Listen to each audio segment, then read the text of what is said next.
Hi guys, my name is Arya and I'm going to be your instructor for this course today. So in this ethical hacking full course video, you'll be learning almost everything that is required for you to get started as an ethical hacker. So come, let's quickly go over the topics that we are going to be covering today. Firstly, we're going to be going through the basics of cybersecurity and cryptography, where we'll be learning the key concepts of confidentiality, integrity and availability, and how the cryptographic concepts also tie into the whole picture. Next, we'll be looking at some cyber threats. We'll be seeing how these cyber threats actually affect our computer, and then we'll also see how we can mitigate them. After which, we'll be looking into the history of ethical hacking. We'll learn how this all began in the Massachusetts Institute of Technology, and then we'll be looking into the fundamentals of networking and ethical hacking. In this, we'll be learning the various tools that are used in ethical hacking and also the network architectures that these tools are used in. After this, we'll be having a look into one of the most famous operating systems that is there, that is Kali Linux. Kali Linux is used by ethical hackers and penetration testers all around the world. We'll be learning how to install this on our local systems, we'll be learning the tools that come along with it and where we should be using them. After that, we'll be learning about penetration testing. And penetration testing is a subset of ethical hacking. So in this, we'll be learning about a tool called Metasploit, and using Metasploit, we'll be learning more about vulnerability analysis and how we can install backdoors in different computer systems and take advantages of these vulnerabilities. Now, Nmap is also another tool that we are going to be discussing in this course. We'll be learning how we can use Nmap to gather information from our networks and how we can use this information to our advantage. After that, we'll be learning deeply about 3 cyber attacks that are there in this industry. First is cross-site scripting, secondly, distributed denial of service, and thirdly, SQL injection attacks. Now, we'll be doing these attacks ourselves on dummy targets and learning more about these attacks and how they're orchestrated. And thus, we'll be learning more about how we can mitigate them if we actually become ethical hackers. Now, we'll also be discussing some very advanced cryptographic methods called Steganography, which is basically used for hiding digital code inside images. Last but not the least, we'll be also discussing how you could become an ethical hacker yourself. So we'll be discussing a roadmap, we'll also be discussing the job profiles that are there in the industry, and we'll also be discussing the companies that are hiring for these job profiles along with the salaries that they are trying to offer. Also, we won't be leaving you hanging right there. We'll also be discussing the 50 most common interview questions that come along with these job profiles so that you can snag that job interview. And if you do like our content in the end, please leave us a like. Please leave a comment if you want to, and do hit the subscribe button so that you can join our ever-growing community of learners.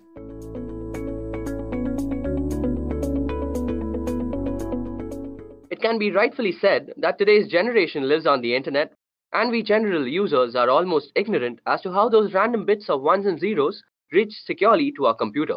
It's not magic, it's work and sweat that makes sure that your packets reach to you unsniffed. Today, I, Arya Paul from Edureka, I'm here to tell you guys about how cybersecurity makes this all possible. Now, before we begin, let me brief you all about the topics that we're going to cover today. So basically, we're going to ask 3 questions that are important to cybersecurity. Firstly, we're going to see why cybersecurity is needed. Next, we're going to see what exactly is cybersecurity. And in the end, I'm going to show you all through a scenario how cybersecurity can save a whole organization from organized cybercrime. Okay, so let's get started. Now, as I just said, we are living in a digital era. Whether it be booking a hotel room, ordering some dinner, or even booking a cab, we are constantly using the internet and inherently constantly generating data.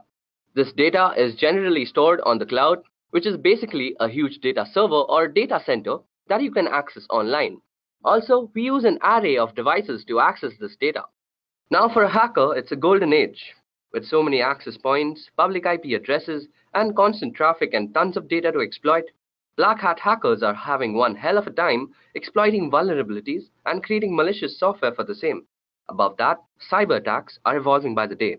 Hackers are becoming smarter and more creative with their malwares, and how they bypass virus scans and firewalls still baffle many people.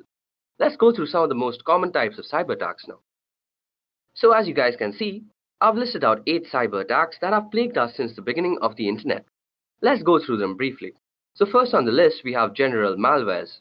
Malware is an all-encompassing term for a variety of cyber threats, including trojans, viruses, and worms. Malware is simply defined as code with malicious intent that typically steals data or destroys something on the computer. Next on the list, we have phishing. Often posing as a request for data from a trusted third party, Phishing attacks are sent via email and ask users to click on a link and enter their personal data. Phishing emails have gotten much more sophisticated in recent years, making it difficult for some people to discern a legitimate request for information from a false one. Phishing emails often fall into the same category as spam, but are more harmful than just a simple ad.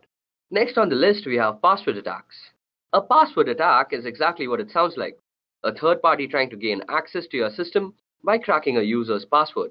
Next up is DDoS, which stands for Distributed Denial of Service. A DOS attack focuses on disrupting the service of a network. Attackers send high volumes of data or traffic through the network that is making a lot of connection requests, until the network becomes overloaded and can no longer function. Next up, we have man-in-the-middle attacks. By impersonating the endpoint in an online information exchange, that is the connection from your smartphone to a website, the MITM attacks can obtain information from the end users and entity he or she is communicating with. For example, if you're banking online, the man in the middle would communicate with you by impersonating your bank and communicate with the bank by impersonating you. The man in the middle would then receive all the information transferred between both parties, which could include sensitive data such as bank accounts and personal information. Next up, we have drive-by downloads. Through malware on a legitimate website, a program is downloaded to a user's system just by visiting the site. It doesn't require any type of action by the user to download it actually.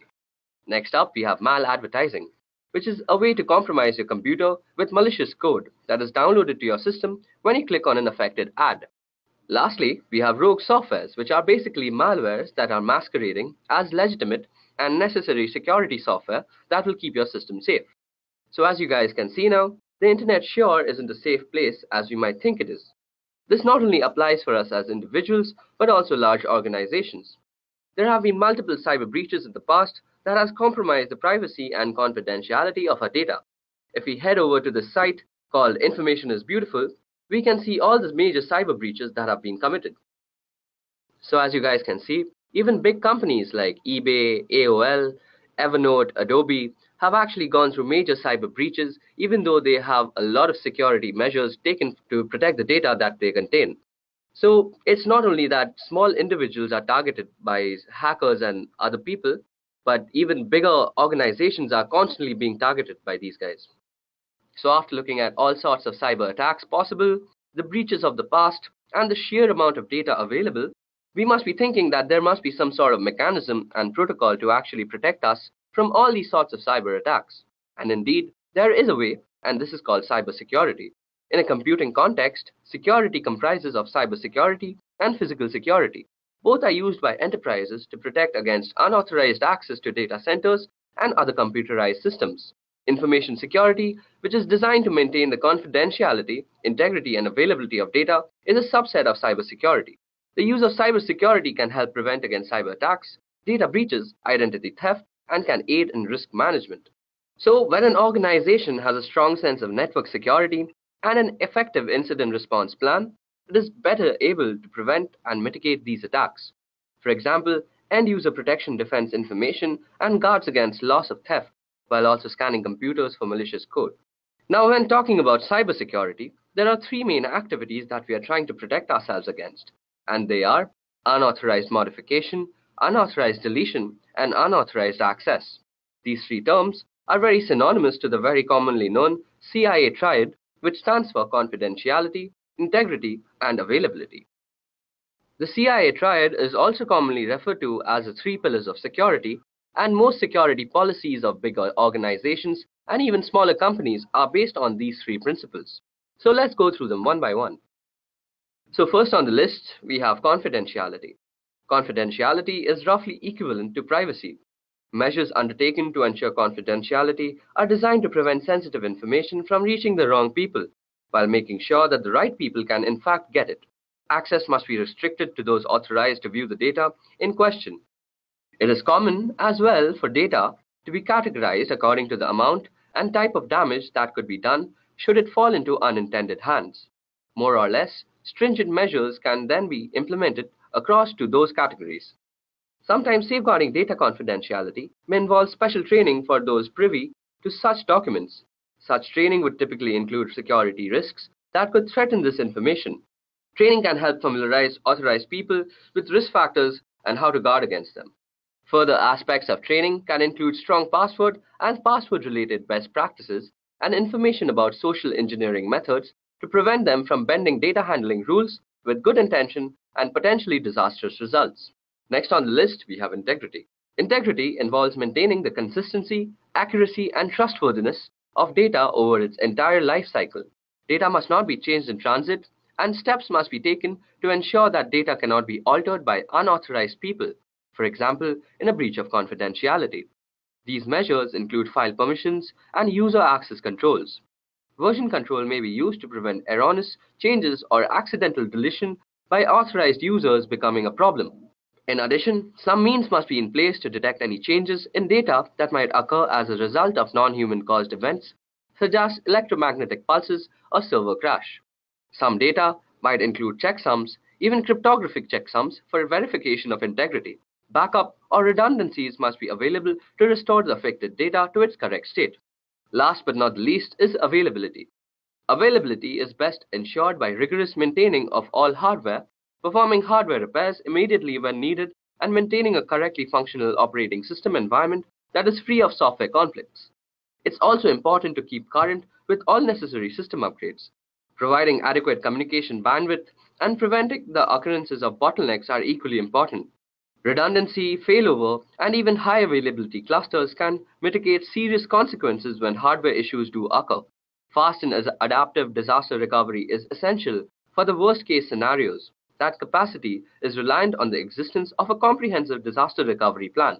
Safeguards against data loss or interruption in connection must include unpredictable events such as natural disasters and fire. To prevent data loss from such occurrences, a backup copy must be stored in a geographically isolated location, perhaps even in a fireproof water-safe place. Extra security equipments or software such as firewalls and proxy servers can guard us against downtimes and unreachable data due to malicious actions such as denial of service attacks and network intrusions. So now that we have seen what we are actually trying to implement when trying to protect ourselves on the internet, we should also know the ways that we actually protect ourselves when we are attacked by cyber organizations. So the first step to actually mitigate any type of cyber attack is to identify the malware or the cyber threat that is currently going on in your organization. Next, we have to actually analyze and evaluate all the affected parties and the file systems that have been compromised. And in the end, we have to patch the whole treatment so that our organization can come back to its original running state without any cyber breaches. So how is it exactly done? This is mostly done by actually calculating three factors. The first factor is vulnerability, the second factor is threat, and the third is risk. So let me tell you about the three of them a little bit. So first on the list of actual calculations, we have vulnerability. So a vulnerability refers to a known weakness of an asset that can be exploited by one or more attackers. In other words, it is a known issue that allows an attack to be successful.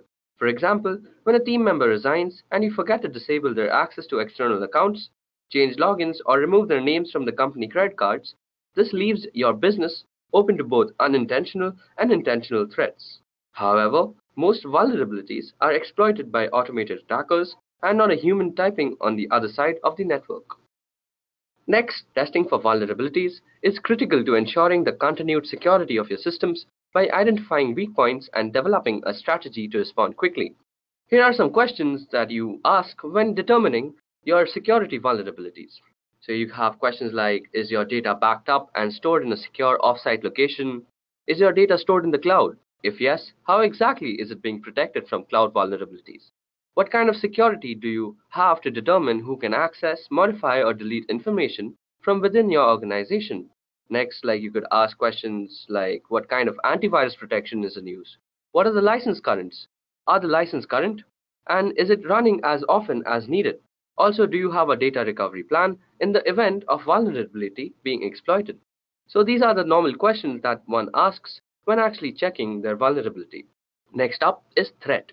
A threat refers to a new or newly discovered incident with potential to do harm to a system or your overall organization. There are three main types of threat: natural threats like floods or tornadoes, unintentional threats such as employee mistakenly accessing the wrong information, and intentional threats. There are many examples of intentional threats including spyware, malware, adware companies, or the actions of disgruntled employees.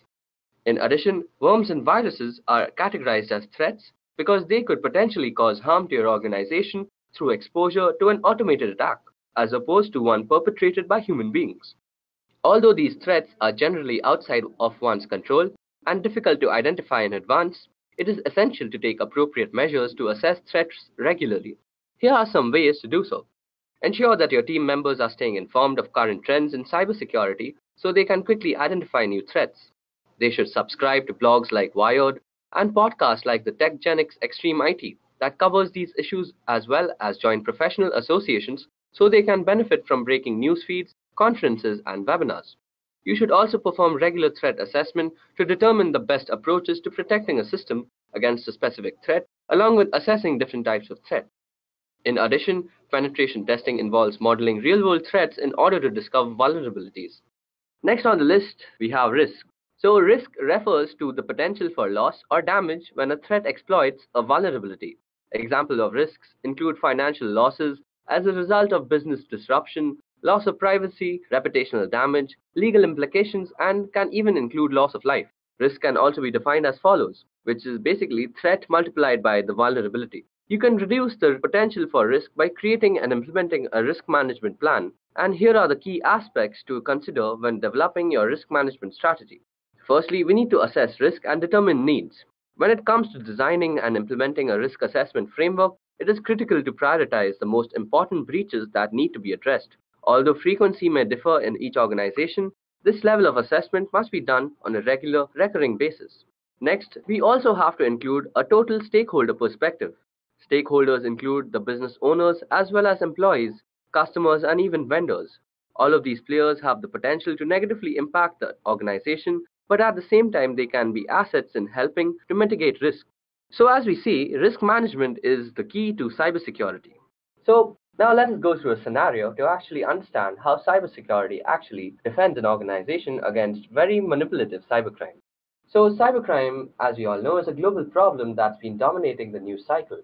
It poses a threat to individual security and an even bigger threat to large international companies, banks, and government.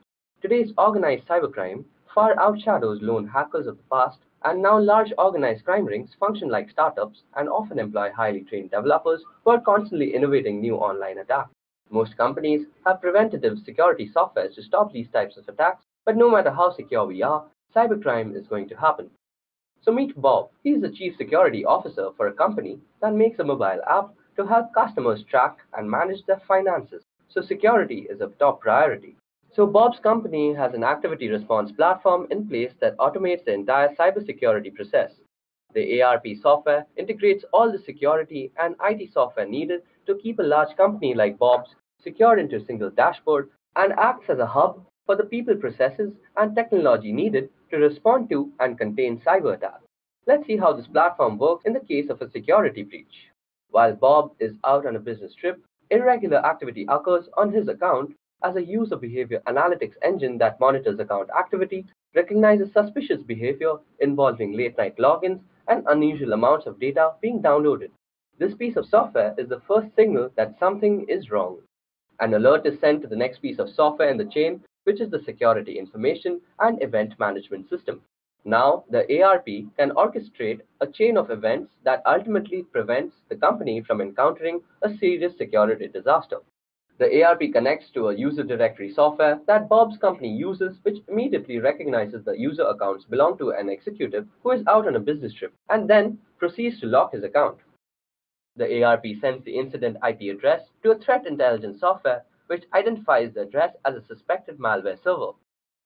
As each piece of security software runs, the findings are recorded in the ARP's incident, which is already busy creating a set of instructions called a playbook for a security analyst to follow. The analyst then locks Bob's accounts and changes his passwords. This time, the software has determined the attempted attack came from a well-known cybercrime organization using stolen credentials. Bob's credentials were stolen when the hacker found a vulnerability in his company's firewall software and used it to upload a malware-infected file. Now that we know how the attack happened, the analyst uses the ARP and identifies and patches all the things.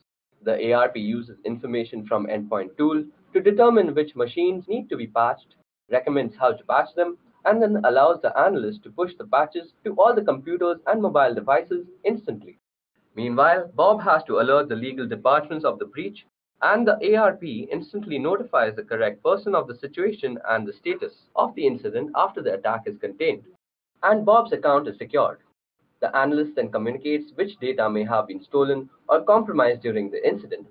He identifies which geographies, jurisdictions, and regulatory agencies cover the users and information affected by the attack. Then the ARP creates a series of tasks so the organization can notify the affected parties and follow all relevant compliances and liability procedures. In the past, a security breach this large would have required Bob's company to involve several agencies and third parties to solve the problem, a process that could have taken months or longer. But in a matter of hours, the incident response platform organized all of the people, processes, and technology to identify and contain the problem, find the source of the attack, fix the vulnerability, and notify all affected parties. And in the future, Bob and his team will be able to turn to cognitive security tools. These tools will read and learn from tens of thousands of trusted publication blogs and other sources of information. This knowledge will uncover new insights and patterns, anticipate and isolate, and minimize attacks as they happen, and immediately recommend actions for security professionals to take, keeping data safe and companies like Bob's out of the headlines.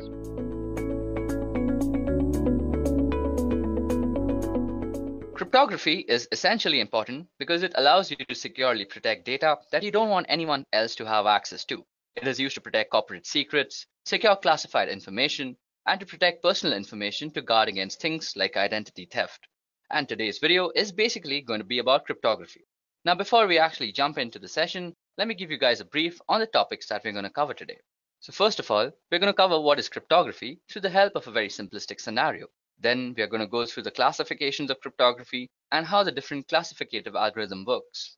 In the end, I'm going to show you guys a nifty demo on how a popular algorithm called RSA actually works. So let's get started. Now I'm going to take the help of an example or a scenario to actually explain what is cryptography. Alright, so let's say we have a person and let's call him Andy. Now suppose Andy sends a message to his friend Sam who is on the other side of the world. Now obviously, he wants this message to be private and nobody else should have access to the message. Now he uses a public forum, for example the internet, for sending this message. The goal is to actually secure this communication, and of course we have to be secure against someone.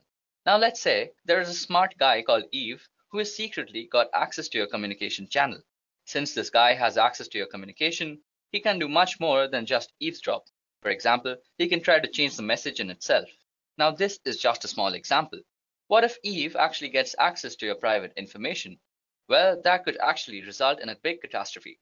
So how can Andy be sure that nobody in the middle could access the message sent to Sam? The goal here is to make communication secure, and that's where cryptography comes in.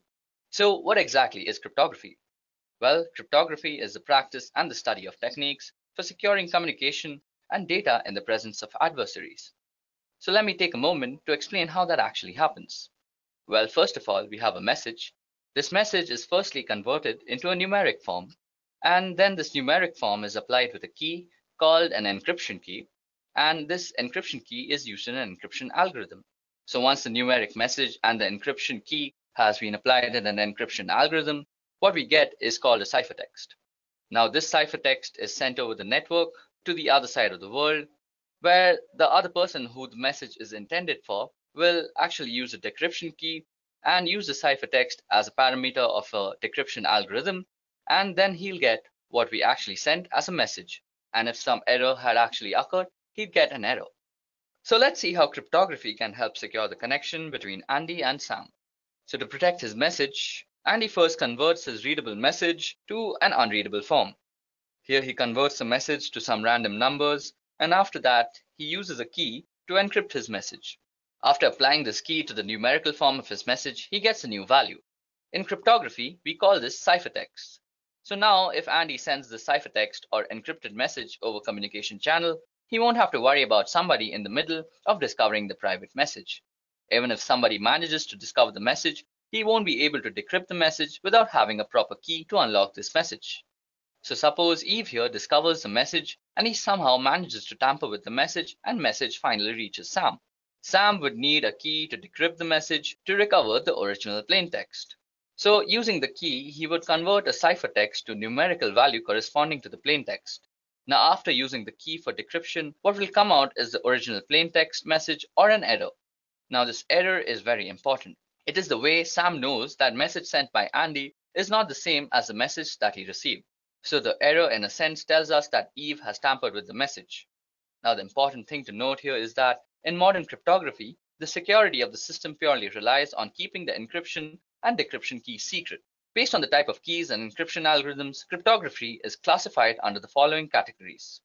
Now cryptography is broadly classified under two categories, namely symmetric key cryptography and asymmetric key cryptography, popularly also known as public key cryptography.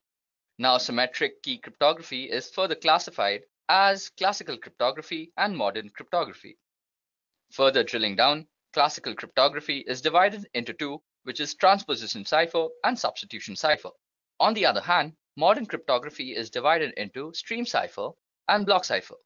In the upcoming slides, I'll broadly explain all these types of cryptography. So let's start with symmetric key cryptography first.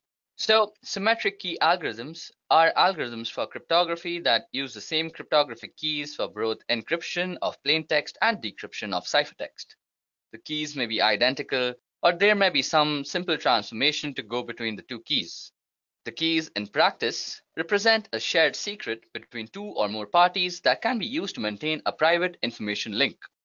This requirement that both parties have access to the secret key is one of the main drawbacks of symmetric key encryption in comparison to public key encryption, also known as asymmetric key encryption.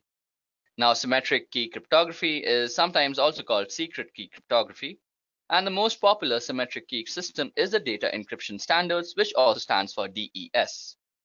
Next up, we're going to discuss transposition cipher. So, in cryptography, a transposition cipher is a method of encryption by which the positions held by units of plain text, which are commonly characters or groups of characters, are shifted according to a regular system, so that the ciphertext constitutes a permutation of the plain text. That is, the order of units is changed, the plain text is reordered. Now, mathematically speaking, a bijective function is used on the character's position to encrypt and an inverse function to decrypt. So as you can see that there is an example on the slide. So on the plain text side, we have a message which says meet me after the party. Now this has been carefully arranged in the encryption matrix, which has been divided into 6 rows and the columns.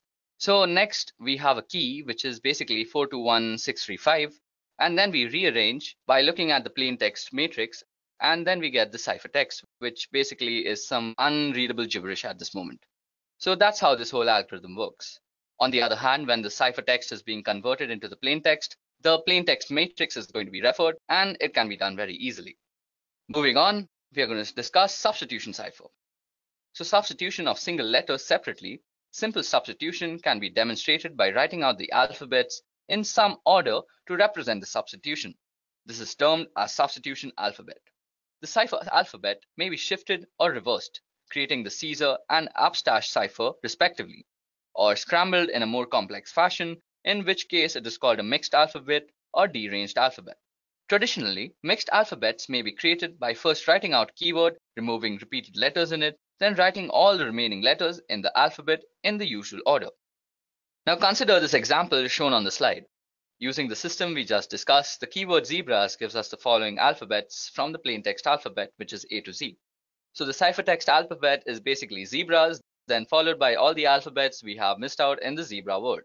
So as you guys can see, it's zebras followed by S, C, D, F, G, H, and so on. Now suppose we were to actually encrypt a message using this code. So as you guys can see on the screen, I've shown you an example, which is a message, flee at once, we are discovered, is being actually encrypted using this code. So if you guys can see out here, the F letter actually corresponds to S, and then the L letter actually corresponds to I out here. Then we actually get the ciphertext, which is SIAAZQ, using the code and the process that I just discussed. Now traditionally, the ciphertext is written out in blocks of fixed length, omitting punctuations and spaces. This is done to help avoid transmission errors to disguise the word boundaries from the plaintext. Now these blocks are called groups, and sometimes a group count, that is the number of groups, is given as an additional check. Now, 5-letter groups are traditional. As you guys can see that we have also divided our ciphertext into groups of 5, and this dates back to when messages were actually used to be transmitted by telegraph. Now, if the length of the message happens not to be divisible by 5, it may be padded at the end with nulls, and these can be any characters that can be decrypted to obvious nonsense, so the receiver can easily spot them and discard them. Next on our list is stream cipher. So a stream cipher is a method of encrypting text to produce ciphertext in which a cryptographic key and algorithm are applied to each binary digit in a data stream one bit at a time. This method is not much used in modern cryptography. The main alternative method is block cipher, in which a key and algorithm are applied to block of data rather than individual bits in a stream. Okay, so now that we've spoken about block cipher, let's go and actually explain what block cipher does. A block cipher is an encryption method that applies a deterministic algorithm to the symmetric key to encrypt a block of text rather than encrypting one bit at a time as in stream ciphers. For example, a common block cipher, AES, encrypts 128-bit blocks with a key of predetermined length that is either 128, 192, or 256 bits in length. Now, block ciphers are pseudo-random permutation families that operate on the fixed size of block of bits. These PRPs are functions that cannot be differentiated from completely random permutation and thus are considered reliable until proven to be unreliable by some source. Okay, so now it's time that we discuss some asymmetric cryptography. So, asymmetric cryptography, also known as public key cryptography, is any cryptographic system that uses pair of keys, which is a public key which may be disseminated widely, and private keys which are known only to the owner. This accomplishes two functions: authentication, where the public key verifies that a holder of the paired private key sent the message, and encryption, where only the paired private key holder can decrypt the message encrypted with the public key. In a public key encryption system, any person can encrypt a message using the receiver's public key. That encrypted message can only be decrypted with the receiver's private key. So to be practical, the generation of public and private key pair must be computationally economical. The strength of a public key cryptographic system relies on computational efforts required to find the private key from its paired public key. So effective security only requires keeping the private key private, and the public key can be openly distributed without compromising security.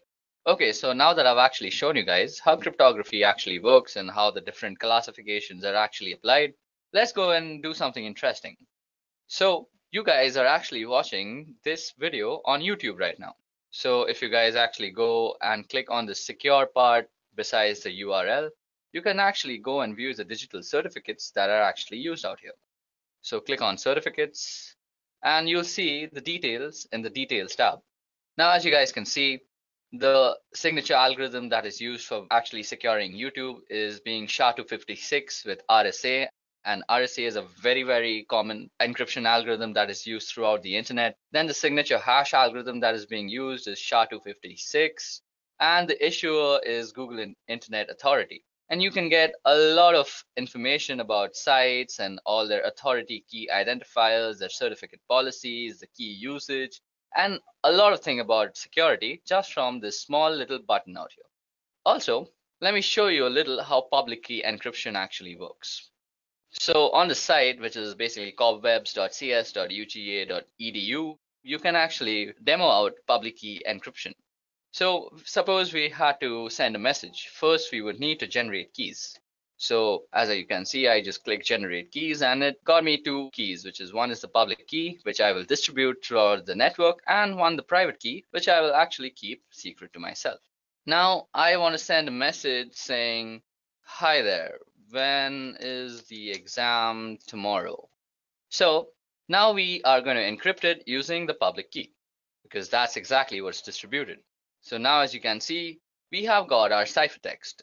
So this huge thing right out here is ciphertext, and it absolutely makes no sense whatsoever. Now suppose we were to actually then decrypt the message. We would use the private key that goes along with our account, and we would decode the message. And as you guys can see, voila, we have hi there, when is the exam tomorrow? So we have actually sent a message on the internet in a very secure fashion. Above that, there's also RSA that needs some explaining because I had promised that too. Now RSA is a very commonly used algorithm that is used throughout the internet, and you just saw it being used by YouTube. So it has to be common. So RSA has a very unique way of applying this algorithm. There are many actual parameters that you actually need to study. Okay, so now we're actually going to discuss RSA, which is a very popular algorithm that is used throughout the internet, and you also saw that it's being used by YouTube right now. So this crypto system is one of the initial system. It remains the most employed crypto system even today, and the system was invented by three scholars, which is Ron Rivest, Adi Shamir, and Len Adelman, hence the name RSA. And we will see the two aspects of the RSA crypto system. Firstly, generation of key pair, and secondly, encryption-decryption algorithms.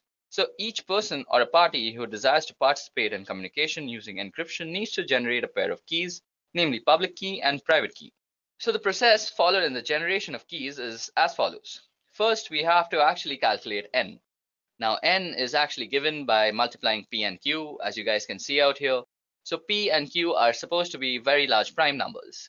So out here p will be 35, but for some very strong encryption, we are going to choose very large prime numbers. Then we actually have to calculate phi. Now phi, as you can see, the formula goes is p minus 1 into q minus 1, and this helps us determine for the encryption algorithm. Now then we have to actually calculate E. Now E must be greater than 1 and less than phi, which is p minus 1 into q minus 1. And there must be no common factors for E and phi except for 1. So in other words, they must be co-prime to each other. Now to form the public key, the pair of numbers n and e form the RSA public key system. This is actually made public and is distributed throughout the network. Interestingly though, n is a part of the public key, and the difficulty in factorizing a large prime number ensures that the attacker cannot find in finite time the two primes, that is p and q, that is used to obtain n. This actually ensures the strength of RSA. Now, in the generation of the private key d is calculated from p, q, and e. For given n and e, there is a unique number d. Now, the number d is the inverse of e modulo phi. This means that d is a number less than phi such that when multiplied by e, it gives 1. So let's go and actually fill up these numbers. So n should be 35 out here, and if we generate them, we get the value of phi, which is 24, which is basically 4 into 6, and then we should also get e. Now e should be co-prime, so we are going to give it 11, as 11 is co-prime to both. So now for the actual encryption part, we have to put in E and N out here. So E out here for us is 11 and N is 35. And then we're going to pick a letter to actually cipher, which is A. And then we're going to encode it as a number. So as you guys can see, we've encoded it as 1. And out here, now after we've given the message its numerical form, we click on encryption and we get it.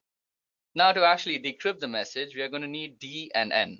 Now D for us was 5 and N was 35. So 5 and 35.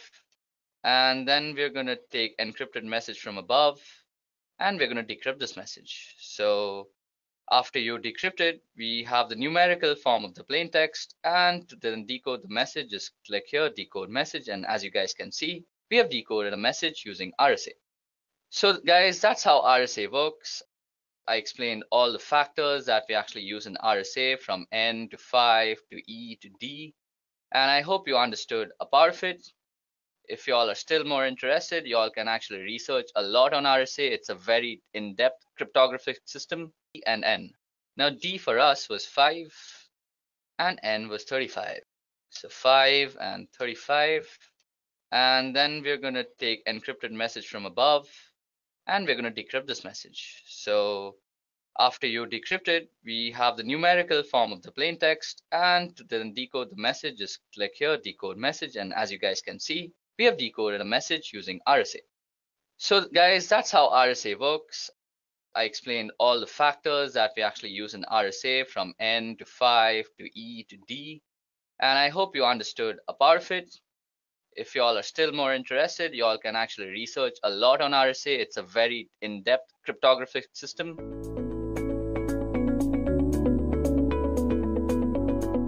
Just as pollution was a side effect of the Industrial Revolution, so are the many security vulnerabilities that come with the increased internet connectivity. Cyber attacks are exploitations of those vulnerabilities. For the most part, individuals and businesses have found ways to counter cyber attacks using a variety of security measures and just good old common sense. We're going to examine 8 of the most common cybersecurity threats that your business could face and the ways to avoid them. So before we actually jump into the session, let me give you how the session will actually work.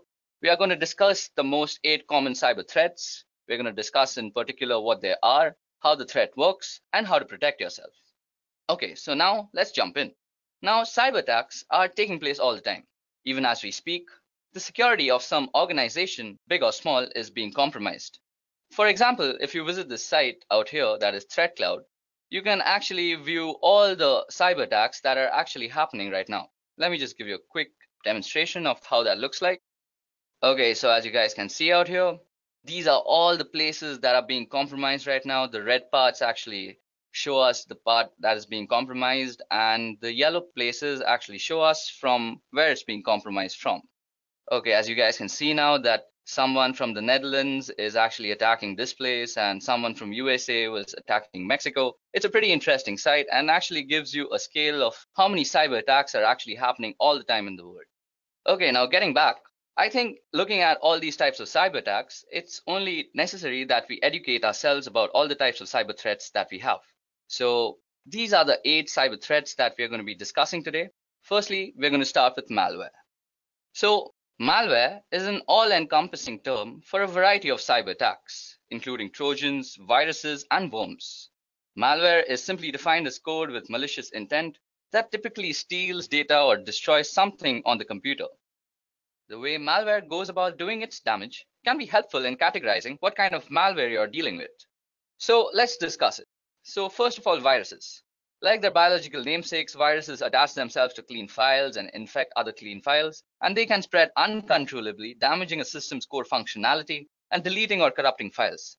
They usually appear as executable files that you might have downloaded from the internet. Then there are also Trojans. Now, this kind of malware disguises itself as legitimate software or is included in legitimate software that can be tampered with.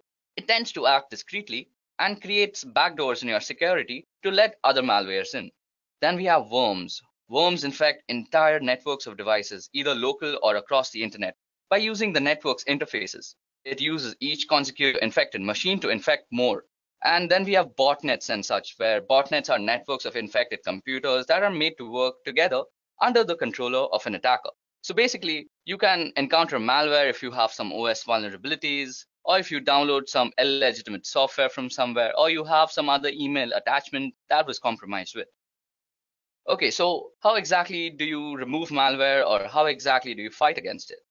Well, each form of malware has its own way of infecting and damaging computers and data, and so each one requires a different malware removal method. The best way to prevent malware is to avoid clicking on links or downloading attachments from unknown senders, and this is sometimes done by deploying a robust and updated firewall, which prevents the transfer of large data files over the network in a hope to weed out attachments that may contain malware. It's also important to make sure your computer's operating system, whether it be Windows, Mac OS, Linux, uses the most up-to-date security updates. And software programmers update programs frequently to address any holes or weak points. And it's important to install all these updates as well as to decrease your own system weaknesses. So next up on our list of cyber threats, we have phishing. So what exactly is phishing? Well, often posing as a request for data from a trusted third party, phishing attacks are sent via email and ask users to click on a link and enter their personal data. Phishing emails have gotten much more sophisticated in recent years and making it difficult for some people to discern a legitimate request for information from a false one. Now, phishing emails often fall into the same category as spam, but are way more harmful than just a simple ad. So, how exactly does phishing work?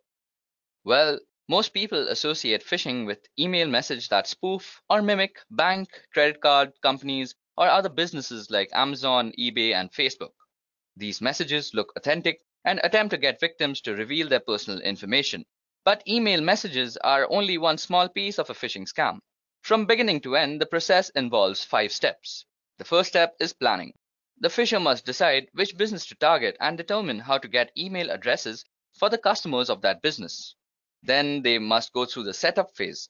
Once they know which business to spoof and who their victims are, phishers create methods for delivering the messages and collecting the data.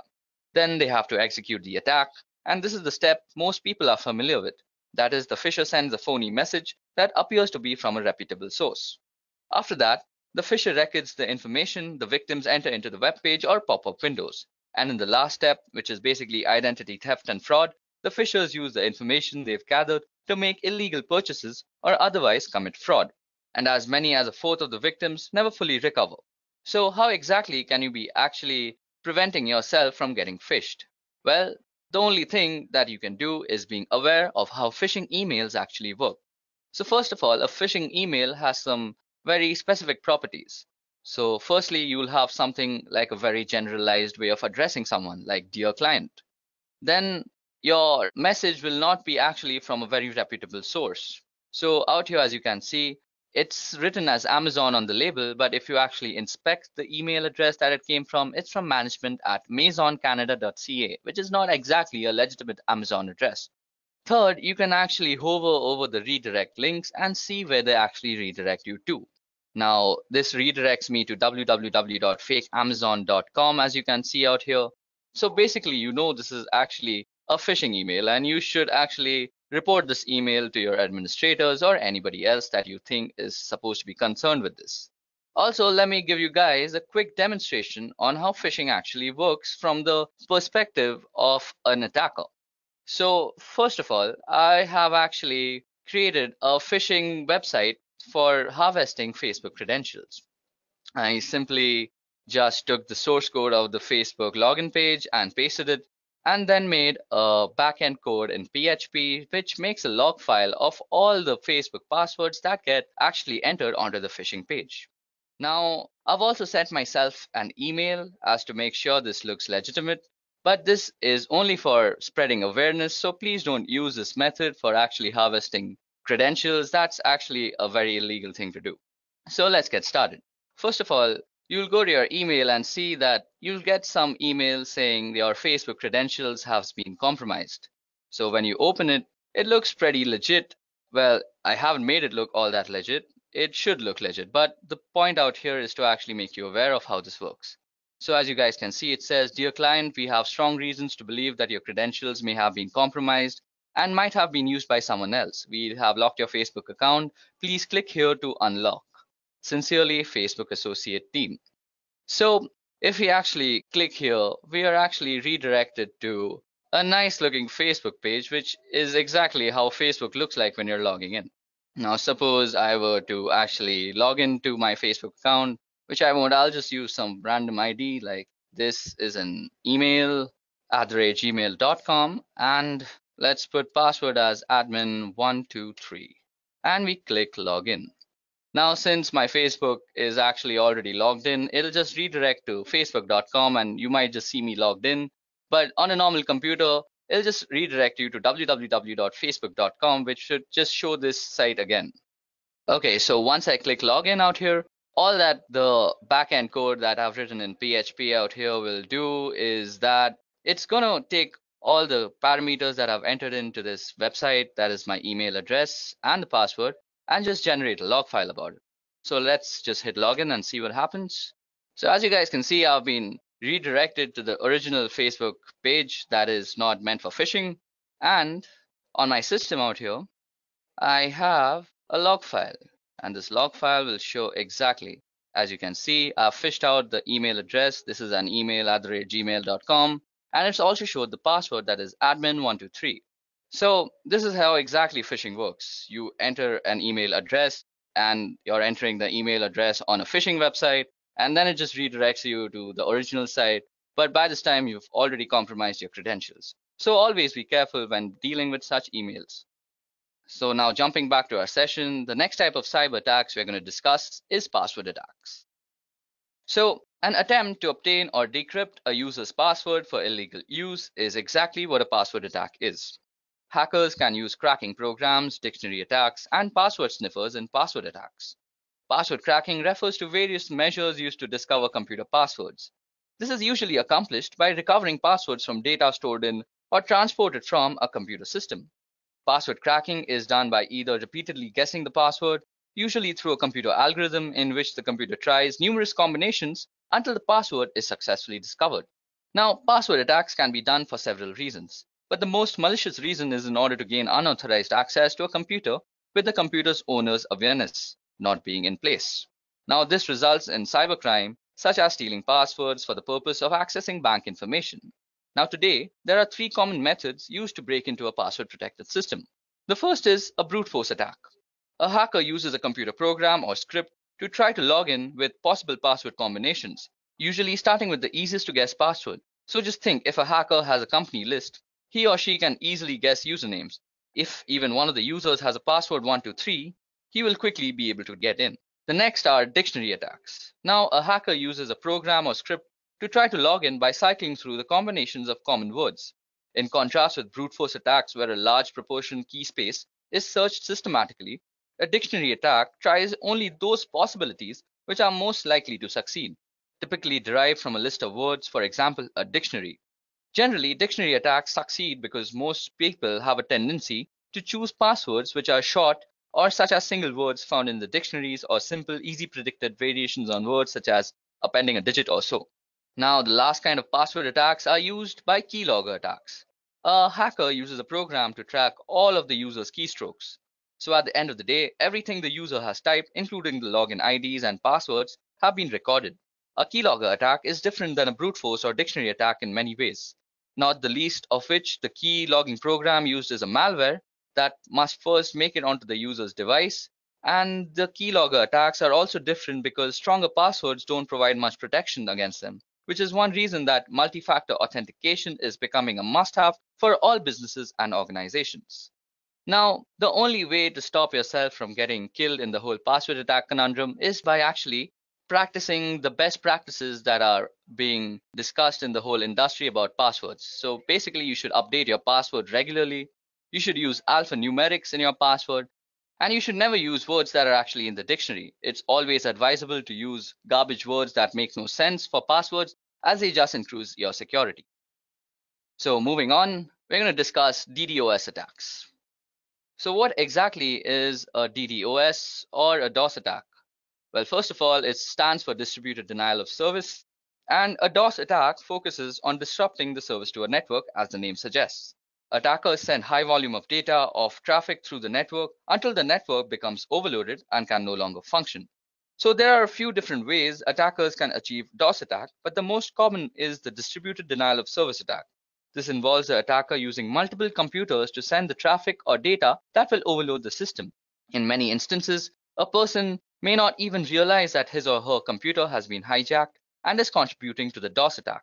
Now, disrupting services can have serious consequences relating to security and online access. Many instances of large-scale DOS attacks have been implemented as a single sign of protest towards governments or individuals and have led to severe punishment, including major jail time. So, how can you prevent DOS attacks against yourself? Well, firstly, unless your company is huge, it's rare that you would be even targeted by an outside group or attackers for a DOS attack. Your site or network could still fall victim to one, however, if another organization on your network is targeted. Now, the best way to prevent an additional breach is to keep your system as secure as possible with regular software updates, online security monitoring, and monitoring of your data flow to identify any unusual or threatening spikes in traffic before they become a problem. DOS attacks can also be perpetrated by simply cutting a table or dislodging a plug that connects your website server to the internet. So due diligence in physically monitoring your connections is recommended as well. Okay, so next up on our list is man-in-the-middle attacks. So by impersonating the endpoints in an online information exchange, the man-in-the-middle attack can obtain information from the end user and the entity he or she is communicating with. For example, if you are banking online, the man in the middle would communicate with you by impersonating your bank and communicate with the bank by impersonating you. The man in the middle would then receive all of the information transferred between both parties, which could include sensitive data such as bank accounts and personal information. So how does it exactly work? Normally, an MITM gains access through a non-encrypted wireless access point, which is basically one that doesn't use WAP, WPA, or any of the other security measures. Then they would have to access all of the information being transferred between both parties by actually spoofing something called Address Resolution Protocol. That is the protocol that is used when you are actually connecting to your gateway from your computer. So how can you exactly prevent MITM attacks from happening against you? So firstly, you have to use an encrypted WAP, that is an encrypted wireless access point. Next, you should always check the security of your connection, because when somebody is actually trying to compromise your security, he will try to actually strip down the HTTPS or HSTS that is being injected in the website, which is basically the security protocols. So if something like this HTTPS is not appearing in your website, you're on an insecure website where your credentials or your information can be compromised. And the last and final measure that you can actually use is by investing in a virtual private network which spoofs your entire IP, and you can just browse the internet with perfect comfort. Next up on our list is drive-by downloads. So gone are the days where you had to click to accept a download or install a software update in order to become infected. Now just opening a compromised web page could allow dangerous code to install on your device. You just need to visit or drive by a web page without stopping, or to click accept any software, and the malicious code can download in the background to your device. A drive-by download refers to the unintentional download of a virus or malicious software onto your computer or mobile device. A drive-by download will usually take advantage or exploit a browser or app or operating system that is out of date and has security flaws. This initial code that is downloaded is often very small, and since its job is often simply to contact another computer where it can pull down the rest of the code onto your smartphone, tablet, or other computers. Often, a web page will contain several different types of malicious code in hopes that one of them will match a weakness on your computer. So how does this exactly work? Well, first you visit the site, and during the three-way handshake connection of the TCP/IP protocol, a backend script is triggered. As soon as a connection is made while the last ACK packet is sent, a download is also triggered, and the malware is basically injected into your system.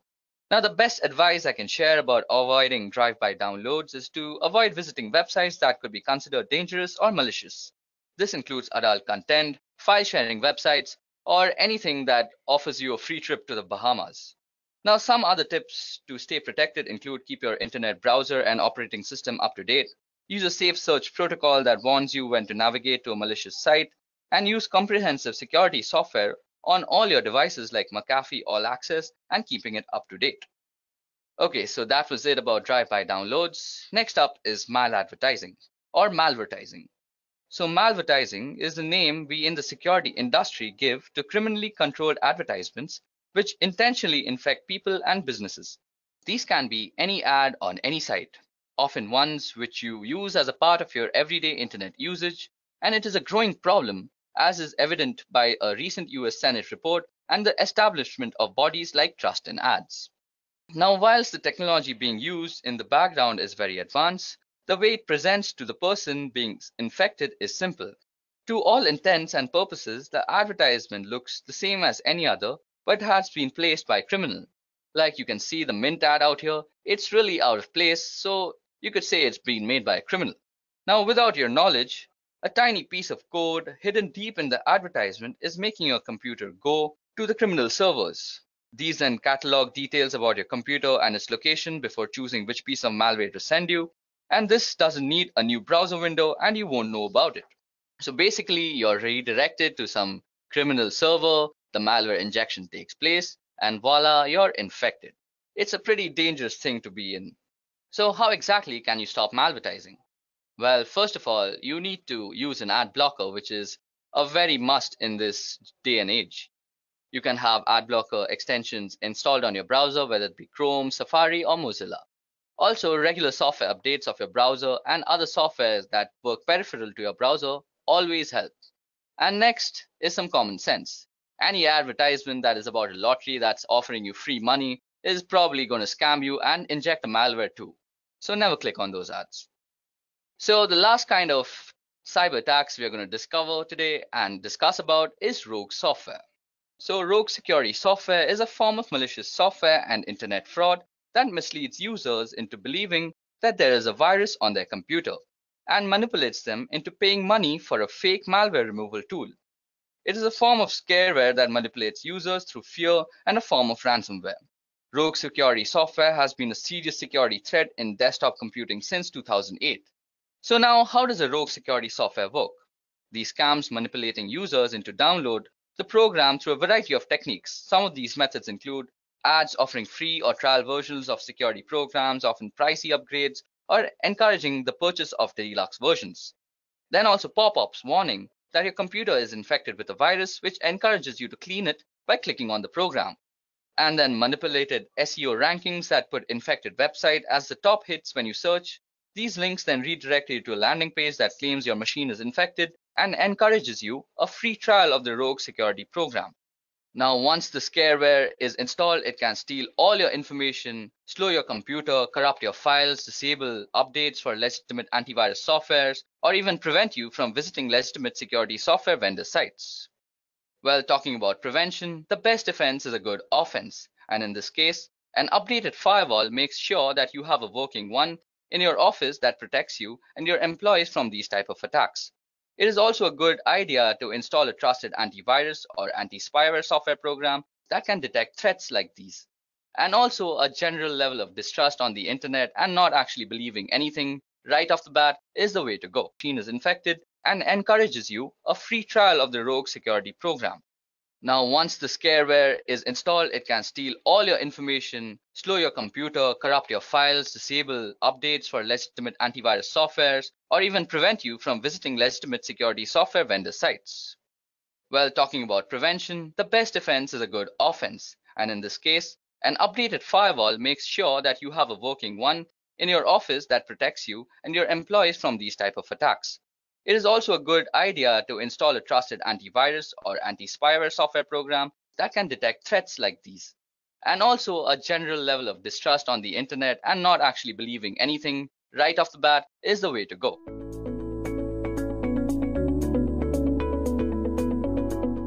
The keyword of this video is ethical hacking course, but in reality, it's just an expansive video on the fundamentals of ethical hacking. There is no such thing as an ethical hacking course, to be honest, because no course can teach you a discipline like ethical hacking. All the best that you can do in creating content for ethical hacking is that you can tell people about the fundamentals that are followed in this discipline. Okay, now before we start, let me just give you a general idea of the topics that I intend to cover throughout this video. Okay, now to be honest, we're going to cover a pretty broad range of material. We are firstly going to be going over footprinting and reconnaissance, where you get an idea of what's involved in the ethical hacking engagement that you're working on and information about the target that you're engaged with. Then we're going to talk about networking fundamentals, and here we're going to get our hands dirty with packets and the understanding of TCP/IP at a deeper level, and also understanding how the different protocols work and why they work that way. Now, we are also going to be talking about cryptography, where we talk about different cryptographic ciphers. We're going to deal with web encryption to SSL and TLS. We are also going to talk about certificates and the creation of certificates and how they actually operate. We will also talk about public key cryptography, and we are also scanning and enumeration, so Nmap, and dealing with Windows servers and using SNMP and LDAP and all that sort of stuff. Then we're going to be talking about penetration, where we deal with different ways of getting into systems and also go over using Metasploit, which is an exploit framework. And we're going to talk about how to use Metasploit and you actually get into systems and make use of the exploits that they have. Then we're going to talk about malwares, viruses, and worms and rootkits and all of that sort of stuff. We're going to take a look at the different pieces of malware and how you would pull that apart in order to understand what it's doing and potentially make use of that malware during an ethical hacking engagement. Then we're going to talk about different types of denial of service attacks or DOS attacks and the difference between a denial of service attack and a distributed denial of service attack. And there is a difference there. So we're going to go over those attacks. Now, we're also going to go over web application hacking and the types of tools that you would use during web application hacking and the different vulnerabilities that web applications have and how to make use of these exploits and those vulnerabilities. We're going to talk about wireless networking, how to probe wireless networks, what wireless networks are doing, and how to secure wireless networks. We're also going to talk a little bit about detection evasion. And to be honest with you, detection evasion kind of comes up in a lot of different areas through the many of the topics that we're also going to talk about programming attacks, and how to protect oneself against programming attacks. Okay, so that was the number of topics that we are actually going to cover through this video. Now, the approach that I'm going to be taking in the series of videos is whenever possible, we're going to be going to use a hands-on approach. So we're going to show you the actual tools I'm going to make use of and the tools to do some sort of demonstration and how they actually work. I am a big believer in getting your hands dirty as the best way to learn anything. So, as we go through the series of videos, I strongly encourage you to get access to the tools that I'm going to be demonstrating wherever possible and dig in and get your hands dirty along with me.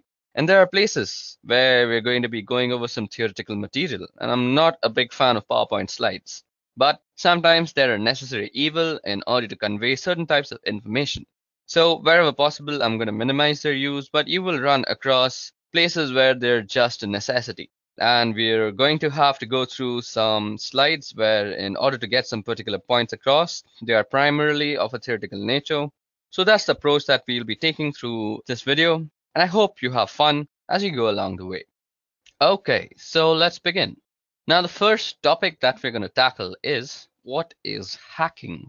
Okay, so let us take a trip to the early days of hacking to start with.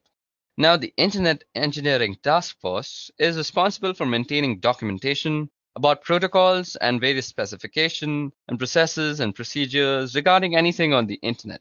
They have a series of documents called the Request for Comments or the RFCs. And according to RFC 1389, it says, a hacker is a person who delights in having an intimate understanding of the internal workings of a system, computers, and computer networks in particular. While the expression hackers may go back a long time and have many different connotations or definitions, as far as computers go, some of the earliest hackers were members of the Tech Model Railroad Club at the Massachusetts Institute of Technology.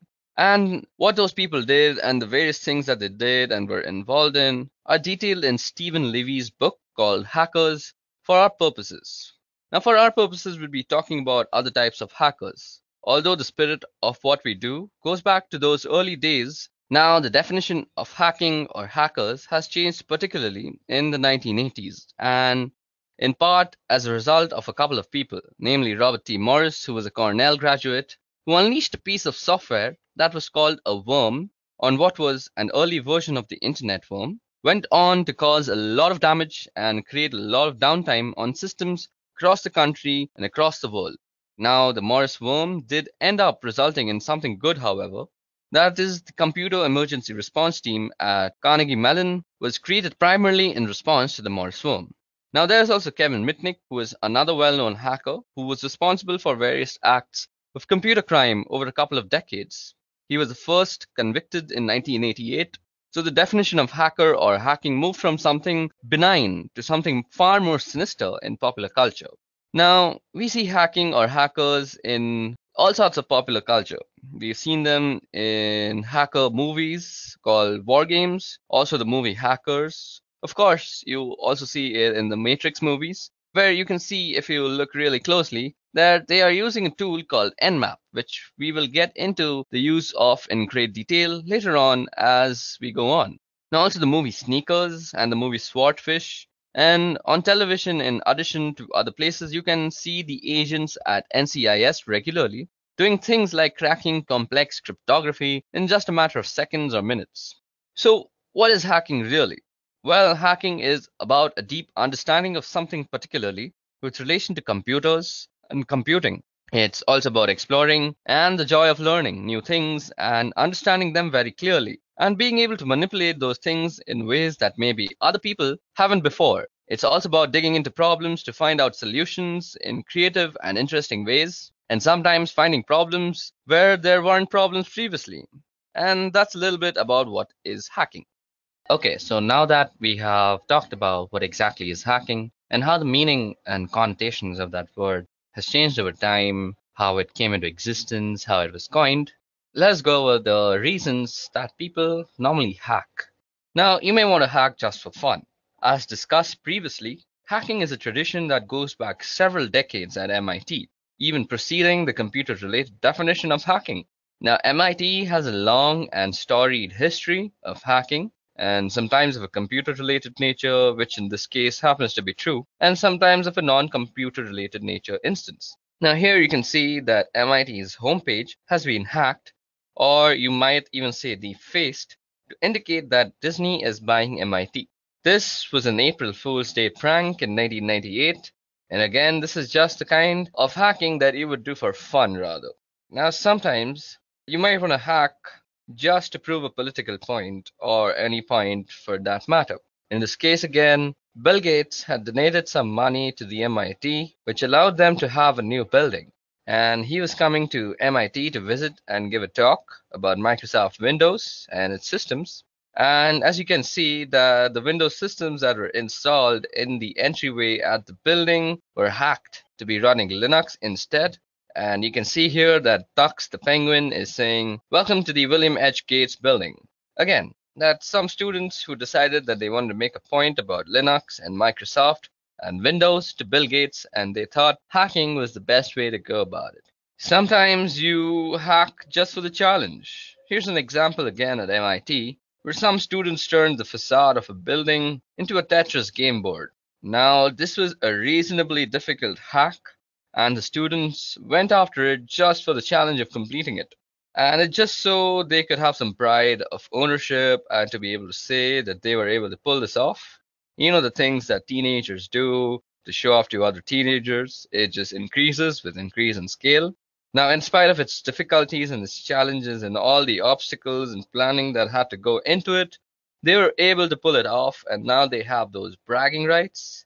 So that was one of them, and one of the instances where somebody would hack just for the challenge and for the fun in it. Now, sometimes you want to hack to prevent theft, and this is where we get more specifically into computer-related hackings. You see a lot of articles and stories in the news over the last few years about cybercrime, and here's an example of data theft compromised. And a fewer than 1.5 million cards for global payments. So there are some attackers who got into this company, Global Payment, and they were able to pull out about 1.5 million credit card numbers during the intrusion there. So what you may want to do is you may want to learn how to hack in order to find these holes in your systems or applications or employer systems, so that you can fix these holes and prevent these compromises from happening because of the reputational hit that your company takes whenever things like these happen. You have the risk of completely running out of business. So just to protect your job, to protect your company, and to protect your own desire of business, you may just want to learn to hack, and that's a very good reason. Now, you may also want to find all the problems that exist in your system before putting them out and deploying them so that you can keep these attackers from getting in and stealing critical or sensitive information. Sometimes you may want to hack to get there before the bad guys. And the same sort of idea is the last one where we're just going to talk about, and that exactly is ethical hacking. Now, we were just talking about how sometimes you may want to hack into your own system before publishing it out to the public. Let's take Internet Explorer, for example. Now, Internet Explorer was actually published to the public with some critical error in the code, and these flaws were heavily exploited by people who actually found them. Now, a number of people in the world go out looking for these flaws, and they call themselves security researchers, and they get in touch with the vendors after they found a flaw or a bug and work with the vendors to get it fixed. What they end up with is a bit of reputation. They get a name for themselves, and that name recognition may end up getting them a job or some speaking engagements or a book deal or any number of ways that you could cash in on some name recognition from finding these sort of bugs and getting them fixed. If you want to get there before the bad guys, you may think you're helping out a vendor. You may want to just make a name for yourself. You may want to find these sort of bugs before the bad guys do, because the thing about the bad guys finding them is they don't announce them and they don't get them fixed, and that makes everybody a little less secure. Finally, you may want to protect yourself from hacked computer companies and fight cybercriminals. And this is a new headline from June 18, 2012.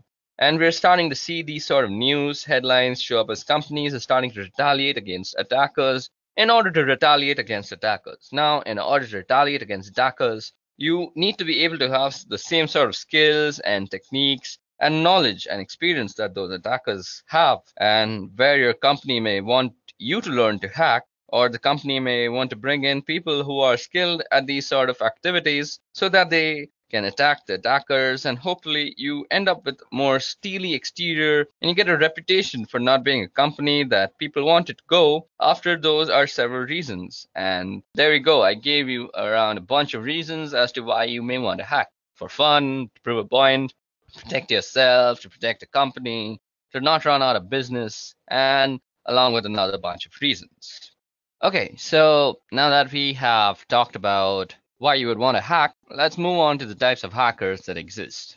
Now, we're going to be talking about the different types of hacking, and the first type of hacking that I want to discuss is ethical hacking and ethical hackers, which is really what we're going to be talking about through the rest of these lessons. Now, an ethical hacker is somebody who thinks like a black hat hacker, or thinks like somebody who's intent on breaking into your systems, but follows a moral compass that's more in line with probably the majority of the population. So, their intent isn't to do bad things. Their intent is to look for bad things and get them fixed so that bad things don't happen. Ethical hackers aren't out to destroy anything, and they're not out to break anything unless it's deemed to be acceptable as a part of the engagement, and also necessary in order to demonstrate a particular vulnerability to the organization that they're working with. So, that's an ethical hacker, and there's a certification that's available from the EC Council. It's a certified ethical hacker, and if you find certifications valuable and this sort of thing is what you want to do, pursuing a certified ethical hacker may be something you might want to look into. Now, let's talk about black hat hackers. There's plenty of cases of black hat hackers through years, and let's talk about a guy in particular called Kevin Mitnick. This guy right here is a particularly good example, probably because he was a black hat hacker for a lot of his years. His goal was to cause mischief, to steal where necessary, and just to be engaged in the lifestyle of being a hacker and doing whatever was necessary to continue doing whatever he was doing. It crossed moral boundaries or ethical boundaries. And so Kevin Mitnick here was involved for well over a decade in computer crime and was finally picked up by the FBI, and he was charged and prosecuted, and he was eventually convicted of some of the activities that he was involved with. Now, you may be able to argue that Kevin is a grey hat hacker, and a grey hat hacker is somebody who kind of skirts the line between black and white hat hacking. And white hat hacking is really what an ethical hacker is. So instead of saying ethical hacker, you could say white hat hacker. It's the same idea. A white hat hacker is somebody who hacks for good. If you want to think of it like that, if you want to think of it as a good versus evil, and what they're really doing is they're in it for the technical challenge. They're looking to make things better, make things more efficient, improve them in some way. On the other hand, a black hat hacker is out for the money, for the thrill. It's really a criminal activity. And a grey hat hacker is somebody who may employ the tactics and technique of a black hat hacker, but have sort of a white hat focus. In other words, they're going to do things that may be malicious and destructive in nature, but the reason they're doing it is to improve the security posture of an organization that they are working with. So you can see there's actually a book called Grey Hat Hacking. It's a pretty good book, and it details a lot of the tactics and strategies and techniques we'll be going over in subsequent lessons in this video. Now, one other type of hacking that I want to talk about is a thing called hacktivism, and you'll find hacktivism all over the place. And one example in the last year or so, and certainly in recent memory, is called Lulz Security. Yeah, you heard that right. It's called Lulz Security. And you can argue that Lulz is actually a response to another type of hacktivism. An organization called Anonymous started hacking companies like Sony to protest their involvement in a lawsuit regarding a PlayStation 3 hacker.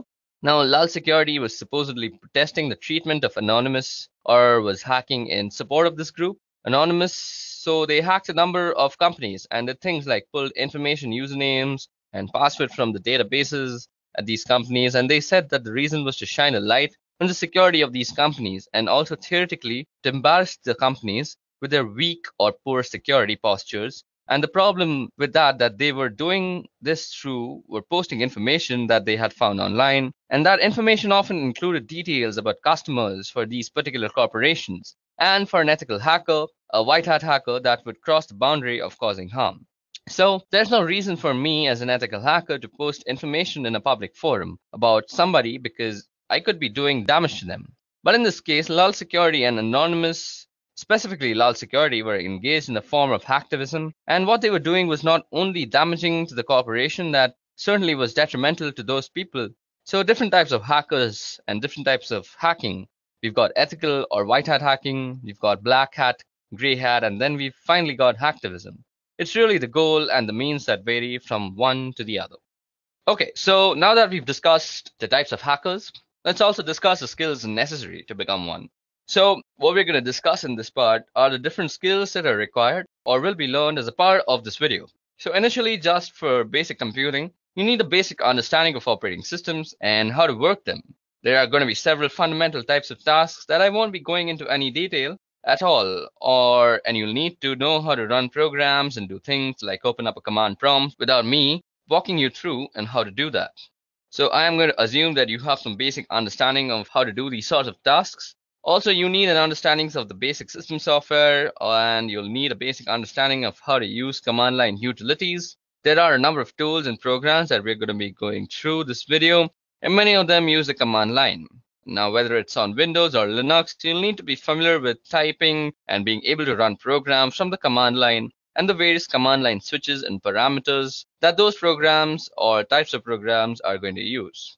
Now, from a networking perspective, you need a basic understanding of some simple networking concepts. You need to know what cables are and switches and hubs and how systems are networked together.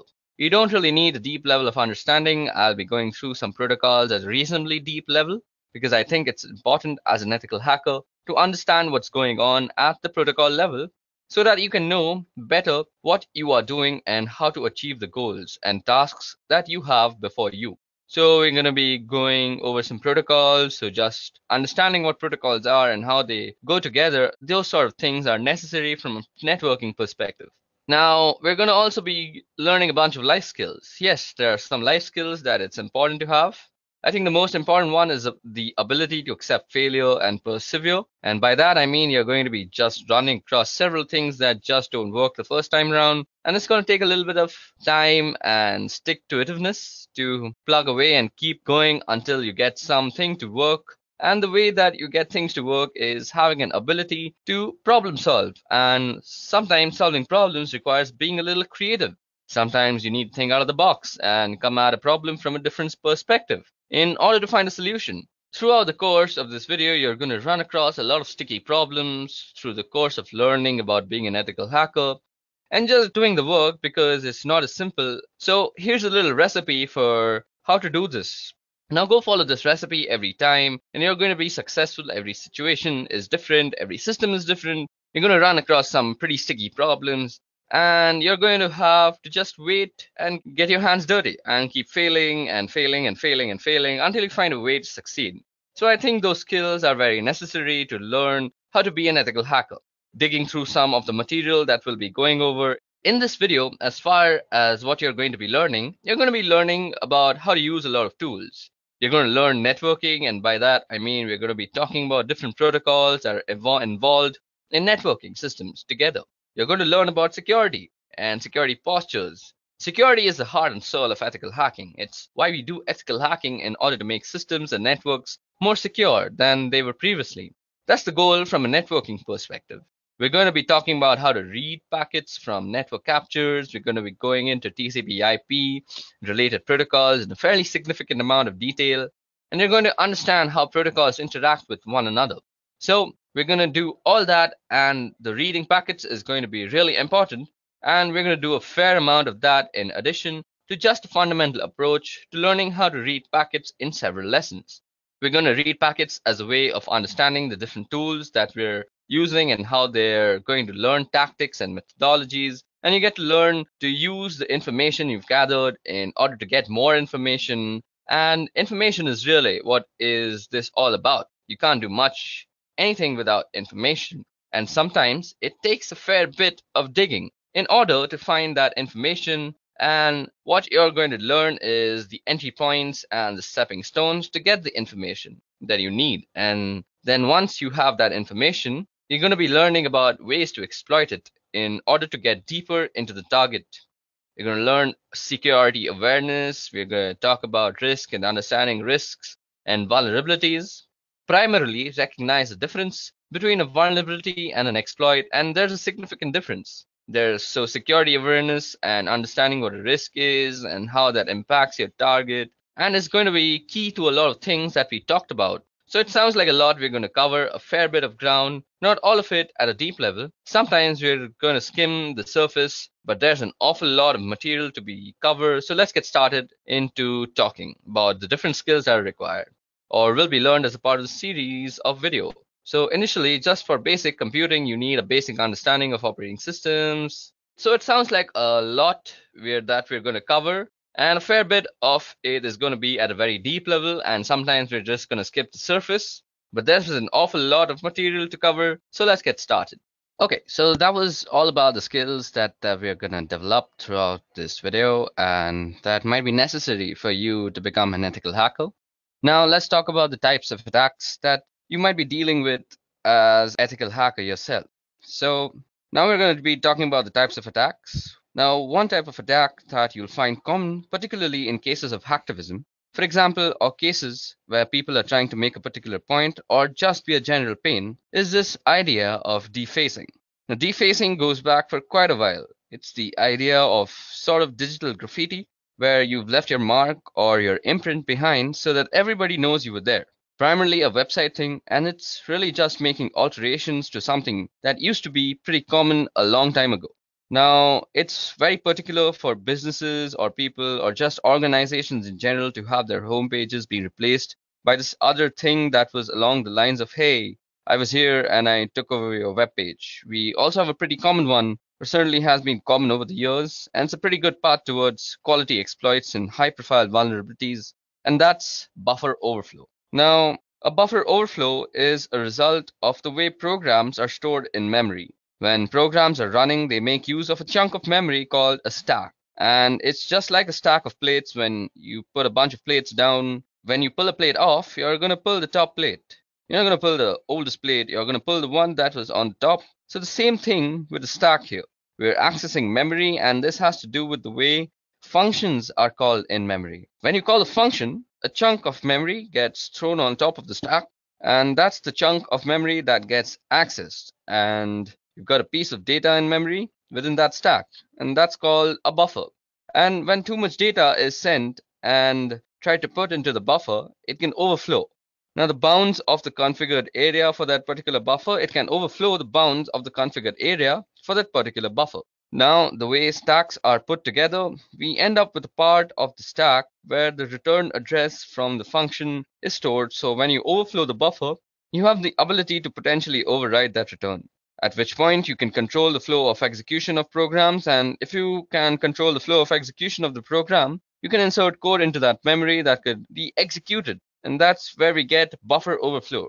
That turns into exploits that creates the ability to get like a command shell or some other useful thing from the system where the buffer overflow is running. So that's a buffer overflow in short. Sometimes we also have format string attacks, and sometimes these can be precursors to buffer overflow formats. Now, format strings come about because the C programming language makes use of these format strings that determines how data is going to be input or output. So you have a string of characters that define whether the subsequent input or output is going to be an integer, or whether it's going to be a character, or whether it's going to be a string or a floating point, that sort of thing. So you have a format string that defines the input or the output. Now, if a programmer leaves off the format string and just gets lazy and provides only the variable that's going to be output, for example, you have the ability to provide that format string. If you provide that format string, what then happens is the program starts picking the next piece of data off the stack and displays them, because that way we can start looking at data that's on the stack of the running program just by providing a format string. And if I can look at the data, I may be able to find information like a return address or some other useful piece of information.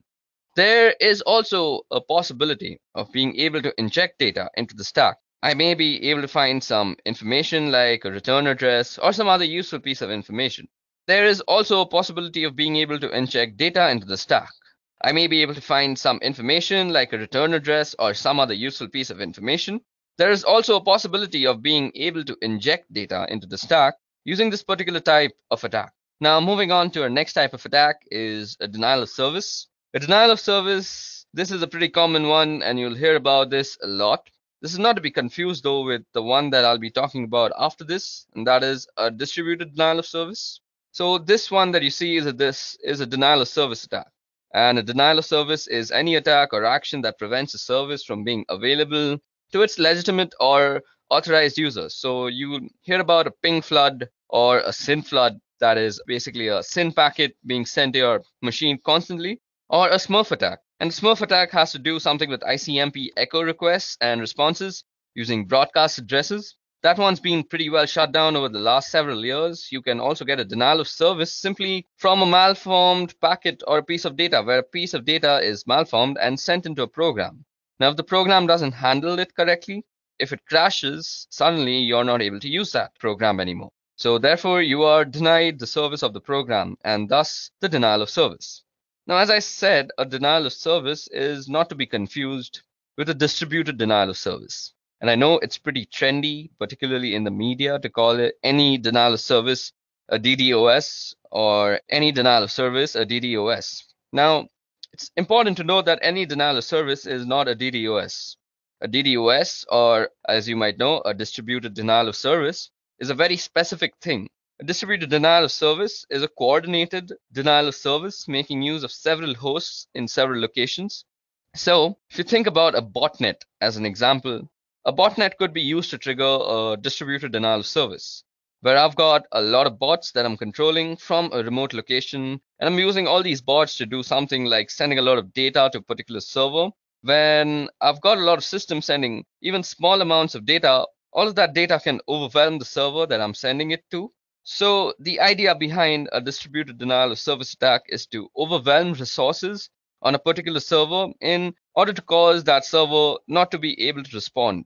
Now, the first known DDoS attack used a tool called Stockholrot, which is German for barbed wire.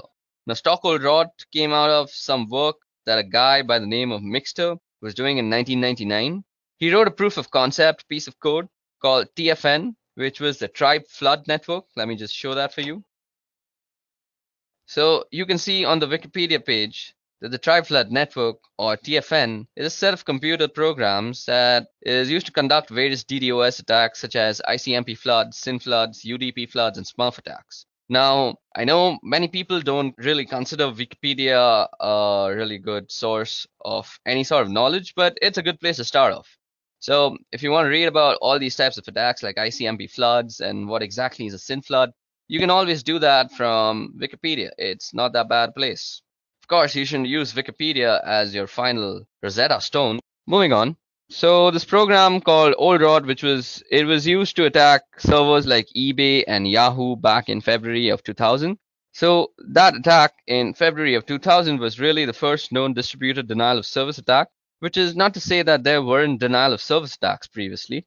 So to that, there were certainly plenty of them, but they were not distributed. Now, this means there weren't a lot of systems used to coordinate and create a denial of service condition, and therefore we get the distributed denial of service attack. So that's a handful of type of attacks and some pretty common attacks that you're going to see as an ethical hacker when you become an ethical hacker, or if you're trying to become an ethical hacker, you should always know about these types of attacks. Okay, so in this lesson, we're going to be talking about penetration testing and some of the details around how it works and logistics and specifically things like scope. So what exactly is penetration testing?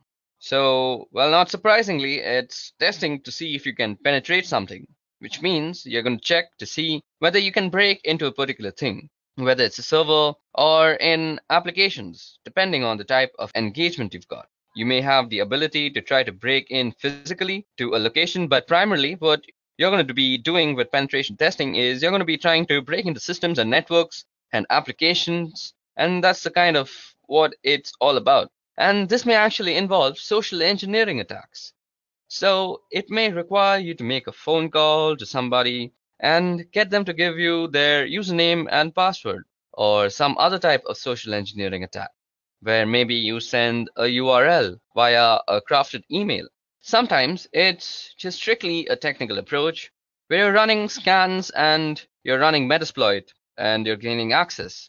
That way, or maybe some other type of technical application sort of connection. Sometimes it's physical access, that you need. So in order to get access to a particular system, if you can get physical access, then maybe you can get in. So that's what exactly penetration testing is. It's checking whether you can get into a system, whether it be physically or on a network. So what are the goals of penetration testing?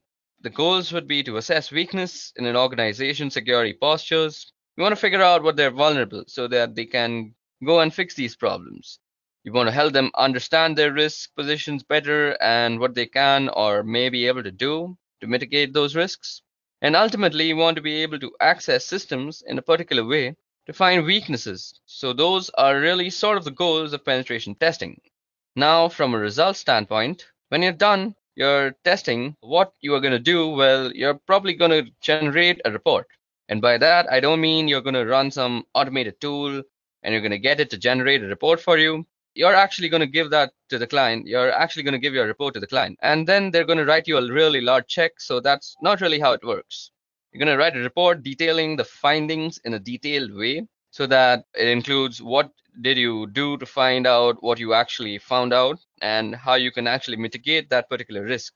So you should really include remediation activities in order to fix these vulnerabilities that you find. And it's pretty easy to walk around saying, hey, that's a problem and that's a problem and that's a problem. That's really not a lot of value. In that, where there's a value is that, hey, that's a problem and here's how you can go about fixing it. So let's talk about the scope of penetration testing. So firstly, you want to actually realize how big is the breadbox and how specifically what is it that the two of you have agreed, that being you, the ethical hacker, and the other guy being the authorized person to give you permissions to ethically hack, have specifically agreed that you can do penetration testing and you can target them as an organization or the client. And what you have agreed to are any exclusions or any sort of areas that they say you're not allowed to touch. So anything, so like if they've got a database server maybe, or there's a lot of really sensitive data on it, and there's a little hesitant, and they may put a don't touch this thing clause in the scope. So there are a lot of different reasons why they may exclude areas from the scope. And if they exclude them, then trust their reason and listen to them. What they have to say in terms of this is what we want you to accomplish. So along those lines, you really need to get a sign off from the target organization. Now, we've talked about this before, and this is certainly all about the ethics and trust, and it's also about legality, because if you do something that you don't have permissions to do, you could be prosecuted for that. So definitely get the scope very clear in writing and with signatures attached to it as to what you can and what you can't do, and always get approval from the right people, and make sure you get somebody who has the right level of permissions and is the right level of management so that they can sign off on its understanding and accept the risk that is associated with a penetration test. So let me talk a little bit about security assessments and how they differ from penetration tests. The security assessment is a hand-in-hand approach with clients. So you would walk in doing a collaborative thing where you're a trusted partner and you ally with them, and your goal isn't to penetrate them and point out all the things that are really bad, but it's to get a full assessment of the risk that the organization is exposed to. And you would probably provide more details about fixes that maybe you would in a penetration test. Now, what we're going to do is we're going to walk in and make sure that the policies and procedures they have in place are really what they need for the organization and the risk appetite that they've got. And we're going to make sure that the policies and procedures have controls that can tell us whether they are being actually adhered to or not. So the procedures and policies are being followed. A security assessment is probably a little bit more comprehensive than a penetration test, and you would look at more factors to assess the security postures of the organization in their overall risk. And you would tailor the output based on their risk appetite and what they're most interested in. And that's not to say that I'm going to tell them what they want to hear, but if there's something that they know and I know that they're just not going to do, I'm not going to be making a big deal out of it because they're already aware of it. And I'll make a note of it in the report just for a completeness sake. But I'm not going to go out in a lot of detail, so it's really kind of a hand-in-hand collaborative approach, where again, you're not just saying that they want us to say we're providing some real security and risk guidance towards their activities and other things. So it may provide an unrealistic view, so you've got a week, let's say, to do this penetration test against your target. Now you're going to have to go in, you're going to have to get set up, you're also going to have to start doing a bunch of scans and make sure that you're gathering information and screenshots and data for your reports. You're going to have to do all sorts of activities. Also, during the course of that week, you're going to be engaged in probably beginning to write your report and getting a sense of what is going to say and what's going to be in it. If you don't actually get any major penetration during the course of that week, the organization may feel like they're quote unquote secure. That's one of the reasons why penetration testing, while really sexy and show, is nice and all, but if an organization walks out of it believing that in a week you didn't manage to get the keys of the kingdom, then they must be secure. That's really misguided view, because a dedicated, skilled, and motivated attacker isn't going to just take a week or some portion of that week. If they're after something, they're going to dedicate themselves to it and really go after it. So just because you didn't find a penetration in some subset of a week doesn't mean that they're secure and invulnerable to attacks. It just means that during the course of that particular week and other circumstances that were in place, you didn't get a penetration that was really significant or major. That's all it means. It doesn't mean anything beyond that. And if an organization walks away feeling like they're secure, they're going to end up not fixing the real vulnerabilities that may be in place that could expose them to significant risks. So that's penetration testing, its scopes, its goals, and how it differs to security assessments. Now it's time to go over footprinting. So what is footprinting? Well, footprinting is getting an idea of the entire scope of your target. That means not just the scope that you were given, which may be an address block or it may be a domain name, that even may be a set of address blocks. Now what you want to do is you want to figure out all the information that's associated with that in great detail as you can possibly get. So you want a list of domain names. As you're going to go through this, you probably want some sort of database or Excel spreadsheet or something to keep track of all the information, because you're going to have a lot of it at the end. You want to be able to find the information quickly, so having some sort of either notepad going with your notes, or as I said, a spreadsheet or a database. So if you can get organized in that way, you want to keep all those sorts of things down. So in this case, I want to do some sort of search on, suppose, let's say edureka.co. Now I need network blocks. So far we found out that just made up IP addresses, because I'm just putting information down. But I need network blocks. So you may have one IP address that you can find externally, or you're going to want a whole range of internal blocks, and you can do a little bit of digging if you aren't provided those. You want specific IP addresses for critical systems, web servers, email servers, databases, if you can find any of these things of those sorts. And you want system architectures. And what kind of stuff are they running? Are they running Intel? Are they running Windows? Are they running some Unix systems? What are they running? What kind of access control lists they have?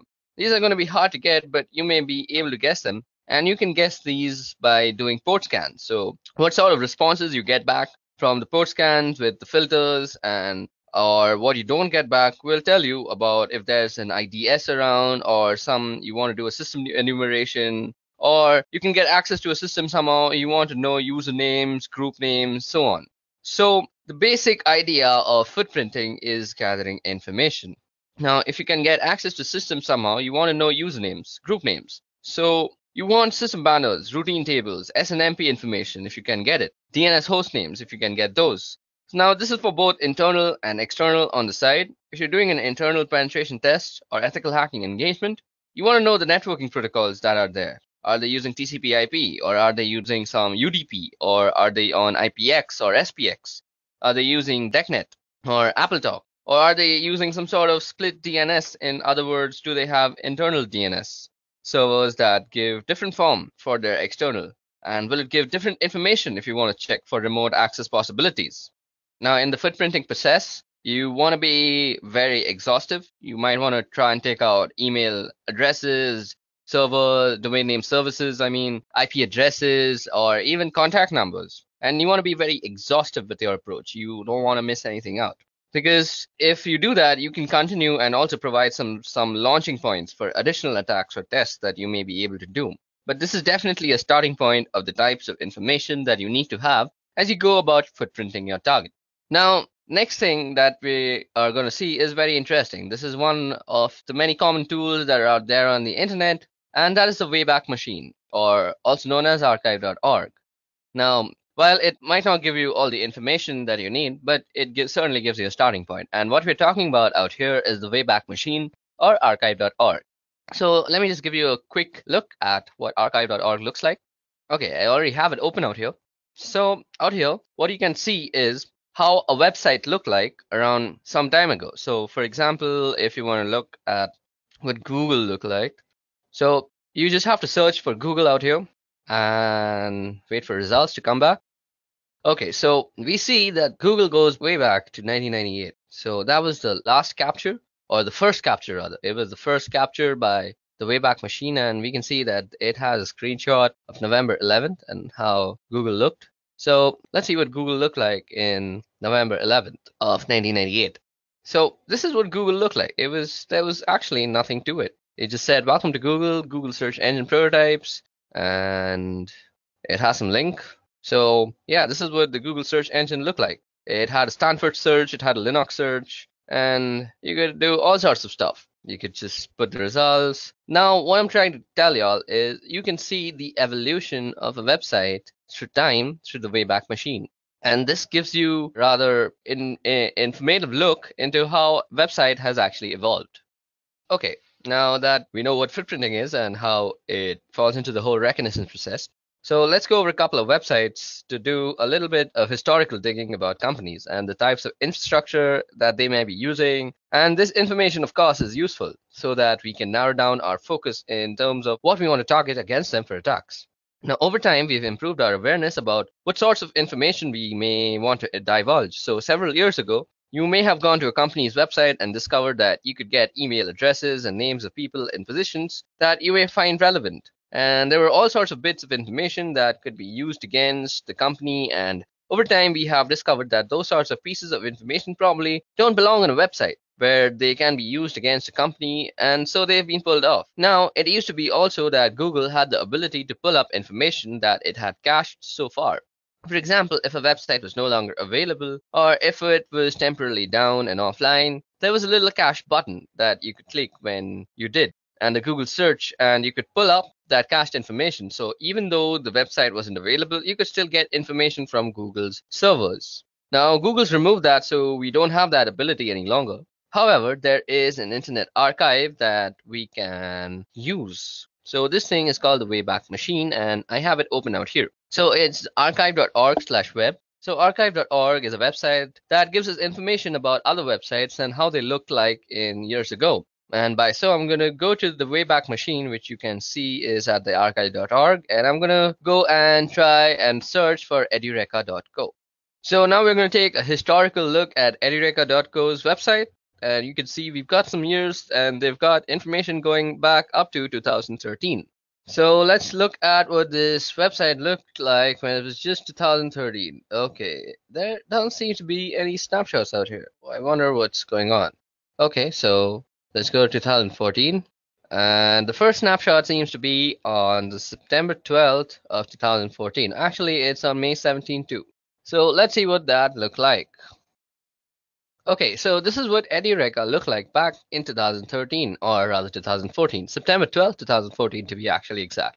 Now, you can see that we have some live classes and all these pictures are there, and they've got this weird picture of this guy out here. I don't know why that was a thing back in 2014. Now we can browse more advanced screenshots, or rather the screenshots that were taken later on, and see how this company has evolved with its infrastructure and the way it actually lays out its content. Okay, so it still hasn't evolved, but I can go a couple of years ahead and see what this has actually evolved into. So if I were to go to December 2016, so this is what it looked like in 2016, and we can see that they've added this weird box out here about browsing courses. They have added a search bar that kind of looks weird, but it's mostly because my internet is slow and it's not loading all the elements. They've also changed how they've actually laid out the courses. We can also see a change in the prices, I guess. So yeah, this tells us about how it evolves as a complete website. Now, this other website that I want to talk about is called Netcraft. Now, Netcraft does internet research, including the types of web servers that companies run.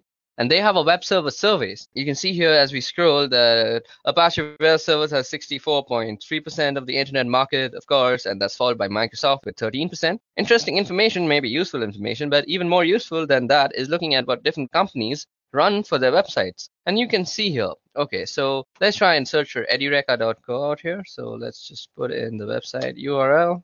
and let Netcraft generate the site report.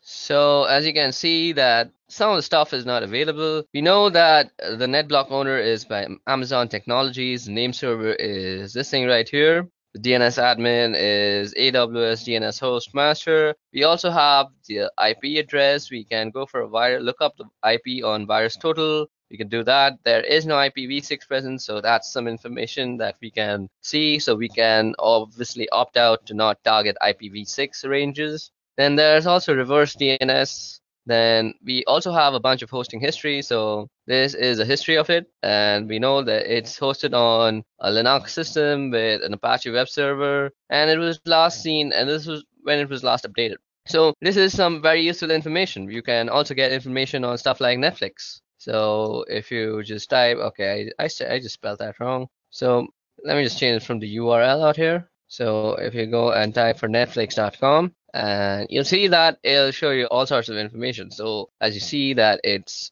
on an AWS server, it's an Amazon Data Services Ireland, and this is all the hosting history that it goes along with. It has some send policy frameworks, domain-based message authentication and reporting confirmations, and there's all sorts of information that you can get about websites and their web servers from Netcraft. So the Wayback Machine, along with Netcraft, make up for some interesting tools that are available on the internet, from which you can do a little bit of your reconnaissance process. Okay, now that we have gone over Netcraft and the Wayback Machine, now it's time to actually get to know how to use the little information that this site actually provides. So what the next topic that we're going to go over is using DNS to get more information.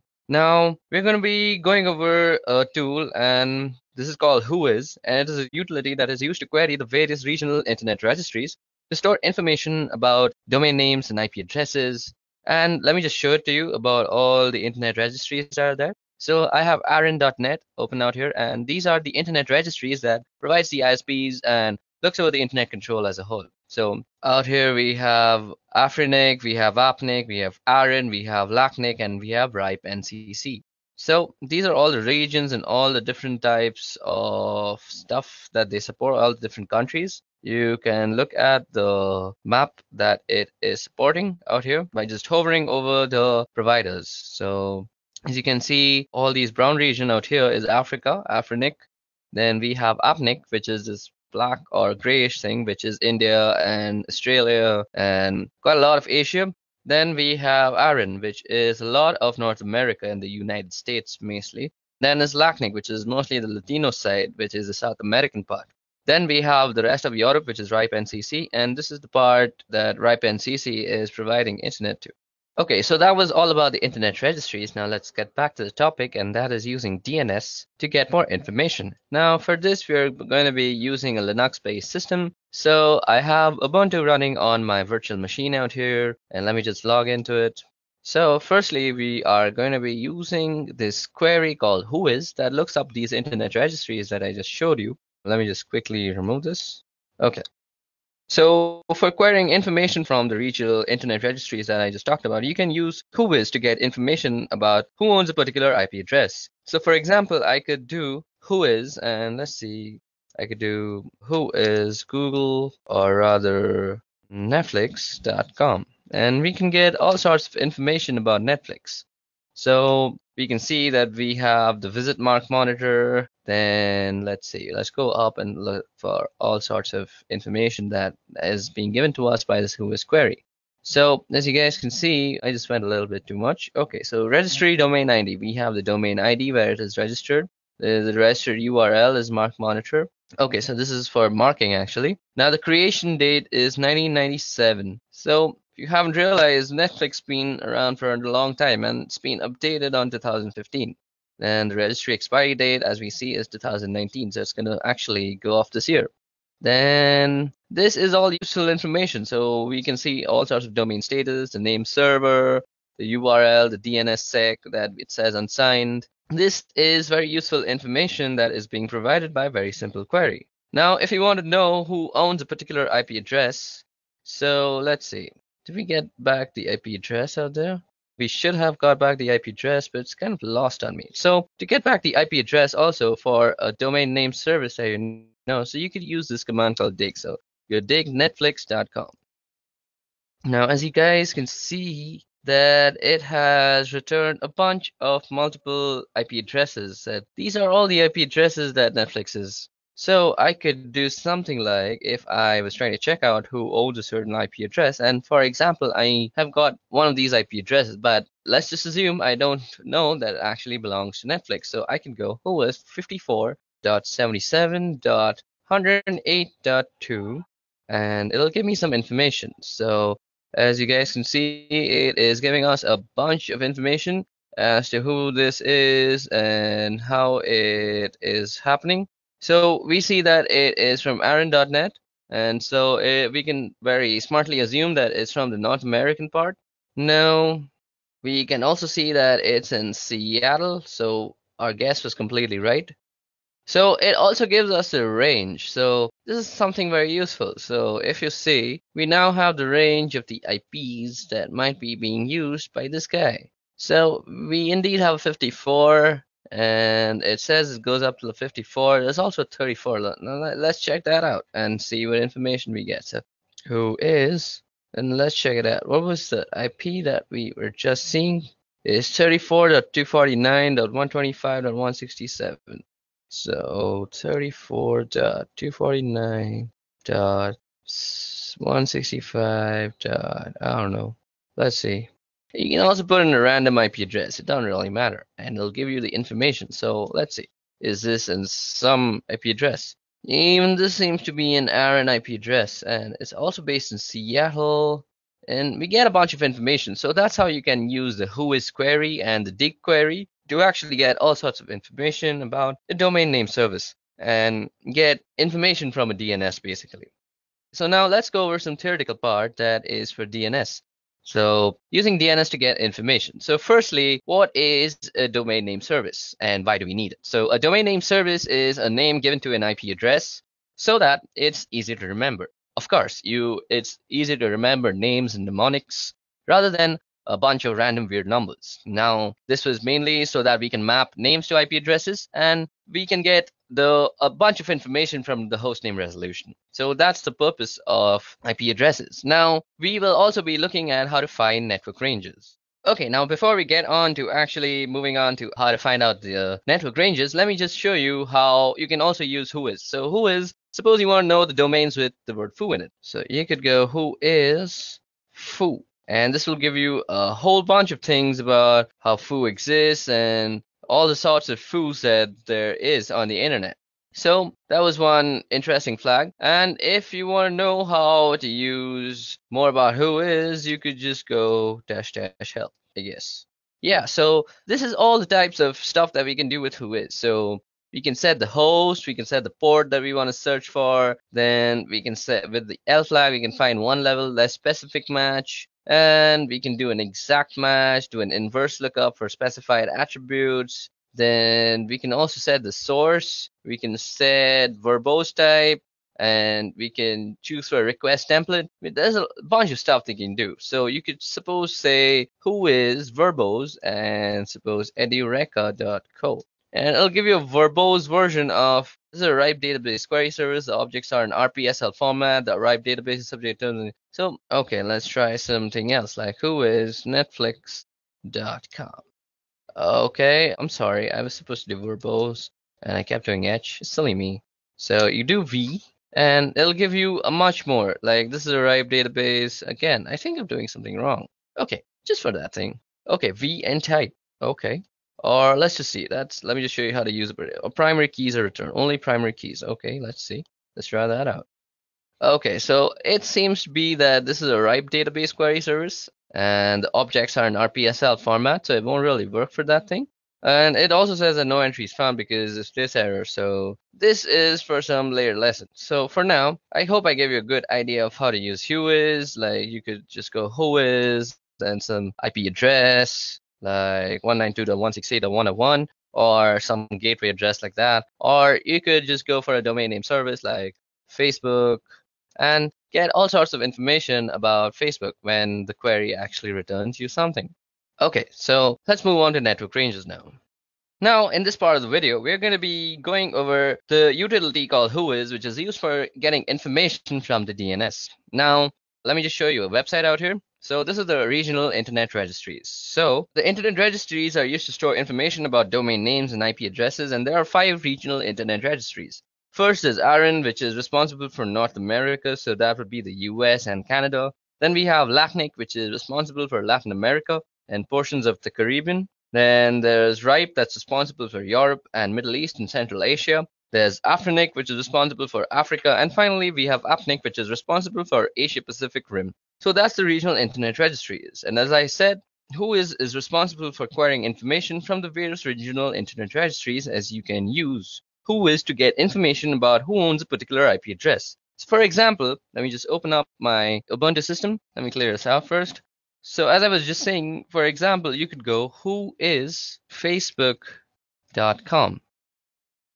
Okay, so as you guys can see, we could find out pretty quickly about who owns a particular IP address. So for example, I could do whois and just go facebook.com. It tells me about who it belongs to. It also gives you who owns a particular IP address and who's responsible for them. From the information, you can get email addresses that belong to a particular company. This one has an email address for tech contact of ipreg @ So you can get all sorts of email addresses, tech contacts, and all sorts of stuff out there. The registry database contains only .com and .net and all sorts of information. Now, I want to query a different IP address, and different information belongs in the different regional internet registries, of course. So if I want to go to a particular database, I would have to use the -h flag. So I could do whois ARIN net and remember the IP address, and I'm going to query that again. And of course, I get the same information back because I went there.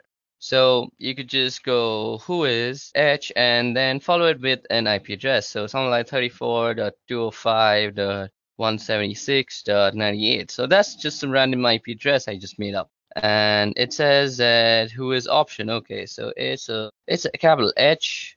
Okay, so let's see that. And we get all sorts of information back from that. So area 8, ARIN, and all sorts of stuff.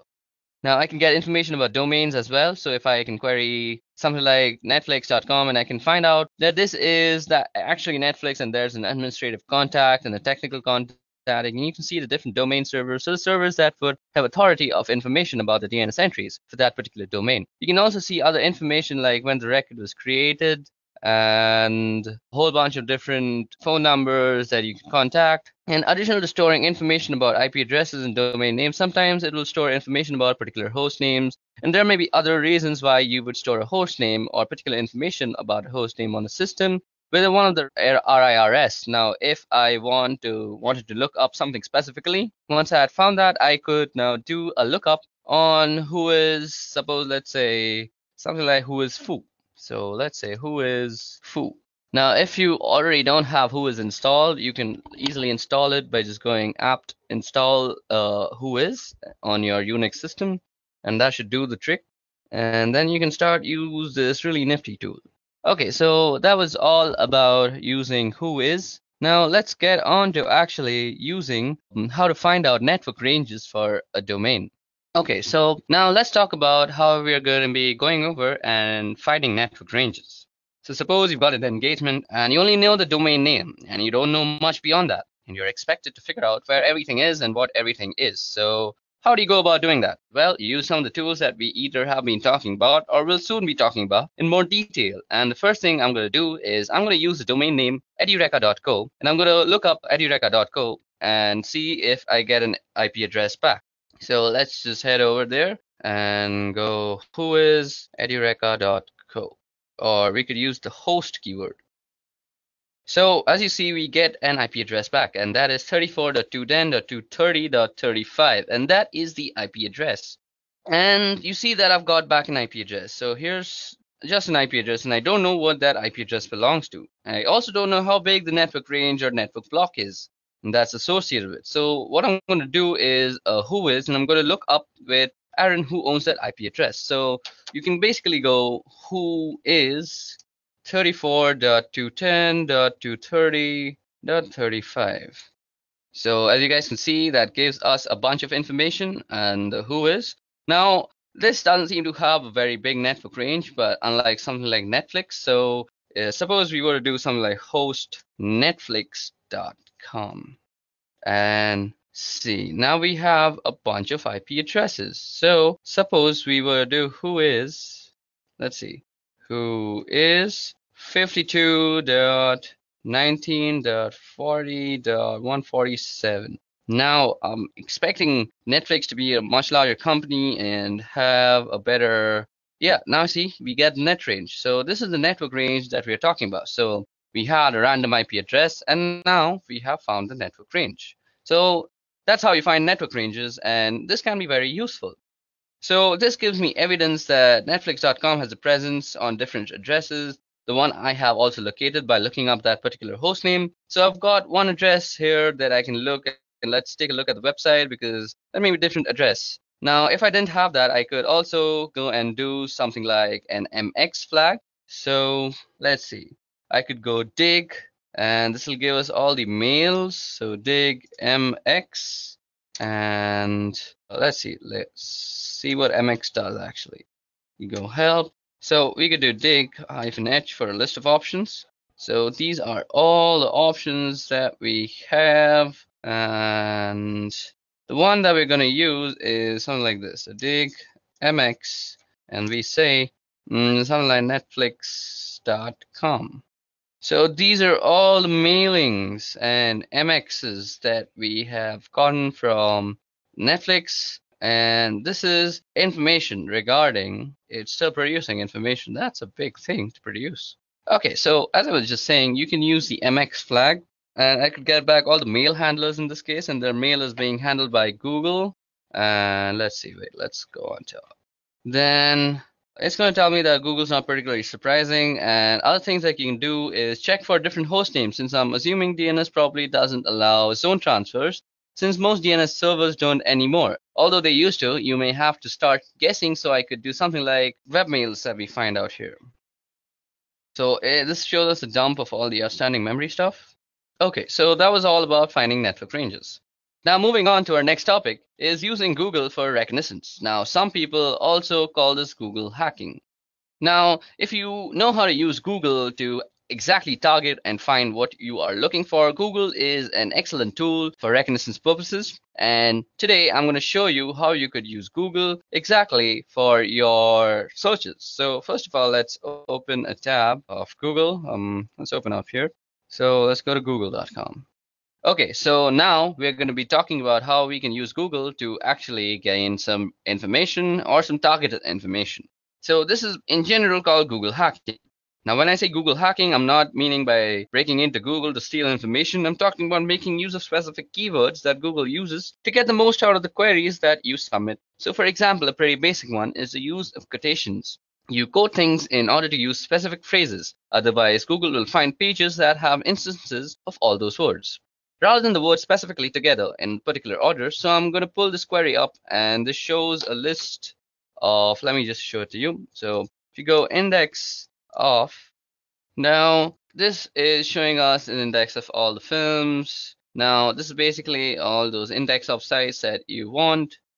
So as you guys can see, this shows us an index of all sorts of films that are there. Now you can use the index of, and you see that we have also an index of downloads or something like that, hyphen.com/download. And it is an index of all sorts of stuff. Now you can go into some folder and check them out. G Jones, G Worthy, G Perico. I don't know what these are, but some sort of stuff. And this is how you can use Google. Now let me just show you some more tricks. So you can use this. So suppose you're using Google to find for something like a presentation. So you could use something like file type PPTX, and it'll search for every type of file there that is PPT. Okay, let's try some other site, .ppt. So config. Okay, so this brings up all the types of files that have some configs in them. So this is some gaming configuration, as we see. This is some digital configuration of Liverpool. Now you could also use something like this thing in URL, and you could use something like root, and this will give you all the things with root in their URL. So kingroot.n, digital trends, and how to root Android. So that's in the root, and suppose you want to say something like all in file type, or suppose you want some extension. So .ppt. .pptx, does that work? Let's search for JavaScript files. Okay, I think it's JS. Okay, that doesn't seem to work either. This shows us all the things with JS in it. No, it's just external JS. I'm doing this wrong. So you could use file type. So let's see, file type, and we go, see, doc. So these are all the documents that you could find with the file type thing. And you could also do JS, I guess. Yep, and this will give you all the JavaScript files that are there. So this is how you can use Google to actually narrow down your searches. So suppose you want a particular set of keyword and we want to make sure we get the passwords file from Google. Okay, so now let's go into more details about the various things you can find using Google hacking techniques. Now, while Google hacking techniques are really useful for just general searching in Google, they're also useful for penetration testers or ethical hackers. You can narrow down information that you get from Google. You get a specific list of systems that may be vulnerable. So we can do things like look for error pages that do in the title error. So I'm going to get a whole bunch of information. So suppose like we go in title and we say error. So as that we get all sorts of stuff, and we can do the minus Google part. So if you do a minus Google, it'll not show you the stuff that's from Google. So we get various documentation pages about different vendors and the errors that they support. So here's one doc about Oracle, about Java error. Where you know something more specific, we may be able to get errors about all sorts of other stuff. So this is how you could use the Google hacking technique to your own advantage if you're a penetration tester.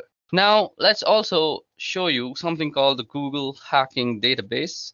Now, this is very useful for an ethical hacker. Now, the Google hacking database was created several years ago by a guy called Johnny Long, who put this Google hacking database together to begin to compile a list of searches that would bring up interesting information. Now, Johnny has written a couple of books on Google hacking, so we're at the Google hacking database website here, and you can see them talk about Google Docs and all sorts of stuff. Now, you can see that we can do all sorts of searches like in URL, SAP, BC, BSP. This brings up some portal pages. Now, out here, you can bring up some password, APS password in URL. Now, this will give you all sorts of stuff on Google. So suppose you go in URL, so like APS password. Now, you can get all sorts of stuff like which have passwords in their URL. So maybe you can just guess a password from there too. Now, that was Google hacking. So Google hacking entries, and they also have a number of categories and that you can look through to find some specific things. So you may be interested in, of course, and you can search specific information that you may be looking for with regards to a specific product. For example, let me just show you exploit database. These are all the types of stuff you can go through out here. And as you see, we have all sorts of stuff like this is an SQL injection thing. This is something regarding peer archive tars. So these let you get a foothold into some password cracking attempts, and you can do some brute force checking. And you can see here if it talks about the type of search it is and what it reveals. You can just click here on Google search, and it will actually bring up Google with a list of responses that Google generates. So let's look at this one here. This type is a log. So this is something about cross-site scripting logs, and we can also see some POTI logs if I was not wrong. So there's some denial of service POC. And we can see a bunch of stuff. And if you continue to scroll down, there are a lot of interesting information in here. So somehow somebody's got a POTI log that has logged a lot of information. They've got it up on a website. And it's basically a bunch of information that you can see. You can also get some surveillance videos sometimes, and you can look into them. And this is basically how you could use Google. So it's basically a list of queries that you can go through, and this is a very useful site if you're a penetration tester and looking for some help with your Google hacking terminologies. So that's it for Google hacking. Now let's move on. Okay, so now it's time for some networking fundamentals, and what better place to begin with TCP/IP. Now we're going to be talking about the history of TCP/IP and the network that eventually morphed into the thing that we now call the internet.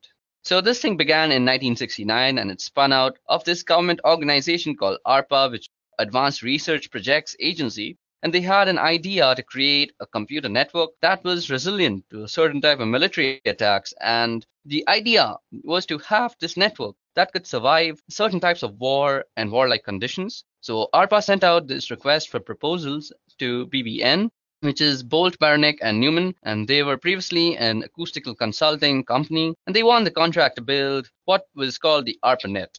The first connection was in 1969, So that's where we get the idea that the internet began in 1969, and the internet as we call it now didn't really begin, but ARPANET did. And ARPANET has a long history that goes through NSFNet in 1980s, and after ARPANET was sort of decommissioned, and a lot of other networks were folded into this thing called NSFNet that then turned into what we now call the internet.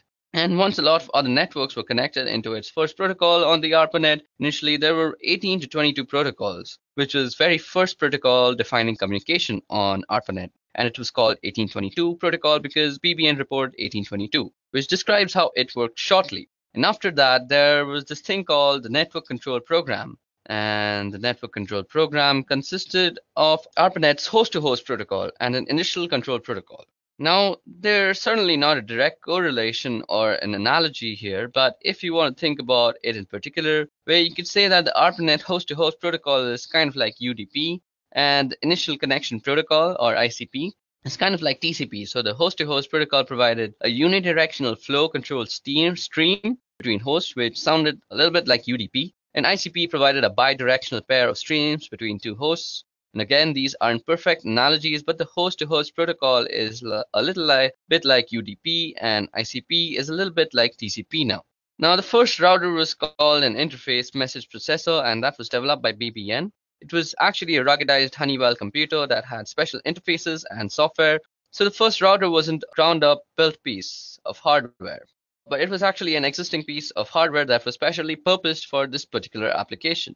So Honeywell had this computer that they made out, and BBN took that and made some specific hardware interfaces and wrote some special software that allowed it to turn into this interface message processor, which passed messages over ARPANET from one location to another. So where did IP come in here in 1973? So IP came in here as well in 1973, as I just said, and a guy by the name of Vint Cerf and another guy by the name of Robert Kahn took the ideas of NCP and what the ARPANET was doing, and they tried to come up with some concepts that would work for the needs that the ARPANET had. And so by 1974, they had published a paper that was published by the IEEE, and they proposed some new protocols. They originally proposed a central protocol called TCP. Later on, TCP was broken into TCP and IP to get away from the monolithic concept that TCP was originally. So they broke it into more modular protocols, and thus you get TCP and IP. So how do we get to our version 4, which is IPv4, since that's the kind of internet that we're using right now? Version 6 is coming and has been coming for many, many years now, but we're still kind of version 4. So how did we get here between 1977 and 79? And we went through version 0 to 3 by 1979, and 1980 we started using version 4. And that's eventually became the de facto protocol on the internet. In 1983, when NCP was finally shut down, because of all the hosts on the ARPANET were using TCP IP by that point in 1992, work began on an IP next generation, and for a long time, all of the specifications in the RFCs talked about PNG eventually, and IPNG became known as IPv6. You may be wondering where IPv5 went. Well, it was a specially purposed protocol that had to do something with streaming, and certainly not a widespread thing. One of the differences between IPv4 and IPv6 is that IPv6 has a 128-bit address, which gives us the ability to have some ridiculously large numbers of devices that have their own unique IP address. IPv4, by comparison, has only 32-bit addresses, and as you've probably heard, we're well on our way to exhausting the number of IP addresses that are available, and we've done a lot of things over the years to conserve address space and reuse address space so we can continue to extending to the point till where we completely run off IPv4 addresses. Another thing about IPv6 is it attempts to fix some of the inherent issues in IP, and some of those has to do with security concerns, and there are certainly a number of flaws in IPv4. And when they started working on IP next generation or IPv6, they tried to address some of those concerns in some of those issues. And they may not have done it perfectly, but it was certainly an attempt. And IPv6 attempted to fix some of the issues that were inherently in IP. And so that's the history of TCP IP till where we've reached today. Okay, so now that we've discussed a brief history on TCP IP and how it came about to the TCP IP version 4, let's discuss the model itself. Now we're going to be discussing two models, and those are the OSI model and the TCP IP model. Now, as I said, we'll be talking about the OSI and TCP models for network protocols and the network stacks. OSI, first of all, is the one that you see out here. It's the one on the left-hand side of the screen. And OSI stands for Open Systems Interconnect. And in the late 1970s, they started working on a model for how a network stack and network protocols would look originally. The intent was to develop the model and then develop the protocols that went with it. But what ended up happening was after they developed the models, TCP/IP started really taking off. And the TCP/IP model was what went along with it and matched better. What was going on with TCP/IP, which became the predominant protocol, and as a result, the OSI protocols never actually got developed.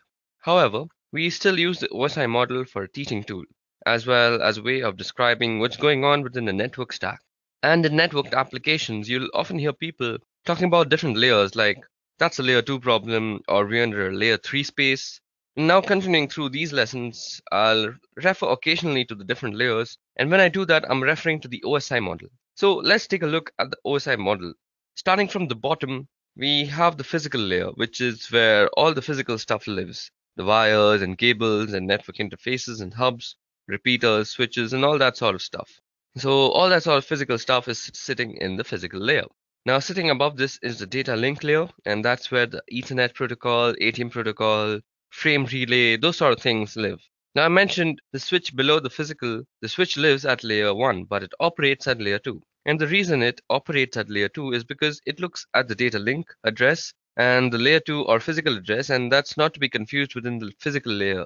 It does get a little mixed up sometimes, and we refer to the MAC address. Now, the MAC address is not the physical address that I'm talking about. It is the message authentication code address on a system the MAC address on a system as a physical address because it lives on the physical interface and bound physically. However, that MAC address or media access control address lives at layer 2, at the data link layer. The network layer, which is right above at layer 3, that's where the IP lives, as well as ICMP, IPX, and from IPX, SPX suite of protocols from novel routers operate at layer 3, and at layer 4 above that is the transport layer. That's the TCP, UDP, and SPX again, from the IPX, SPX suite of protocols. And above that is the session layer, and that's layer 5, and that's AppleTalk, SSH, as well as several other protocols. And then there's a presentation layer, which is layer 6, and you'll often see people refer to something like JPEG or MPEG as examples of protocols that live at that layer. Then there's a presentation layer, which is the final layer, which is layer 6, and you'll often see people refer to something like JPEG or MPEG as examples of protocol that live at that layer. And then they live at that layer, which is the presentation layer. Finally, we have layer 7, which is the application layer, and that's HTTP, FTP, SMTP, and similar application protocols, whose responsibility is to deliver and use the functionality. So that's basically the OSI model, and that's the 7 layers of the OSI model. And there's some important thing to note here. That is, when we are putting packets onto the wire, the packets get built from top of the stack from the top of the stack to the bottom of the stack, which is why it's called a stack. Each layer sits on top of the other, and the application layer is responsible for beginning the process, and then that follows through the presentation session and transport layer and down through the network data link until we finally drop it on the wire at the physical layer. When it's received from the network, it goes from the bottom up, and we receive it on the physical, and it gets handled by the data link and then the network and till the application layer. So basically, when a packet is coming in, it comes in from the application, goes out from the physical, and then when it's going out also, it goes from the physical through the data link, then the network, transport session, presentation, and application, and finally to the target system. Now what we're dealing with is an encapsulation process, so at every layer on the way down the different layers add bits of information to the datagram or the packet. So that's when it gets to the other side. Each layer knows where its demarcation point is. While it may seem obvious, each layer talks to the same layer on the other side. So when we drop a packet out onto the wire, the physical layer talks to the physical layer, and in other words, the electrical bits that get transmitted by the network interface on the first system are received on the second system. On the second system, the layer 2 headers that were put by the first system get removed and handled as necessary. Same thing at the network layer. It's the network layer that puts the IP header, and it's the network layer that removes the IP header and determines what to do from there, and so on again. While it may seem obvious, it's an important distinction to recognize that each layer talks to each layer. While it may seem obvious, it's an important distinction to recognize that each layer talks to each layer. And when you're building a packet, you go down through the stack, and when you're receiving, you come up through the stack. And again, it's called a stack because we keep pushing things on top of the packet and they get popped off the other side. So that was detailed and brief working on how the OSI model is set up and how the OSI model works. Now let's move on to the TCP/IP model, which is on the right hand side. And you'll notice that there's a really big difference here. That being that there are only 4 layers in the TCP/IP model as compared with the 7 layers of the OSI model. Now we have the network access layer, the internet layer, the transport layer, and the application layer and the functionality. Now we have the access layer, the internet layer, the transport layer, and the application layer. The functionality that the stack provides is the same, and in other words, you're not going to get less functionality out of the TCP/IP model. It's just that they've changed where different functionality resides and where the demarcation point between the different layers are. So there are only 4 layers in the TCP/IP model, which means there are a couple of layers that have taken in functions from some of the OSI models, and we can get into that right here. The difference between the models at the network access layer in the TCP/IP model that consists of the physical and the data link layer from the OSI model. So on the right here, you see the network access layer that takes into the account the physical and the data link layers from the OSI model. On the left-hand side, similarly, the application layer from the TCP/IP model encompasses all the session presentation and the application layer of the OSI model. So on the right, the very top box, the application layer, encompasses the session presentation and application layer. And on the left-hand side, that of course leaves the transport layer to be the same. And in the OSI model, they call it the network layer. And in the TCP/IP model, it's called the internet layer. Same sort of thing, that's where the IP lives. And even though it's called the internet layer as compared to the network layer, it's the same sort of functionality. So those are the really big differences between OSI and TCP/IP model. Anytime I refer to layers through the course of this video, that I'm going to be referring to the OSI model, and in part because it makes it easier to differentiate the different functionality. If I were to say layer 1 function in the TCP/IP model, you would necessarily know if I was talking about a physical thing or a data link thing. Since there's more granularity in the OSI model, it's better to talk about the functionality in terms of the layers in the OSI model, and that's the predominant model, the OSI model and the TCP/IP model for network stacks, network protocols, and applications. Okay, so now that we've discussed the TCP/IP model, let's go over another important protocol, and that is UDP. So what you see out here on your screen right now is Wireshark, and we'll be going over the uses of Wireshark and what it's useful for in the upcoming lessons. But for now, let me just show you a UDP packet. Okay, so before we get into the analysis of the packet while it's still filtering, let me just tell you a little bit about UDP. So UDP is a protocol in the TCP/IP suite of protocols. It's in the network layer. That's the network layer in the OSI. So a 7-layer reference model, the IP network layer, carries the IP address, and that has information about how to get packets to its destination. The transport layer sits on top of the network layer, and that carries information about how to differentiate network layer applications. And that information about how those network application gets differentiated is in the form of ports. So the transport layer has ports, and the network layer has, in this case, an IP address. And UDP is a transport layer protocol. And UDP stands for User Datagram Protocol, and it's often called connectionless or sometimes unreliable. Now, unreliable doesn't mean that you can't really rely on it. Unreliable means that you can't trust that what you send is reaching the other side. So what means actually that there's nothing in the protocol that says it's going to guarantee that the datagram that you send or the packet that you send is going to get where you want to send it. So the protocol has no sort of safety feature like that. So you shouldn't use this protocol, that is UDP, if you want some sort of safety net. And if you needed that type of safety net, you would have to write it into your own application. So basically UDP is a fast protocol, and that's one of the reasons why it's good. It's also one of the reasons why it's unreliable, because in order to get that speed, you don't have all of the error checking and validation that messages are getting there. So because it's fast, it's good for things like games and for real-time voice and video, anything where speed is important, and you would use UDP. So right here, I have a packet capture. So I'm using Wireshark to capture some packets, and let's check out a UDP packet. So out here, you see that there are some frames that says it's 167 bytes on wire, 167 bytes have been captured. But we're not really interested in the frame part. We're interested in the user datagram protocol part. So out here, you can see that the source port is 1853 and the destination port is 52081. Now, it has a length and it has a checksum and stuff.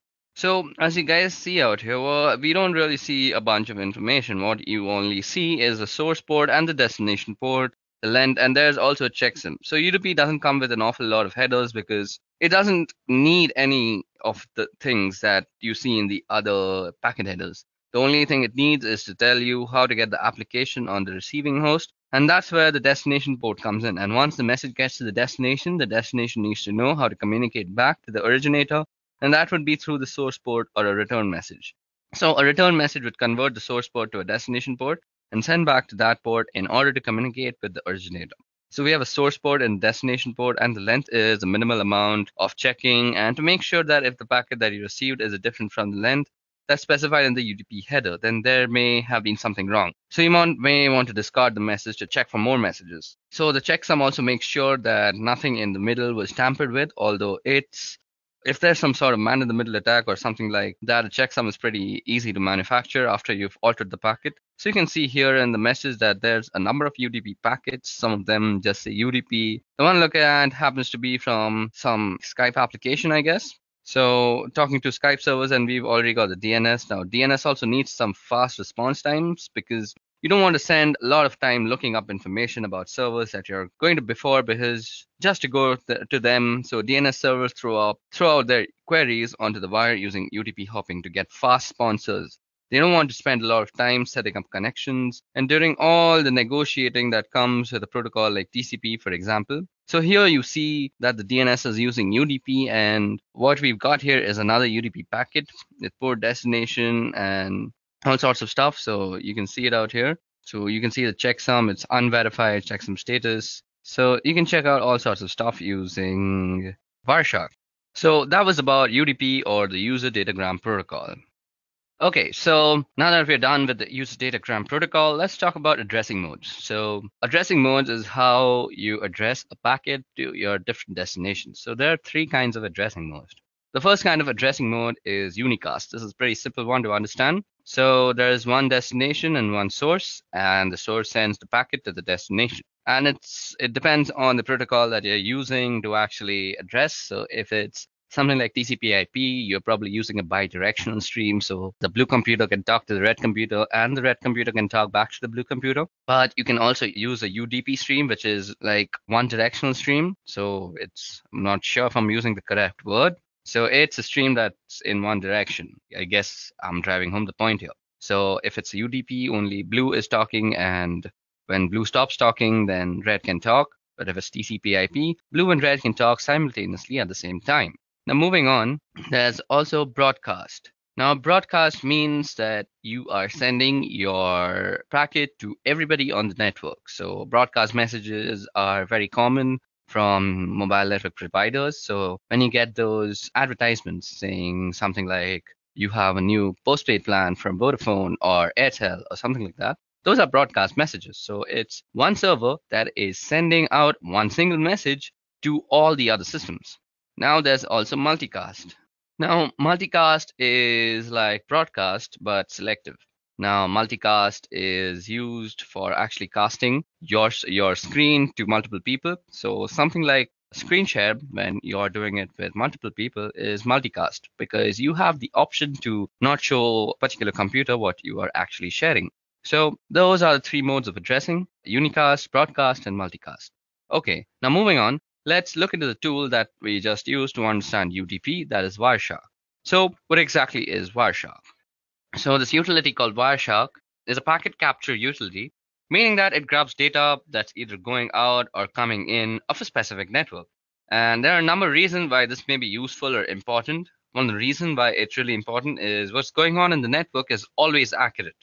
In other words, you can't mess around with things once they're on the network, or you can't lie about something that's actually on the network as compared with applications in their logs, which can be misleading or inaccurate, or if an attacker gets into an application, they may be able to alter the logging. Now, several other behaviors that make it difficult to see what's really going on. And the network, you can really see what's going on once it hits the wire. It's on the wire and you can't change that fact. Now, once it hits the wire, so what we're going to do here is a quick packet capture. So let me just open up Wireshark for you guys. So as you guys can see, I have already Wireshark open for us. Let me just remove this UDP filter that was there. So Wireshark is recapturing. So let us go over the stuff that you can see on the screen. Some important features of Wireshark so that we can use it later. So what I'm doing here is a quick packet capture, and I'm going to show some of the important features of Wireshark so that we can use it later on. Now, when we're starting to do some more significant work, I select the interface that I'm using primarily, which is my Wi-Fi, and I'm going to go over here and we'll bring up a Google page so that we can see what's happening on the network. So let me just quickly open up a Google page. As you guys can see, it's capturing a bunch of data that's going around here. Now let me just open up a Google page and that's going to send up some data. Let's go back. So it's grabbing a whole bunch of stuff off the network. I'm just going to stop that. I'm going to go back and take a look at some of the messages here. So some of the features of Wireshark, as you can see on the top part of the screen, here there's a window that says number, time, source, destination, protocol, length, and info. And those are all of the packets that have been captured. And their numbering starting from 1, and the time has to do with being relative to the point that we've started capturing. And you'll see the source and destination addresses and the protocol, the length of the packet in bytes, and some information about the packet. At the bottom of the screen, you'll see detailed information about the packet that has been selected. So suppose I'm still selecting this TCP packet out here. So we can go through the frames. The frame also has some interface IDs, the encapsulation type, and all sorts of information is there about the frame. Then we can look at the source port, the destination port, the sequence number, the flag set, the checksums. We can basically check everything about a packet because this is a packet analyzer and a packet sniffer. Now you'll see some detailed information about the packet that has been selected. So I'm going to select, so as I've selected this TCP IP packet, we see that in the middle frame it says frame 290. It means that it has a 290 A flag packet, and the packet that was captured is 66 bytes. And we grab 66 bytes and it's 528 bits later. So what you see out here was the source and the destination MAC address of the layer to layer address. And then you can see the IP address of both source and destination. And it says it's a TCP packet, gives us a source port, destination port. And we can start drilling down into different bits of the packet. And you can see when I select a particular section of the packet down at the very bottom, you can see what's actually a hex dump of the packet. And on the right hand side is the ASCII. So this is the hex dump, and this is the ASCII that you're looking at.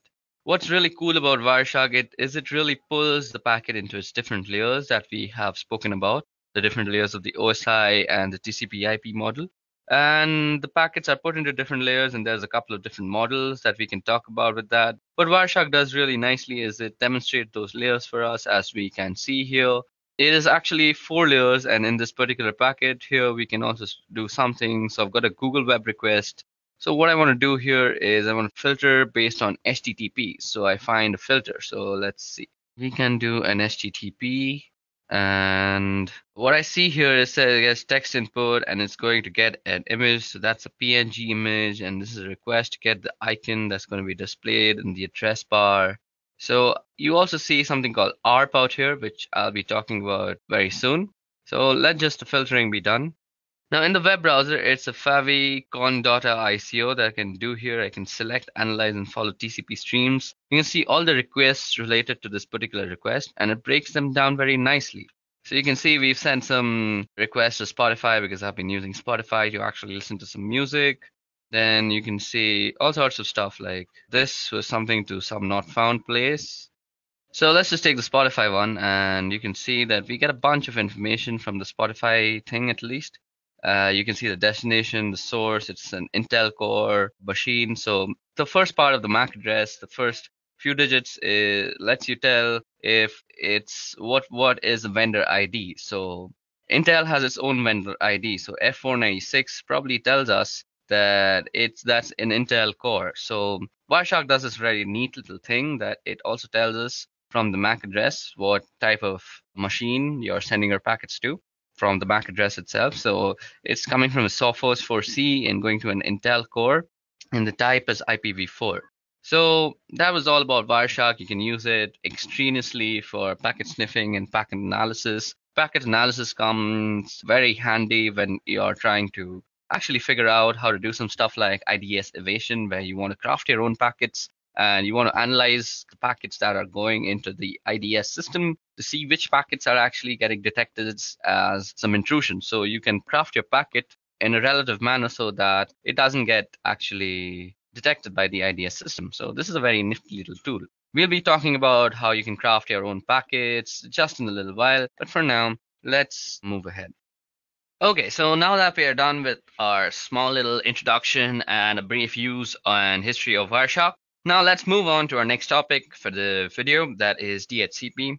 Okay, so DHCP is a protocol and it stands for Dynamic Host Configuration Protocol. So DHCP is a network management protocol used to dynamically assign an internet protocol address to any device on a network so they can communicate using IP. Now, DHCP automates and centrally manages these configurations rather than requiring some network administrator to manually assign the IP addresses to all the network devices. So DHCP can be implemented on small local networks as well as large enterprises. Now, DHCP will assign new IP addresses in each location when devices are moved from place to place, which means network administrators do not have to manually initially configure each device with a valid IP address. So if a device with a new IP address is moved to a new location of the network, it doesn't need any sort of reconfiguration. So versions of DHCP are available for use in the Internet Protocol version 4 and Internet Protocol version 6. Now, as you see on your screen is a very simplistic diagram on how DHCP works. So let me just run you down. DHCP runs at the application layer of the TCP IP protocol stack to dynamically assign IP addresses to DHCP clients and to allocate TCP IP configuration information to DHCP clients. This includes subnet mask information, default gateways, IP addresses, domain name systems, and addresses. So DHCP is a client-server protocol in which servers manage a pool of unique IP addresses, as well as information about client configuration parameters, and assign addresses out of those address pools. Now, DHCP-enabled clients send a request to the DHCP server whenever they connect to a network. The clients configured with DHCP broadcasts a request to the DHCP server and the request network configuration information for a local network to which they're attached. A client typically broadcasts a query for this information immediately after booting up. The DHCP server responds to the client request by providing IP configuration information previously specified by a network administrator. Now, this includes a specific IP address as well as for the time period, also called a lease, for which the allocation is valid. When refreshing an assignment, a DHCP client requests the same parameters, but the DHCP server may assign a new IP address based on the policies set by the administrator. Now, a DHCP server manages a record of all the IP addresses it allocates to networks, nodes. If a node is reallocated in the network, the server identifies it using its media access control address, now which prevents accidental configuring multiple devices with the same IP address. Now, DHCP is not a routable protocol, nor is it a secure one. DHCP is limited to a specific local area network, which means a single DHCP server per LAN is adequate. Now, larger networks may have a wide area network containing multiple individual locations depending on the connections between these points and the number of clients in each location. Multiple DHCP servers can be set up to handle the distribution of addresses. Now, if network administrators want a DHCP server to provide addressing to multiple subnets on a given network, they must configure DHCP relay services located on interconnecting routers that DHCP requests to have to cross. Now, these agents relay messages between DHCP client and servers. DHCP also lacks any built-in mechanism that would allow clients and servers to authenticate each other. Both are vulnerable to deception and to attack, where rogue clients can exhaust a DHCP server's pool.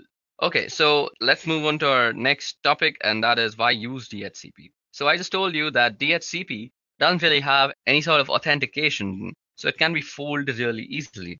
So what are the advantages of using DHCP? So DHCP offers quite a lot of advantages. Firstly is IP address management. A primary advantage of DHCP is easier management of IP addresses. In a network without DHCP, you must manually assign IP address. You must be careful to assign unique IP addresses to each client and to configure each client individually. If a client moves to a different network, you must make manual modifications for that client. Now, when DHCP is enabled, the DHCP server manages the assigning of IP addresses without the administrator's intervention. Clients can move to other subnets without manual reconfiguration because they obtain from a DHCP server new client information appropriate for the new network. Now, apart from that, you can say that DHCP also provides a centralized network client configuration. It has support for boot TP clients. It supports the local clients and remote clients. It supports network booting. And also it has a support for a large network, and not only for short, like small scale networks, but for larger networks as well.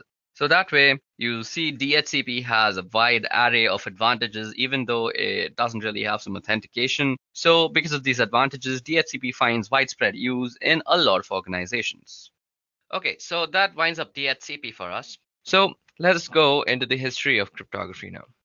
So let me give you a brief history of cryptography. Now, cryptography actually goes back several thousand years before, shortly after people began to find ways to communicate. There were some of us who were finding ways to make the understanding of that communication difficult so that other people couldn't understand what was going on.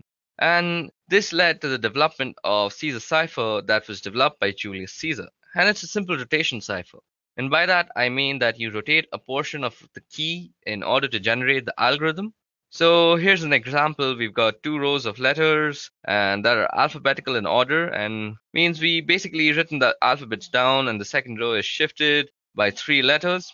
So a B is a Z actually, because if you move that way, a B is a Z from the first row gets shifted back to the second row, and then the letter D becomes the letter C. That's an example of how encryption works. So if you try to encrypt a word like hello, it would look completely gibberish after it came out of that algorithm. So if you count the letters out, you can see that the letter H can be translated to letter L. So that's a Caesar cipher. Now you must have heard of things like ROT13, which means that you rotate the 13 letters instead of 3 letters.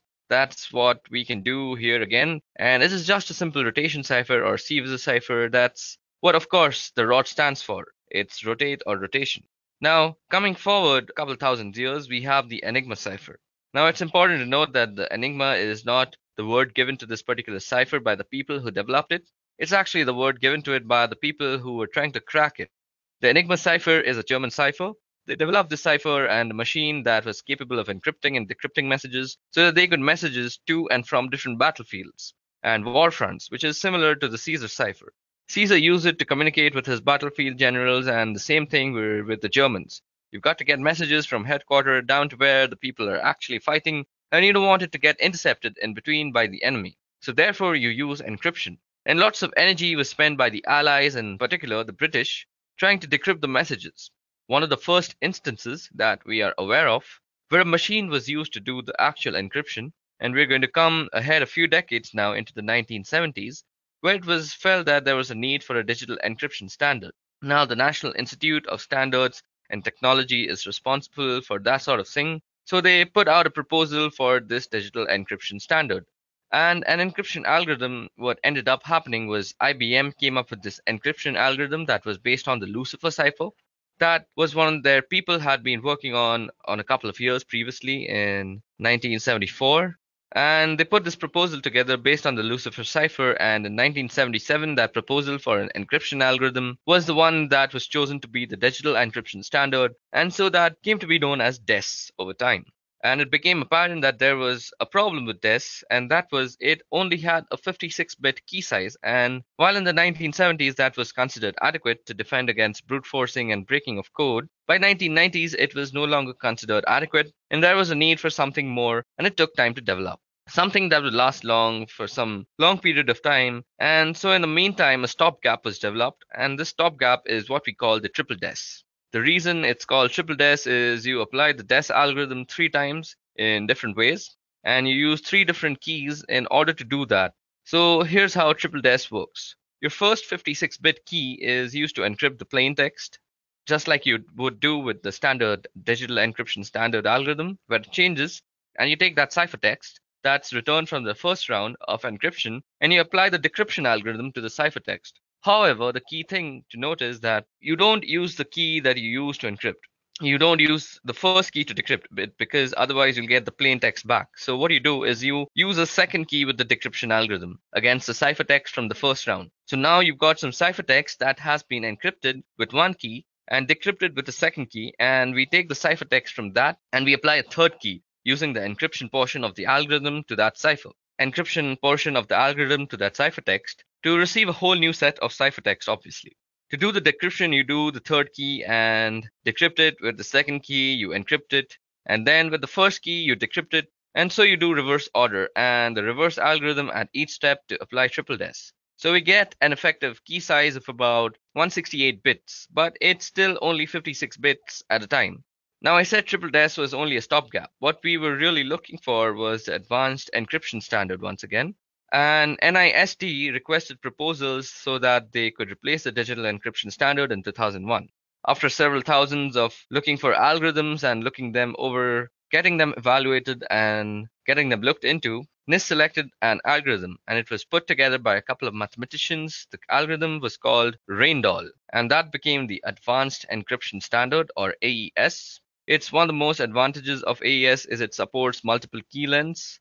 Currently, what you'll typically see is as we are using 128-bit keys. However, AES supports up to 256-bit keys. So if we get to the point where 128-bit isn't enough, we can move all the way up to 256 bits of keying material. So cryptography has a really long history. Currently, we are in a state where we have a reasonably stable encryption standard in AES. But the history of cryptography shows that with every set of encryption, eventually people find a way to crack it. Okay, so that was a brief history of cryptography. Now what I want to do is let's go over and talk about AES, triple DES, and DES in themselves because they are some really key cryptographic moments in history. Because there are some really key historic moments in the history of cryptography. Now we're going to talk about the different types of cryptographic ciphers, and primarily we're going to be talking about DES, triple DES, and AES. Now, DES is the digital encryption standard. It was developed by IBM in the 1970s, and originally it was cryptographic cipher named Lucifer. And after some modifications, IBM proposed it as the digital encryption standard, and it was selected by the digital encryption standard. Ever since then, it's been known as DES. Now, one thing that caused a little bit of controversy was during the process of selection, NSA requested some changes, and it hasn't been particularly clear what changes were requested by the NSA.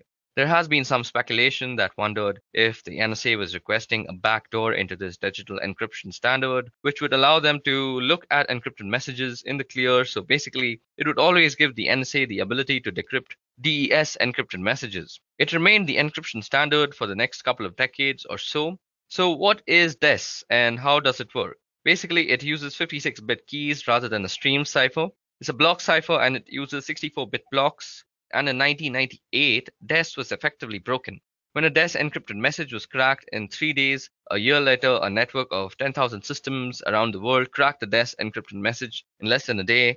And it's just gotten worse since then with modern computing power being what it is. Since DES was actually created, we already had come to the realization that we needed something else.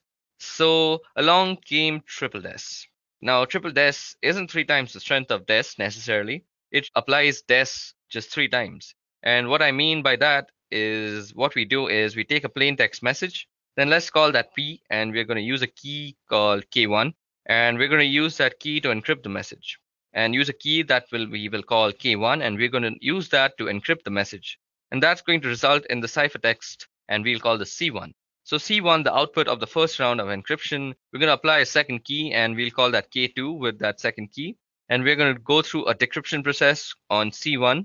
Since it's the wrong key, we're not going to get plain text out on the other end. What we're going to get is another round of ciphertext, and we will call this C2. What we do with C2, we are going to apply a third key, and we will call this K3, and we're going to encrypt ciphertext C2, and that's going to result in another round of ciphertext, and we will call that C3. So we have 3 different keys applied in 2 different ways. So with key 1 and key 3, we do a round of encryption, and with key 2, we do a round of decryption. So it's an encrypt, decrypt, encrypt process with separate keys. While that doesn't really yield a full 168-bit key size, the 3 rounds of encryption yields an effective key size of 168 bits because you have to find 356-bit keys. So speaking of that, technical detail for triple DES, we're still using the DES block cipher with 56-bit keys, but since we've got 3 different keys, we get an effective length of around 168 bits. Triple DES was really just a stopgap measure. We knew that if DES could be broken, triple DES could surely be broken with just some more time, I guess. And so the NIST was trying to request a standard that was in 1999, and in 2001, NIST published an algorithm that was called AES. So this algorithm that was originally called Reindoll was published by NIST as the Advanced Encryption Standard. Some technical specifications about AES is that the original Randall algorithm specified variable block sizes and key lengths. And as long as those block sizes and key lengths were multiples of 32 bits, so 32, 64, 96, and so on, you could use those block sizes and key lengths. When AES was published, AES specified a fixed 128-bit block size and key length of 128, 192, and 256. AES with 3 different key lengths, but 1 block size. And that's a little bit of detail about DES, triple DES, and AES. So when AES was published, AES specified a fixed 128-bit block size and a key length of 128, 192, and 256 bits. So we've got with AES 3 different key lengths, but 1 block size. And that was a little bit of detail about DES, triple DES, and AES. We'll use some of these in doing some hands-on work in the subsequent part of this video. Okay, so now that I've given you a brief history of how we have reached to the encryption standards that we are following today, that is the Advanced Encryption Standard, let's go ahead and talk a little bit more about DES, triple DES, and AES. So DES is a digital encryption standard. It was developed by IBM in the 1970s, and originally it was a cryptographic cipher named Lucifer. And after some modifications, IBM proposed it as the digital encryption standard. It was selected to be the digital encryption standard, and ever since then it's been known as DES or DES. One thing that caused a little bit of controversy was during the process of selection, the NSA requested some changes, and it hasn't been particularly clear what changes were requested by the NSA. There has been some sort of speculation that wondered if the NSA was requesting a backdoor into this digital encryption standard, which would allow them to look at encrypted messages in the clear. So basically, it would always give the NSA the ability to decrypt DES encrypted messages. It remained the encryption standard for the next couple of decades or so. And what is DES and how does it work? Now, DES remained the digital standard for encryption for the next couple of decades. So what does it do and how does it work? So basically, it uses a 56-bit key rather than a stream cipher. It's a block cipher and it uses 64-bit blocks. And in 1998, if you know, DES was effectively broken when a DES encrypted message was cracked in 3 days. And then a year later, a network of 10,000 systems around the world cracked a DES encrypted message in less than a day. And it's just gotten worse since then with modern computing being what it is today. Now, since DES was created and broken, we knew we needed something. And what came in between advanced encryption standards and DES is triple DES. Now, triple DES isn't 3 times the strength of DES necessarily. It's really DES applied 3 times. And what I mean by that is we take a plain text message, then let's call that P, and we're going to use a key called K1. And we're going to use that key to encrypt the message, and that's going to result in the ciphertext 1. So we'll call that C1. Now C1 is the output of the first round of encryption, and we're going to apply a second key called K2. And with that second key, we are going to go through a decryption process on C1. Now, since it's the wrong key, we are not going to get the plain text out of the decryption process. On the other end, we are going to get another round of ciphertext, and we're going to call that C2. Now with C2, we are going to apply a third key, and we are going to call that K3, and we're going to encrypt ciphertext C2, and that's going to result in ciphertext C3. So we have 3 different keys applied in 2 different ways. So with key 1, key 3, we do a round of encryption. With key 2, we do a round of decryption. So it's basically an encrypt, decrypt, encrypt process with 3 separate keys.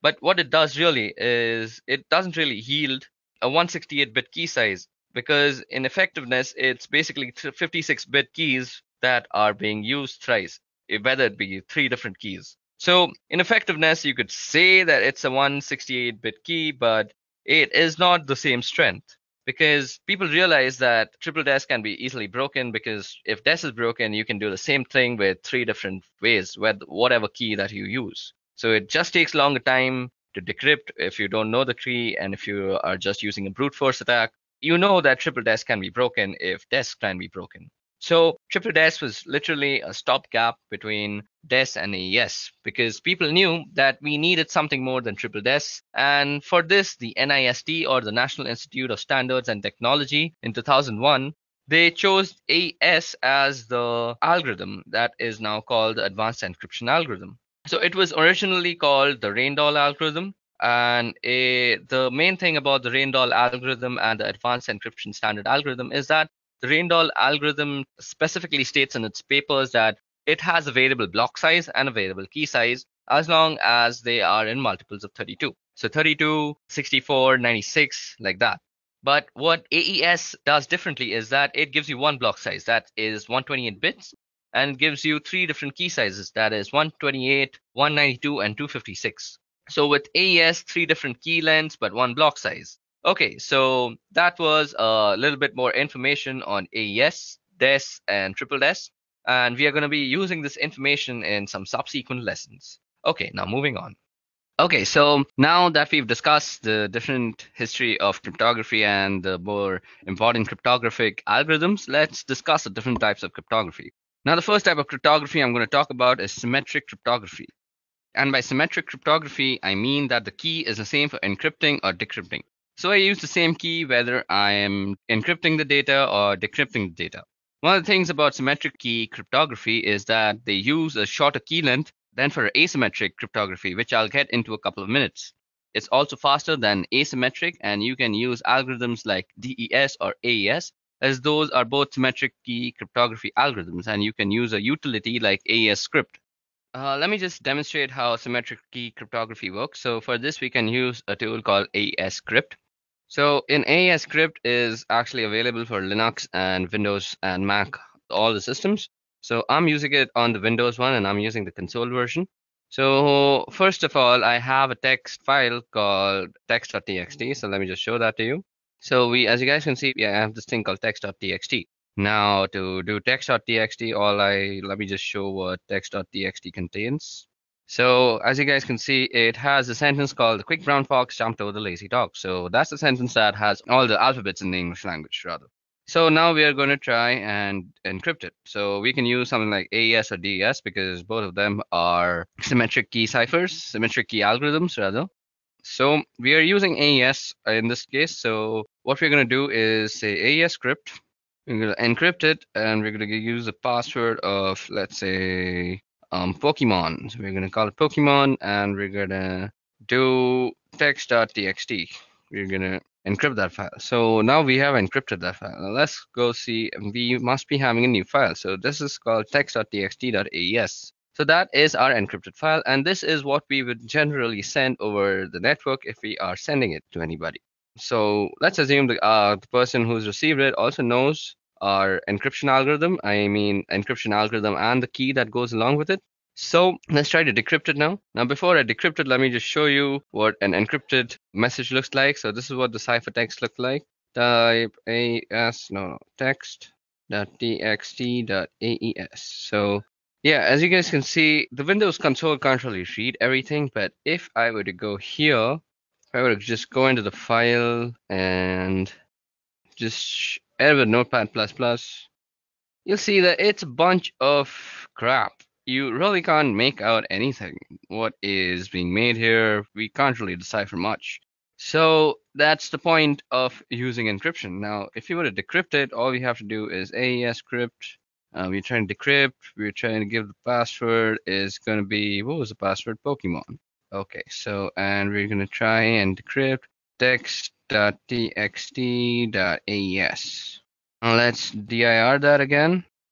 Okay, so that just decrypts our message for us. So this is how you would use AES script for encryption and decryption.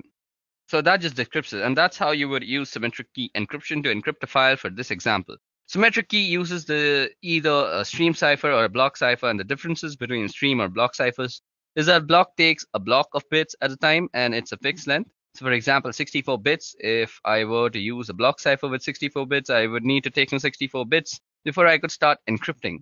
Now, if I didn't have 64 bits to encrypt, I would have to fill it with padding in order to get up to 64 bits a stream cipher. On the other hand, it will encrypt a bit at a time, so it doesn't matter how many bits you've got. You don't need to have some multiple of the block length in order to encrypt without padding. And another type of cryptography is asymmetric. Now, asymmetric, as you would expect, uses two different keys, and that's where we have public key and private key. Asymmetric key cryptography uses a longer key length, and it also has more computation, and the encryption process is slower with a symmetric key encryption. And the encryption process is slower than with the symmetric key encryption. One of the uses for symmetric key is for signing documents or emails, for example, where I would have the private key sign something, and the public key would be used to verify a signature.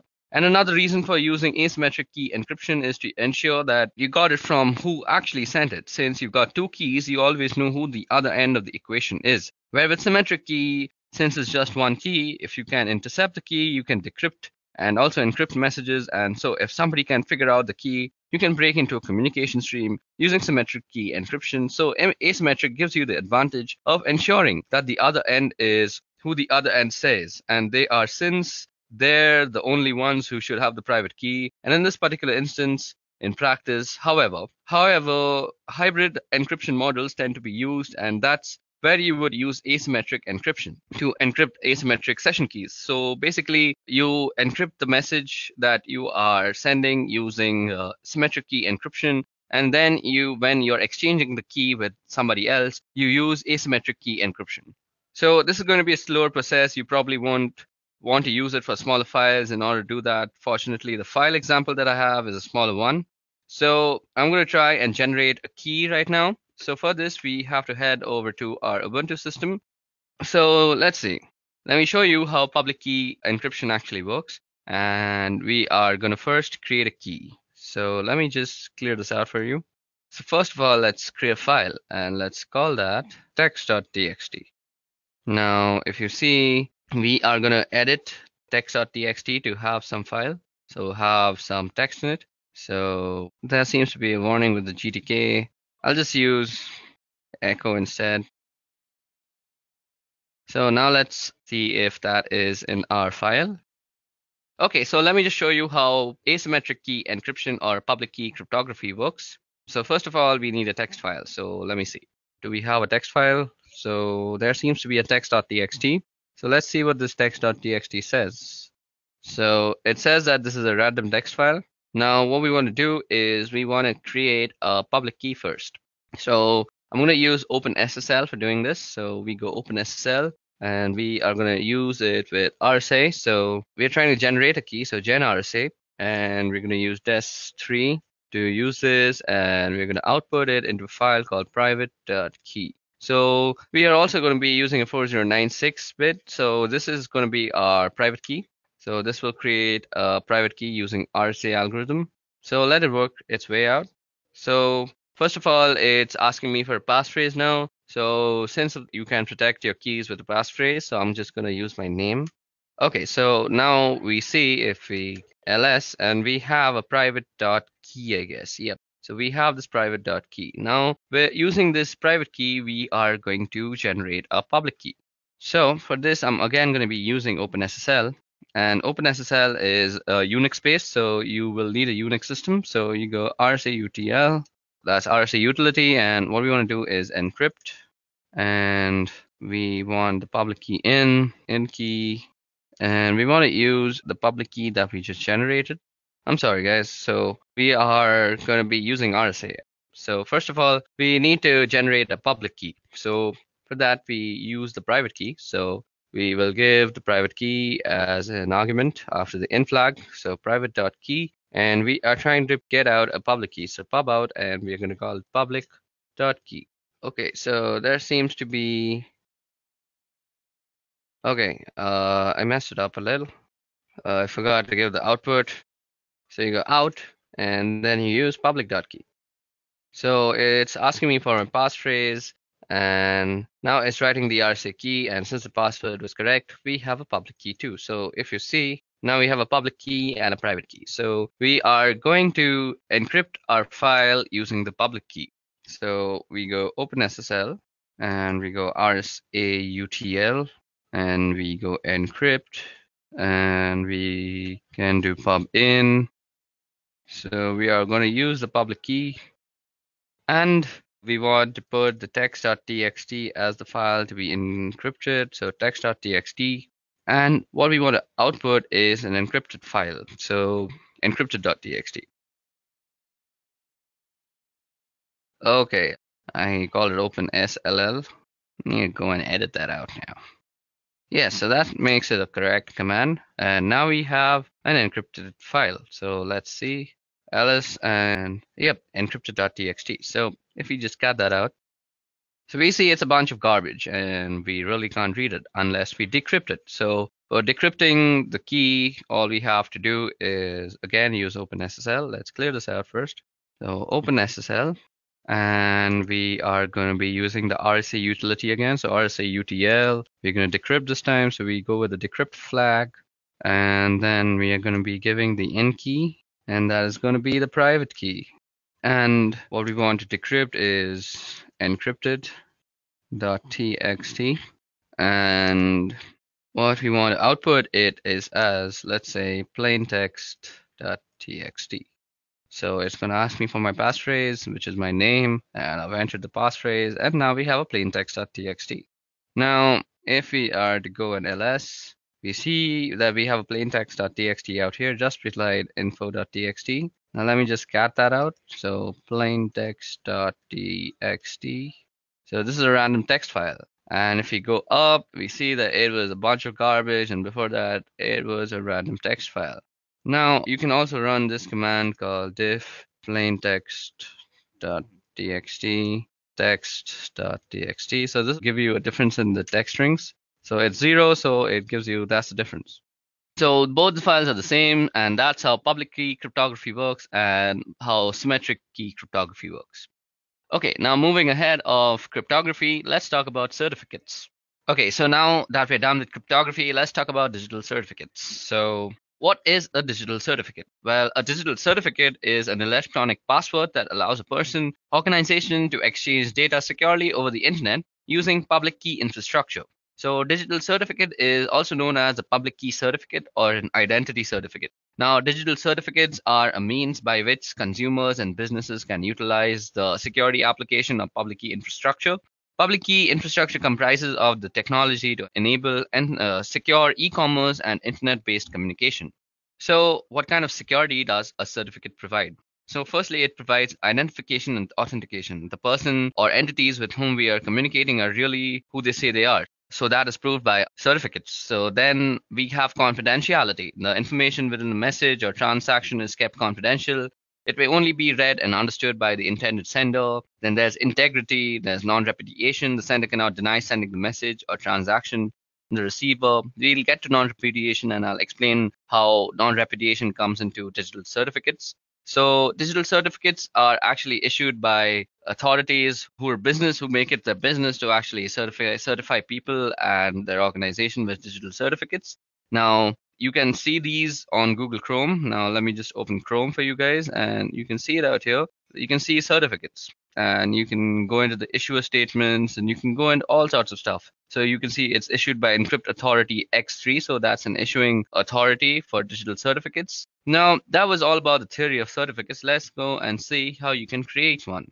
So to create a digital certificate, we are going to be using the OpenSSL tool again. So first of all, let me show you how to create a certificate. So we are going to be using the OpenSSL tool for that. So first of all, let me clear the screen out. So in this case, I'm going to generate a certificate authority certificate. So I'm doing an RSA key here to use inside the certificate. So first of all, I need to generate a private key. So to do that, as I had just showed you guys, we can use the OpenSSL tool. You go OpenSSL and gen RSA, and we're going to use DES3. Then we're going to out it, and let's call it ca.key. And we're going to use 4096 bits. So I'm doing an RSA key here to use inside the certificate. So I'm generating a private key, and the private key is used as a part of the certificate. And there's a public key associated with the certificate. So you've got public and private key, and data gets encrypted with the public key and then gets decrypted with the private key. So they are mathematically linked at the public and private key, because you need one for the end of the communication and the other for the other end of the communication. And they have to be linked so that the data that gets encrypted with one key gets to be decrypted with other key. So this is asking for a passphrase, and so I'm going to be giving my name as a passphrase. So that has generated the key for us. So now I'm going to generate the certificate itself. So I'm going to be using the OpenSSL utility. So first of all, you say OpenSSL, and you say request. So it'll be a new request, and it's going to be an X509 request. It's going to be valid for 365 days, and let's see, the key is going to be ca.key, and we're going to output it into ca, or let's call it Edureka.crt. So this is a certificate that I'm producing in the name of the company that I'm working for. So that is Edureka. So it says it's unable to load the private key. Let me just see, is the private key existing? I had a previous private key, so let me just remove that. Does it have a ca.key? Seems like I put the name differently. So let me just try that again. Open SSL, then we do request. So we're requesting a new certificate, and it's going to be X509, and it's going to be there for 365 days, and key is ca.key. Apparently that's what it's called out here. So, and it's going to be out into edureka.crt. Let's see if that works. So let's enter the passphrase. So it's my name. So now it's going to ask me a bunch of information that's going to be inside the certificate. So let's say it's asking the country name. Again, so let's put in the state. Okay, so IN, state, province name, some state. So Bangalore. Locality, let's say Whitefield. Organization name is Edureka. Unit name, Brain Force. Common name, let's leave that out. Email address, let's leave that out too. And we have our certificate. So if you go and list out your files, you'll see that there is a certificate called edureka.crt out here, which is highlighted. Okay, so now if you want to view this file, you could always use the OpenSSL. You could always use the OpenSSL utility. So you say you want to read an X059 request and you want it in text, and what you want to see is edureka.crt.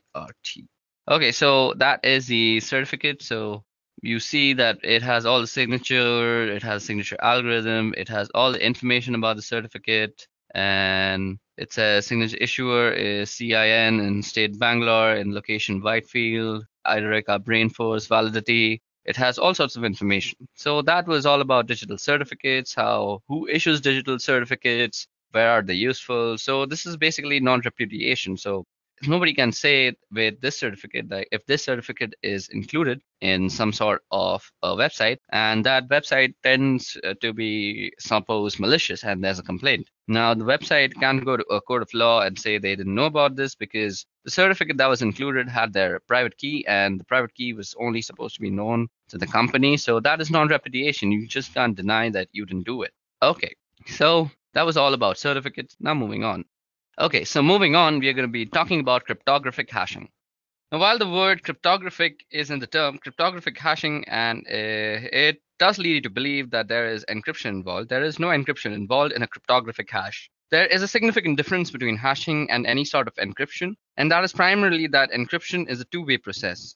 When I encrypt a piece of data or a file or anything else, what I'm doing is putting it into a state where I expect it to be able to get it back out again. In other words, when I encrypt a file, I expect it to be able to decrypt the file and get the original contents. Hashing is a one-way function on the other hand. Once I've hashed a piece of data or a file, there is no expectation and ability to get the original piece of data back. Hashing generates a fixed length value and different types of hashing will generate different length values. For example, MD5 will generate a different length value than SHA-1, and they're both hashing algorithms, but they generate different length values. And the resulting value from a hash function should be in no relation at all to the original piece of data. As a matter of fact, if two inputs generate the same hash value, it's called a collision. And if you can generate collisions, you may be able to get a point where you can generate a piece of data that are going to generate the same hash values, and that leads you to the potential ability to break the particular hashing algorithm that you're using. So what we can use hash is for, well, one thing we can use hash is for file integrity. We can run a hash on a file and get a value back, and later we can check that the value to make sure if it's the same. If it's the same, I can be sure that the same file was hashed in both instances. So let me just show you an example of what I just said, that if we hash a file, we'll get the same hash every time. So remember the certificate that we just created. Let me just log in again. So we are going to hash this certificate and it will create a certain hash, and we are going to see that every time we hash it, we are getting the same hash. So we can use this command called md5sum, and we can do edureka.crt. So this is the hash produced after you've hashed edureka.crt. So if I do an md5 again, so md5 is a hashing algorithm that you should know of. So edureka.crt, and it will produce very similar hash. Let's see if SHA-1 works like this. So SHA-1 edureka.crt. Okay, SHA-1 is the SHA from the SHA-utils package.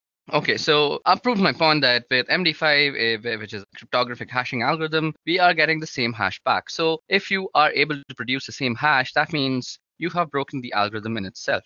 So if you run MD5 on Linux, you can get a version of MD5 and MD5 summation program on Windows and Mac OS, where with the utility MD5, which does the same thing. So I just showed you the file and I hashed it. And another reason we use hashing is we are storing passwords. So passwords are stored after hashing. We hash the passwords, and the reason for hashing passwords is so you're not storing the password in clear text, which would be easily seen even if you got it protected with permissions. If I hash the password every time I hash that password, I'm going to get the same value back from the same algorithm. So what I do is store the hash in some sort of password database. Since it's a one-way function, you can't get the password back directly from the hash.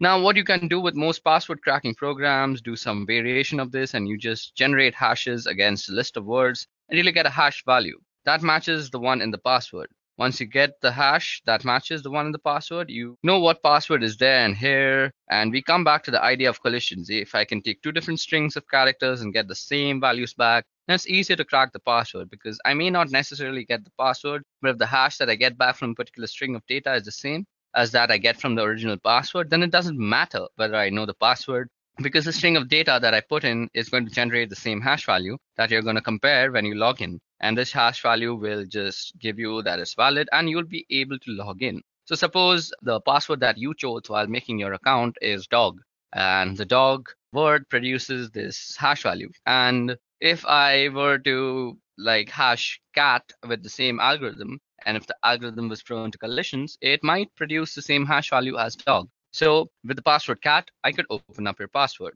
I could open up your account. So that was all about hashing and hashing algorithms. Let's move on now. Okay, so in this part of the video, we're going to go over SSL and TLS. Now, SSL and TLS are ways of doing encryption, and they were developed in order to do encryption between websites, web servers, and clients or browsers. SSL was originally developed by a company called Netscape. And if you don't remember, Netscape eventually spun off their source code and became Mozilla project, where we get Firefox from. So back in 1995, Netscape released a version 2 of SSL, and there was a version 1, but nothing was ever done with it. So we got to version 2 of SSL, and that was used for encryption of web transmission between the server and the browser to do a whole number of flaws between the server and the browser. Now, SSL version 2 had a whole number of flaws, and SSL 2 has the type of flaws that can lead to decryption of messages without actually having the correct keys and not being the right endpoints. And so Netscape released SSL version 3 in 1996. And so we get SSL 3.0, which is better than 2.0, but it still had some issues. And so in 1999, we ended up with TLS.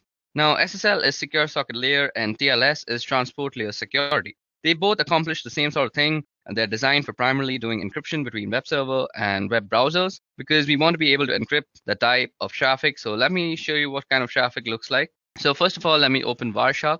And out here, I already have a TLS scan ready for you guys that you can see. We have all sorts of TLS data. So you can see that here's my source, and it's 1.32 and destination is 7612.4059.46, doing a client key exchange and the change cipher spec and an encrypted handshake message. And then we start getting application data. So there are some other steps involved here, and you're not seeing all of it with this particular Wireshark capture because, again, we get fragmented packets, and at some point it starts getting encrypted. And you can't see it anyways because Wireshark, without having the key, can't decrypt those messages. But what ends up happening is the client sends a hello, and the server responds with a hello, and they end up exchanging information as a part of that. Now, including version numbers supported, and you get random number, and the client's going to send out a number of cipher suits that may want to support an order, and it can support the server, and it's going to pick from those suite of ciphers. Now, then we start doing the key exchange and then do the change cipher spec and from the client and server, and eventually the server just sends a finished message. And at the point, we've got this encrypted communication going on, but there's this handshake that goes on between the two systems. And there's a number of different types of handshakes depending on the type of endpoints that you've got. But that's the type of communication that goes on between servers and the client one. Important thing about using SSL and TLS is, as I mentioned, some of the earlier versions had vulnerabilities in them, and you want to make sure that the servers aren't actually running those. So you want to run some scans to figure out the type of calls and ciphers that different systems use. So for this, we can use something called SSL scan. So this is available for Unix. I'm not really sure if there is something that is similar for Windows or Mac, but on a Unix-based system that is Linux, we can use SSL scan. So let me just show you how to use that. Clear this part out. So what we can do is run SSL scan again, suppose www.edureka.co. So I'm going to do an SSL scan here against the website, and you can see it's going out and probing all the different types of ciphers that we know on this system. Start with SSL v3 and are going to TLS version 1. And we could force SSL scan to try to do an SSL v2. If I scroll back up, here I get the surface ciphers, which is SSL version 3. It's using RSA. And it's using RSA for the asymmetric. Now, in order to do the key exchange, and once we get the session key up, we're going to use AES 256, and then we're going to use the secure hash algorithm to do the message authentication, or the MAC. It's sometimes called the HMAC for the hashed message authentication code. And what it does is simply hashes the MAC address that you would check one side against the other to make sure that the message hasn't been fiddled with in transmission. You can see here all the different types of cipher suites that are available. Here's TLS running RC4 at 40 bits using MD5, so that would be a pretty vulnerable type of communication to use. And between the server and the client, a 40-bit cipher using RC4 is a low-strength cipher, and we would definitely recommend that clients remove those from the supported ciphers that they have on their server. All that configuration would be done at the web server as well as when you generated your key and your certificates. Normally, certificates would be handled by a certificate authority. Now, you can also self-sign certificates and have those installed in your web server in order to do communications with your clients. The challenge with that is browsers today warn when they see a certificate against a certificate authority that is entrusted of it, and it doesn't have any certificate authority at all. So you'll get a warning in your browser indicating there may be a problem with your certificate. If your clients are savvy enough, and if the users are savvy enough, you may be able to make use of these self-signed certificates and save yourself some money. But generally, it's not recommended simply because clients are starting to get these bad certificates. And when they run across one that's really a problem, a real rogue certificate, they're going to ignore the certificate message in their browser and just go to these sites that could have malicious purposes in mind and may end up compromising the clients or your customers or users. So that's SSL and TLS and how they work and negotiate between servers and endpoints. Okay, so now that we've talked about TLS and SSL, let's talk about disk encryption. Now, disk encryption is actually something that was not really difficult to do, but sort of out of the reach of normal desktop computers for a really long time. Although there have long been ways to do encryption of files, and to a lesser degree, maybe entire disks, as we get faster processors, certainly encrypting the entire disks and being able to encrypt and decrypt on the fly without affecting performance is something that certainly comes within reach. And it's a feature that shows up in most modern operating systems to one degree or another. Now, these days, we're going to look at a couple of ways here of doing disk encryption. I'm going to tell you about one of them first, and it's not the one I can show. I can't really show the other one either. So with Microsoft, their Windows system have this program called BitLocker. Now, BitLocker requires either Windows Ultimate or Windows Enterprise. I don't happen to have either version, so I can't really show it to you, but I can tell you that BitLocker has ability to do entire disk encryption, and they use AES for the encryption cipher. And the thing about BitLocker is that they use a feature that comes with most modern systems, particularly laptops. They'll have a chip in them that's called the Trusted Platform Module, or TPM. The TPM chip is what it does is it stores the keys that allows the operating system to be able to access the disk through this encryption and decryption process. And they use a pretty strong encryption cipher, which is AES, but you have to have one of the couple of different versions of Windows in order to be able to use BitLocker. And it's one of those things you would normally run in an enterprise, and so that's why they included it on its enterprise version. Now, on the macOS side, they have this thing called File Vault, and you'll see in the system preferences on the security and privacy, if you go to File Vault, you can turn on File Vault. Now, if you have the little button that there says turn on File Vault, then you can turn on the File Vault and it would ask you about setting up keys, and it works similar to Windows BitLocker.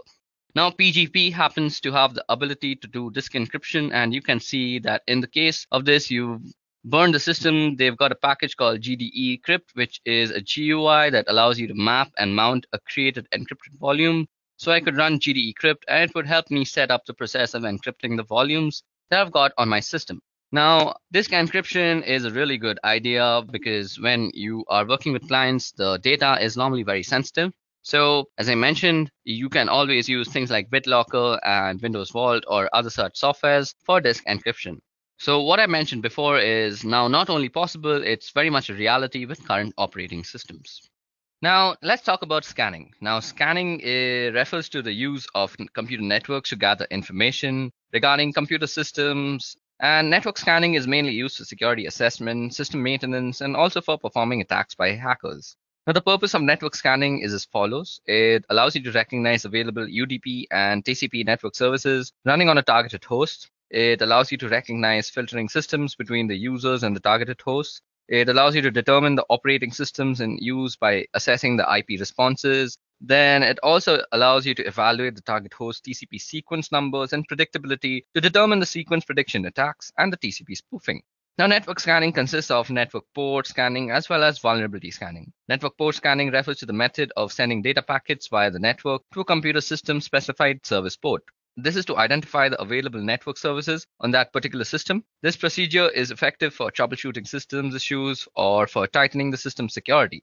Vulnerability scanning is a method used to discover known vulnerabilities of computing systems available on a network. It helps to detect a specific weak spot in an application software or the operating system, which could be used to crash the system or compromise it for undesired purposes. Now, network port scanning as well as vulnerability scanning is an information gathering technique, but when carried out by anonymous individuals, they are viewed as a prelude to an attack. Network scanning processes like port scans and ping swipes and return details about which IP address map to active live hosts and the type of service they provide. Another network scanning method known as inverse mapping gathers details about IP addresses that do not map to live hosts, which helps an attacker to focus on feasible addresses. Network scanning is one of the three important methods used by an attacker to gather information during the footprint stage, and the attacker makes a profile of the target organization. This includes data such as organization's domain name systems and email servers, in addition to its IP address range. And during the scanning stage, the attacker discovers details about the specified IP addresses that could be accessed online, their system architecture, their operating systems and services running on every computer. Now, during the enumeration stage, the attacker collects data, including routing tables, network user, and group names, simple network management protocol data, and so on. So now let's talk about intrusion detection evasion. So before we get into IDS evasion, let's talk about what exactly is an IDS. Now, an intrusion detection system, or IDS, is a system that monitors network traffic for suspicious activity and issues alerts when such activity is discovered. While anomaly detection and reporting is primary function, some intrusion detection systems are capable of taking actions when malicious activity or anomalous traffic is detected, including blocking traffic sent from suspicious IP addresses. Although intrusion detection systems monitor network for potentially malicious activity, they are also prone to false alarms or false positives. Consequently, organizations need to fine-tune their IDS product when they first install them. That means properly configuring their intrusion detection system to recognize what normal traffic on their network looks like compared to potentially malicious activity. An intrusion prevention system also monitors network packets for potentially damaging network traffic, but where an intrusion detection system responds to potentially malicious traffic by logging the traffic and issuing warning notification, intrusion prevention systems respond to such traffic by rejecting the potentially malicious packets. So there are different types of intrusion detection systems. So intrusion detection systems come in different flavors and detect suspicious activities using different methods. So kind of intrusion detection is a network intrusion detection system. So that is NIDS is deployed at a strategic point or points within the network where it can monitor inbound and outbound traffic to and from all the devices on the network. Then there is host intrusion detection system, that is HIDS, which runs on all computers or devices in the network with direct access to both the internet and the enterprise internal network. HIDS have an advantage over NIDS in that they may be able to detect anomalous network packets that originate from inside the organizations or malicious traffic that NIDS has failed to detect. HIDS may also be able to identify malicious traffic that originates from the host itself, as when the host has been infected with malware and is attempting to spread to other systems. Signature-based intrusion detection system monitors all packets traversing the network and compares them against a database of signatures or attributes of known malicious threats, much like antivirus softwares. So now let's talk about IDS evasion. Okay, so now let's talk about IDS evasion. Now, IDS is an intrusion detection system, as we just spoke about, and is there to detect exactly the types of activities that we are engaged in sometimes. And sometimes you may be called in to work on a target where your activities are known and should be known by the operators or the operations people involved in monitoring and managing the network. And the idea being not only do they want to assess the technical controls that are in place, but they also want to assess the operational procedures and ensure that the systems and processes are working the way that they are supposed to be working. Now, when you are engaged with a target that you are in full cooperation with, you don't need to do these types of evasion tactics. All these techniques may be actually avoided. But if you're asked to perform an assessment or a penetration on a target where they are not supposed to see your activities, then you need to know some different techniques to evade detection from an IDS. So we're going to talk about a couple of different things that you can do. So one thing that you can do is manipulate packets to look a particular way. Now, for this, there's a tool called Packeth. So Packeth is a really good way to actually manipulate traffic, and by actually manipulating the contents of a packet, like you can specify the destination and source. So it's a really useful tool to set up packets, look a particular way. One thing it can do is allow you to spoof IP addresses. So I could set a source IP address here that was something completely different from mine. Now, if I'm using TCP or UDP, I'm not going to see the response back. And in this case, TCP, I'm not even going to get the three-way connection made because the responses are going to go back to the source IP. But what you can do is, in addition to spoofing, you can set up particular ways that a packet may look, like changing the type of service, or by changing the fragmentation offset, or by different flag settings that may allow you through an IDS without maybe getting flagged. And it may also allow you through a firewall. Now, it's a slim possibility, but it's a possibility. Now, another thing you can do is use Packeth to generate a lot of really bogus data. And what you might do is hide in the noise generated by Packeth. So you could create some really bogus packets that are sure to set off IDS alarms, and then you can run some legitimate scans underneath and hopefully be able to get some responses different from mine. Now, if I'm using TCP or UDP, I'm not going to see the response back.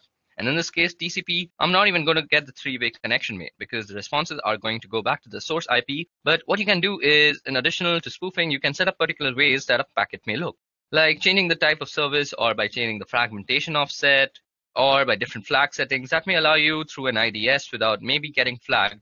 And it may also allow you through a firewall. Now, it's a slim possibility, but it's a possibility. Now, another thing you can do is use Packeth to generate a lot of really bogus data. And what you might do is hide in the noise generated by Packeth. So you could create some really bogus packets that are sure to set off IDS alarms, and then you can run some legitimate scans underneath and hopefully be able to get some responses.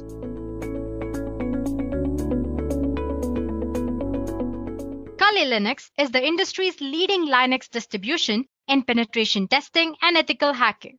It offers tons and tons of hacking and penetration tools and different kinds of softwares by default. It is widely recognized in all parts of the world, even among Windows users who may not even know what Linux is. Well, to be precise, Kali Linux was developed by Offensive Security as the rewrite of Backtrack. Backtrack, just like Kali Linux, was a Linux distribution that focused on security. It was used for digital forensics and penetration testing purpose. But the question here is, why should you choose Kali Linux when you have other choices like Parrot Security Operating System, Backbox, Black Arc, and many more out there? Let me list out few reasons as to why Kali Linux is the best choice. First and foremost, it offers more than 600 penetration testing tools from different kinds of security fields and forensics. Secondly, Kali Linux is customizable. So if you're not comfortable with current Kali Linux tools or features or graphical user interface, you can customize Kali Linux the way you want. It is built on a secure platform. The Kali Linux team is actually made up of a small group of individuals. Those are the only ones who can commit packages and interact with repositories, all of which is done using multiple secure protocols. So Kali Linux is definitely a secure platform. Although penetration tools tend to be written in English, Kali includes multilingual support. This way, more users can operate in their native language and locate the tools that they need for the job that they are doing on Kali Linux. And lastly, Kali Linux, just like Backtrack, is completely free of charge. On top of all these benefits, Kali Linux offers different installation options. One way of installing Kali Linux is by making a Kali bootable USB drive. This is the fastest way of installing Kali Linux and the most favorable as well. We will discuss why in a while. You can also install Kali Linux using hard disk. Installing Kali Linux on your computer using a hard disk is a very easy process. But you should make sure that your computer has compatible hardware. You can also install Kali Linux alongside your operating system. It could be Windows or Mac. But you should exercise caution during setup process because it might mess up with your default BIOS settings. Lastly, you can use different kind of virtualization software such as VMware or VirtualBox to install Kali Linux on your preferred operating system. Well, apart from all this, you can also set up Kali Linux on advanced RISC machines or ARM like Raspberry Pi, Trim Slice, Cube Truck, and many more. So there you go, guys. Now you know what Kali Linux is and why it is a leading Linux distro for ethical hacking and penetration testing. In today's session, we will explore different ways to install Kali Linux. Let's get started then. Earlier, I said that the fastest method for setting up Kali Linux is to run it live from a USB drive. But why? First of all, it's non-destructive. It makes no changes to the host system's hard drive or the operating system that it is installed on. So once you remove USB, your operating system will return to its original state. Secondly, it's portable. You can carry Kali Linux in your pocket and can run it whenever you want, just in few minutes. It's customizable. You can create your own Kali Linux ISO image and put it into USB drive using a simple procedure, which we will discuss later. And lastly, it's potentially persistent. You can configure your Kali Linux live USB drive to have persistent storage so that the data you can collect is saved and you can use it across different reboots. Now let's see how to create a bootable Kali USB drive on Windows. Guys, actually the process is very simple. It's just a 3-step process. First of all, you need to plug your USB drive into an available USB port on your Windows PC. Next, you need to note down the destination drive it uses once it mounts. For example, it could be F drive. After that, you will have to download and launch a software called Win32 Disk Imager. On this software, you'll have to choose Kali Linux ISO file that needs to be imaged and verify that the USB drive to be overwritten is the correct one. Lastly, once the imaging is complete, you need to safely eject the USB drive from Windows machine. So like I said, it's very simple, right? Well, I'm not going to show you demo on this one because like I said, it's very easy and I'm sure you guys can pull it off. If you have any doubts, you can post them in the comment section. We'll get back to you. And as for the demo part, we'll be doing 4 installations here. First of all, we'll see how to install Kali Linux using VMware on Windows operating system. Then we'll see how to install Kali Linux on Mac using VirtualBox. Moving on, we'll see how to install Kali Linux tools on different Linux distributions. I'll be showing how to install it on Ubuntu.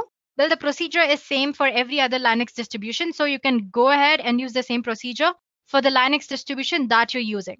And lastly, we'll see how to install Kali Linux on Windows 10 using Windows Subsystem for Linux. So I hope it's clear that what we'll be learning in the session. Let's get started with the first demo. In this demo, we'll see how to launch Kali Linux using VMware. So guys, you can install Kali Linux using any virtualization software. It could be VMware or VirtualBox. In this demo, I'll show you how to install it using VMware. So first of all, obviously, we'll have to install VMware, right? So just type of VMware. And it's the first link that you find. You can go ahead and download VMware Workstation Pro. You have it in the downloads. Here you can download Workstation Player as well. Or you can download VMware Workstation Pro. Now, once that is downloaded, you'll have to download a Kali Linux ISO image. For that, you'll have to go for official Kali Linux website. Just type for Kali Linux and it's the first link. You can see downloads option here. Click on download. And yeah, you can see different download options here. You have Kali Linux Lite for 64-bit as well as 32-bit. And then there is Kali Linux 64-bit and 32. And you have separate images for VMware and VirtualBox as well. Suppose you want to skip the entire lengthy procedure of installing it and you want to just use the image, then you can go ahead and use this Kali Linux 64-bit for VMware or VirtualBox. Same goes for the 32-bit as well. But since we are focusing on installing right now, let's just go ahead and download our ISO file and install it from the beginning until last step. I've already downloaded it, so I have an ISO file downloaded on my computer. So all you have to do is just click on the torrent link, it'll be downloaded. Let's open VMware then. So as you can see, I have VMware Workstation Pro installed here. So I already have about two virtual machines installed on my VMware Workstation. As you can see on the home page, 3 different options. It says create a new virtual machine or open a virtual machine and connect to remote server. So if you want to create a Kali Linux or any other virtual machine from step 1, you can use this create a new virtual machine option.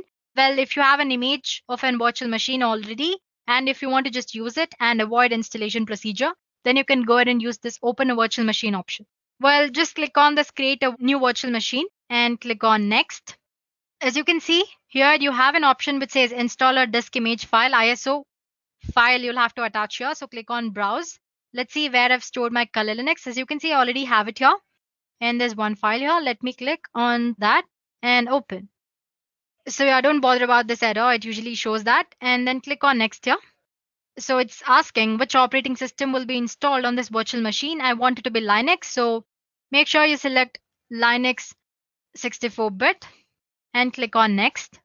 You have an option to name your virtual machine. Let's say Kali Linux. And where do I want to store it? In my documents under virtual machines, Kali Linux. Sure. And click on next.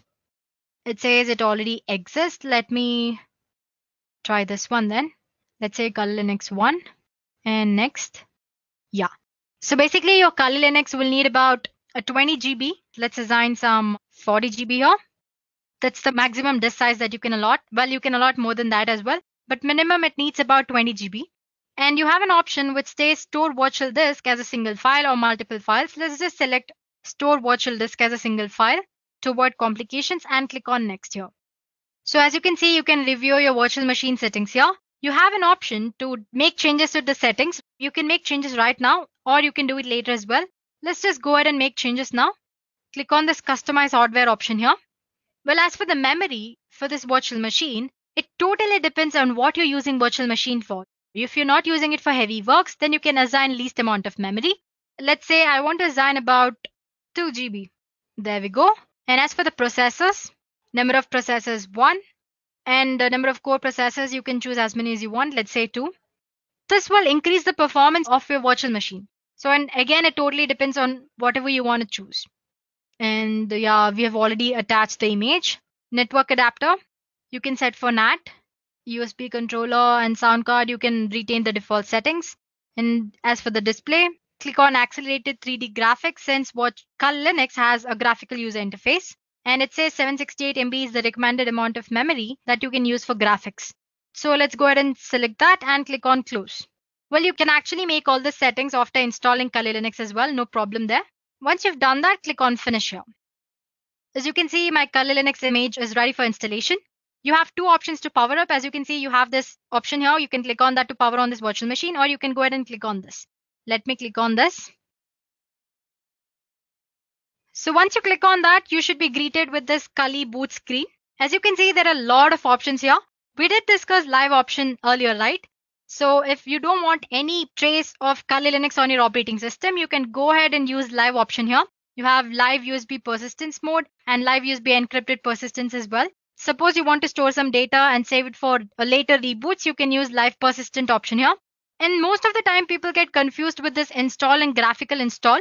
Just don't go ahead and click on install option. Do it only if you're well versed with command line interface. So basically that install option is for command line interface. So you'll be greeted with Kali Linux command line interface. Since if you're using Kali Linux for the first time, go ahead with graphical install. Select the graphical install and click enter. So as you can see, it will start mounting storage devices. Whole installation process might take about 10 minutes. So it's prompting you to select a language. So select your preferred language, then your country location. Let's say English and click on enter. And it's asking you for the country location. Just give United States and enter. And I want the keyboard to be configured with American English. You can choose any native language. Like I said earlier, it supports multilingual or it supports multiple languages. So go ahead and choose it. But it might complicate the way you use Kali Linux later. So you can always go ahead and stick ahead with English only. Well, it doesn't matter. So as you can see, it's configuring the network. So it'll detect the ISO file and load installation component and then prompt you to enter a host name for your system. Well, in this installation, let's just enter Kali and click on enter. You can give the name you want. And next it's asking you for the domain name. Suppose you have a set of virtual machines and if you want to give all of them a domain name, you can assign a domain name as well, but it's optional. Let's not give any domain name here and click on enter. The next thing it does is it'll prompt you for the password that you'll have to enter every time you launch your Kali Linux. So just give some password of your choice and click on continue. The best thing about Kali Linux is you can set up date and time as well. You can make it later as well, but you can choose it here. So just click on Eastern or whichever choice you like and click on Enter. So the installer will now probe your disk and offers you 4 different choices. As you can see, it says guided use entire disk. Guided use entire disk can set up LVM, which is logical volume manager. Same thing, which is encrypted, and manual. So if you're an expert, if you've already used this Kali Linux before, you can go ahead and select any of these 3 options from the bottom. That's LVM or manual or encrypted LVM. Otherwise, you can always go ahead and choose guided use entire disk option here if you're a beginner and click on enter. So this is the disk partition where all the data will be stored and click on continue. It's asking if you want to store all files in one partition or if you want to make partitions. So depending on your needs, you can go ahead and choose to keep all your files in single partition, which is default, or you have separate partition for one or more of the top level directories. Let's just choose the first option and click on enter. So once you've done that, you'll have one last chance to review your disk configuration. Once you're sure that you've given correct details, click on enter here. It's asking if the changes that you make to Kali Linux should be written to the disk or not. So say yes. So it will start partition and install the virtual machine. It took a while, but as you can see, installation is almost done. It's asking me to configure the package manager. Well, if you select no in this session, you'll not be able to install packages from Kali repositories later. And click on continue. So suppose if you want to install other repositories or updates later on, you can always go and click on yes. Otherwise you can go for no as well. Now it's going to configure the package manager. It'll install package manager and configure it. Then it'll install grub bootloader. And it's asking if you want to install grub bootloader to master boot record. Definitely yes. So select yes and click on continue. So it's asking to select the device manually. You can click this, select the device. So yeah guys, we're done here. So you can finally click on continue option to reboot your new Kali installation. So as you can see, the entire process took about 10 to 11 minutes. So yeah, let's go ahead and click on continue here. It's going to finish the installation. So guys, as you can see, the installation process from the step where we selected the language till the last step is same. It's just the medium on which you're installing is different. For example, right now we used VMware. Later on, I'll show you how to use VirtualBox. But once your Kali Linux image is ready to boot, the rest of the installation process is similar to this. So it's finished installing. It's loading the image. So if you have done everything right during the installation process and according to your needs, you'll land up in this page. Username. So we've given it this Kali, right? Kali and password. As you can see, it's showing an error. It says that didn't work. Please try again. This is mostly because first time when you log in, you should use word root as your default username. But later on, once you've already logged in, you can change the username according to your need. So root and password, you can use the same password which you set during installation process. So as you can see, login is successful. And here I go. My Kali Linux is up and running. So I can start using Kali Linux according to my needs. So once you've done that, you can go ahead and install VMware tools so that you can maximize it, full screen and all that stuff. You can also go ahead and change the date and time settings. As you can see here, you can go for the settings option here and do the settings. And you can start using Kali Linux for hacking and penetration testing purposes. So it's as easy as that, guys. So please go ahead and try installing it. Well, if you find any errors during installation process, let us know in the comment section. We'll get back to you as soon as possible. Now let's move on to our second demo. Now we'll see how to launch Kali Linux on Mac operating system using VirtualBox. In the previous demo, we used VMware, and now we'll be using VirtualBox. But actually, I'm not using any Mac system here, operating system. But I'll show you how to install using VirtualBox. The procedure is very similar. So all you have to do is on your Mac operating system, go ahead and click for VirtualBox download. So this is the VirtualBox official page. You can go ahead and click on downloads here. As you can see, you have different options here. It says Windows for Windows operating system, OS X host, Linux, and Solar host. Since if you're using Windows, then go ahead and select Windows host. But as for Mac, you'll have to select this. It's mostly a .exe file. Once you've done that, you can install VirtualBox. It's just click on next, and it'll work out and provide settings according to your need. I already have installed VirtualBox. The next thing you do is similar as what you've done with VMware. go ahead and download official Kali Linux image. Make sure you don't download any duplicate versions of ISO file from other websites. Make sure you download it from original website.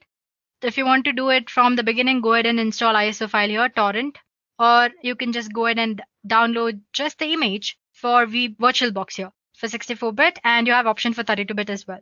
I've already done that. So let me open my VirtualBox. Yeah, here it is. The procedure for VMware and VirtualBox is almost same, just slight difference. Let me maximize the screen for you guys. As you can see, I already have a virtual machine launched up here. I haven't powered it up yet. Anyway, I'll show you how to install new one. Just click on new option here. This is your VirtualBox homepage, guys. So click on new here and just give a name. We've already given Kali Linux earlier, right, for the virtual machine. So let's give it some other name. Let's say capital KL Linux. And choose the type of operating system, that's Linux. And here 64-bit, minus 64-bit. According to your operating system needs, you can go ahead and choose 32-bit as well. Click on next. And again, like I said earlier, depending on what you're doing on Kali Linux operating system or virtual machine, you go ahead and assign the memory. Since I'm just showing you how to install, I'm not assigning much memory here. So let's just retain the default 1024 MB, that's 1 GB. And click on next. And it's asking, you have 3 options here. You have not to add virtual hard disk, create a virtual hard disk now, and you can go ahead and add a virtual hard disk here, use an external virtual hard disk. Go ahead and select the second option, click on create, and use VirtualBox image. Like I said earlier, we downloaded ISO image, right? And it's an ISO file with extension .iso. So basically it's nothing but image. So click on next, and I want the storage on physical hard disk to be assigned dynamically, and click on next. So this is the name of the virtual machine which we just gave earlier. It's asking you to choose the path wherever you want to store your virtual machine. Let's say documents and virtual machines. Click on open and save. So that's the path I've set up. And as for the memory, Kali always needs you to assign at least 20 GB. So let's go ahead and give 20 GB. You can always assign more than that. And click on create. So this is the one we just created, right? It's ready. Just click on settings. Before you power up, you'll have to make certain settings. So if you want to change name or type and version, you can always go ahead and do that here. We don't have anything in advance. It's just the folder where your virtual machine will be stored. Go for systems. We won't be using any floppy disk here. So untick it or uncheck it. And yeah, this is memory. If you want to go ahead and change or assign more memory because the performance of your virtual machine is not that great, you can go ahead and do that. For the processor, make sure you enable this extended features. So basically, if you want to increase the performance of your virtual machine, the number of processors you assign should increase. Well, for now, since I'm just showing you how to install, I'm just going to assign 1. You have option to increase to say 2, like that. And as for the display, you can enable 3D acceleration display. Storage settings, this is the most important one. Right now, we don't have any image attached here. So click on this empty and click on the CD image that you see here and choose virtual disk. And attach the image or the ISO torrent file which you just downloaded. Click on open. And audio, no settings, default, network. By default, you can always set it for NAT since we're using only one virtual machine here. But if you want to use your Kali Linux with any other virtual machine like Metasploitable 2, you can go ahead and use this host only adapter option here.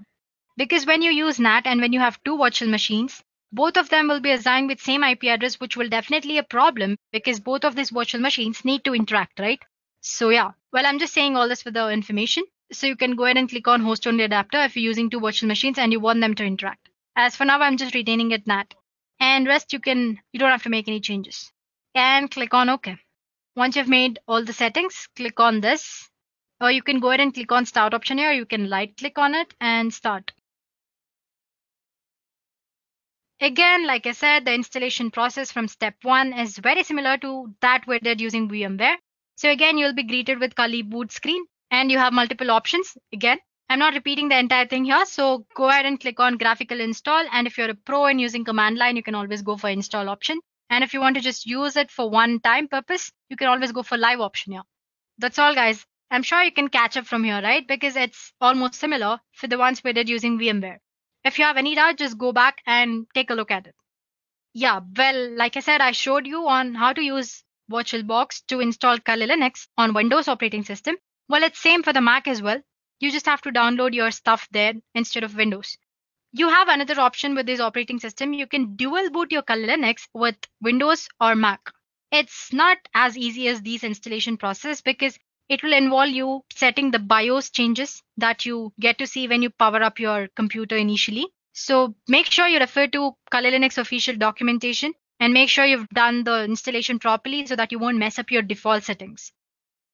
So guys, we are done with two ways of installing Kali Linux, one on Windows and one on Mac. We saw how to install it using VMware as well as VirtualBox. In the third part, we'll see how to install Kali tools on any Linux distribution. It could be Ubuntu, Fedora, Peppermint operating system, or any other version or distribution of Linux. The procedure is actually similar in every Linux distribution. So if you follow up on one Linux distribution, you can go ahead and do it on the Linux distribution of your choice or the one that you're using. One thing you should remember is that Kali Linux is not for the daily Linux purposes. Well, it's only for ethical hacking or web application penetration testing for these purposes. So guys, we'll be using a tool called Katulin. Let me spell it for you guys. It's K-A-T-O-O-L-I-N. So let's just search for that. There we go. It's a script that helps you to install Kali Linux tools on your Linux distribution of your choice. So it's usually the GitHub script. So click on the first link that you find. So for those of you who like to use penetration testing tools provided by Kali Linux development team, you can effectively do that on your preferred Linux distribution using this tool, which is Katulin or K-A-T-O-O-L-I-N. So as you can see, once you've installed Katulin properly on your operating system, you should be greeted with this page. I'll show you how to do that. Don't worry about it.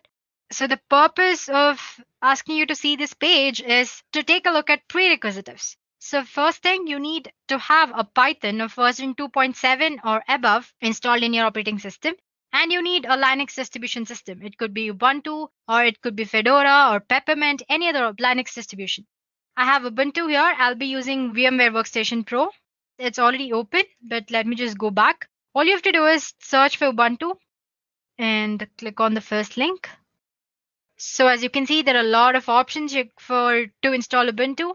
Just click on this and you'll be able to download a file, ISO image. I've already done that. I'm not doing it again. Let's go back to VMware Workstation. As you can see, I already have my Ubuntu operating system installed. Installing Ubuntu is very straightforward. So just take a look at the instructions that you need to know when you're installing Ubuntu. Once you've done the installation, it should look something like this. So let me power up my Ubuntu operating system.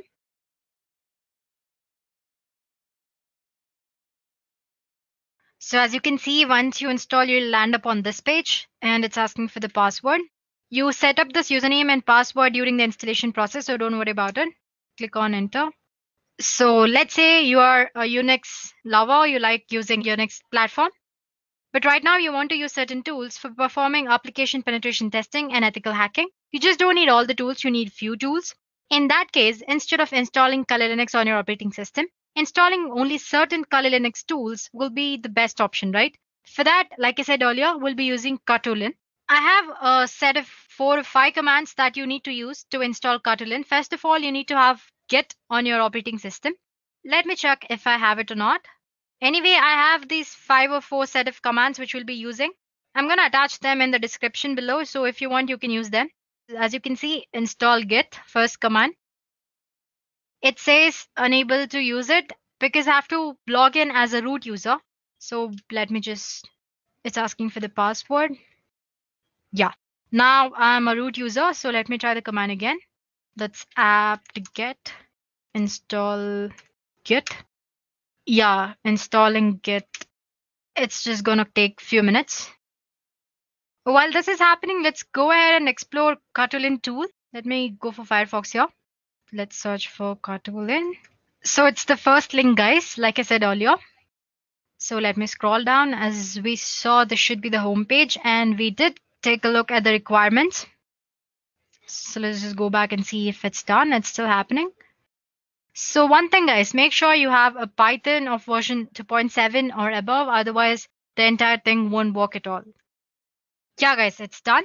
Now we are done with the first step. We need to install or we need to clone the Katulin, right? So what you do, like I said, I have a command right here. Just copy this and place it over there. Control C. Let's go back to terminal and let me clear the screen for you guys. Yeah, and paste. So basically, I'm cloning it here. And the next command is I'm copying the Python file to this directory and click on enter. It's done. It's just quick process. Now we'll have to change permissions so that we have access to use Kotlin. For that, basically we are giving execute permission. So chmod plus X. Make sure you take a look at that. Plus X and enter. We are ready, guys. Now our Kotlin is installed. Say lin. So as you can see, it's all ready. But the first thing that you should do is before you upgrade your system, it says please remove all the Kotlin repositories to avoid any kind of problems. So as you can see, it shows you like 5 options here. First one, it says add Kali repositories and update. Next, view categories. Like I said, Kali Linux has 600 plus tools, right? So you have different tools categorized under different headings. Then you have classic menu indicator. It's nothing here. As you can see, I have a small icon here. If you click on that, it'll just show you different menus. That's all. And if you want to install Kali menu for easy access, you can do that as well. So let me just click one. Under one, it says add Kali Linux repositories, update, remove, and view all contents. So let's try removing them. Let's try with adding repositories. It says there are certain duplicate signatures removed and all that. So let's just try to remove like they suggested earlier. They've been deleted. Now one.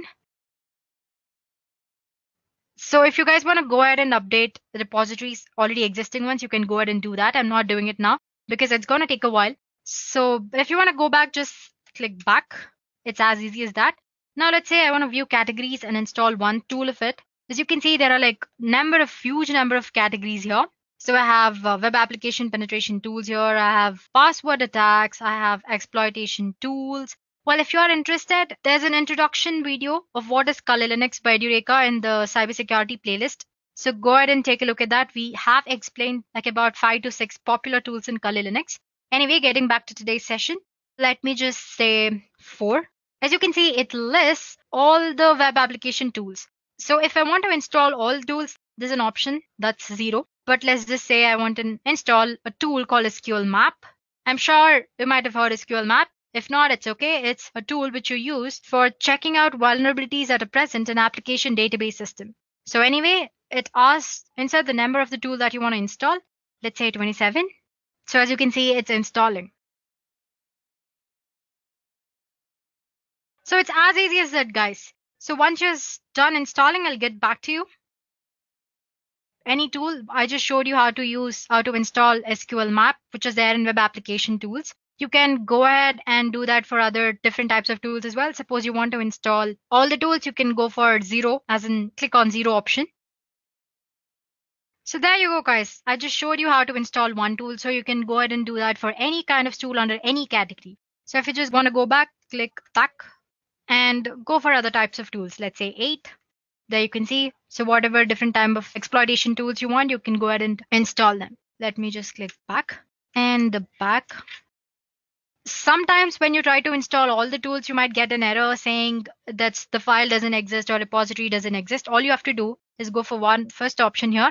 As you can see here, you have option 2, which is update. So update your repositories. Make sure the Kali Linux mirror, which is present for the updation, is the right one. Once you've done that, you won't get any errors. All the tools will be installed properly. So suppose you want to get back from these Kotlin, easy, just press Ctrl+C. And yeah, as you can see, it says goodbye.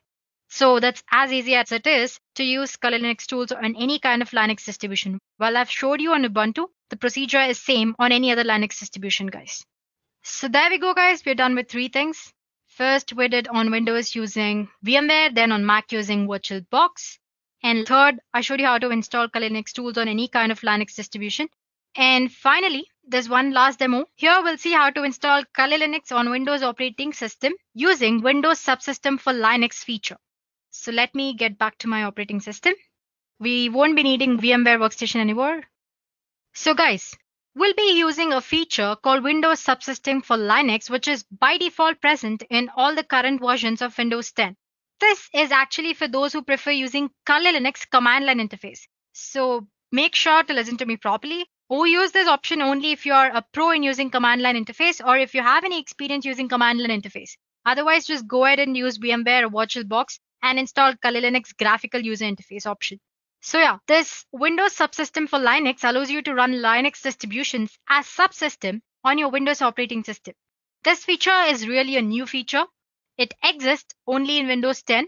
So you need to use latest version of Windows 10 to perform this demo or use this option. And in addition to that, we also have other prerequisites, especially we need to have Git installed, or you can go ahead and zip the file, which is Windows Subsystem for Linux files normally, but having Git is also a nice thing. Secondly, you need to have Python of version 3 or above. Make sure you've installed Python and set up the path. To check if your Python is installed properly or not, just say cmd, go for your command prompt, and just type for Python version. It should show you version properly, only then you can be sure that your Python is properly installed. As you can see, for me it's showing 3.6.7, which is definitely above 3, and it's properly installed and the path is set. The first thing you need to do is enable WSL or Windows Subsystem for Linux. Just go for the control panel and there click on Programs and turn Windows features on or off. Make sure not to touch any other features. It might mess up your operating system. So scroll down, it's usually at the bottom. By default, it's never enabled. If you're using it for the first time, you need to enable it. So first thing you do is enable it. As you can see here, it says Windows Subsystem for Linux. Make sure you enable it, check mark it, and click on OK. Once you have done that, run your command prompt or terminal as an administrator. All you have to do is right click on it and click on Run as Administrator.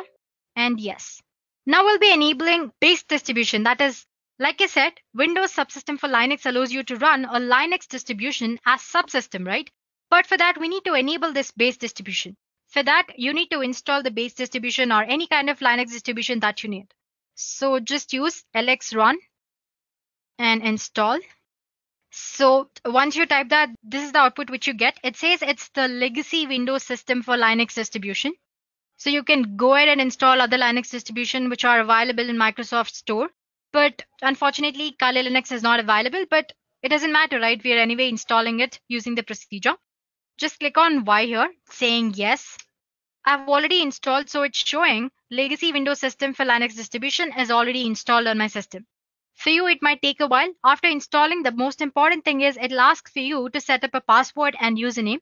Don't skip that step, wait for a while, and make sure you set up the password and username properly. Only then the entire thing will work out. Once you've done that, we are done here. You can close the command prompt. The next thing you need to do is install Git. I already have it installed. It's very easy. Install.exe file and click on the installation process. It's very straightforward. And open Git bash. Yeah. Before that, let me go ahead and create a folder called text here. And as you can see, it's stored on my desktop. Right now it's empty. Anyway, let me go back to Git here and cd desktop test. Earlier we enabled Windows Subsystem for Linux, but now we have to download the script, right? For that, search for Windows Subsystem for Linux switcher. And the first link is the GitHub link. Click on that. There you go, guys. It says Windows Subsystem for Linux distribution switcher. It says the purpose is to let you easily download and install Linux distribution as subsystem on your Windows operating system. So yeah, as you can see, you have different options here for the base operating systems. So yeah, copy this link here, Control C, and go back to Git clone, and paste the link which you just downloaded, paste it. It shouldn't take very long. It's done, guys. So now if you check your test folder, Windows Subsystem for Linux will be downloaded properly. Let's just go back and check that. Here is our test folder. As you can see, Windows Subsystem for Linux is already there. Now open your command prompt, cd, let's go for the text file. And if you search for the directories under that, you can see WSL here. Now let's go for that as well. You can just press tab, directories under that. So as you can see, the two things, the most important things is this get prebuild.py and install py. This get prebuild.py will fetch Kali Linux Docker files, and install.py will install Kali Linux for you. I already have it installed, but I'll just show you how to do it. So go back to the browser and type Docker file. Click on the second link. I just wanted you to copy the command easily so that you won't make mistakes. This is the one which you'll have to copy to fetch the Kali Linux Docker file. So you can just copy this part and go for command prompt. Let me maximize this for you. Here you can say, so if you remember, I said Python is must So make sure you've installed it properly and set up the path. Python get prebuilt. Let me just prebuild.py and copy it. As you can see, it's installing. It's going to take probably like 2 minutes.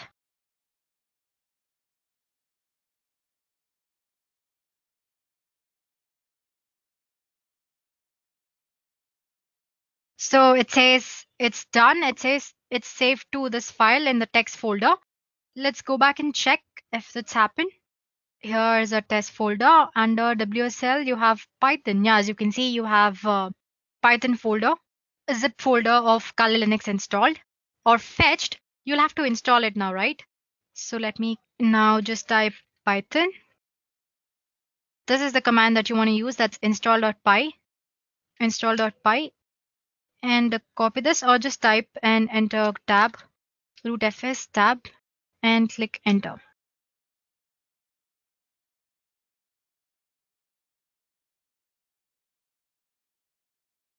So as you can see, it took a while, but it did install, right? Now all you have to do is it's installed, so you can close the CMD and open your command prompt and run it as an administrator. Click yes. Let me maximize the screen. You'll have to set the root password or the default user as root. So set default. It's the command that you need to use. Set default user as root. As you can see, it's now set to root, and click bash. Done, guys. Right now we are running on Kali operating system on command line interface. If you want to make sure if you're actually running on Kali, just type cat etc and issue. It shows that Kali Linux rolling. So as you can see, we have successfully installed Kali Linux command line interface, or how to use command line interface on Windows using Windows subsystem for Linux. And I'm telling it to you again, just use it if you know how to use command line interface very properly. Otherwise, it might be a little overwhelming for beginners. Default. It's the command that you need to use. Set default user as root. As you can see, it's now set to root, and click bash. Done, guys. Right now we are running on Kali operating system on command line interface. If you want to make sure if you're actually running on Kali, just type cat etc and issue. It shows that Kali Linux rolling.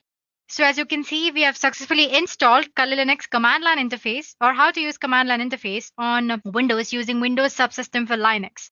And I'm telling it to you again, just use it if you know how to use command line interface very properly. Otherwise, it might be a little overwhelming for beginners.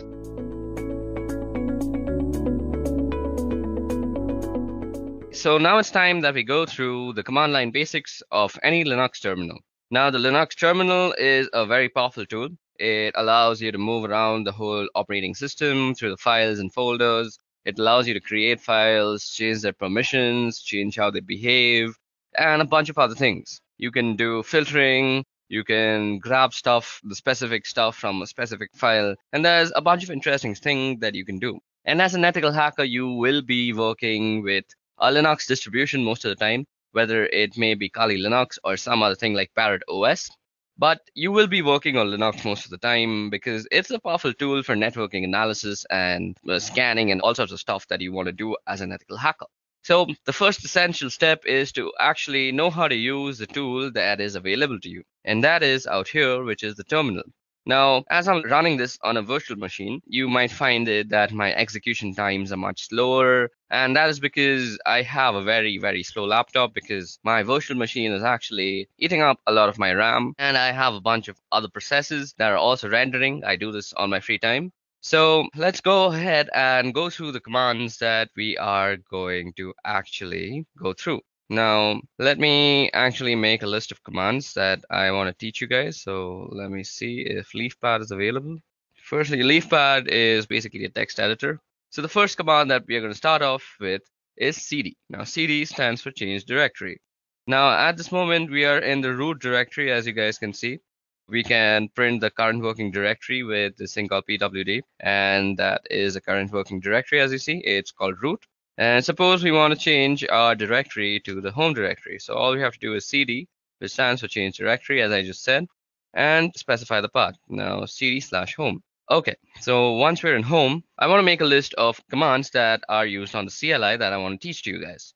So what would I do? I would firstly see if any files are available that I can edit. Okay, so these files are available, but let's create a new file for ourselves. So firstly, let's do nano list.txt. Now what nano does is Nano will open up a small command line text editor. Now, command line text editors are very much used by ethical hackers because they save a bunch of time. If you're always switching between GUI and command line because you'll be doing a bunch of stuff on the command line, and suppose you want to write something, you're always switching to GUI, it's a waste of time. And you want to save time as an ethical hacker. So you can use this thing called a command line editor, and it can basically do most of the stuff a GUI editor would do. Now you say nano and the name of this file. So Nano basically has created this file now, and it has opened up this new fresh window, which overrides the command line that we were in, the bash. And this is the place where you can actually edit what goes into the file. Now, let's see the list of commands that I'm going to teach you. I'm going to teach you ls. ls will be the list of files. We did cd. We saw a pwd. So that was the print working directory. We'll be looking at how you can copy stuff with the cp command. Then we'll be looking at mv, which is basically move. Then we'll be looking at cat, and that's an interesting one. And also less, which is another interesting thing. Then we'll be looking at grep, which is actually used for grepping or grabbing things from files that you might want to see. You'll see what I mean in a short while. We'll see echo, which probably does what you think if you have any experience with Linux. Then we'll be doing touch, and we'll be doing make dir, which is make directory, and then we'll do in chown, chmod. Then one of the most dangerous commands has rm, and then you can do man plus help.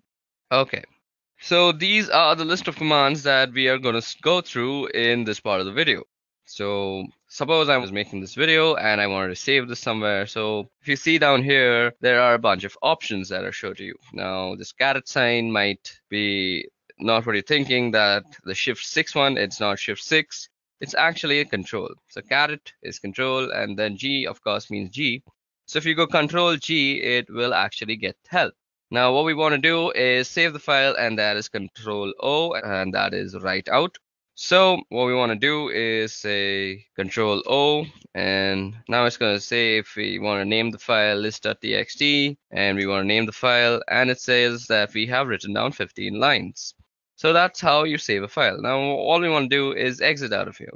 Okay, so first let's go ls, and let's go through whatever there is. So ls shows us the list of files that are there in that directory. Now ls can also show you the list of files in a directory with the path that you specify. Like if I say ls var, it'll show me everything that is in var. Okay, there are a lot of interesting things in var, so let's head over to var. So cd/var, and you hit enter, and now we are in the folder var. So now to actually demonstrate how powerful ls is, we have a few flags. Now to see the flags of any command, you can just do --help universally throughout the Unix command line. So out here you see some information that is kind of tough to read, but if you go on top and scroll out here, you'll see all the flags that you can use with the command, that is ls, and how you can use them. So you can see what to use, and you can read a little bit about it. So if you use all, it ignores entries starting with dot. So suppose we were to do ls in var, let's see. So it shows us like this. Now if we do lsl, it'll show a long list with more information. So these are the permissions that you see out here. We'll be seeing how we can change the permissions of files soon enough. And this is who owns the file, the user and the user group. This is the file number, I guess. I'm not sure. This is when they were created. This is the name of the file. This is the time when the file was created, I guess. Okay, so that's how you get very detailed information about all the files. Now, there's another thing you might want to use with ls, and that is the a tag. So you can go lsa, and it will show you all the hidden files also. So now you see some 2 files that were not shown out here. Our file list begins from backup, but when we do -la, we see 2 more files, that is dot and dot dot. So let's see if we can move into that, cd dot. So we can't even move into that. So that's interesting. So these are hidden files. So These are not seen to random users, and we can actually do stuff with them. We'll see how we can use hidden files later on. So if you want to show hidden files through ls, all you have to do is ls and -la. So that was all about ls. So let's move back to /home, where our list of commands that I want to show you all was. So cd home, let's ls and see what was it called. It's called list. And suppose I want to see the contents of list.txt. All I have to do is say list.txt. Now it shows us whatever this file is containing. It'll read it out for you. So we've done cd, we've done ls and its various forms, we've done pwd. Now it's time to do cp. So cp is basically used for copying files from one place to another. So suppose I want to copy this address file that is there into some other directory, let's say var. So all I would have to do is cp name.txt, and then you specify which location you want to actually copy it to. So cd/var. So this is where I want to copy my file to, and you hit enter and it's copied. But that was a very small file. Now we can actually check if it was copied before I move on and pour some more knowledge into you. So let's go into var. So cd/var, hit enter, and you're in var again, and you see ls, and now you see a name.txt. So let's remove name.txt from here because I want to copy it again and show you all a difference between a flag that I'm going to use right now. So the hyphen and letters that you use are called flags technically in the Linux terminology. So let's go back to home. Now, instead of the name of the file and moving back to home just like I did, you can type out the complete name of the file out here. So you could have gone cd/home/name.txt and copy it to /var. But this time what we're going to do is we're going to use the -v, which is basically used for a verbose output of whatever you're doing. So most of the commands that we're going to be using will have a -v with them. So let's see how this actually affects the output. So what we're going to do is we want to copy, so cp and verbose, and we want to copy the file name.txt, and we want to copy it to the folder called var, right? So now you'll see that it will give us what is being moved, rather, that is name.txt, and where it is being moved to. So this is a very good way of knowing what is actually happening, because if you do it without the verbose part, and suppose name.txt was just a 20 GB file, and you just don't know if it has finished or not. So if it's a 20 GB file, it'll continuously update you on where what is being copied. So basically, all you have to do is type -v if you want to know where your file is being copied and the exact path. Okay, so that was about how you can copy files from here and there. Now, what was the next command that we want to see? So cat. So let me just go and see the next command that is there. So list.txt. So after cat, I want to show less. Okay, so we've done cp. We also have to do mv. Now, as you guys can see, that cp is basically a copy. Copy is, as you would expect, it leaves a copy of the file that in the original directory while also maintaining a copy in the directory that you specified. But if you wanted to move the file completely, all you would have to do is use the command mv. So mv is for moving the file. Now let's see what all goes with mv. So you can type help, and as I said, you get the verbose option and you get suffixes. You can force things to happen. So suppose you don't have the permission, do not prompt before overwriting. So it'll give you a prompt and you can completely overlook the prompt with the F thing. So let me just show you how that looks like. We'll be doing a verbose and we will be copying the address.txt file. And okay, so every time I've been actually typing, so you can do address.txt by just pressing tab and it'll autocomplete. So address.txt to /var. Now it'll show you that it is actually renamed address.txt to var address.txt. Now, if you go and do ls out here, you will see that address.txt is not actually here, but if we were to move to var, so cd/var. Okay, I've also been typing out commands that I've been previously using, and you can simply toggle through all the commands that you've used by the up and down keys. So ls, mv, mvv help, cat list. I did cd home, and now I have to go through all this just to prove a point. So cd var, we want to change there. Now we're in the variable folder, and we also want to see what we have out here. So address should be out here, and ls. And as you guys can see, address.txt is the first file that has come up. And it is basically the same file, and I can prove that to you by just catting the file and there's address.txt. And you see that is some random address for some random person. Okay, now let's quickly clear out our file, our window. You can do that with the Control L, or you can just type out clear. Now, what we want to do is move back to home. So yeah, cd home. Okay, so now that we're back in home again, let's cat out our next file. So list.txt, and after move, I wanted to go through cat. Now cat, as you guys can see, is printing out the contents of a file, and there's also less, which does something very similar to cat. So let's see what it does. So if you go less and do list.txt, you actually see the contents of the file in a completely new window, which overlays on the previous window. And this is a very neat way to actually see the contents of a file, which is through less if you want to keep your main command line interface not so cluttered, which cat clutters it completely. So if you want to get out of this place, this less place, and all you have to do is press Q, and Q gets you back. And as you see, nothing was printed out on our main interface. So this is a very cool way to actually keep your command line interface neat and tidy when you're doing work. Okay, so grep. So grep is used for actually filtering out stuff from a file. So suppose we want to see whether a command has some verbose option to it or not. So now I know that mv has a verbose command, but suppose I didn't know that. So mv -- help, then you use the pipe sign. So what the pipe sign means is you have to take this command, the first command, and then you pipeline it through the second command. And you want to see grep-v if that exists. Okay, so let's see grep verbose. Yep, so a verbose exists, and that is -v, and that's -- verbose. So explaining what is being done. So what happened out here is basically we took this first command and then we filtered it, and filtering is done through the piping. So basically think about you're taking some information and pipelining it through something else, which funnels it out of this command, which is grep.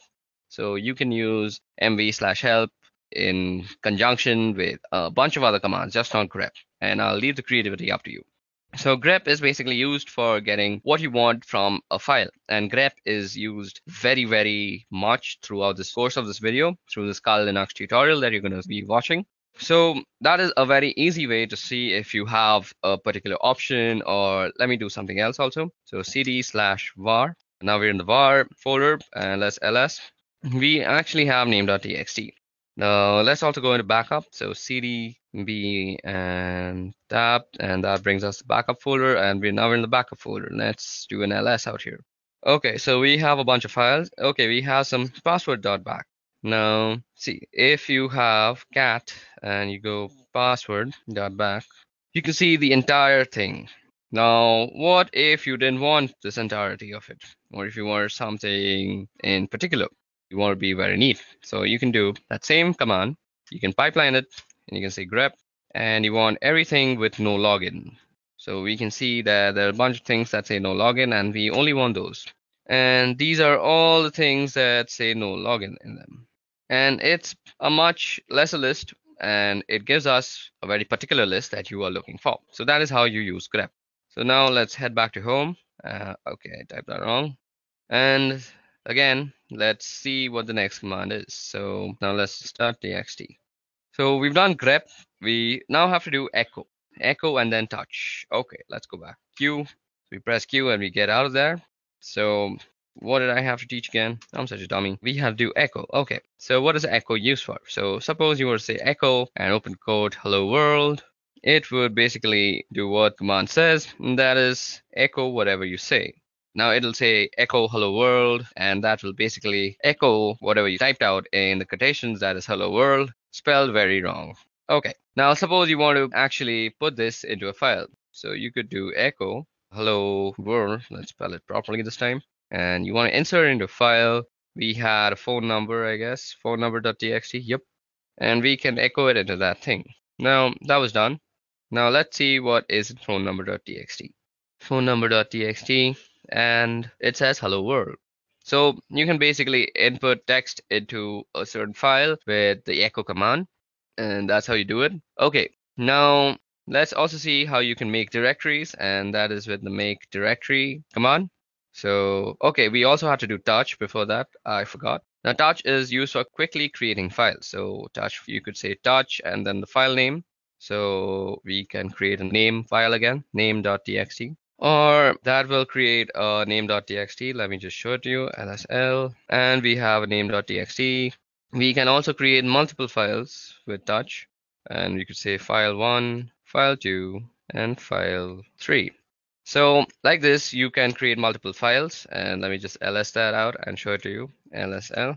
And we have file 1, file 2, and file 3. Now we can also create a directory. So make dir and the name of the directory. So suppose you wanted to save all your movies in one directory. So make directory movie, and now you have a directory called movies. And you can also move into movies. So cd movie. Okay, so that's how you create directories, and you can move into them with the change directory folder. Now let's see what the next command was. So cd and dot dot. So with cd dot dot, you can move back to the previous folder if I'm already not told you that. And since we're in movies, we can just go back to home with cd dot dot after. Now let's see what else is there. So cat list.txt. And okay, now chown chmod. Now chown will be a little tough to show because we don't have any sort of other user out here. The root user is the only user that we have on this VirtualBox that is set up. But if you want to change the ownership of a file, let's say, so you can see the ownership of a file through the lsl command, and you see that root and root. So this is the owner name and this is the owner group, and they're mostly the same thing. So our next command that we're going to actually see is called chown. So let's see how chown is actually used. Chown is used for changing the ownership of a file. So I actually don't remember how to use chown. So if you actually don't remember or you're getting stuck somewhere, just use the help function. So if a command line argument is symbolic, so let me just go through this once. So this is how you use it, owner and then colon group. Okay, and then the file name. So you go chown, and then you want to say the name of the owner and the group you want it to belong to, that is root and root. And then you specify the name of the file. So suppose I want to change file 1. Now it already belongs to root and root, so it doesn't really matter because I don't have any other username to actually change the ownership to. So this is how you would normally change ownership. So let me just show you where you can see the ownership, and that is ls-l. And out here, the root and root you see on file 1 is basically this is the owner and this is the owner group. They're normally the same thing and the same name, but if you had some different owner like a guest, you could change it by actually using the chown method, the command. Methods are different things. I always get confused because of the programming. Okay, now the next command that is left is called chmod. To actually show you how chmod works, let me show you an interesting file. So suppose, let me just do this once. Okay, now echo. What we want to echo is, let's echo hello world. And let's put that in quotation, and we want to put this in test. Now, once we've done that, let's ls, and we see that we have a test file out here. And we want to move test to test.sh.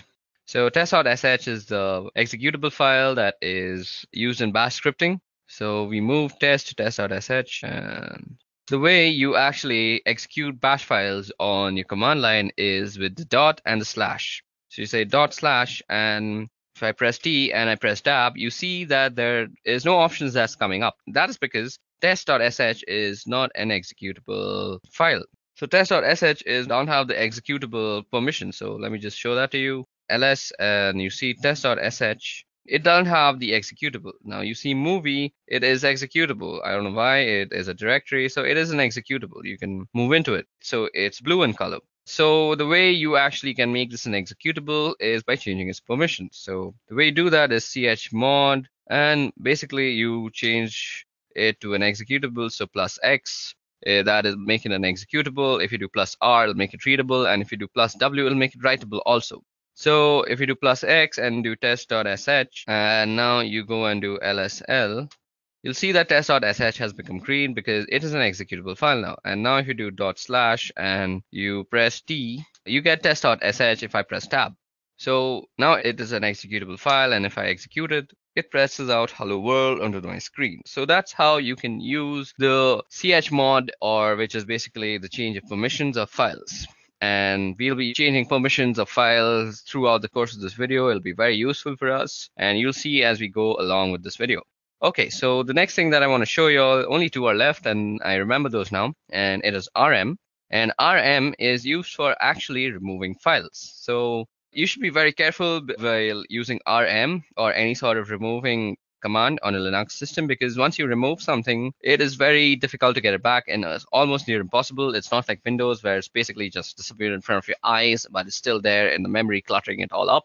That's why Linux always trumps Windows. That's one of the reasons. I'll make a video on that later on. But for now, let's focus on RM. Now, we can remove file 1. So let's see.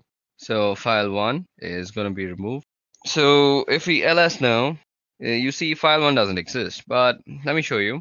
RM, and if I do movie, it'll say cannot remove movie is a directory. But if you go into the help menu, I bet there will be a option that you can just forcefully remove it. So RM force will just remove. So RM/R, and you can do movie, and it'll recursively remove everything. And if you go here and do LSL, you'll see that there is no movie directory anymore, and that is how you can remove movies. Now, that prompt that you see out there is actually a safety measure, because once you remove a directory and it's not retrievable, that's a very sad scenario, and you don't want to get yourself in such a scenario in whatsoever possibility.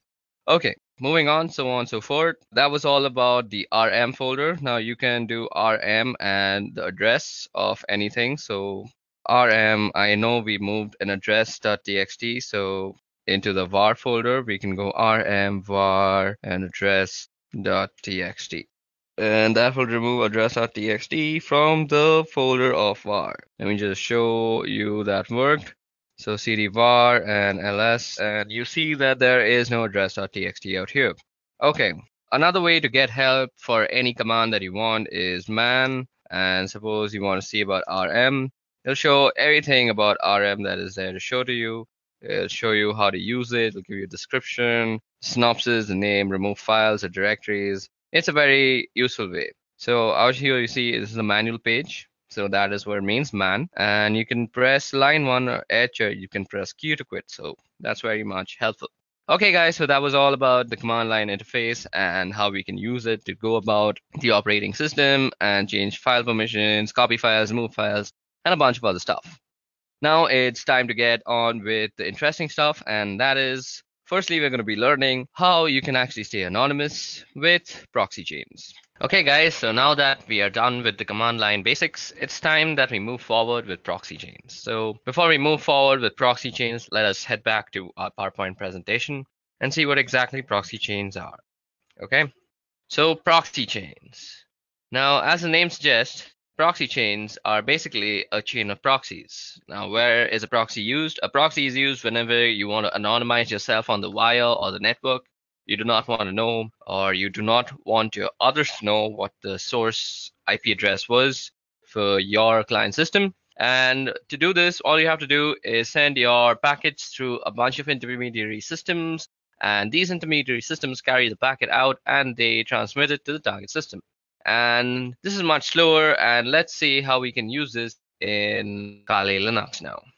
In combination with Tor, in order to anonymize traffic, not only on web browsing traffic, but rather instead on all networks related traffic generated by pretty much all your applications. But you can also change this in the settings. Now, what we're going to do is we're going to open up the proxy chain configuration file, and we're going to understand all its options that are available. So to do that, all you have to do is say nano. You go into the etc folder, and then you go for the proxy chain.conf. And what you see out here is the nano editor, and we had spoken about the nano editor when we were discussing the CLI part. I hope you haven't skipped that. Now, what you see out here is a bunch of instructions and options. So let me just zoom in into this command line interface, and now you can read everything much well. So what proxy chains is, well, it gives you the ability rather to route your traffic through a series of proxy servers and stay anonymous in such a fashion by hiding behind them or by having them forward your requests, so it looks that on the other side that your requests are coming from them as opposed to you. Now, surprisingly enough, there are a large amount of these proxy servers out there that you can use, but they're not very stable. You know, they go up and down and they're not very fast. So for specific targets, they can be useful, but not for brute forcing and not for any sort of computing attack. So suppose you're doing something to a certain target. If you're trying to log in or you're already logged in, you can definitely do it through proxy chains. And it will be reasonably fast and reasonably stable as well. But if you're doing some sort of mass scanning or you're brute forcing a password or something of a kind of a proxy chain with a list of proxies selected from the internet, especially the free proxies, it's not going to work. I mean, it's going to work out eventually in a technical sense, but it will consume more time than you can spare. And by that, I mean it can be a very, very long time. It can take about months or two to do a simple scan. So that's not an option. And there are other ways of doing that. But for the time being, I just want you to know how you can use proxy chains and how you can configure it. And actually, because it's really useful and I use it fairly often. And a lot of people do. And it's a fantastic piece of software. So first off, we have the types of proxies. So you see HTTP, SOCKS4, and SOCKS5. Now, there are fundamental differences between these protocols. And you always want to find yourself a SOCKS5 proxy, as that's the best possible one. And that has the ability to anonymize all sorts of traffic. HTTP, well, as the name it says, it's for HTTP traffic. And SOCKS4 is very similar to SOCKS5, but it does not support IPv6 protocol and it does not support UDP protocol.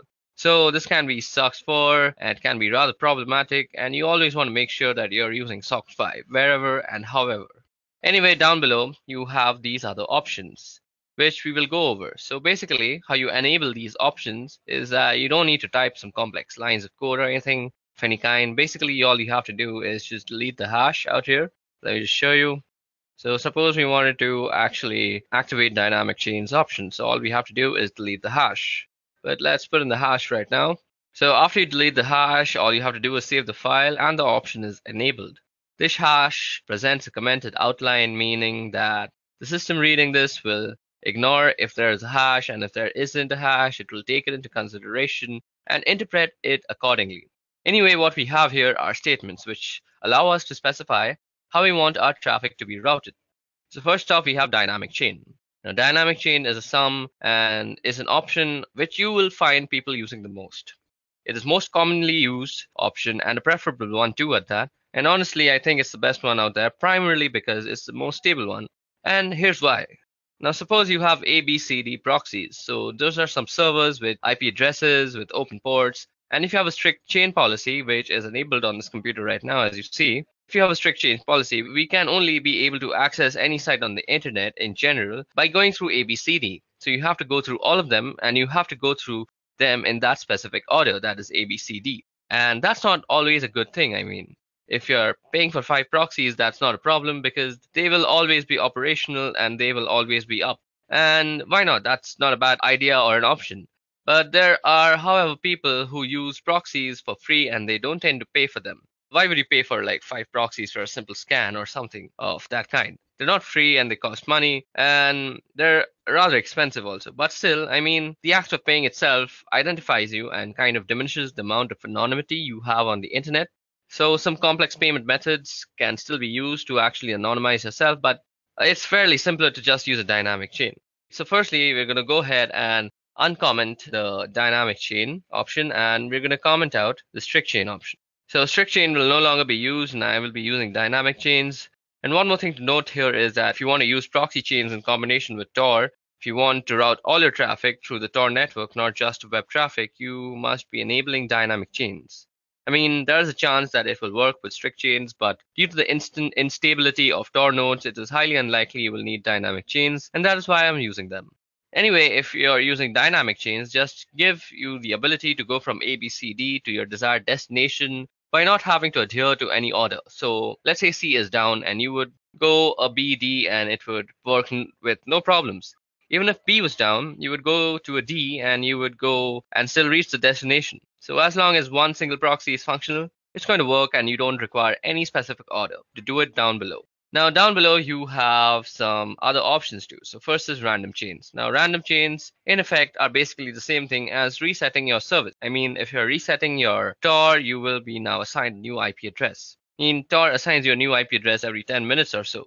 Anyway, with the random chain, you can specify a list of IPs, and then you can tell your computer, okay, I want you to try, and I want you to connect to this point. And every time you connect, every time you transmit a packet, I want you to use a different proxy. And we can do that as well. And that's one of the options definitely. And you can say, okay, use this is phone 5 times and then change to another one or some kind of like that. There are a lot of options to specify there, primarily the chain length. Anyway, down below there's quiet mode. You don't really need that. Then that's proxy DNS requests no leak from DNS data. This is very important. You cannot have any DNS leak. And let me explain to you what DNS leaks are. And even though somebody cannot get your particular IP address, they can get the IP address of the DNS server that you are using. And that DNS servers do is resolve the main domain to the IP address and vice versa. So for example, if you typed in youtube.com, the DNS server of your local ISP provider will resolve that into some sort of IP address that YouTube has, and it will make a request. No problem. And you do not want that happening because your local DNS server will be discovered, and that is information that can be used in order to figure out your personal IP address. And when that is done, your physical location is pretty much compromised, and that's a no-go. And you definitely need proxy DNS here. It might slow you down a bit, but without that, you're practically not anonymous, and it's just a matter of time before somebody finds you. Now, if you go down below, we have some other options here, but we're not really interested in them at the moment. What we here are for the formats for entering proxies, and I'm going to leave it at that. So what you see out here is first the type of the proxy, that is SOX5, then the IP address, then the port number, and then 2 words, that is Llama secret, and then juice to hidden.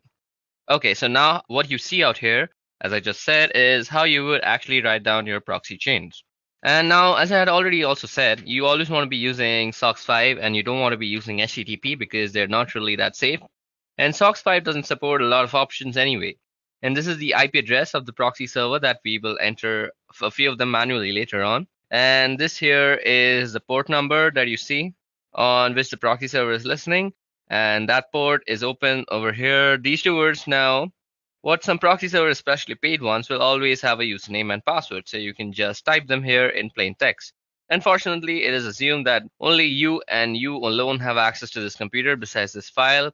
And besides, this file is not everybody can read this file. Anyway, so if you can just type in the username here and password here, you will gain access to a certain proxy that you have chosen or that you have paid for. Anyway, these are just some examples, and we won't actually be using these proxies or anything of a kind. We need to go down below here. Out here you see, and at the end of the file, so if I just press enter a couple of times, there we go. So here is only one proxy active at the moment, and it says SOX4, and all traffic being routed here through Tor by default. So let's set to Tor now, and Tor default listens on this port. So this 9050 port is where Tor listens on. Now, what we want to do is we want to add a SOX5 proxy address. So what you want to do is just type in SOX5 and the same IP address, SOX5. And you want to be keeping the spacing correct, just use tab.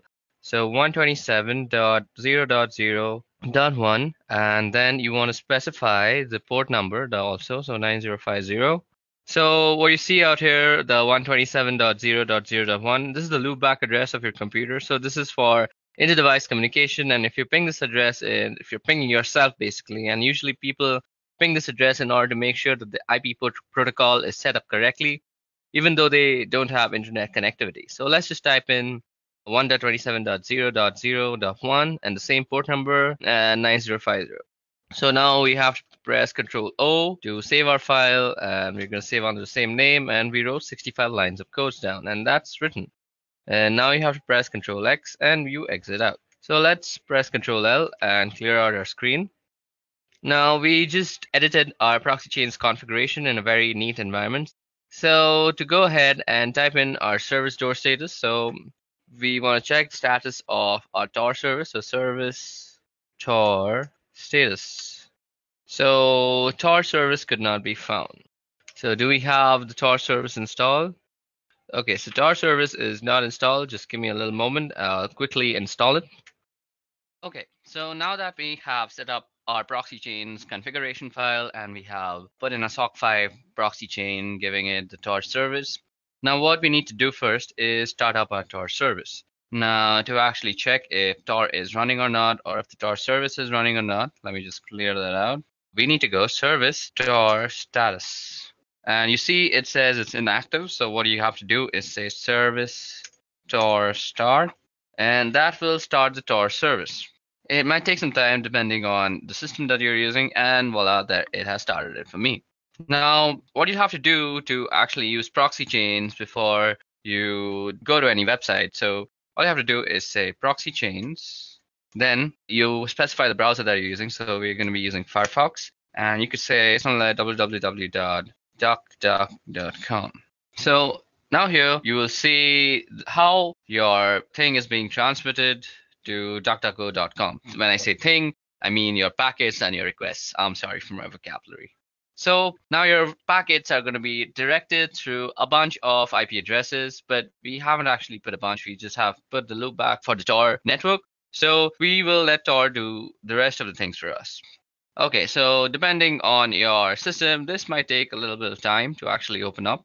Okay, so let's go ahead and see what's actually happening on the terminal while this thing is loading up. Okay, as you can see, it's going through a bunch of proxies out here, and some are denying it, and some are saying it's okay. So as you guys can see, most of the time you might get denied, and it'll be a lesser number of okays, and that is exactly what we're looking for. Because primarily we have gone a great extent for the anonymity, and what you want to do is stay like that. So this is basically how you use proxy chains. Now, if this computer just decides to open up DuckDuckGo.com on Mozilla, I could actually show you some interesting stuff, but it seems my computer has kind of given up on actually opening DuckDuckGo. It's still waiting for DuckDuckGo's actually confirmation, but that's about it. So this is how you can actually configure proxy chains. I'm really sorry that my computer isn't working right now so well, and nothing is actually opening on Mozilla. It's mostly because my RAM is overloaded. I think I should go ahead and get myself a new RAM. But for now, let me just also say that we can put some custom proxy lists, and instead of just saying, let me just go ahead and open up that file again. As you guys can see out here, I'm going to end this right now because my computer can't really take all this pressure. See, it's lagging so hard. Okay, let me just quit out of that and let me just open up a new one. Now, as I had said that you can put up some custom proxy lists. Not really going to do that, but let me just show you how you can do that. You go nano and you go etc. and proxy. So you basically have to go into the proxy chain. Okay, so I think I have to put this again. Yeah, now if you just go in and edit out here, all you have to do is set up dynamic chains, and you can go online and search for free proxy lists, and that'll give you everything with the port number to the IP address. Let me just show it to you. Free proxy server list. So all you have to do is search for free proxy server list, and you can see out here the proxy type is HTTPS, and you basically want to find a SOC5 proxy. To find SOC5 proxies, just add that into your keyword. And once you find those proxy addresses, all you have to do is take down this IP address and followed by the port number, and you go ahead and just put it down in this configuration file. And then you hit Control O, and you just save it, and then you just go back. So that was all about proxy chains and how you can set up proxy chains to make yourself very anonymous. I'm sorry, the whole Mozilla part didn't work. That's the sad state of my computer. But moving on, let's go ahead and study about MAC changers. Okay guys, so that was all about proxy chains. Let's move ahead to MAC changer. Okay, now before we go into the tool called MAC changer, let's just see what a MAC address is. Now, MAC address actually stands for Media Access Controller Address of a device and is a unique identifier assigned to a network interface controller for communication purposes. Now, MAC addresses are used as a network address for most IEEE 802 network technologies, including Ethernet, Wi-Fi, and Bluetooth. Now, in this context, MAC addresses are used in the medium access control protocol sublayer, and as typically represented as MAC addresses are not recognizable as 6 groups of 2 hexadecimal digits each. Now, these are separated by a colon, and the first 3 hexadecimals are actually the organizationally unique identifier, so they actually represent your vendor, and the next 3 hexadecimals actually represent your network card uniquely. Okay, so when you are actually on a network, you are recognized on something called an ARP table. Let me just show you the ARP table, how you can see it. Let's go in. So the password is root. So an ARP table is basically an address resolution protocol table, and well, this is a virtual machine and it doesn't really know many machines on the local network. But if I were to go on my Windows system and show you my ARP table, let's see. Okay, so if I show you the ARP table of my Windows machine, or any machine that has a TCP/IP protocol suite installed, you will have this command that is working called ARP. and you give the -a, and now you see that your IP address or somebody else's IP address is actually mapped to a physical address. Now, the MAC address is very commonly used in the ARP protocol, and this is how you are actually identified on a network. Now, sometimes what you want to do is be unknown on this network. There are various reasons why you want to do that. Let me just give you an example of a very malicious reason that was done in my college. So we as students would actually change the MAC address of our own computer to the professor's computer. So we would somehow look up the professor's IP address and then come to know about his MAC address. And then we would spoof our MAC to be his MAC address. And then we would do some sort of malicious activity on the college internet. And then the internet administrators of our college would come to know that that MAC address is doing some sort of malicious activity. And that MAC address would get permanently banned for that session on the college network. So basically, our professor would not be able to use the wireless projectors that he would use to actually show us his presentations. And we'd end up getting a free class. Now, I am not actually promoting any sort of bad activity like this. I have just experienced this in my own college life. So that was something. But there are many other reasons that you might want to spoof your MAC. Now, MAC Changer is an amazing tool for actually spoofing your MAC. So first of all, how do you come to know your MAC address? So let's see, you go ifconfig, and this will give us our MAC address. Now, this address that you see out here is the MAC address of this machine. So you can also check out the MAC address by going MAC Changer. Then let's type in the help options, and this will show us how to get the MAC address. So if you see, there's a show flag. So we can go MAC Changer, and you can put the S and then you put the interface. Now the interface is where it's working. So eth0 is where we are actually getting. We don't want the loopback one. So eth0, and this will give us the MAC address. So our current MAC address is 080027. Let's see if that was the same one shown. Where is that MAC address? Okay, so ether 080027. So I'm sorry, this was the MAC address. I selected the wrong thing. What I was showing you is the IPv6 address, and you can see that's very, very long. So this is our MAC address. Now, what you might want to do to change your MAC address, well, let's see. With V, we can get the version. With S, you can show. We can do the E. And as I said, if you remember that the first 3 bits is about the vendors, so you can also get the vendor list by going -L. So you go -L, and this will give you a list of MAC addresses and which vendor they belong to. So sometimes if you know the vendors that are actually being used on the network of your college, for example, and you want to just stay anonymous and not raise any flags of suspicion, so you could hide yourself as a Cisco router. So suppose your college was using all sorts of Cisco routers, and you decided that today I'm going to spoof myself as a Cisco router and I'm going to screw around with the network. So it would not raise any flags before you actually decided to do some malicious activity. In some deeper inspection of your MAC address, people would actually realize that you are actually spoofing the address. And after some investigation, they would indeed take some time to actually reach to you and how you spoofed it. But the point of changing your MAC is not raising any flags. And that is exactly what you should try to do. So MAC Changer is also very useful for getting the list of all the MAC addresses and their vendor IDs. Now let me just clear the screen out quickly. So we go clear, and let's bring back the help. So we go MAC Changer and --help. Now what we want to do is give ourselves a random MAC address. Now MAC Changer, so that is done with the R flag, and we want to do it on eth0. So once you run that, you will be given a new MAC address. So our new MAC address is F6C649. Now you can verify that by running ifconfig. Now we could just do ifconfig, and you see our new MAC address is on ether. So we could also do something like this, ifconfig, and you could grep ether. So that is telling you the MAC address, and this is completely new. Also, you could show it through the MAC Changer tool itself. Okay, so we need to give it the eth0. I forgot that. Now you see that this is our current MAC address and this is our permanent MAC address, and they two are completely different. Sometimes you also might want to actually change your MAC when your laptop is or your system is booting up, because you might want to stay anonymous all the time. Who knows? And sometimes you might think, I'll actually change it when I want to change it. But let's face it, we are forgetful as human beings, and we tend to forget things that we are supposed to do.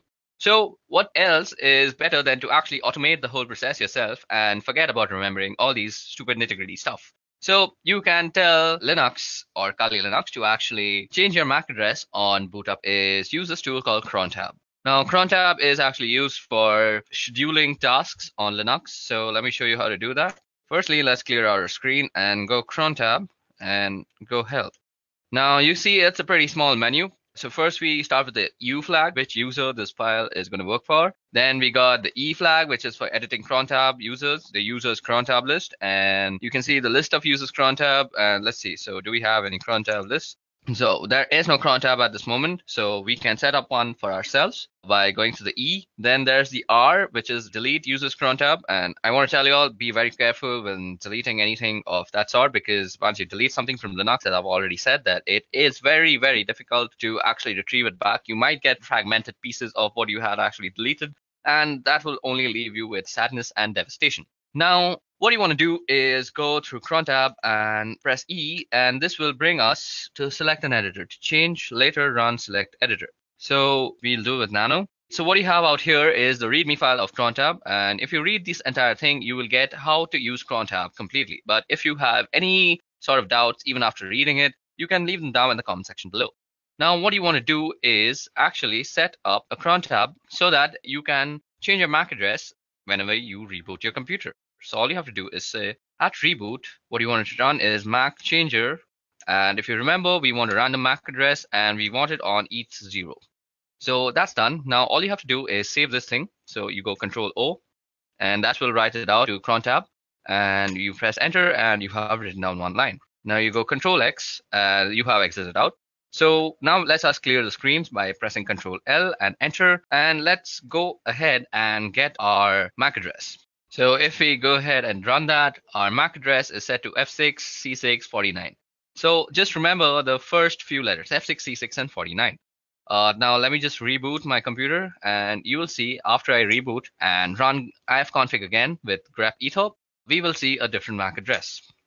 Now rebooting might take some time because I'm actually using a virtual machine, but till now it's given problems with the Firefox, but let's hope this won't take much time. Okay, so now that our computer has booted up and we have actually opened up our terminal, let's go in and type ifconfig and let's get in our ether, that is the MAC address. So if you remember the MAC address, now you see that it has completely changed. And that's how you can spoof your MAC address on a local network. And this will basically help you in staying anonymous on our protocols and anything that actually maps your IP address to the MAC address. Okay, so that was all about MAC changers. I'll meet you in the next section now. So in this section, we'll be talking about wireless encryption protocol cracking. So that is basically Wi-Fi cracking. Now, Wi-Fi in today's day and age uses pins or passwords to normally encrypt their data usage. Basically, if you want to access the wireless access point, you need a password or a pin to actually gain authorization. Now, this authorization is done using a four-way handshake, which we will try to capture using a tool called AirCrackNG. And then we will try to crack into the password using a wordless generator called Crunch. Now you can use AirCrackNG to crack WPA and WPA2. There's also another protocol called WEP or WEP, and that is not normally used these days. If you find anybody using that, you should always advise them to actually upgrade to WPA or WPA2, because WEP is actually very easily cracked in these days, and people are generally punished for using WEP by hackers all around the world. Okay, so now you can actually go ahead and go into a terminal and type ifconfig to actually look at your network card name. As you guys can see out here, it's called WLO1. So the first step that we need to do to actually go into the process of Wi-Fi cracking is set up our network access card or our access point into monitor mode. So as you guys can see out here, after typing ifconfig, it shows me that my Wi-Fi access card is WLO1 interface. Now, our process of cracking passwords is pretty simple. What we want to do is actually monitor for all sorts of access points that are nearby to us. Once we have chosen the access point that we want to actually penetrate into and find the password, what we want to do is run an arrow dump scan on it, and then we will try and de-authenticate any device that is connected to that access point. Now, one assumption out here is that the password is saved in that device and it will automatically try to re-authenticate itself with the access point. And we want to catch and log this re-authentication process, which will actually have a four-way handshake between your device and the access point. So this is basically the procedure we are going to follow. Now, another thing that you need to know before actually using this process to gain any access to any Wi-Fi is that you need to know a little bit about what the password is. Maybe it could be the length, or it could be something like a specific character at a specific place. Maybe you know a series of characters. So you just can't really guess the password out of thin air. That is not how cracking works, unless you have some unlimited potential of processing power. In that case, you can very well brute force it and just find the password. But if you're not somebody who has unlimited processing power and you're trying to use AirCrackNG, you need to know a little bit about the password. Also, before we proceed with this wireless encryption protocol cracking, what I want to say is if you want to get into somebody's Wi-Fi network or you want to actually test for vulnerabilities, it's better that you test for router vulnerabilities than actually cracking a Wi-Fi password, because you're more likely than not to find more router vulnerabilities than actually successfully crack a Wi-Fi password if you don't know anything about it. If you don't know anything about the password, just go ahead and run some vulnerability tests on the router itself, and more often than not, you will just find something you can abuse. Okay, now let's talk about the two tools that I'm going to be using. Now, these two tools, one of them is already installed on Kali Linux, but if you are not using this on Kali, you can also use this on any Linux-based system. So what you have to do is download and install AirCrackNG, which is easily installed with the command apt-get install AirCrackNG. And you also have to install this word list generator called Crunch. Now, Crunch is easily downloadable by just Googling the name, and the first link will be a SourceForge link, and all you have to do is go inside that and install it. And once you figured out how to install Crunch, you can make sure that it's installed.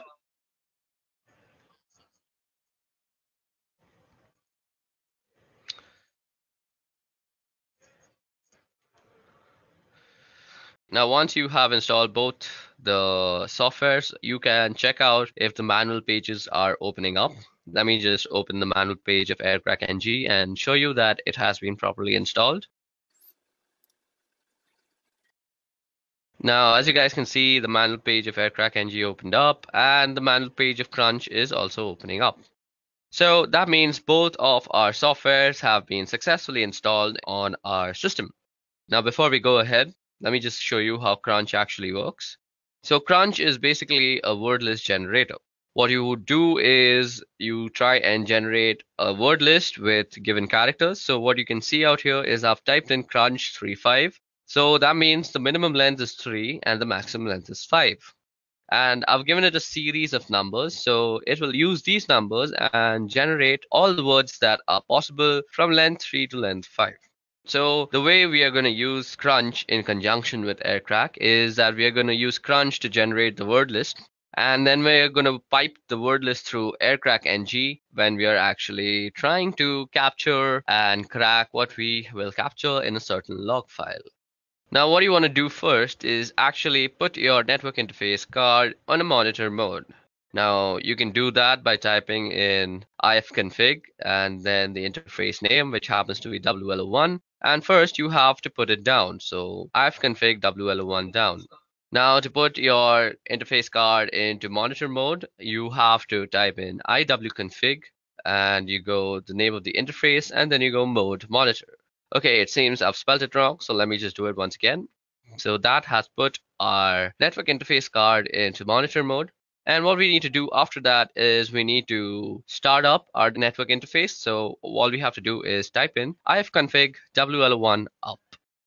Now, once it is up and running, you can check by typing in ifconfig that indeed your network interface card is up and running. Don't worry, it's running in monitor mode if it's up and running. What we want to do next is pretty important to the whole process. So what we want to do now is check for some services that might still be running in the background that might hamper with our whole scanning process. So we do this by actually typing in the command airmon ng check, and then the name of the interface. So as you guys can see, nothing is exactly running right now. But if there were any process running, you would only add the command ermon ng check, and instead of writing the interface name, all you have to do is say kill. And it will kill any processes. Now, if you see any process named the network administrator, you want to kill that process first separately and then kill any other child processes. You may need to actually run this command a few times before all the processes are killed, and then you're good to go. Okay, so now that we have finished killing all the subprocesses, what we want to do is run an error dump scan on the network card. So that is WLO1. So for this, we go error dump -ng, and then we put in the name of the interface. And this will start up a scan that will look something like this. So after you run the error dump scan on your interface, what you see out here is a result of all the access point that is found out through the monitoring mode. Now, if you see, we have a bunch of columns out here. First of all, we have the BSS ID column. Now, the BSS ID column is basically the MAC address of all the routers that are found. Now, every router obviously has a MAC address. So those are the MAC address that is tied to the router names, which is shown by the ESS ID. Then we have the PWR column, we have the beacons column, we have the data packets column. Another important column is the channel column. It's important to know which channel your router is working on. Then we can see the cipher column, the authentication. So out here, we can see the encryption that is used. So most of it is using WPA2. So what we will be cracking is basically WPA2. So from this list, what you need to recognize is basically the Wi-Fi router that you want to crack into. Now, I'm performing this particular test in my office, and I don't really have the permission to actually go in and test them for these vulnerabilities. I'm not the security analyst of here. So I don't really have the permissions to penetrate into them. So what I have done is I have run a similar test at home using my own Wi-Fi, and I will show you the results for that. But for this working example, you will see the scans that I'm running in this office. So as we intend to stay ethical, what we are going to do out here is we are going to capture whatever we find in our office for only educational purposes. But when we are doing the actual cracking step, that is the last step of this whole procedure, I'll be running it on a file that I had generated at home, as I just said, because I have permissions to do whatever I want with my own Wi-Fi and passwords. Okay, so for this example, I'm going to pick this Wi-Fi that is called Edureka Wi-Fi, and it's running on channel number 6. So what we want to pick from here is the BSS ID and the channel number. We need to remember these two things. First, the BSS ID, and second, the channel number. Now, what you want to do after that is open up a new window on your terminal and log in as root. Now, what we want to do here is run a separate error dump scan on this specific BSS ID and check for all the devices that are actually connected to this access point. Now we do this by running the command error dump ng, and while we are doing this, we also want to capture all the scan outputs that we actually get into a certain file. So we'll be actually storing it in a file called capture, and then we just have to pass in the BSS ID and the interface. We also have to specify the channel. So let's see what the channel is one. So the channel is channel 6. So that's what we want to do. And we specify the channel with the -C flag.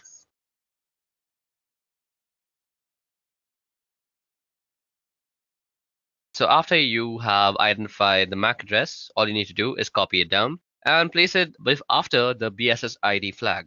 Okay, so we're going to run our command out here, and we just want to say our file is going to be called test.capture. Now that our scan is up and running, all we want to do is wait till someone is actually connected to this access point. So I forgot to mention this. For this process to actually work properly, somebody needs to be connected to that access point, because what we are going to try and do is disconnect that certain device and let them reconnect and capture that log file. Okay, so it seems like nobody is actually connecting to it. So at this time, all I'm going to do is go back to our error dump scan that we had run on our network interface and look for some other MAC address or other access point to actually penetrate into. And let's see if something has actually connected to that. Okay, so, oh, voila. Now what you see out here is that somebody has actually connected to this access point, and his MAC address can be seen under the stations tab. Now, what we want to do is run a deauthentication broadcast message on that station and deauthenticate that guy. Now, to actually run the deauthentication process, all you have to do is go ahead and open up a new terminal window again and let the scan be running in the background. Don't close any scan at this moment. Okay, so the information that we need to remember is the BSS ID, or rather the MAC ID of the station. Now, you also want your monitoring to be running on the same channel so that your deauthentication message is being already broadcast on the same channel. So we can do that easily by going airmon ng and saying WL1, and you can say start on the specified channel. So what we want to be doing is running this on channel 6. Then we want to go and use the third suite of tools, that is Air Replay. Now, Air Replay is used for broadcasting deauthentication messages and all sorts of stuff. Now, you can see all this in the help menu also, and you can do that by typing in --help. If you go down, you see that you can send a deauthentication message using the -0 flag, and that's exactly what we're going to do. Then we say 0 again because we want to constantly send a broadcast of deauthentication. So it's looping basically. And until and unless we stop the scan, nobody will actually be able to access the Wi-Fi. So it's basically like a small DOS attack. And then we want to specify the BSS ID. Okay, so it seems like I forgot the whole A tag before the BSS ID, and that should get it working. Okay, so it seems like I have copied some wrong BSS ID, I guess. So let me just go ahead and copy that once properly. Okay, so now that we have the proper BSS ID, as you guys can see, we are running a deauthentication broadcast message on that particular network access card. And now you want to run this for around a couple of minutes so that you become sure that all the devices have disconnected. Now, while this is happening, what you're doing is basically sending a DOS attack to that small little Wi-Fi, and you want to catch the handshake that occurs between devices and the router that it is connected to while reconnecting themselves. Okay, so now that we've let the scan run for a couple of minutes, let us just stop it. Let's stop this other scan too. Now, if I go and list out the files on my desktop, you should see that there's something called the test capture. Now, the test capture is given to us in various formats. We have the capture format, which is test capture -01.cap, and then we have test capture CSV. We have a Kismet CSV. So it gives you a bunch of formats to actually run your cracking on.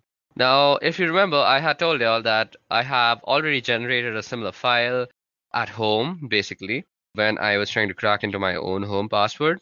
So I will be running the test on that file, or the cracking procedure on that file, and that is the last step of this whole procedure. So let me just go ahead and move into that folder. So I go cd scan. Now, as you guys can see out here, if I list down the files, you can see a capture1.cap, capture1.csv, there's a Kismet CSV, and there's a netxml. So I was not lying when I said that I have already done this at home. So we are going to run our cracking process on capture01.cap. Now, let me just tell you guys, the password for my home Wi-Fi is sweetship346. So you can say that I know the entire password, but I'm going to act like somebody who only has a general idea of what my password looks like. So let's say I know that my password contains sweetship, but I don't really know the last 3 numbers or letters or whatever they may be. Okay, so we are going to use Crunch once again to generate a list of words that might include sweetship346. And let me just open the Crunch manual for once. Now, if you go down in the Crunch manual, what you'll see is the -T. So as you guys can see, there is a pattern that is specified like @God, and then followed by 4 other @, and all the @ will be replaced by a lowercase character. Now you can remove @ and use a comma, and it'll be replaced with an uppercase character, or you can use percentages, which in case it'll be numbers, or you could use the caret sign, in which case it'll insert symbol. So when you know the length of the password and also a certain degree, a few letters, you can use the -T flag. So that is exactly what we're going to use with Crunch out here for this example. So let me just remind you guys that the password for my home Wi-Fi is sweetship346. Now what we can do is we can ask Crunch to actually generate something that looks like sweetship346. So what I could do is say Crunch. So the minimum length is 12. I already know that. And the maximum length is also 12. Now let me just input in the pattern. So we put in the pattern after -t. So now I'm going to just show you how long it can take. So we are just going to say sweet and then put in some at the rates and then also try and guess in the numbers. So after you've put in the pattern, you want to also input which letters and numbers they could be. And I'm just going to input my entire keyboard out here. Now what you want to do is pipe this command through aircrackng's cracking procedure. Okay, so now what we want to do is pipe this command through aircrackng, and we want to write from, or rather read from the capture file. So what we go is -w and then hyphen and then the capture file name. So capture01.cap. And then we also have to specify the ESS ID, which is given through the E flag. And the ESS ID for my home Wi-Fi is nestaway_C105. So that's exactly what I'm going to type in. And this will start up the cracking process on my Wi-Fi from the captured file.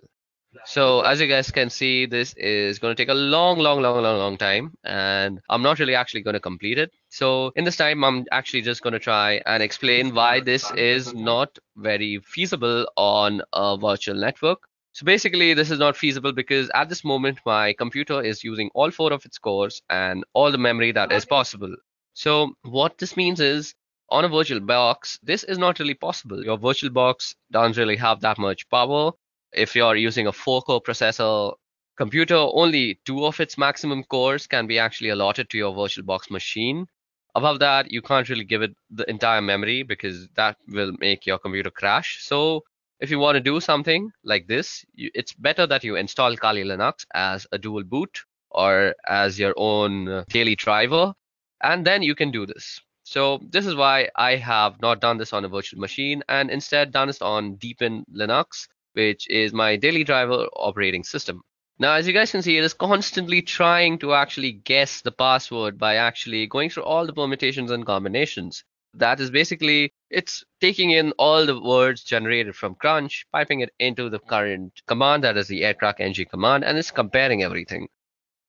So what I'm going to do is I'm actually going to end this because this will take a very long time. And what we're going to do is we're going to actually try and shorten the command of the amount of guessing that we're trying to do. So let me just try and do that.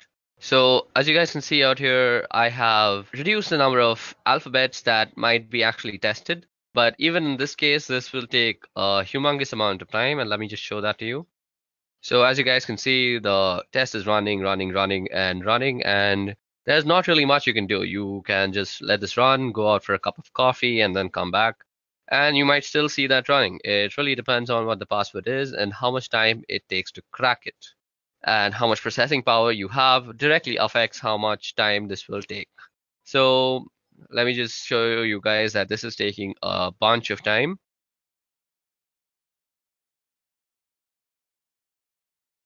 Okay, so now that I have fast forwarded a lot into the scan, you can see that I have tried almost 2127608 keys. So that's more than 1 million keys. That's 2 million keys that I've tried. So, and it still hasn't reached sweet chip 346. So what we're going to do is, just to show you for demonstration purposes that this procedure actually works, let me just shorten our guessing even more. So what we want to do is this time we want to just guess the numbers. So we will modify our command accordingly. So we just put in sweet chip and let the algorithm just guess the 346 part. So we're going to remove the alphabets from the guessing scope also. And as you guys can see, the password is almost immediately guessed because only 456 keys were tested. And as you guys can see, it shows that the key was found and it's sweet chip 346. Now, let me also show you that it works with the guessing of letters, just because I don't think I've justified that letters are also guessed and not just numbers. So let me make it just guess the P part. That is sweet she, and then it should guess P and then 346. So let me just show you that. And as you guys can see, it guesses it almost immediately after just going through 15,000 keys. Okay, so that brings us to the end of this Wi-Fi cracking tutorial and also to the end of this video, which was regarding ethical hacking using Kali Linux. I hope you guys had a bunch of fun learning about MAC changes, proxy chains, and a bunch of stuff that we did like Wi-Fi password cracking. I hope you practice these procedures and methodologies that I've taught you only for your own educational purposes and not use it to harm anybody or do anything harmful with it, because let me just tell you very seriously that you can be prosecuted by the law. So let's end this video on a good note by saying please practice this for only educational purposes. Let me just show you that. And as you guys can see, it guesses it almost immediately after just going through 15,000 keys. Okay, so that brings us to the end of this Wi-Fi cracking tutorial and also to the end of this video, which was regarding ethical hacking using Kali Linux. I hope you guys had a bunch of fun learning about MAC changes, proxy chains, and a bunch of stuff that we did like Wi-Fi password cracking. I hope you practice these procedures and methodologies that I've taught you only for your own educational purposes and not use it to harm anybody or do anything harmful with it, because let me just tell you very seriously that you can be prosecuted by the law. So let's end this video on a good note by saying please practice this for only educational purposes.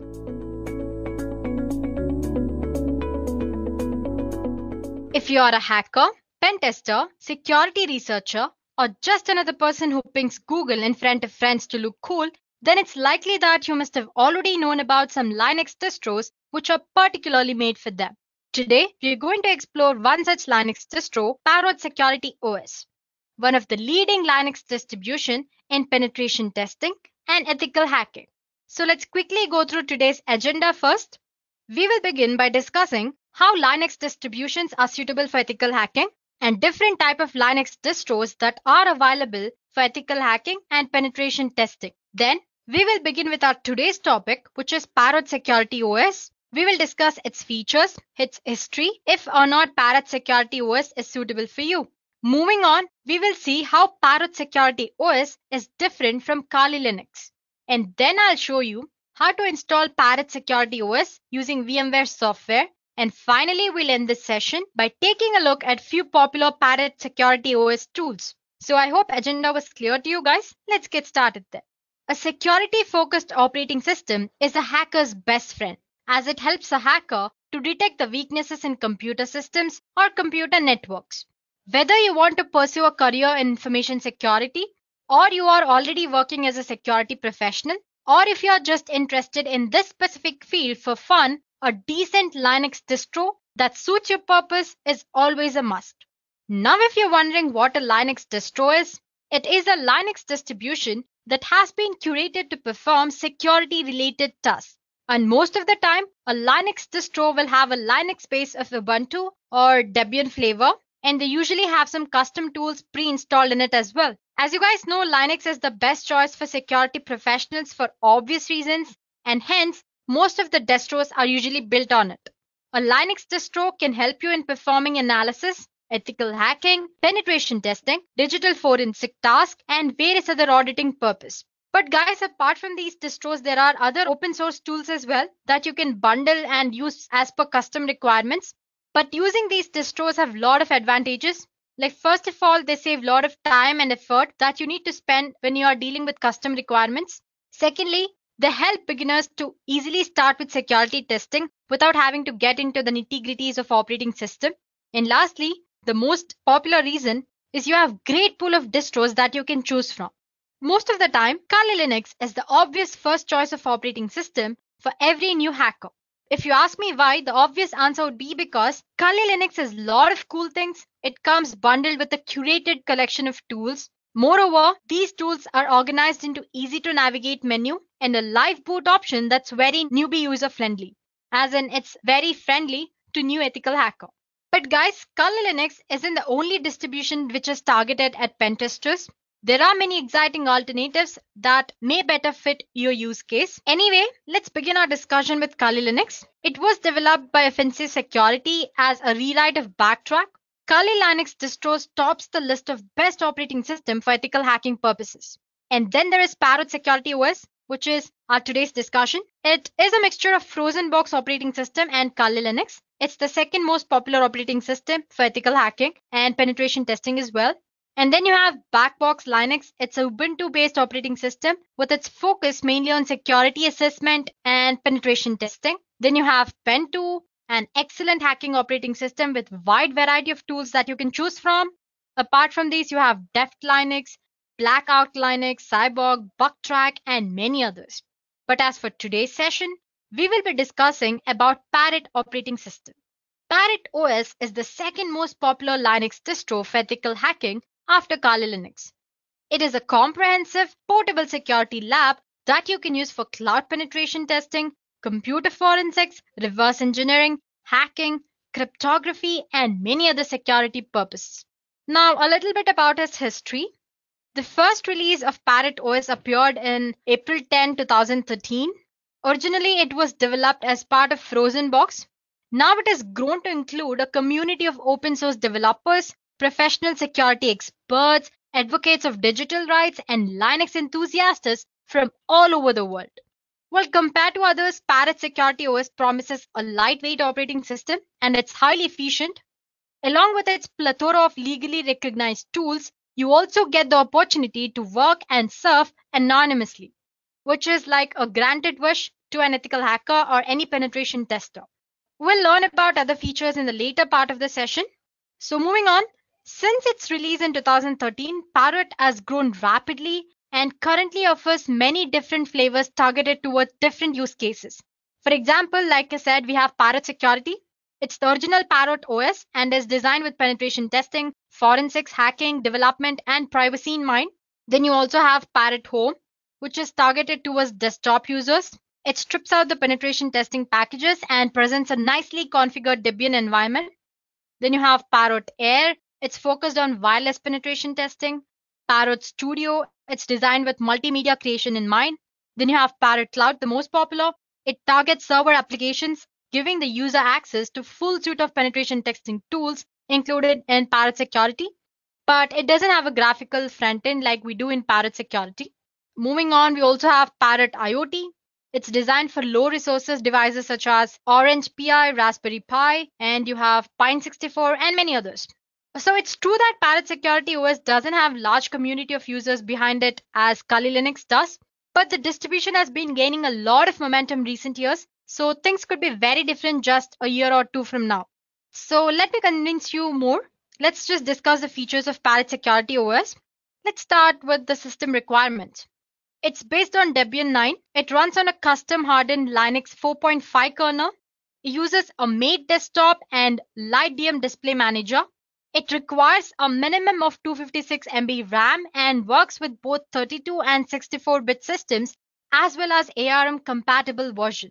Apart from this, Parrot OS can also be installed on cloud and updated to perform cloud-based security testing. So basically, it runs on Debian 9. It is compatible with 32 as well as 64-bit systems and ARM systems as well. And it requires a minimum of 256 MB RAM. So those are the system requirements. Moving on, it also supports anonymity. It offers a tool called AnonServe, including anonymization of entire operating system. It comes with custom-built anti-forensic tools, interfaces for GPG and CRISP setup. Additionally, it also supports encryption tools such as LUKS, TrueCrypt, and VeraCrypt, and many others. Moving on, it also supports forensic boot option to shut boot automounts plus many more. It braces Falcon programming language, multiple compilers, debuggers, and beyond. It also provides full support for developing frameworks for embedding systems and many other amazing features. So guys, these are a few features of Parrot OS. So basically, Parrot operating system supports anonymity. It offers different kind of cryptography tools. It also supports forensic mode. And it also provides opportunity to develop frameworks for embedded systems and many other amazing features. Moving on, before you go ahead and use Parrot OS, there are some important considerations that you need to take a look at. First of all, Parrot OS provides general purpose features like any other normal operating system. But guys, before you go ahead and use Parrot OS, there are some important considerations that you need to take a look at. First of all, it provides general purpose features like any other normal operating system does, but at its core, it is still tuned for security and forensics. Now let's see how different Parrot OS is from other distributions. Parrot is different from a general purpose distribution because it does not try to hide its features. For example, there is a tool called Parrot Update Reminder. It's simple yet powerful program. Using this program, you can check for system upgrades once a week. But instead of hiding the upgrade process behind a progress bar like any other operating system, it shows the user the full upgrade process from the apt output. So you can see the upgrade process going on. Secondly, Parrot was designed to be a very comfortable environment for security experts and researchers. It includes many basic programs for daily use, which other penetration testing distributions usually exclude. Parrot security includes its own sandbox system. I mean, it provides a secure distribution. User applications in Parrot are protected to limit the damages in case if the system is compromised anytime. So this way, no harm is caused. So like we discussed earlier, it also supports digital forensics. Digital forensics experts need an environment that does not compromise their proof. So Parrot comes with auto-mount functions which are disabled by default to allow forensics acquisitions to be performed in a very safe way. So before you go ahead and choose any of these operating systems, make sure you check out their features or the services they offer and make sure if they are suitable for the task which you want to perform. But as for Parrot OS, these are its features we discussed earlier, and these are the certain points that you should take into consideration before you go ahead and use it. Now, if you're wondering who the Parrot security is made for, well, it's made for security experts, digital forensics experts, engineering and IT students, researchers. You have journalists and activists as well in the list, and you have the newbie hackers, police officers, and special security institutions. So basically, if you ask me, it's suitable for a student or the entry-level security experts as well. So first, I'll show you how to install Parrot Security OS on VMware. So basically, when it comes to installation, you have two options. You can install Parrot Security OS alongside your operating system using dual boot option, or you can install it using any of these virtualization software like VirtualBox or VMware. As for today's session, I'll show you how to install it using VMware. So let's get started with our installation.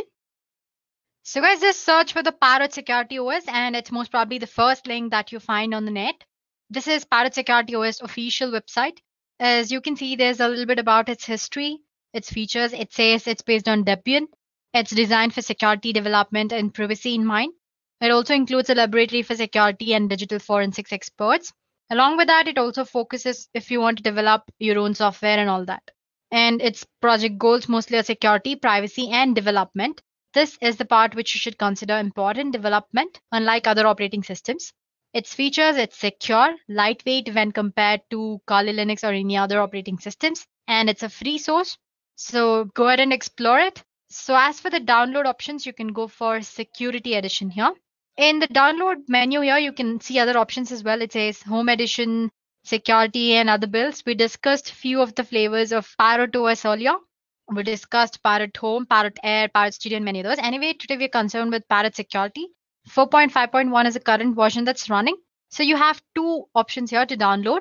First of all, take a look at the size. It's 3.7 GB and 5.9 GB. So make sure whichever you want, you're downloading it depending on your operating system requirements. And as you can see, this is a live plet installer ISO. This is a virtual appliance. You can choose any of these. If download is taking a little longer than you've expected, maybe you can go for Mirrors or a torrent. So I've already installed it. I'm not doing it. I have both ISO file as well as this OVA format installed as well. Next thing we need to do is install VMware. So VMware Workstation Pro. So you have a download option here. You can go ahead and download it. You have for the free option here. You also have VMware Player, I guess. Wait, here I go for the link. Sorry about that, here in the downloads. So you can go for Workstation Pro or you can also go for Workstation Player here. Any of this, whichever suits you. I've already downloaded it. It's going to take for a while and then all you have to do is install, click on next and finish the installation process. So before you start your virtual machine, make sure you have your Parrot OS image, ISO file or OVA format, whichever is of your choice. And then here we go, VMware Workstation homepage. Yeah, as you can see, I already have a Parrot OS operating system installed here, a virtual machine installed here. I've installed it using ISO file. It's very easy. I'll show you how to do it. But if you have OVA format, all you have to do is click on this file menu here, open. And as you can see, I have a Parrot Security OVA here and click and import it. That's all. Click, select it and click on open. So I'm not going to show you how to do that. So it's very straightforward process. That's it.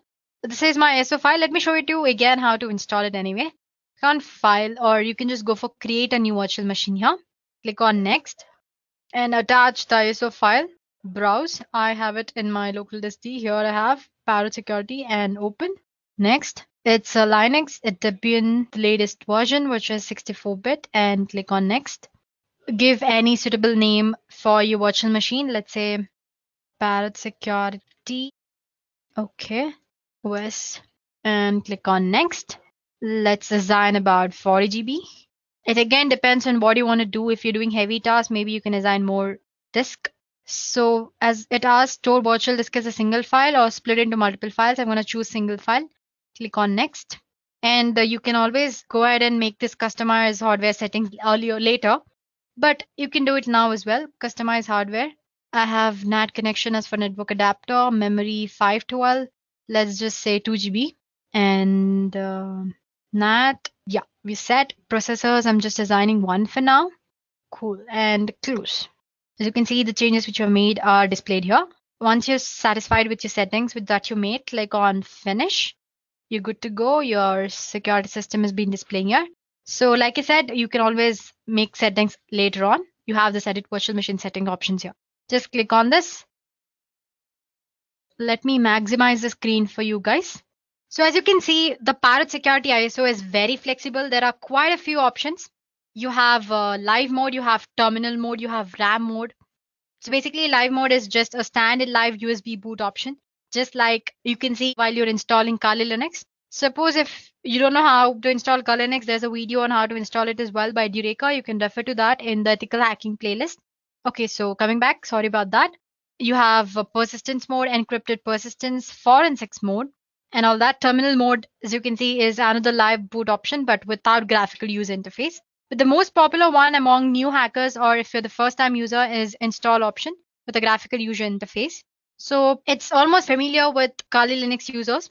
If you want to get a feel of Parrot Security, and all its features, maybe you can go for live mode. But if you want to get just started, then you can always go for install mode. I'm going to click on that and click on standard installer. So it's mounting all the installation tools and all that. So once the machine is booted up, you'll be asked to select your preferred language. In the grub menu, select the graphical installer options and click on, let's say English and United States, American English. So then the loader will automatically install some additional components and configure your network related settings. It might take a while. So basically then the installer should prompt you for a host name and the root password. Let's give some root password.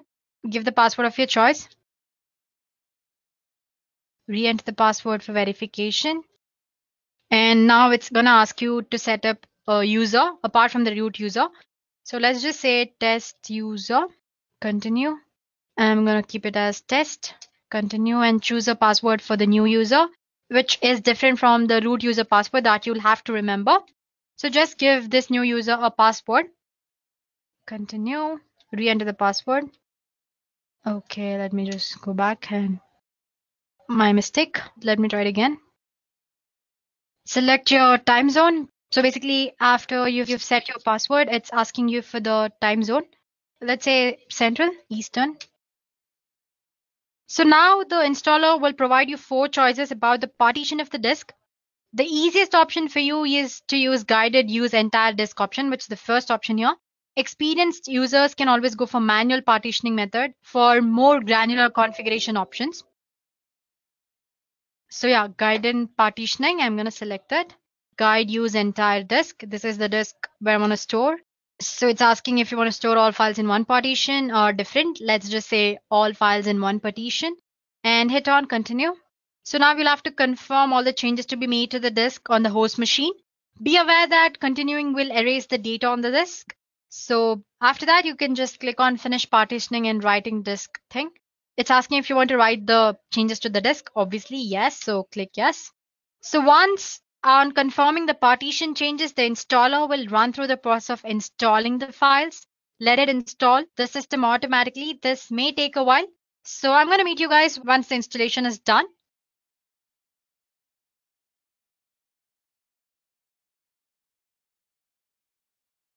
So once the installation is done, it'll ask you if you want to install the grub bootloader on your hard disk. Just say yes and click on enter device manually. Oh, sorry, just click the device which is already there. Go back. The installation process is now almost complete. So guys, the installation is done. Once the installation is done, you can see the machine boots you into Mate desktop environment. As in, if you've chosen the install option, you'll be presented with a LightDM login screen. So basically, you'll have to enter the password and the which you set up for the test user earlier, not the root password. Please do remember that. I'm sure you remember setting up a password for the user, right? That password. And login. So here we go.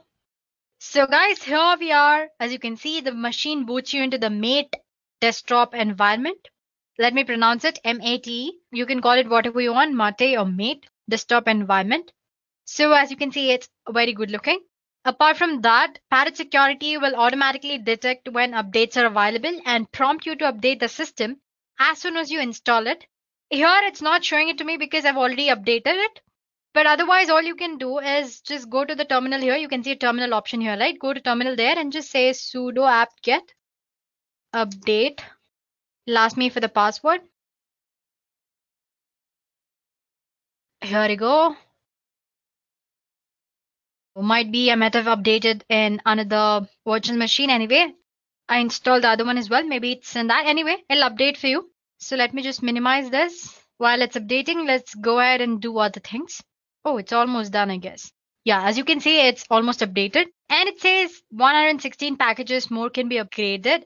And if I want, I'll have to run update list. If I want to see which of those packets are, I have to just list out those using apt command here. I'm not showing you to you guys. So anyway, when you're making use of it, make sure your system always stays updated. Okay, let's go back to exploring Parrot OS. So as you can see, system is laid out in a very straightforward manner with a collection of tools that you might be familiar with if you've used Kali Linux before. The menu system is almost similar to Kali Linux and it's very easy to navigate. The real difference is that Parrot Security is meant to be used as a daily driver, as in your regular operating system, to do the other things as well.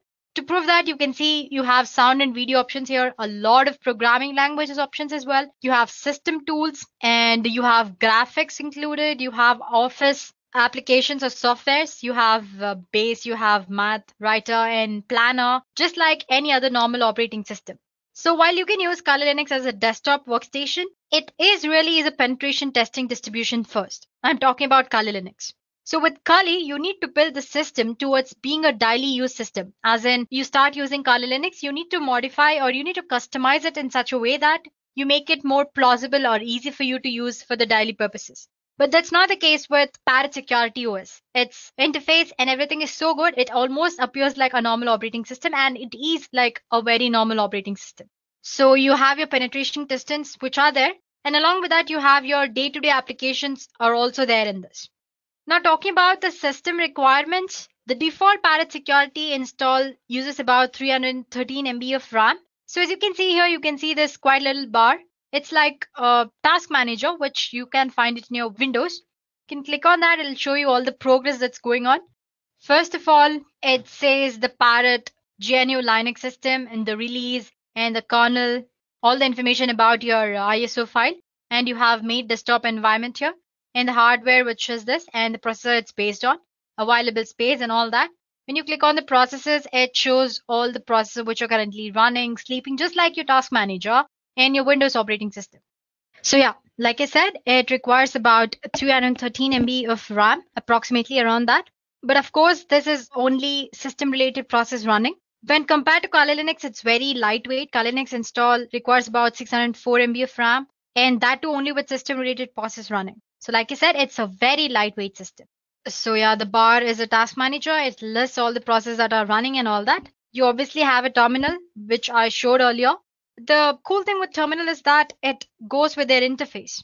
Other than that, it's pretty much like any other normal terminal. And then there is appearance of the interface, I mean. My first reaction when I saw it was, wow, amazing, right? When compared to the plain Kali Linux. So yeah, you get to use cool collection of wallpapers as well. You have change desktop background here. You have fonts, interface, and see you have quite a lot of collection of wallpapers. And you can go ahead and add your customs as well. That's all about the interface. And like I said, it's like any other normal operating system. So it comes with a lot of programming languages and a bunch of text editors. You also have IDEs as well. It uses Pluma as your default text editor. So that's it when talking about the normal operating system. Now talking about the performance, almost all of us know that Kali Linux is a bit laggy, and when you run it on a low-end system, sometimes it's like a nightmare when you have brute force attack going on in the background or you're doing something else. It's gonna, what do you say, stuck or it's very slow. But in Parrot OS, it's very lightweight and doesn't lag much. As you can see, it's smooth. Now, talking about hardware requirements, pretty much both Kali Linux and your Parrot require high-end hardware, but Parrot needs low specification hardware as compared to Kali. So, if I have to conclude in one word, Parrot is a good-looking distro. It's very lightweight. It's resource friendly, and if you want to know how much resources it's consuming and all that, you can always go ahead, click on the little bar which is available there, click on the resources. You can see the CPU history, memory, network history, file systems, and all that. So basically, it's a good looking distro, lightweight, resource friendly. All these features apart, Parrot Security OS has pretty good collection of features as well, which we discussed earlier. It comes like with hell lot of tools, but if you see the sections, there are a lot of other things which are not in Kali Linux. So the most pointed tool here is that in Kali Linux, suppose if you want to say private when you're doing hacking or any other stuff, you'll have to install AnonSurf, Tor, and then enable them, or proxy chain. You also have option of proxy chains to stay yourself anonymous on the system while you're doing hacking or pen testing or anything. But with Parrot OS, you already have AnonSurf pre-installed. All you have to do is click on that start button. So let me show you how to stay anonymous. So this is one of the best feature in Parrot Security OS. It has proxy chains as well as AnonSurf to make yourself anonymous. So you can go for this AnonSurf and click on Anon Start here. Before that, you can check your IP of your system. So it says 106.51.73. Just remember it. You don't have to note it down anywhere. 106.51.73. Now, if I go and enable this, first of all, it'll ask you for the administration password. Give that. Okay. So basically, once you enter the password, it'll ask you if you want the AnonSurf to kill the dangerous process, which that can be de-anonymize your clear cache files or modify your IP table rules and all that. It'll ask you if you want to do that. Just say yes. So basically, as soon as you click on S, as you can see the notifications here, the tool will attempt to kill dangerous processes that can de-anonymize you anytime. It'll clear your cache files. It'll modify your IP tables, modify your resolve config file, disable your IPv6, and only allow you the outbound traffic through Tor. As you can see, it says Tor is running, started it for you. Imagine doing all this stuff by yourself if you don't have AnonSurf, like in Kali Linux. This would be quite a bit of effort manually, but with the script already present here, it's just a click away. So Parrot Security also includes a similar script for I2P as well. Apart from that, once you've enabled, you can also check, like I said, your IP address now.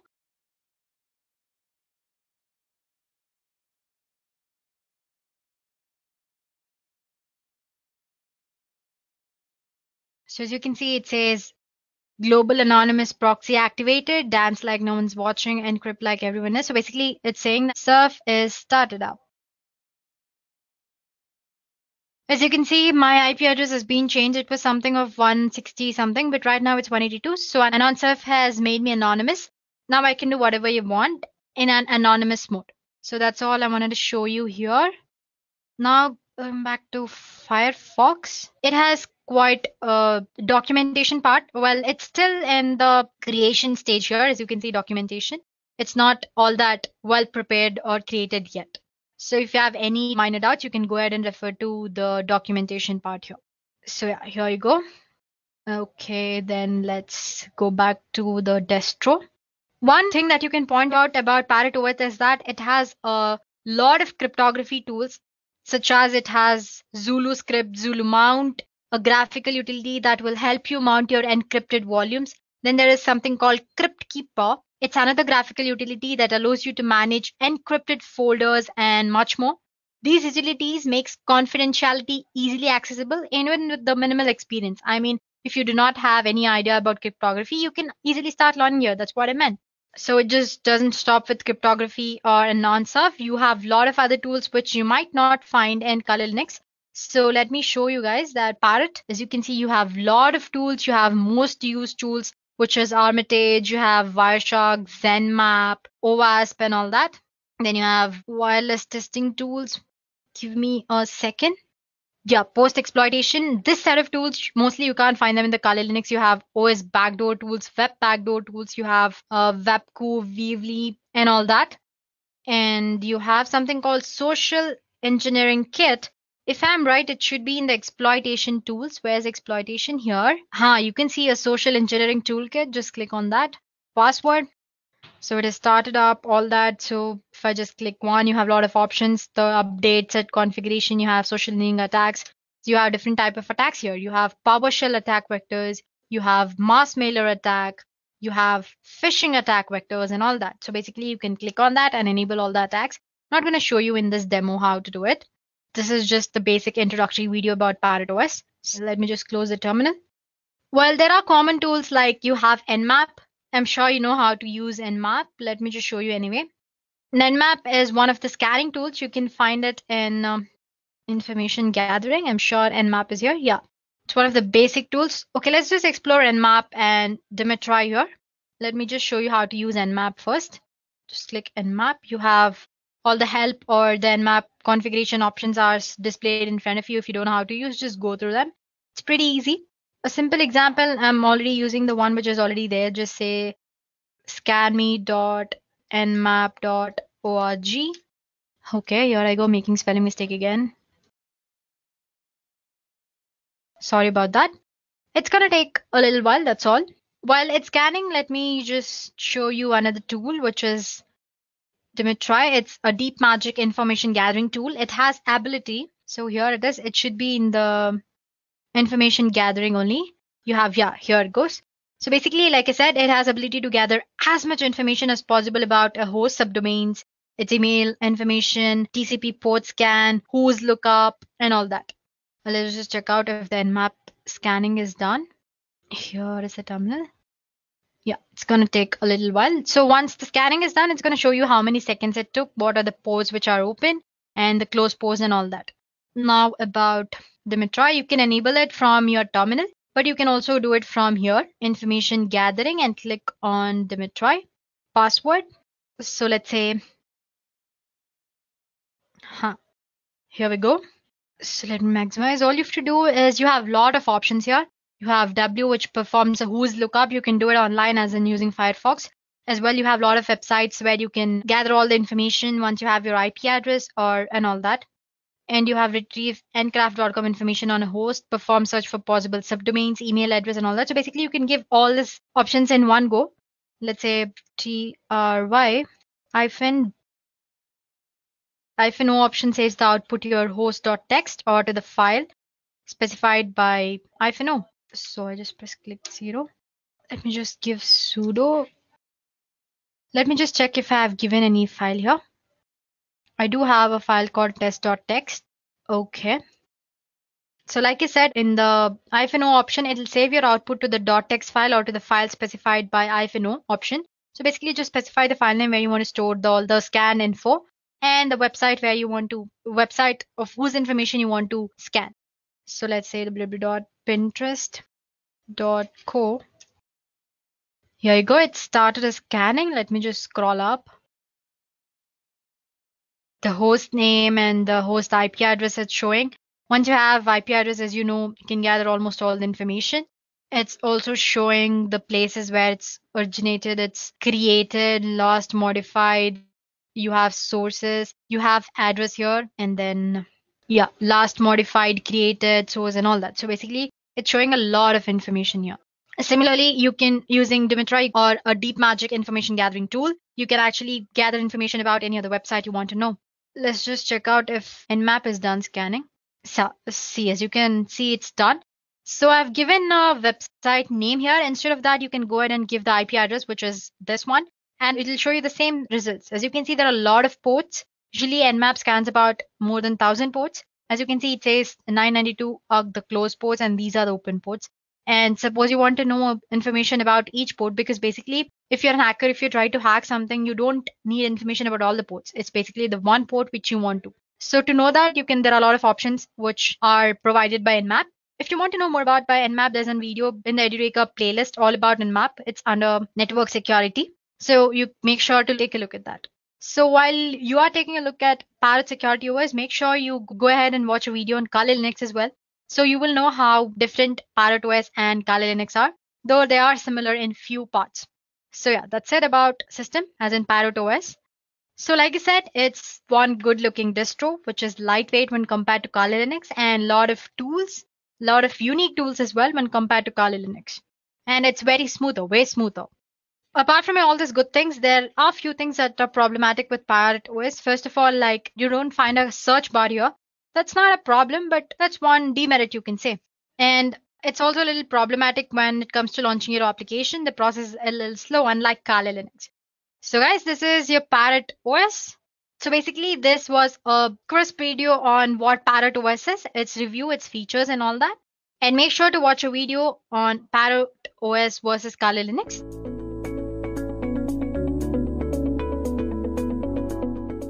So, Linux has been known for its various distributions that cater to various needs. One of the most famous distributions is Kali Linux.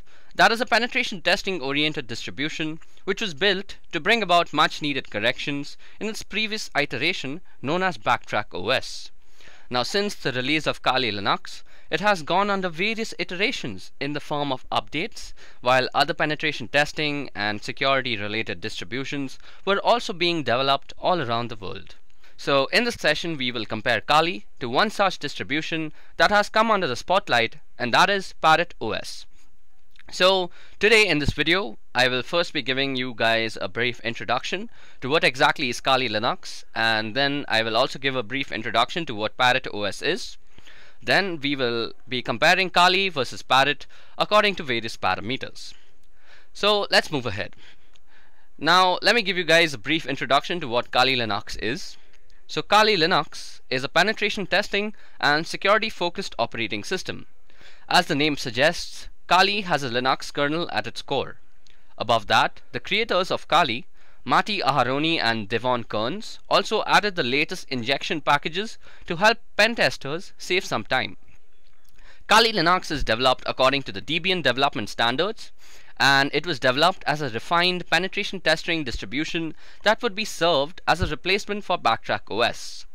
Currently, the development of Kali is being handled by Offensive Security, which is the organization that provides prestigious certifications like OSCP, OSCE, and OSWP. Over the years, Kali has developed its own cult following, with people who would swear by the word and by the power provided by Kali.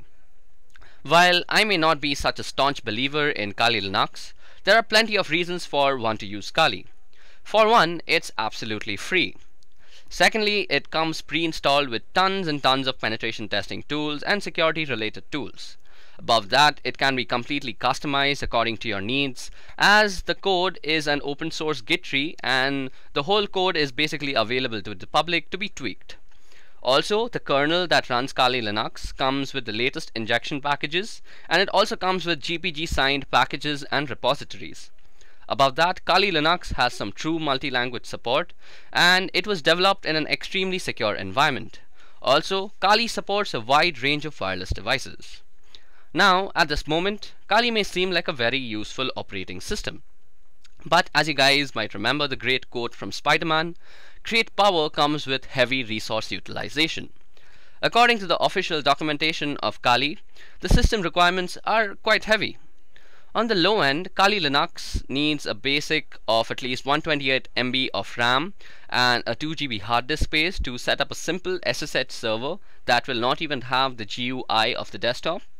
On the higher end, if you opt to install the default GNOME desktop and the Kali Linux full meta package, you should really aim for at least around 2 gigs of RAM and around 20 GB of free hard disk space. Now besides the RAM and hard disk requirement, your computer needs to have CPU supported by at least one of the following architectures, them being AMD 64, i386, and ARML and ARMHF, and also ARM 64. Now even though the official documentation says 2 GB of RAM is enough, I have personally faced numerous lag and stutter issues when running Kali on a virtual machine with 6 GB of allocated RAM, which in my opinion is a definite bummer. Now let's take a moment to discuss about Parrot OS. So Parrot, much like Kali, is also a Debian based distribution of Linux. When I say Debian based, it means that the code repositories adhere to the Debian development standards. Parrot OS 2 comes with its own arsenal of penetration testing and security related tools. Most of these tools are also available on Kali. Now, Parrot was first released in 2013 and was developed by a team of security experts, Linux enthusiasts, open source developers, and advocates of digital rights. The team was headed by Lorenzo Falletra, and Parrot is designed in a very unique way. While the operating system has everything that is needed for a security expert, it doesn't present itself to be a daunting learning experience for beginners who want to set foot into the world of ethical hacking and vulnerability analysis. Parrot OS can be very well used as a daily driver, as it provides all of the necessary tools to complete day-to-day tasks. So, who exactly is Parrot OS made for? Well, first of all, it is made for security experts and digital forensic experts. It can be also used by engineers and IT students who are enthusiastic about ethical hacking. Then Parrot OS can be also used by researchers, journalists, and hacktivists. And last but not the least, Parrot OS is also meant for police officers and special security institutions. Okay, so now let's take a moment to actually discuss the system requirements that one might need to run Parrot OS. So the system requirements for Parrot is much more forgiving than Kali Linux. On the CPU side, you need an x86 architecture with at least 700 MHz of frequency. And architecture wise, you need i386, AMD 64 or AMD 486, which is basically the legacy x86 architecture, or ARML and ARMHF, which are basically IoT devices like Raspberry Pi. On the side of RAM, you need at least 256 MB on an i386 architecture, 320 MB on an AMD 64 architecture, and as a general documentation, 512 MB of RAM is generally recommended by the ParrotSec OS people.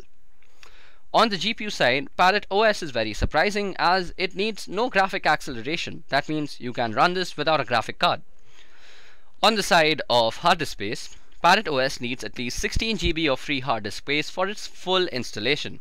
That is 4 gigabytes left, 4 gigabytes lesser than Kali Linux. And for booting options, both Kali Linux and Parrot OS have the legacy BIOS preferred. Now, comparing two operating systems when it comes to Parrot OS and Kali Linux, that are both operating systems meant for similar purposes, that is penetration testing in this case, it becomes really tough. Most of the factors in such cases boil down to a matter of personal taste rather than an objective comparison. Now, before we move ahead with the comparison, let me list out a few similarities that you might have noticed between the two operating systems. So first of all, both operating systems are tuned for operating penetration testing and network related tools. And both operating systems are based on Debian development standards. Both of the operating systems support 32 and 64-bit architecture, and both operating systems also support cloud VPS along with IoT devices. And of course, both of them come pre-installed with their own arsenal of hacking tools. Now, let's get down with the differences. The first criteria of differences that we are going to discuss is hardware requirements. Now, as you guys can see on the slide, I have put down the system requirements of Parrot OS on the left hand side, and I have put down the system requirements of Kali Linux on the right hand side. So as you guys can see, Parrot OS and Kali Linux both need 1 GHz dual core CPU. When it comes to RAM, Parrot OS needs much lesser RAM than Kali Linux. Parrot needs 384 MB of RAM for its minimal running time, and Kali Linux needs 1 GHz of RAM on the other hand. In terms of GPU, Parrot OS doesn't really need a graphic card as it has no need for graphical acceleration. Kali Linux, on the other hand, if you're trying to run the GNOME desktop version, you will certainly need a graphic card. On the other hand, Parrot OS needs 16 GB of free hard disk space for its full installation, and Kali Linux needs 20 GB of free space. So basically, Parrot OS is a much more lightweight version. So we see that Parrot OS definitely wins against Kali Linux when it comes to hardware requirements due to its lightweight nature. Not only does it require lesser RAM to function properly, but the full installation is also pretty lightweight thanks to the use of the Mate desktop environment by the developers. So basically, if you're having an older hardware configuration on your computer, Pirate OS should definitely be your choice. Now the next parameter that we're going to compare the two OSs in is look and feel. Now this section completely boils down to personal choice. Personally, I prefer the minimalistic look that is given by Pirate OS. The interface of Pirate OS is built using the Ubuntu Mate desktop environment. There are two clear sections. On top, you see a pane which contains applications, places, systems, which is much like Kali itself. Pirate also gives some cool information about CPU temperatures along with a usage graph. And the bottom pane contains the menu manager and the workstation manager, which is a brilliant addition to the Linux system. Kali Linux, on the other hand, follows the GNOME desktop interface. While it still has the functionality that is offered by Pirate OS, it doesn't provide the same clean and refined look in my opinion. If you don't know your way around a Kali interface, it is pretty easy to actually get lost. Now the next parameter that we're going to compare them is hacking tools. Now since both these operating systems are tuned for penetration testers and ethical hackers, I think hacking tools is the most important criteria that both the operating systems are going to be compared in. So when it comes to general tools and functional features, Pirate OS takes the prize when compared to Kali Linux. Pirate OS has all the tools that are available in Kali Linux, and also it adds its own tools. There are several tools that you will find on Pirate that is not found on Kali Linux. Let's take a look at a few of them. So the first one that you see is called Wi-Fi Fisher. Now Wi-Fi Fisher is a rogue access point framework for conducting red team engagements or Wi-Fi security testing. Using Wi-Fi Fisher, penetration testers can easily achieve a man-in-the-middle position against wireless clients by performing targeted Wi-Fi association attacks. Wi-Fi Fisher can be further used to mount victim-customized web phishing attacks against the connected clients in order to capture credentials or infect the victim stations with some sort of malware. Another tool that is seen on Pirate and is much appreciated that is not seen on the Kali side is called Anon Surf. Now being anonymous for a hacker is the first step before hacking a system. And anonymizing a system in an ideal way is not an easy task. No one can perfectly anonymize a system, and there are many tools available on the internet that say that they anonymize system. One such tool is Anon Surf. Now Anon Surf is pretty good as it uses the Tor IP tables to anonymize the whole system. Also, if you guys have not already realized this, Tor also comes pre-installed on Pirate, while it has to be externally installed on Kali. Now these things that you see, that Wi-Fi Fisher, Tor browser and Anon Surf, surely they can be imported and downloaded on Kali, but they don't really come pre-installed, and that is what counts right now. So since Pirate OS also is designed with development in mind, it also comes pre-installed with a bunch of useful compilers for various languages and IDEs for their respective development, which is completely absent on the Kali Linux side. So for this part of hacking tools, Pirate OS definitely takes the prize. Now the next thing that we are going to compare both these operating systems is release variations. Now both operating systems come with a variety of variations, but Pirate OS has much more diversity in terms of variety. So let me just explain what I mean. So as you guys can see on the left hand side, I have listed down the release variations that are available for Pirate OS. Now aside from the full editions, which is both provided by Pirate and Kali, they also both provide the light editions on Pirate side and the light edition on Kali side. They are both basically the same thing, wherein minimalistic tools are actually pre-installed and you can install and customize the operating system according to your own needs. If you don't choose to customize the operating system, you can very well use it as a very lightweight and portable operating system. So Pirate OS Lite Edition and Kali Lite Editions are two flavors of the operating system. Now this is where the differences start. So Pirate OS Air Edition also exists. So this is an edition that is used for wireless penetration testing and wireless vulnerability testing. So basically anything wireless, Pirate OS Air Edition does it faster and does it better. Then there's also Parrot OS Studio Edition, which is used for multimedia content creation. Yes, you heard that right. Parrot OS can also make content for your social media. So if you're thinking about using Parrot OS for marketing as well as security, Parrot OS here is definitely your go-to operating system. Kali, on the other hand, aside from its light version and full edition, offers some desktop interfaces like the E17, KDE, XFCE, the Ubuntu Mate, and the LXDE. So these are basically just skins that run over Kali and basically make Kali look a little different from one another. You can check out all these different customizations on the Kali documentation.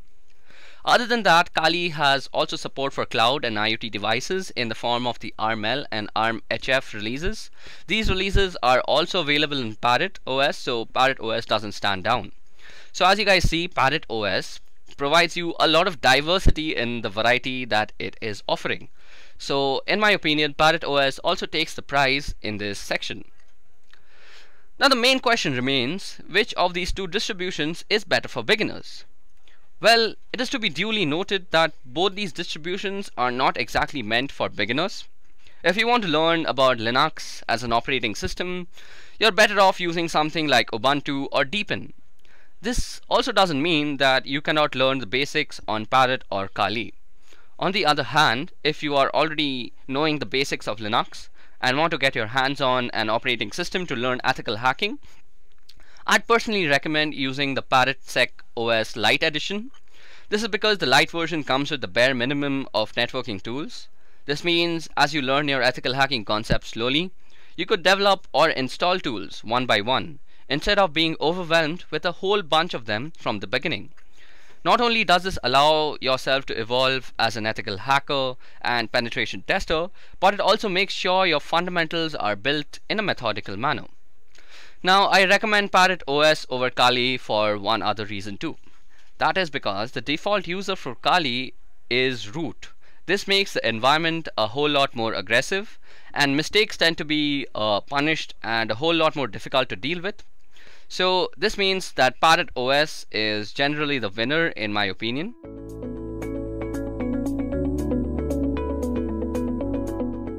When you get hired as a penetration tester or a security analyst, one of your main roles is vulnerability assessment. So what exactly is vulnerability assessment? Well, a vulnerability assessment is the process of defining, identifying, classifying, and prioritizing vulnerabilities in a computer system, application, and network infrastructures, and providing organization doing the assessment with the necessary knowledge, awareness, and risk background to understand the threats to its environment and react appropriately to them. So vulnerability is a situation that can be taken advantage of by a hacker or a penetration tester for their own misuse or actually for fixing the issue. So vulnerability assessment has 3 steps. So the first step is actually identifying the assets and the vulnerabilities of the system. The second step is actually quantifying the assessment. And the third is reporting the results. Now, vulnerability assessment is only a small part, and pen testing is an extended process of vulnerability assessment. Pen testing or penetration testing includes processes like scanning, vulnerability assessment in itself, exploitation research, and reporting whatever the results are. So in the industry, one of the most widely used frameworks when penetration testing is Metasploit. So Metasploit is widely used in penetration testing, as I just said, and also used for exploitation research. So some of you might ask, what exactly is an exploit research? Well, in this world, there are tons of exploits, and the way to approach each one of them is ever so different. So what we have to do is exploit all the research that is available to us, and we have to find the best way to approach them. So suppose, for example, you have a secure shell login. So the best way to actually approach a secure shell login, until my knowledge, is that you have to get a backdoor access to this from the port numbers that you can scan via Nmap or Zenmap. Okay, so without wasting much time at looking at PowerPoint presentations, let's actually get started as to how we can use Metasploit. So Metasploit is a freely available open source framework that is widely used by pen testers, as we just discussed. So to actually install Metasploit, which is easily available on Linux and Windows, I guess. Let me just check it out. So you go on your browser and you type Metasploit downloads. Now you just visit the first link, and as you guys can see, it says it's the world's most used penetration testing tool. And then you just download the Metasploit framework by clicking the download button here. So y'all might also find a pro version, which is a paid thing. And this has a little bit of extra features like group support and actually helping a company work as an organization. But we don't actually need that when practicing our pen testing abilities. So for that, you just go ahead and download Metasploit framework and install it on your system. Above that, there's another thing I want to make you guys aware of, and that is Metasploitable. So when actually pen testing, we need a server or a website to actually pen test things on. So normally this is a very illegal thing to do without permission. So Metasploitable has actually created a server with a lot of vulnerabilities on it, and it's called Metasploitable 2. So Metasploitable 2 is easily downloadable from this link, and it's a VirtualBox file. So you guys must have a virtual machine software on your system to actually set this thing up. I'll also go through how to actually set up Metasploitable because it has a lot of configuration and network management to go with it. So we'll get to that later. But for now, let's get started with Metasploitable. So before that, Metasploitable is written in Ruby. And if you all know Ruby coding and you all know how to make exploits, you all can also always contribute to the Metasploit community. So Metasploit is one of the most widely used pen testing tools in the industry. So what exactly is Metasploit? Well, it's a framework, and what a framework is it's actually a collection of tools. So these tools are majorly used for penetration testing and exploitation research. Now one might ask, what exactly is exploit research? Well, there are tons of exploits out there, and there are tons of ways to actually approach them. And this only comes to us from thorough research as to how we can approach each and every exploit in their best way. So talking about Metasploit, well, it's open source and it's free, and it's also written in Ruby. So if you guys know Ruby coding and know how to make exploits, y'all can always contribute to the Metasploit framework. Now talking about the download part, well, y'all can easily download Metasploit from its download page, which is www.metasploit.com/download. I'll be leaving the download link in the description. And once you're on the download page, you'll see two versions. One is the free version, which is the original Metasploit framework, and it's the core framework that everybody works on. And then there's Metasploit Pro, which comes with a 14-day free trial. So Metasploit Pro actually has a few extra features, which is great for an organization, like it helps you work as a team. But if you're a guy who's just practicing pen testing like me, Metasploit framework, the free version, is the absolute way to go. Now also, when pen testing, y'all will also need Metasploitable. Now Metasploitable is an intentionally vulnerable target machine for actually practicing your Metasploit skills on. So we'll go over the installation of Metasploitable later, but for now, let's go over Metasploitable. So once you guys have actually downloaded the link, y'all can actually install it on your systems, and Metasploit actually has three interfaces. So we are going to be using the command line interface, or the MSF console in other words, but y'all can also use the GUI interface, which is called Armitage if I'm not wrong. So let's get started. So first of all, I've already actually downloaded Metasploit and installed it on my computer. And y'all can just do the same by pressing the download button, as you guys can see.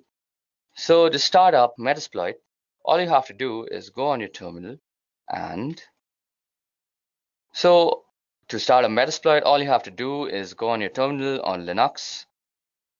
Well, we're starting a PostgreSQL server because, first of all, the PostgreSQL server is the basis of all the Metasploit exploits that are stored, and starting it will just make it run faster. So we go service PostgreSQL and start.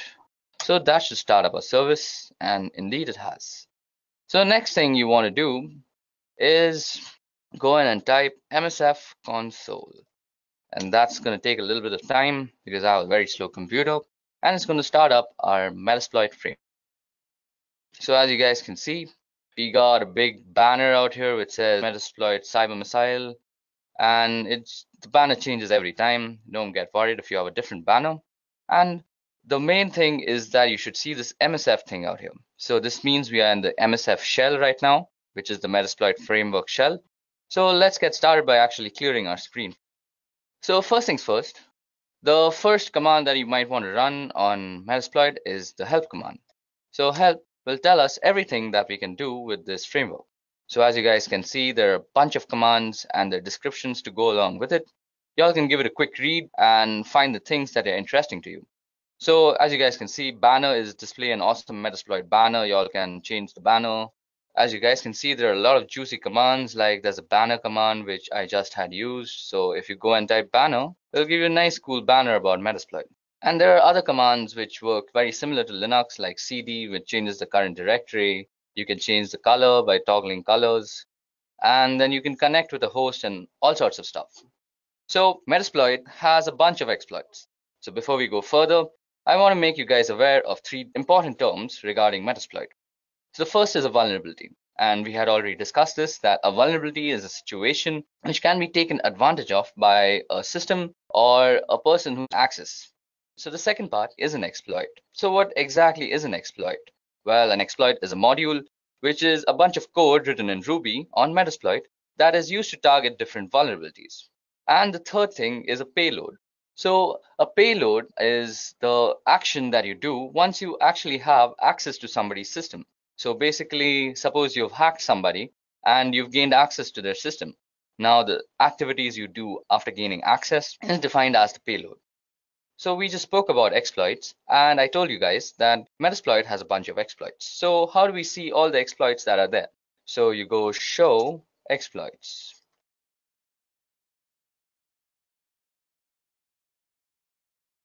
Well, as you guys can see, we've loaded up a bunch of exploits, which is basically all the exploits that Metasploit has to offer at this moment. So let me just increase the screen a bit. And let's scroll completely to the top.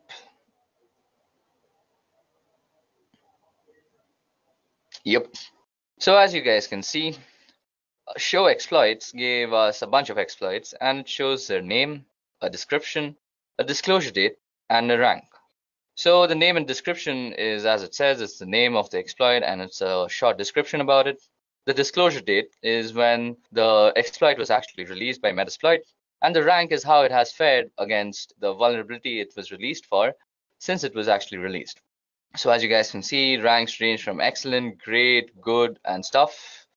And we have a bunch of exploits. So as you guys can see, there's an Android exploit, there's a Samsung Galaxy Knox Android exploit, there are a bunch of Windows exploit, Adobe Flash exploits, FTP exploits, MySQL exploits, ASP.NET exploits, and a bunch of other stuff. So as you guys can see, there are a bunch of exploits to use, and it can get confusing and rather troublesome to search for the exploit you actually want to use. So as a pen tester, you can always go for the search keyword, which is basically, suppose you know that you have a MySQL server which has a bunch of vulnerabilities and you want to test those out. So you simply go search MySQL. Now I'll search the database for all the exploits that are related to MySQL and present them to you.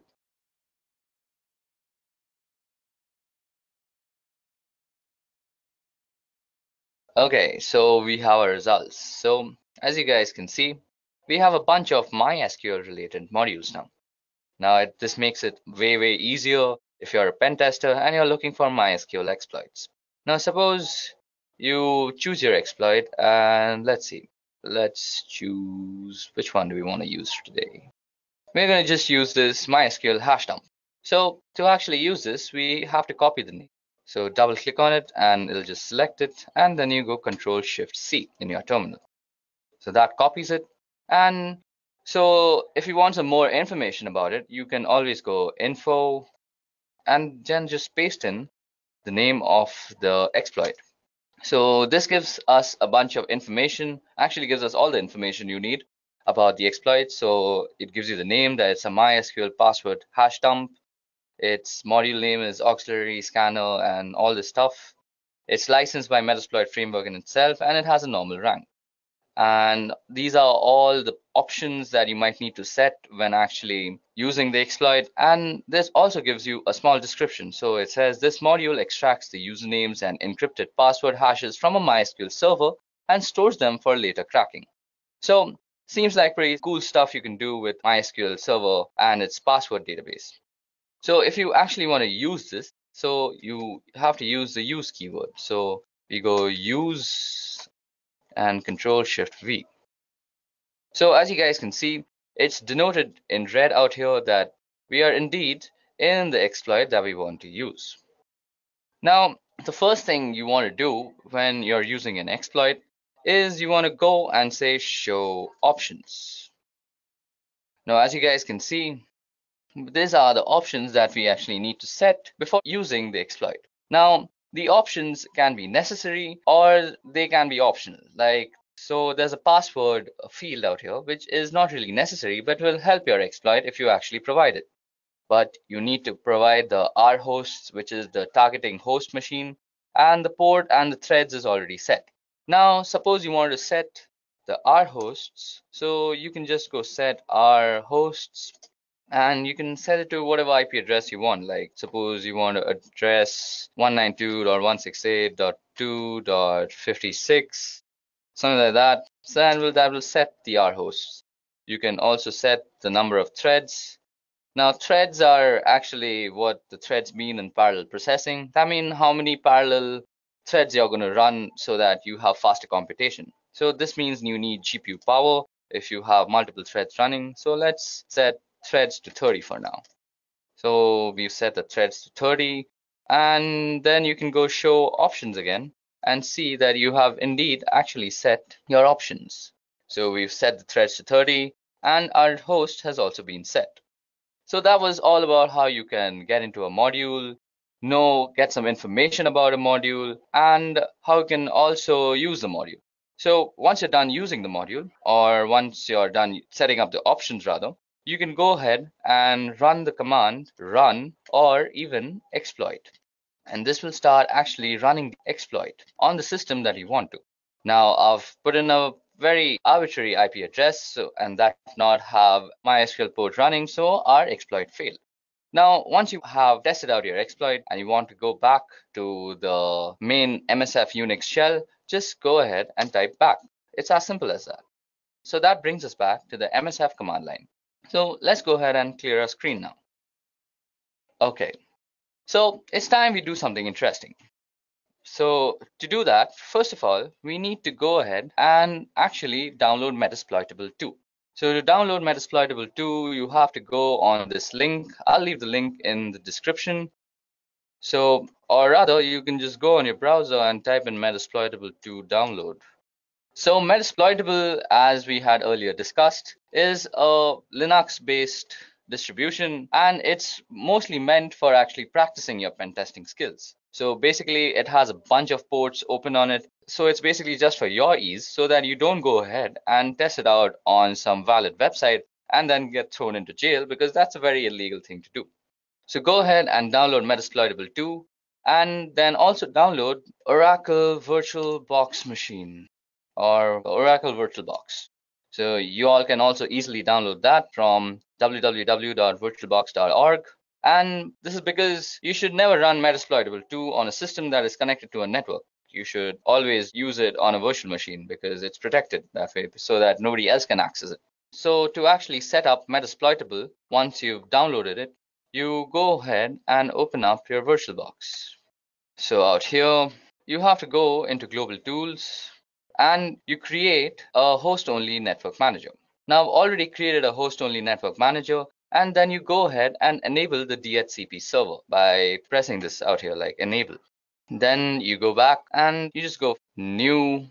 You give it a name, like whatever you want to name it. I have already named mine Metasploitable 2, as you guys can see. So we're going to call this demo for just demonstration purposes. Choose the type to be Linux, and it's Ubuntu 64-bit. Click next, give it a gig of RAM, and you are going to use an existing virtual hard disk. So out here, you just click on this button out here, and you browse to the place where you've actually downloaded and unzipped your Metasploitable download file. Then you'll get this virtual machine disk file, which is a VMDK file, and you just go ahead and load it up. So I'm not going to do that again because that's just going to eat up my RAM, and I've already installed it out here. So that was all about the installation and the configuration. So now let's get started and let's start playing around with Metasploitable.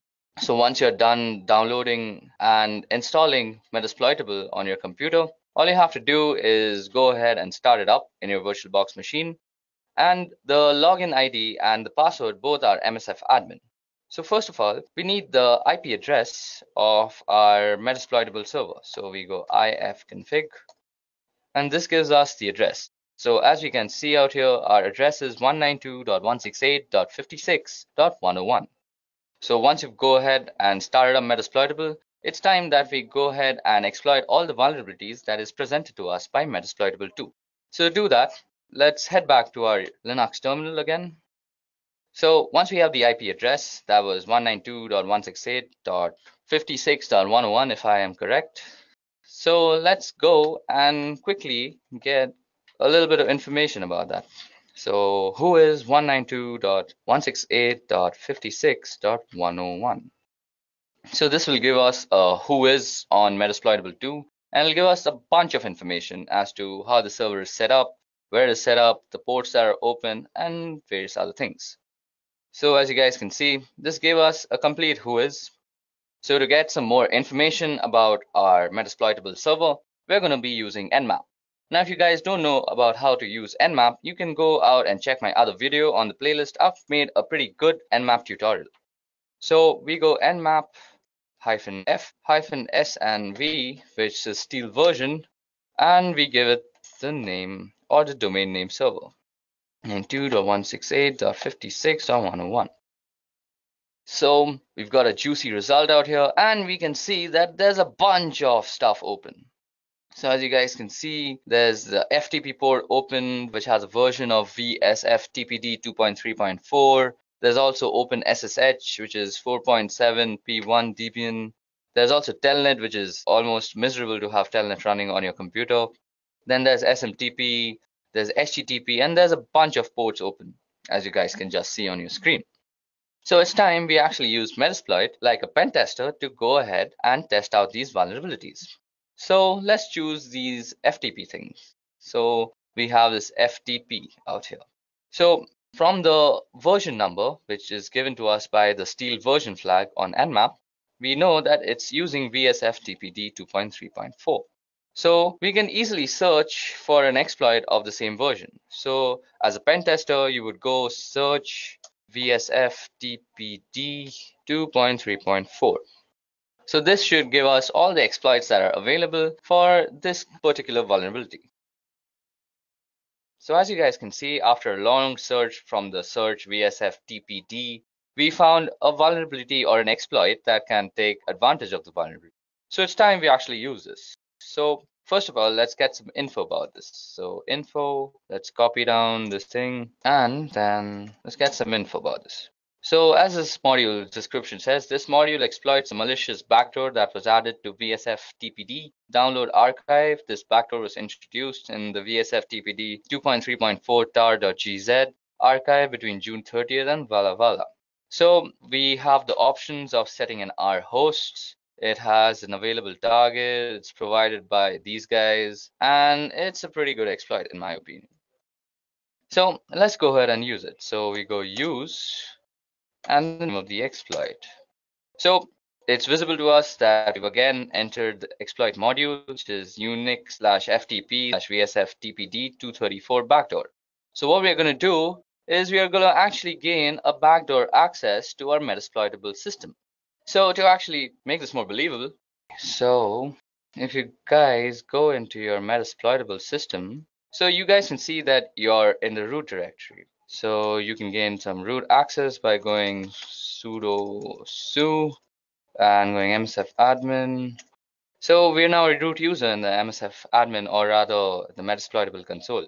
So if we go ls, we can see the various files. And if we go /home, we're in the home directory now. And if we do ls out here, we can see that there are a bunch of stuff. So there's an FTP folder, there's a hacked folder, there's an MSF admin folder, and there's service and there's user. So that's 5 folders if you guys remember. So now what we're going to do is we're going to gain some backdoor access into this system, and we're going to create a bunch of folders in the home directory. So let's get on doing that.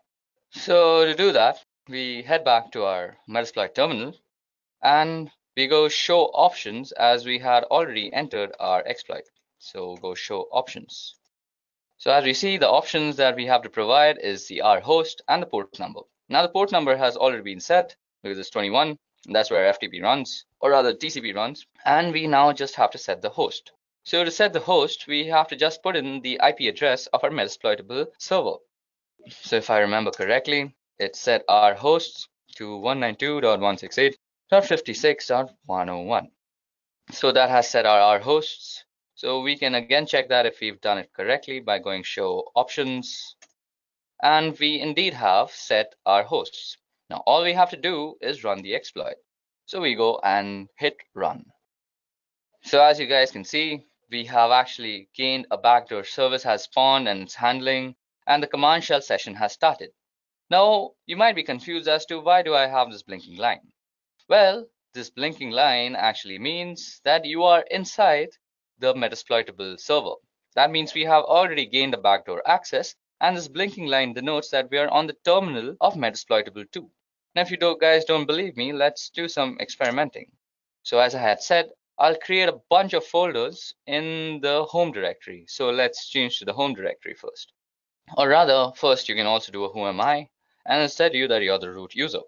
Next, you go and do cd/home, and I'll change to the home directory. Now, let's make a bunch of folders, like make directory, this is a test. So that should have made a directory. So let's go into that directory, cd, this is a test. So we're already into the directory, this is a test. Now let's make a file called targets.txt. So that creates a file.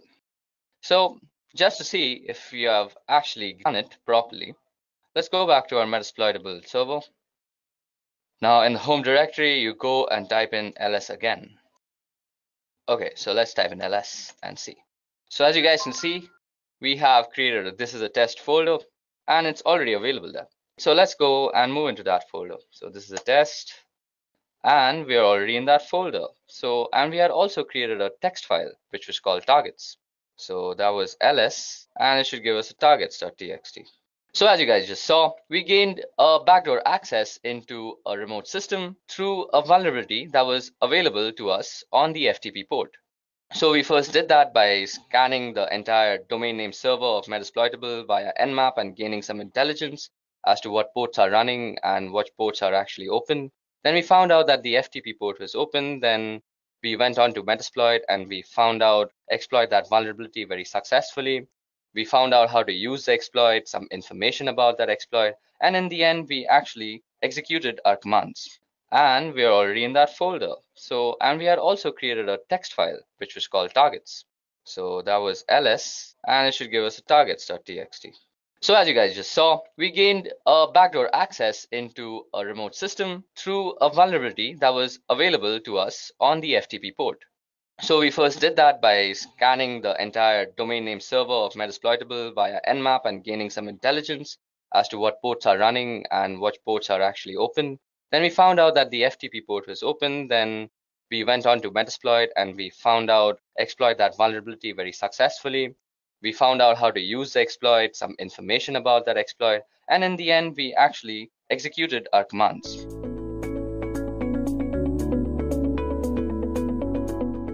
Now, you guys must be wondering what exactly is Nmap and why should I learn it? Well, Nmap is a network scanner that is widely used by ethical hackers to scan networks, as the name suggests.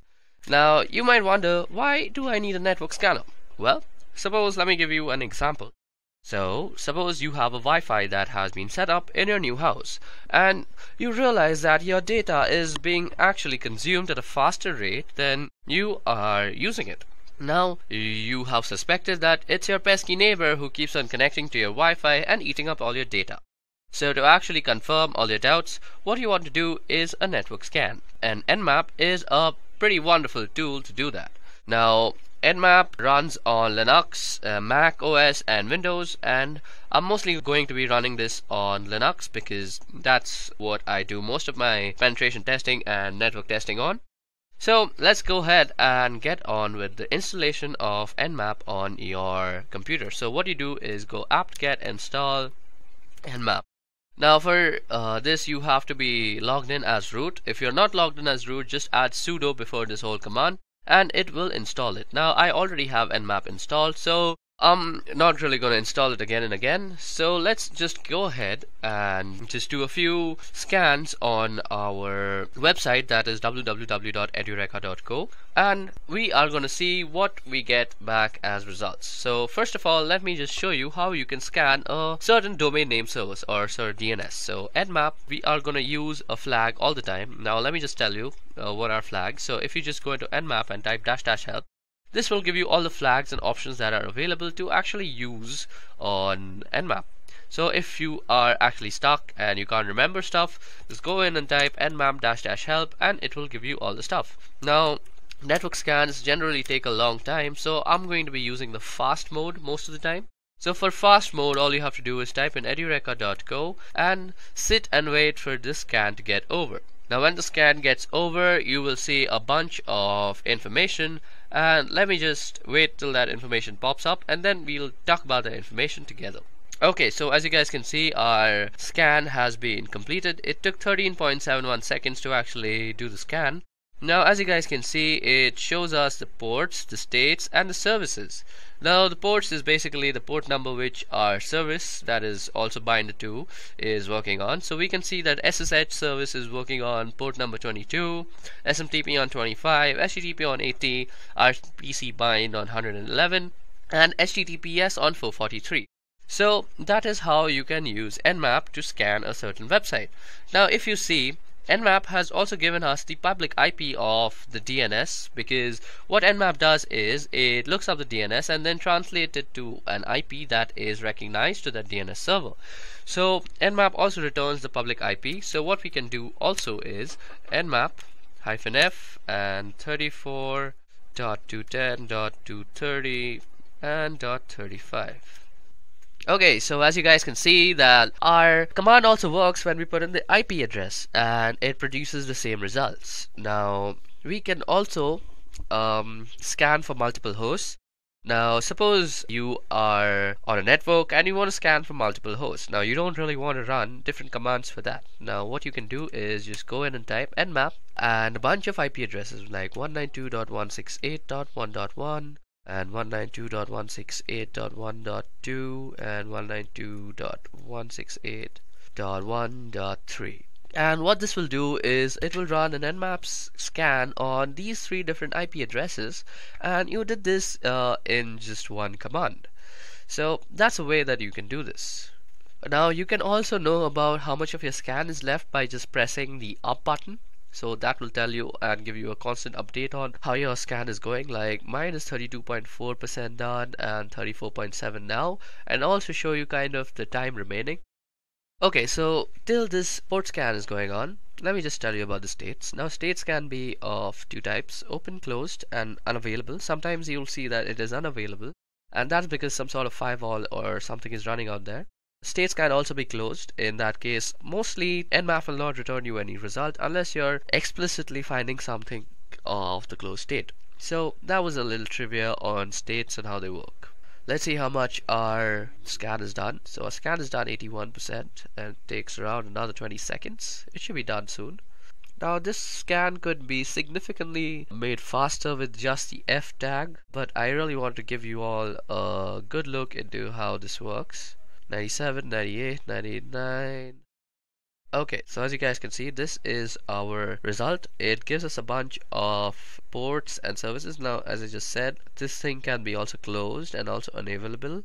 So open and closed, we see both the examples. Okay, so that was about how you can scan multiple ports. So you can also scan multiple ports with this command, as I will show you. So 192.168.1.1 to 30. Now what this will do is basically scan everything from 192.168.1.1 to 192.168.1.2 up till 30, like that. So this is a very useful way of actually scanning multiple IP addresses, and let me just show you how that works.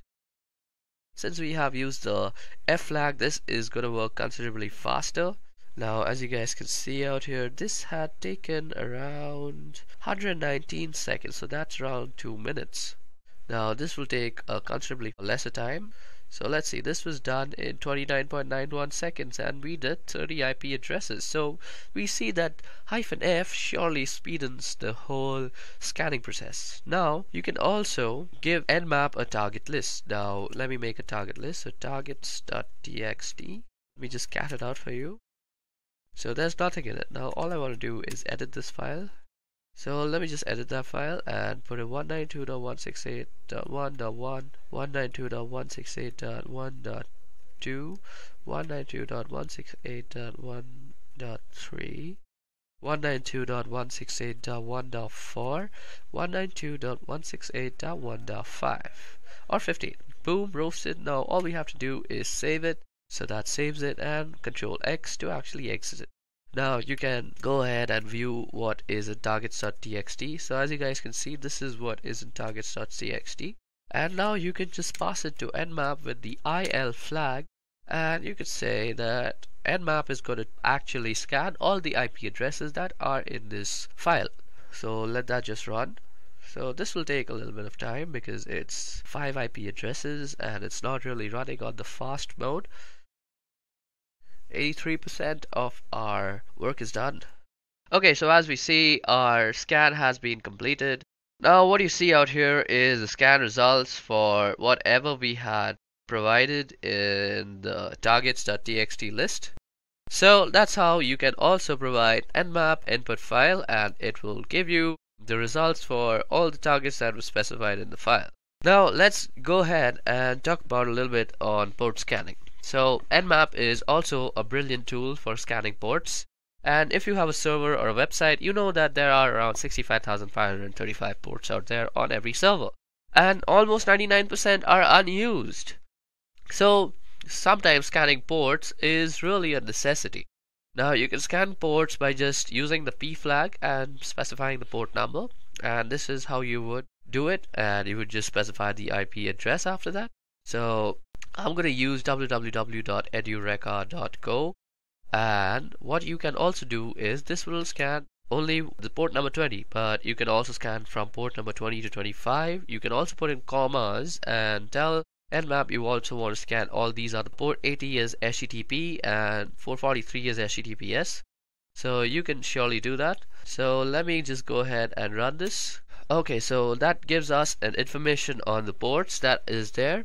Now something about ports also, you suppose you know you want to scan for some HTTP ports, so you can just say Nmap, and with the -p you can just say that I want to scan the HTTP port on www.edureka.co.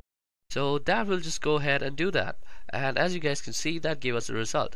And you can also add in stuff like MySQL, FTP, and stuff like that. So let me just see and show you how that runs. Okay, HTTP is not a port, HTTP.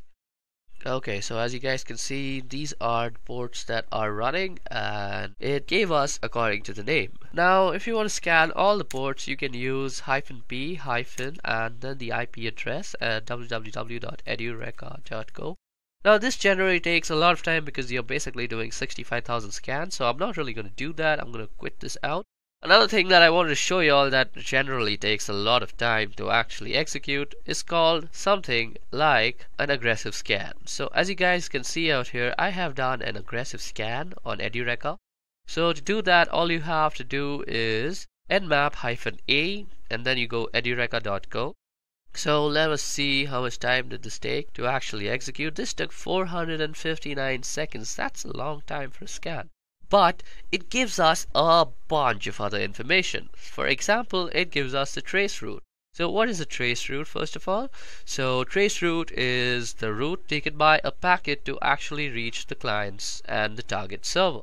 So as you guys can see, our packet had 22 hops. First it went to the first hop was to the gateway router, that is 192.168.1.1. Then it went to the Airtel lease line, then it went to this IP address, then it went to the BSNL VSNL.net, and it went to London, New York, then Chicago, and it went all the way up to wherever this thing is hosted.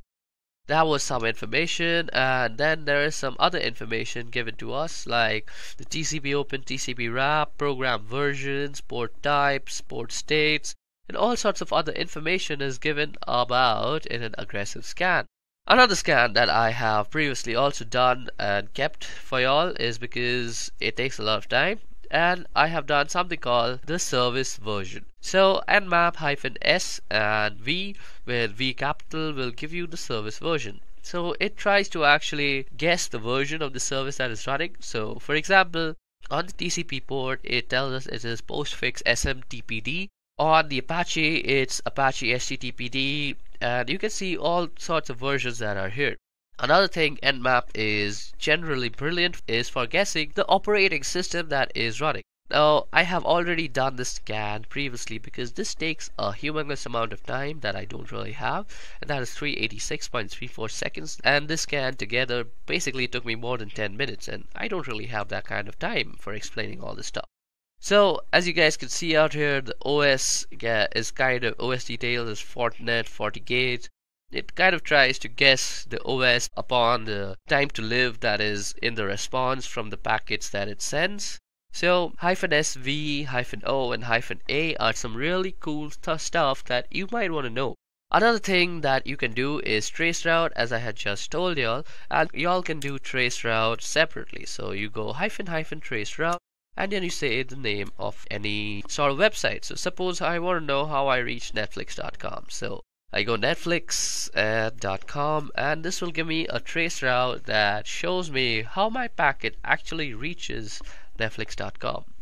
Okay, so this is basically, it was a direct one hop. Okay, so that was surprising. On the other hand, if I were to do this on Edureka.co, it would take a bunch of hops to actually reach there. Okay, this might just take some time to run. Okay, so it's 94% done. I'm just waiting for it to get completed. Okay, so this gave us the hop, and as you guys can see, we took 22 hops to actually reach Edureka.co, and it's the same process. You go through a bunch of IP addresses, and then you reach this thing called US West to compute.amazon AWS. Okay, so that was about traceroute. Now, just to end this tutorial, let me just tell you guys that you all can also save a file to Nmap, and that is basically save all whatever you found from a search into a file, and let me just show you how to do that. Now, sometimes when you are working as a security analyst, you will have to perform network scans on a wide area network that is huge. It's basically huge. And these scans take a lot of time, and you don't really have the space on your command line to actually store that and see that in a way that is feasible for analysis. So what you want to do is actually save it in a file. So what you can do is say nmap on, and then you can say the name of the file. We could say results.txt, and we could save this in file. So www.edureka.co. So whatever search result is going to be generated is going to be stored in this file called results.txt. Now this file need not exist from before. It will just be created by Nmap, and now you see if I do ls, we have a targets or a results.txt. Now if I just cat out that file, let me just less it actually, results.txt, and what you see out here is an Nmap scan result that is stored. Another thing that I would like to show you all before I end this Nmap tutorial is a verbose mode. So for verbose mode is basically when we were pressing up arrows to see how much of our scan is done, you can basically do that with verbose mode. So you go -F and -V for verbose, and you could say www.edureka.co. And this will basically give you a verbose mode of what is actually going on. I'll tell you everything, and boom, roasted, there it's done, and we have finished our Nmap tutorial. And now you see if I do ls, we have a targets or a results.txt. Now if I just cat out that file, let me just less it actually, results.txt, and what you see out here is an Nmap scan result that is stored. Another thing that I would like to show you all before I end this Nmap tutorial is a verbose mode. So for verbose mode is basically when we were pressing up arrows to see how much of our scan is done, you can basically do that with verbose mode. So you go -F and -V for verbose, and you could say www.edureka.co.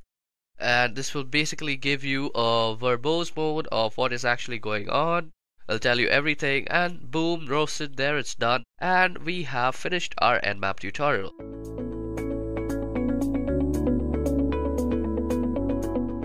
So first of all, what exactly is cross-site scripting?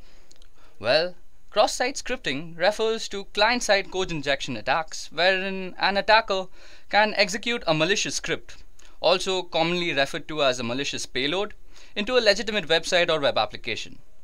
Now, XSS is amongst the most rampant of web application vulnerabilities and occurs when a web application makes use of something like an unvalidated or unencoded user input within the output that it generates. Now, by leveraging XSS, an attacker does not target a victim directly.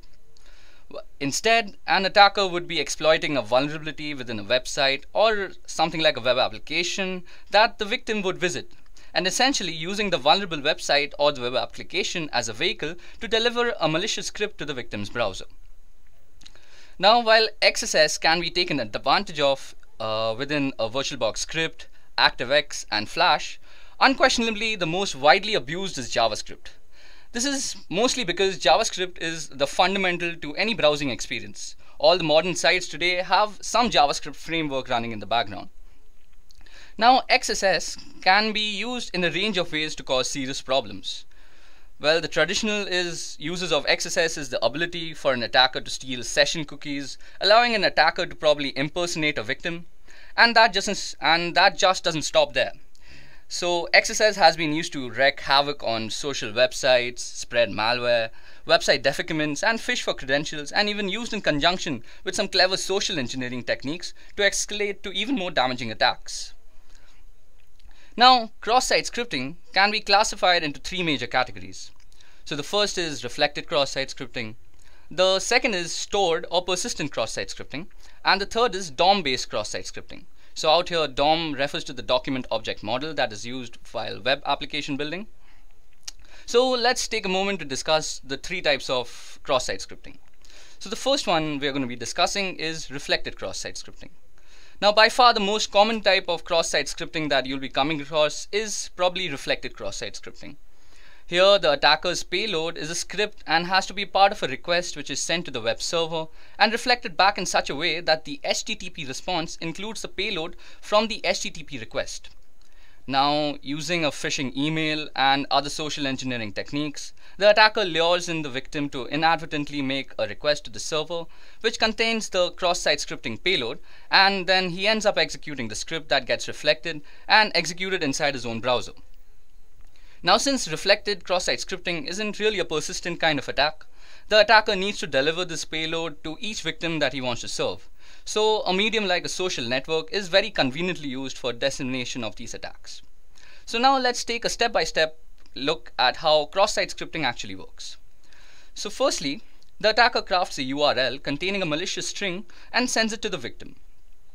Now the poor victim is tricked by the attacker into requesting the URL from the website which is running a website response script, and then the website includes the malicious string from the URL in the response.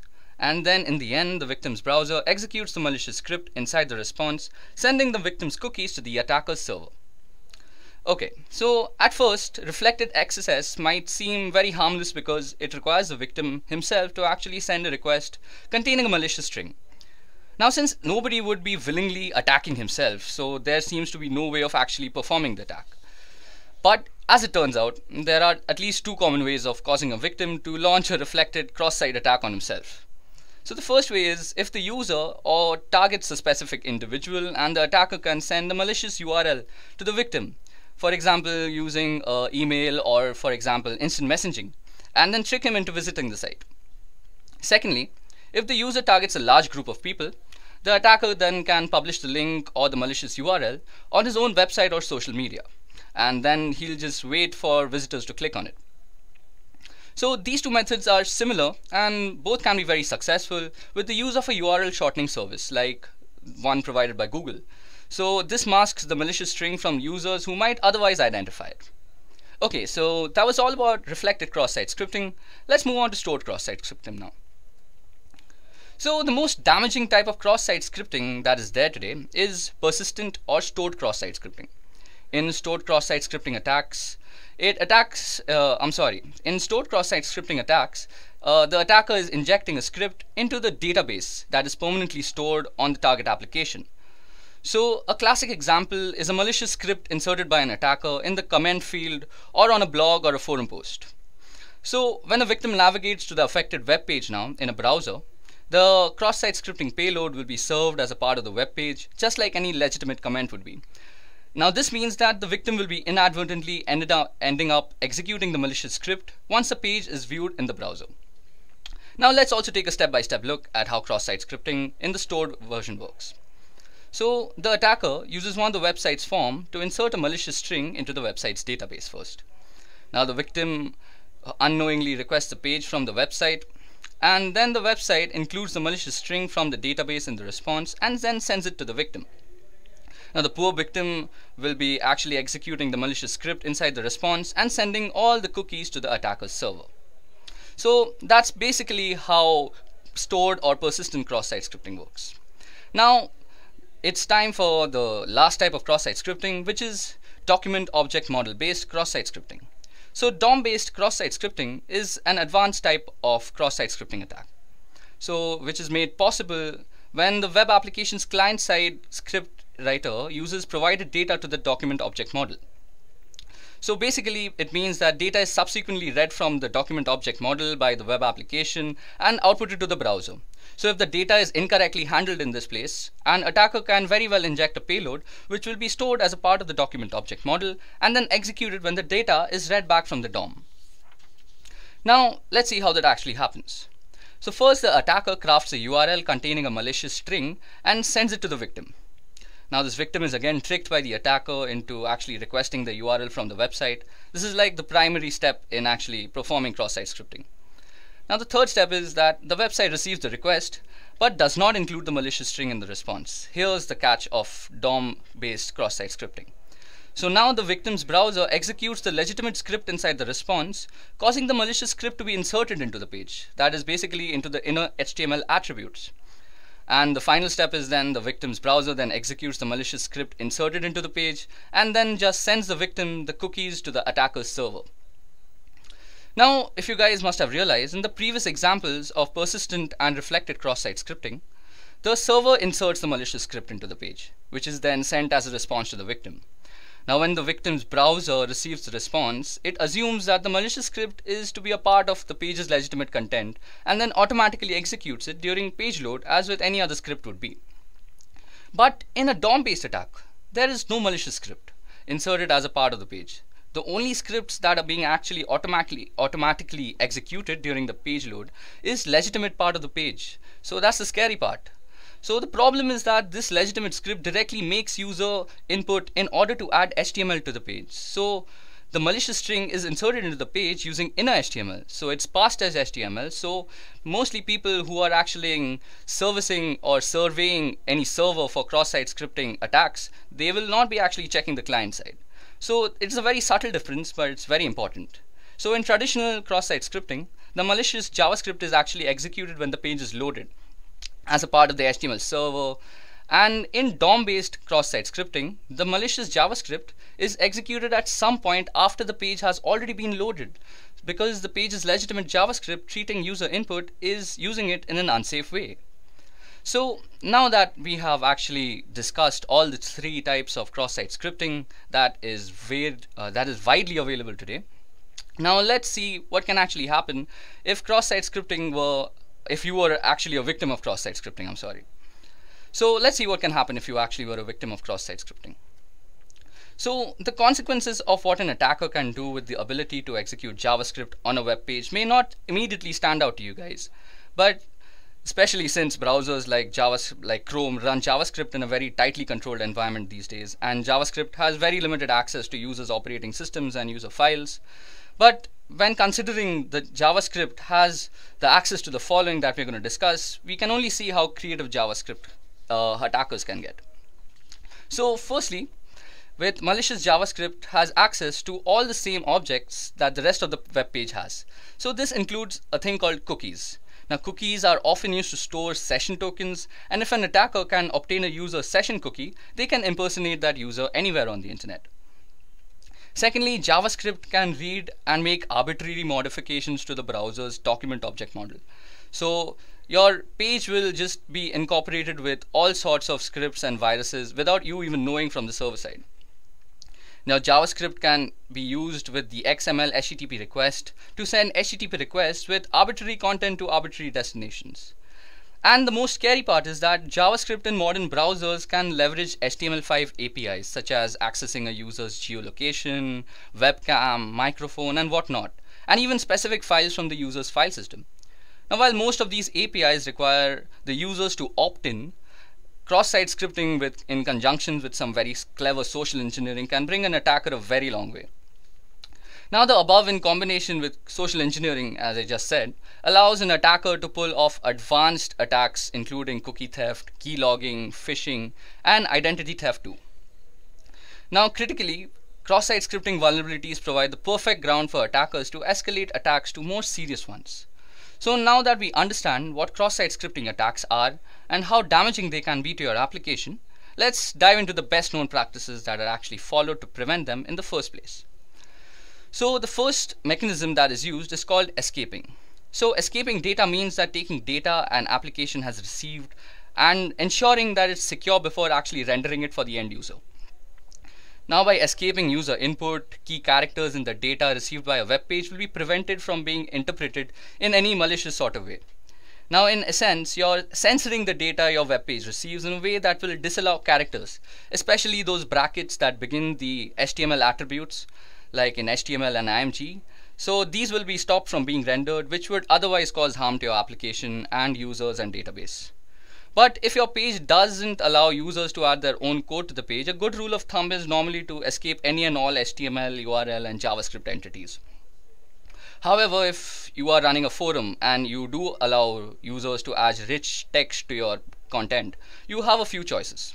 So firstly, you will need to carefully choose which HTML entities you will escape and which you won't, or by replacement format for raw HTML such as Markdown, which will in turn allow you to continue escaping all the sorts of HTML characters. Now, the second method that is normally used is called validating input. So validating input is the process of ensuring an application is rendering the correct data and preventing malicious data from doing harm to the site, the database, and the users. So while whitelisting and input validation are more commonly associated with stuff like SQL injection, they can also be used as an additional method of prevention for cross-site scripting attacks. So input validation is especially helpful and good at preventing cross-site scripting in forms, as it prevents a user from adding special characters into the fields instead of refusing the request completely. But input validation is not the primary method of prevention for vulnerabilities, such as cross-site scripting and even SQL injection for that example, but instead they help to reduce the effects should an attacker actually discover such a vulnerability in your system. Now, the third way to prevent cross-site scripting attack is to sanitize user input. So sanitizing data is a strong defense, but should not be used alone to battle cross-site scripting attacks. It's totally possible that you find the need to use all three methods of prevention in working towards a more secure application. Now, as you guys might notice, that sanitizing user inputs is especially helpful on sites that allow HTML markup to ensure data received can do no harm to users, as well as your database by scrubbing the data clean of potentially harmful markup and changing the unacceptable user input into an acceptable format. Okay guys, so that was all the theory about cross-site scripting. It's time for the demo right now. So for the demonstration now, I'm going to be showing you guys the three types of cross-site scripting that we have discussed throughout the course of this session.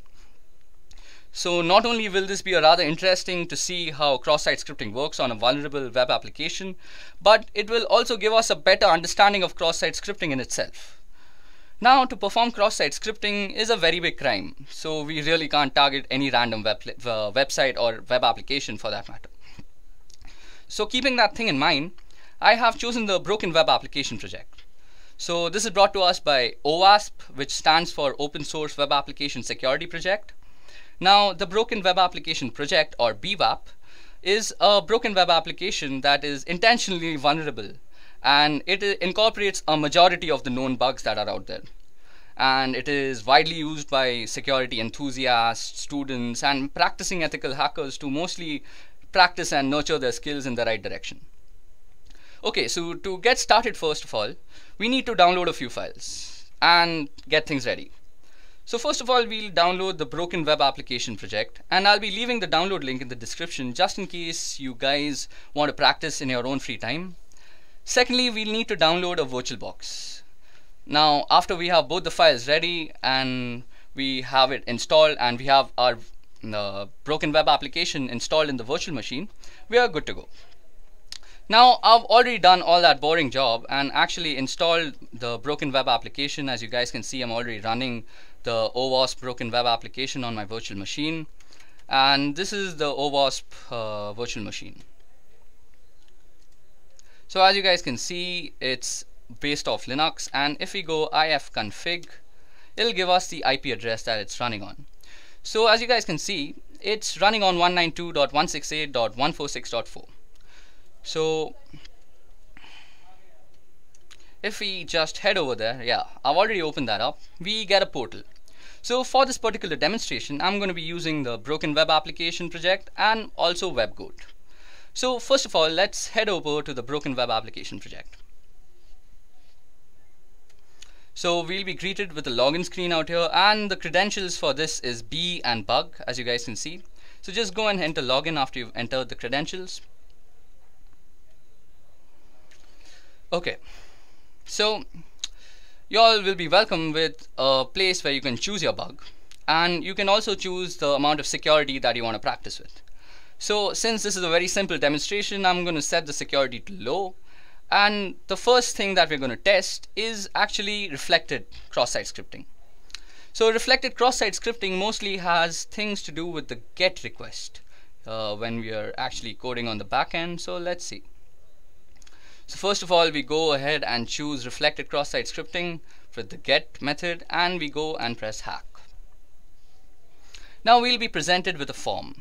Now form is a very good way of actually showing reflected cross-site scripting, because normally when an attacker will be trying to attack you, he'll be trying to send you a form or any way you can actually input something into his server.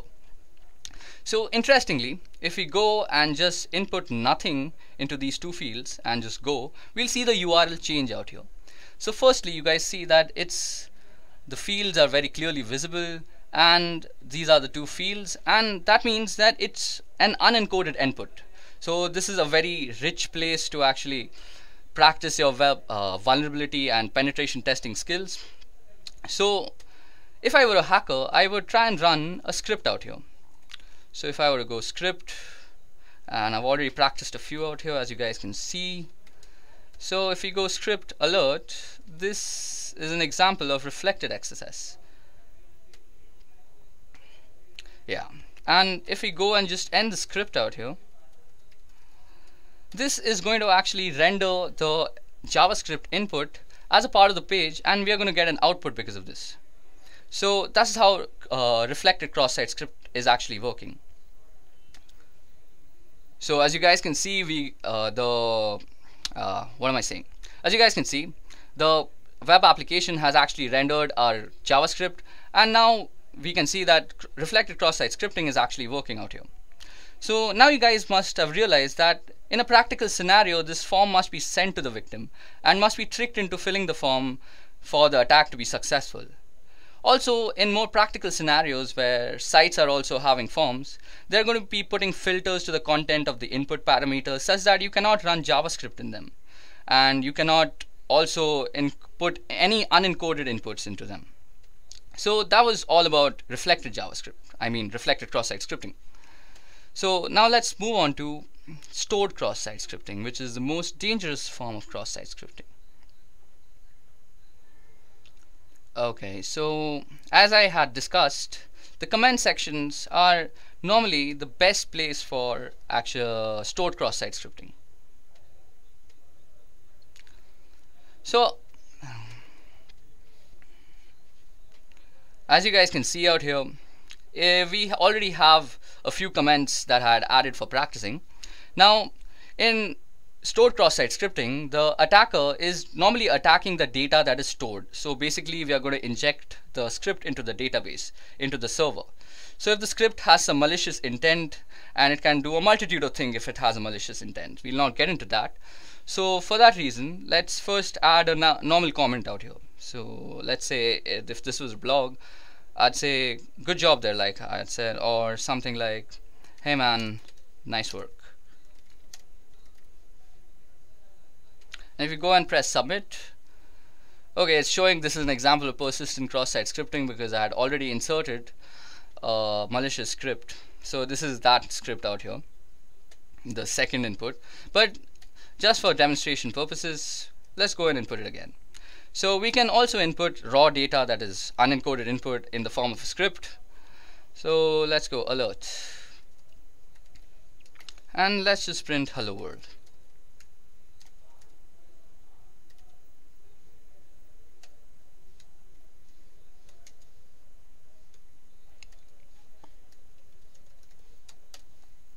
So if we go and press submit, so it first runs that other cross-site script and then it'll say that this page isn't working. So this is also a very good example. Now we have two scripts actually running on this page. So the first one is actually, this is an example of cross-site scripting, persistent. So that was the second one. And then comes the hello world. So that's actually two scripts running back to back. So anybody, if I were to actually come back to this site any other day and these comments existed, it would just get automatically executed from the database because we are referring to it. Okay, so time for DOM-based cross-site scripting, and I was using this application for the first time yesterday, and I realized that there is actually no way that we can actually test DOM-based cross-site scripting here. So to actually test DOM-based cross-site scripting, we are going to be using this thing called WebGoat. Now the login credentials to WebGoat is guest for the username and guest for the password. I had already logged in, so it didn't ask me.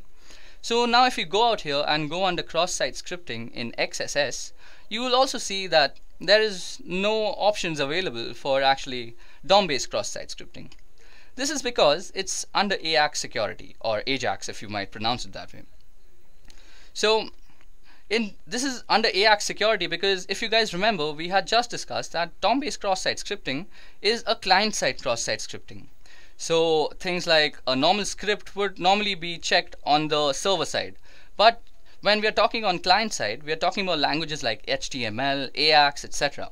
So you can put your scripts in HTML form. So suppose we were to go, so let's input a script first. So suppose we were to go script hello world. Now if we go and submit the solution, nothing actually happens because we are actually putting in encoded inputs out there. It's the DOM that is unencoded. Now if we were to actually go in and input in a language that the client side actually understands, for example HTML, so we'd immediately get a result.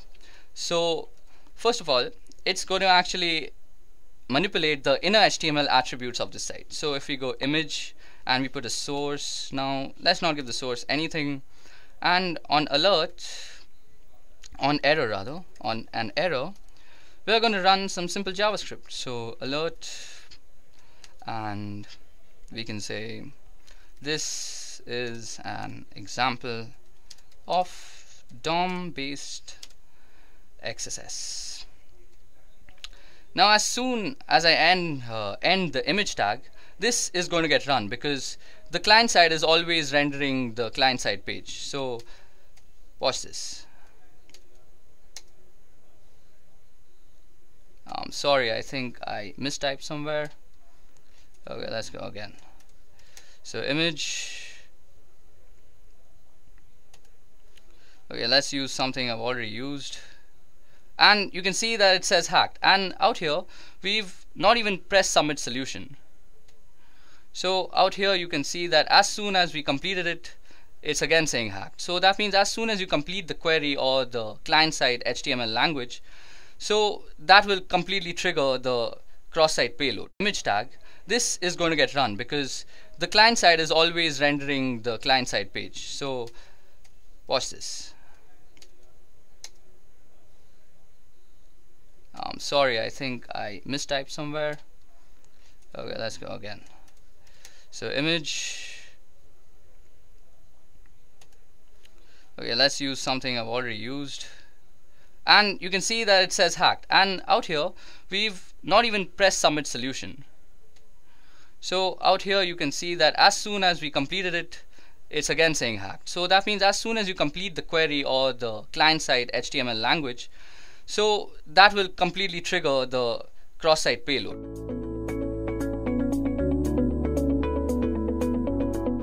Firstly, let's go over what DOS and DDoS means. Now, to understand a DDoS attack, it is essential to understand the fundamentals of a DOS attack. DOS simply stands for denial of service. This service could be of any kind. For example, imagine your mother confiscates your cell phone when you are preparing for your exams to help you study, without any sort of distraction. While the intentions of your mother is truly out of care and concern, you are being denied the service of calling and any other service offered by your cell phone. Now, with respect to a computer and computer networks, a denial of service could be in the form of hijacking web servers, overloading ports with requests, rendering them unusable, denying wireless authentication, and denying any sort of service that is provided on the internet.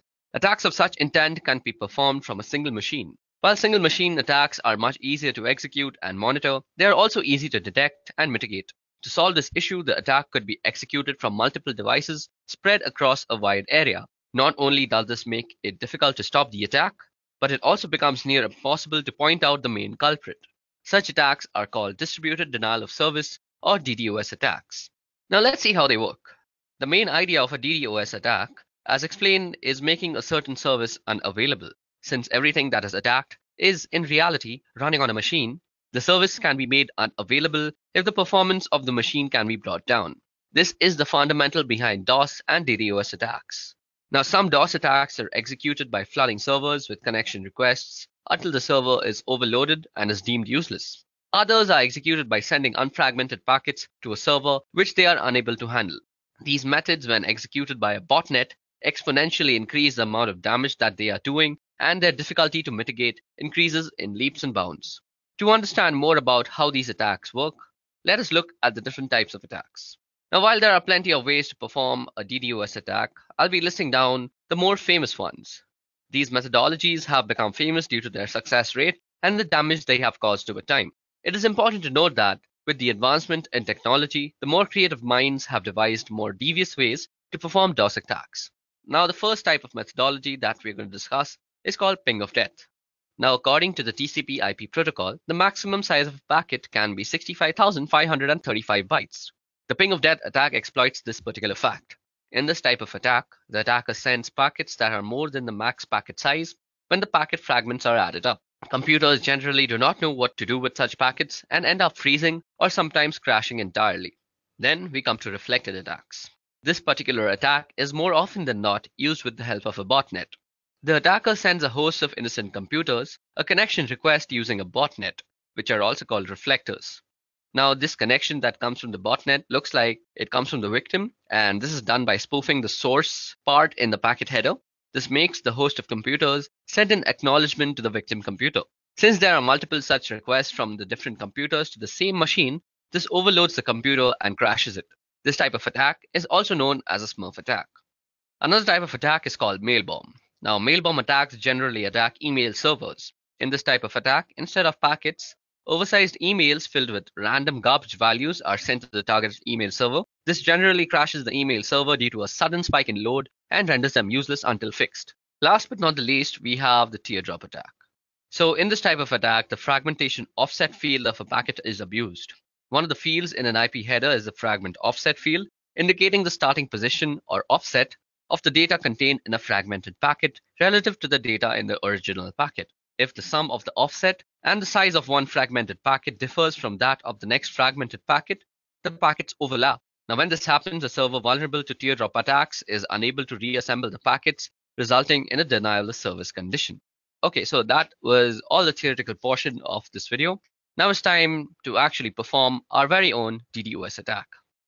Okay, so now that we finished the theoretical part of how DDoS actually works and what it actually is with its different types, let me just give you guys a quick demonstration on how you could apply a denial of service attack on a wireless network anywhere around you. Like this could be somewhere like Starbucks where you're sitting, or this could be a library also, or your college institution. No matter where you're sitting, this procedure will work. So the first thing we want to do is actually open up a terminal, as because we will be doing most of our work on a command line basis. Now for this particular demonstration, we will be actually using two tools. First is AirCrackNG, which is a suite of tools which contains AirCrackNG, AirmonNG, AirReplayNG, and AeroDumpNG. So these are the four tools that come along with it. And the second one that we'll be using is called MacChanger. Okay, so let me just put my terminal on maximum so you guys can see what I'm actually writing out. So first thing we want to do is actually log in as a root. So let me just do that quickly. So because we need to log in as root because most of the stuff that we're going to do right now will need administrator access. Now, the first thing we want to do is check out our wireless network card's name, and we can do that easily by typing ifconfig. Now you can see that my wireless card is called WLO1, and we get the MAC address and we also get the IPv6 address. So that's my wireless network card, and we'll be actually setting that up in monitor mode. Now, before we actually go into and start up our network card in monitor mode, let me just show you how you can install the two tools that I just spoke about, that is AirCrackNG and MacChanger. So to install AirCrackNG, you can just go apt-get install AirCrackNG, hit enter, and this should do it for you. I already have it installed, so it's not going to do much. To install MacChanger, you could just go the same command, that is apt-get install MacChanger. And you can check if both the tools have been installed properly by opening the manual pages by typing man aircrackng, and this will open up the manual page for you. And let's also do the same for MacChanger. So what we're going to do first is set up our network interface card into monitor mode. So to do that, all we have to do is type ifconfig, and we need to put our network interface card down. So we go WLO1 down, and with the command iwconfig, we go mode monitor. Don't forget to specify the interface that you're working on. So iwconfig WLO1 mode monitor. And all you have to do now is put it back up. So what we are going to type is ifconfig WLO1 up. You can check the mode. It'll say managed if it's in monitoring mode. So as you guys can see, it says mode managed. So that's how we're going to go ahead. So you can check that just for your own purposes. So we can also check for only WLO1 by specifying the interface. Or you could also check the mode only by passing it through a pipe function, and that is using grep mode. So iwconfig WLO1 grep and mode. Well, mode begins with a capital M, so that's how you would probably return it. So as you guys can see, that has returned the mode for us, along with the access point and the frequency. Okay, so that was a little fun trivia on how you could fetch the mode from a certain command, that like iwconfig, by passing it through a pipe and grabbing it with mode. Grab basically means grab. Okay, so now moving on, we'll get to the more important stuff now. So firstly, we need to check for some sub-processes that might still be running and that might actually interfere with our scanning process. So to do that, what we do is airmonng check and then the name of the interface. Now, as you guys can see, I have the network manager that is running out here, and we need to kill that first, and that can be easily done by going kill with the PID. After that, you can run a general command called airmonng check and kill. So whatever it finds, it will kill it accordingly. And when it produces no results like this, that means you're ready to go, as there are no sub-processes running that might actually interfere with our scan.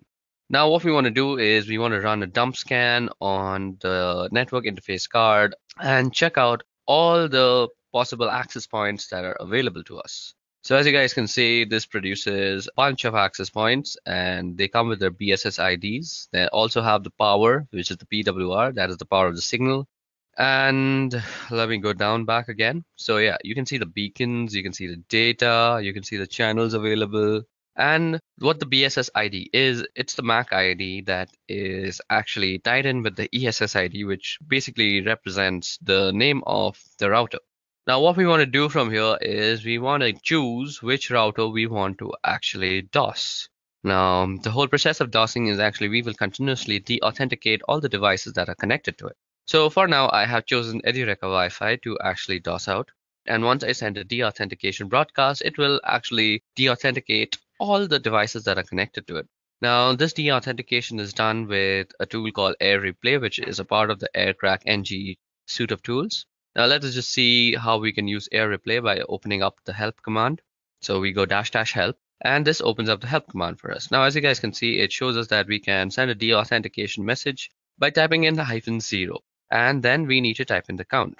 So what we are going to do is type in -0, which will send a deauthentication message, and now we can type 1 or 0. So 1 will send only one deauthentication message, while 0 will continuously loop it and send a bunch of deauthentication messages.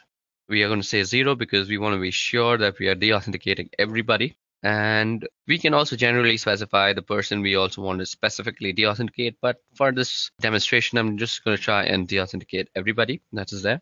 So what we are going to do is we are going to copy down the MAC address or the BSS ID as you would know it. And then we are going to run the authentication message. Now, as you guys can see, our deauthentication message is beginning to hunt on channel 9. Now, as you guys know, and as I already know, that our BSS ID or the MAC address is working on channel 6. Now, we can easily change the channel that our interface is working on by just going iwconfig w1 and then channel and then specifying the channel. Now, as you guys can see, our chosen router is working on channel 6, so that's exactly what we're going to do. Now, as you guys can see, it immediately starts sending deauthentication codes to the specified router, and this will actually make any device that is connected to that router almost unusable. You might see that you are still connected to the Wi-Fi, but try browsing the internet with them. You will never be able to actually reach any site, as I'm constantly deauthenticating your service. You will need that 4-way handshake all the time, and even if it completes, you are suddenly deauthenticated again because I'm running this thing on a loop. Now, you can let this command run for a few moments or how much of a time you want to DDoS that guy for. Well, this is not exactly a DDoS because you're doing it from one single machine, but you can also optimize this code to actually look like it's running from several different machines. So let me just show you how to do that. We're going to write a script file to actually optimize our code a lot. So this script file will actually automate most of the things that we just did and also optimize a little by changing our MAC address every single time. So we become hard to actually point out. So the first thing that we want to do is we want to put our wireless network card down. And maybe that's not the first thing that I want to do. Just give me a moment to think about this. I haven't actually thought this through, and I'm doing this on the fly. Okay, so the first thing that we're going to do is we're going to start a while loop that is going to continuously run until we actually externally stop it. So we go while true, and then we're going to say do. And the first thing that we want to do is send out a deauthentication message, and we are going to send it around 10 deauthentication messages. And we want to run it on a specific BSS ID. So that is the BSS ID that I had copied. So let me just put in that. And then we just put in the interface that it's supposed to work on.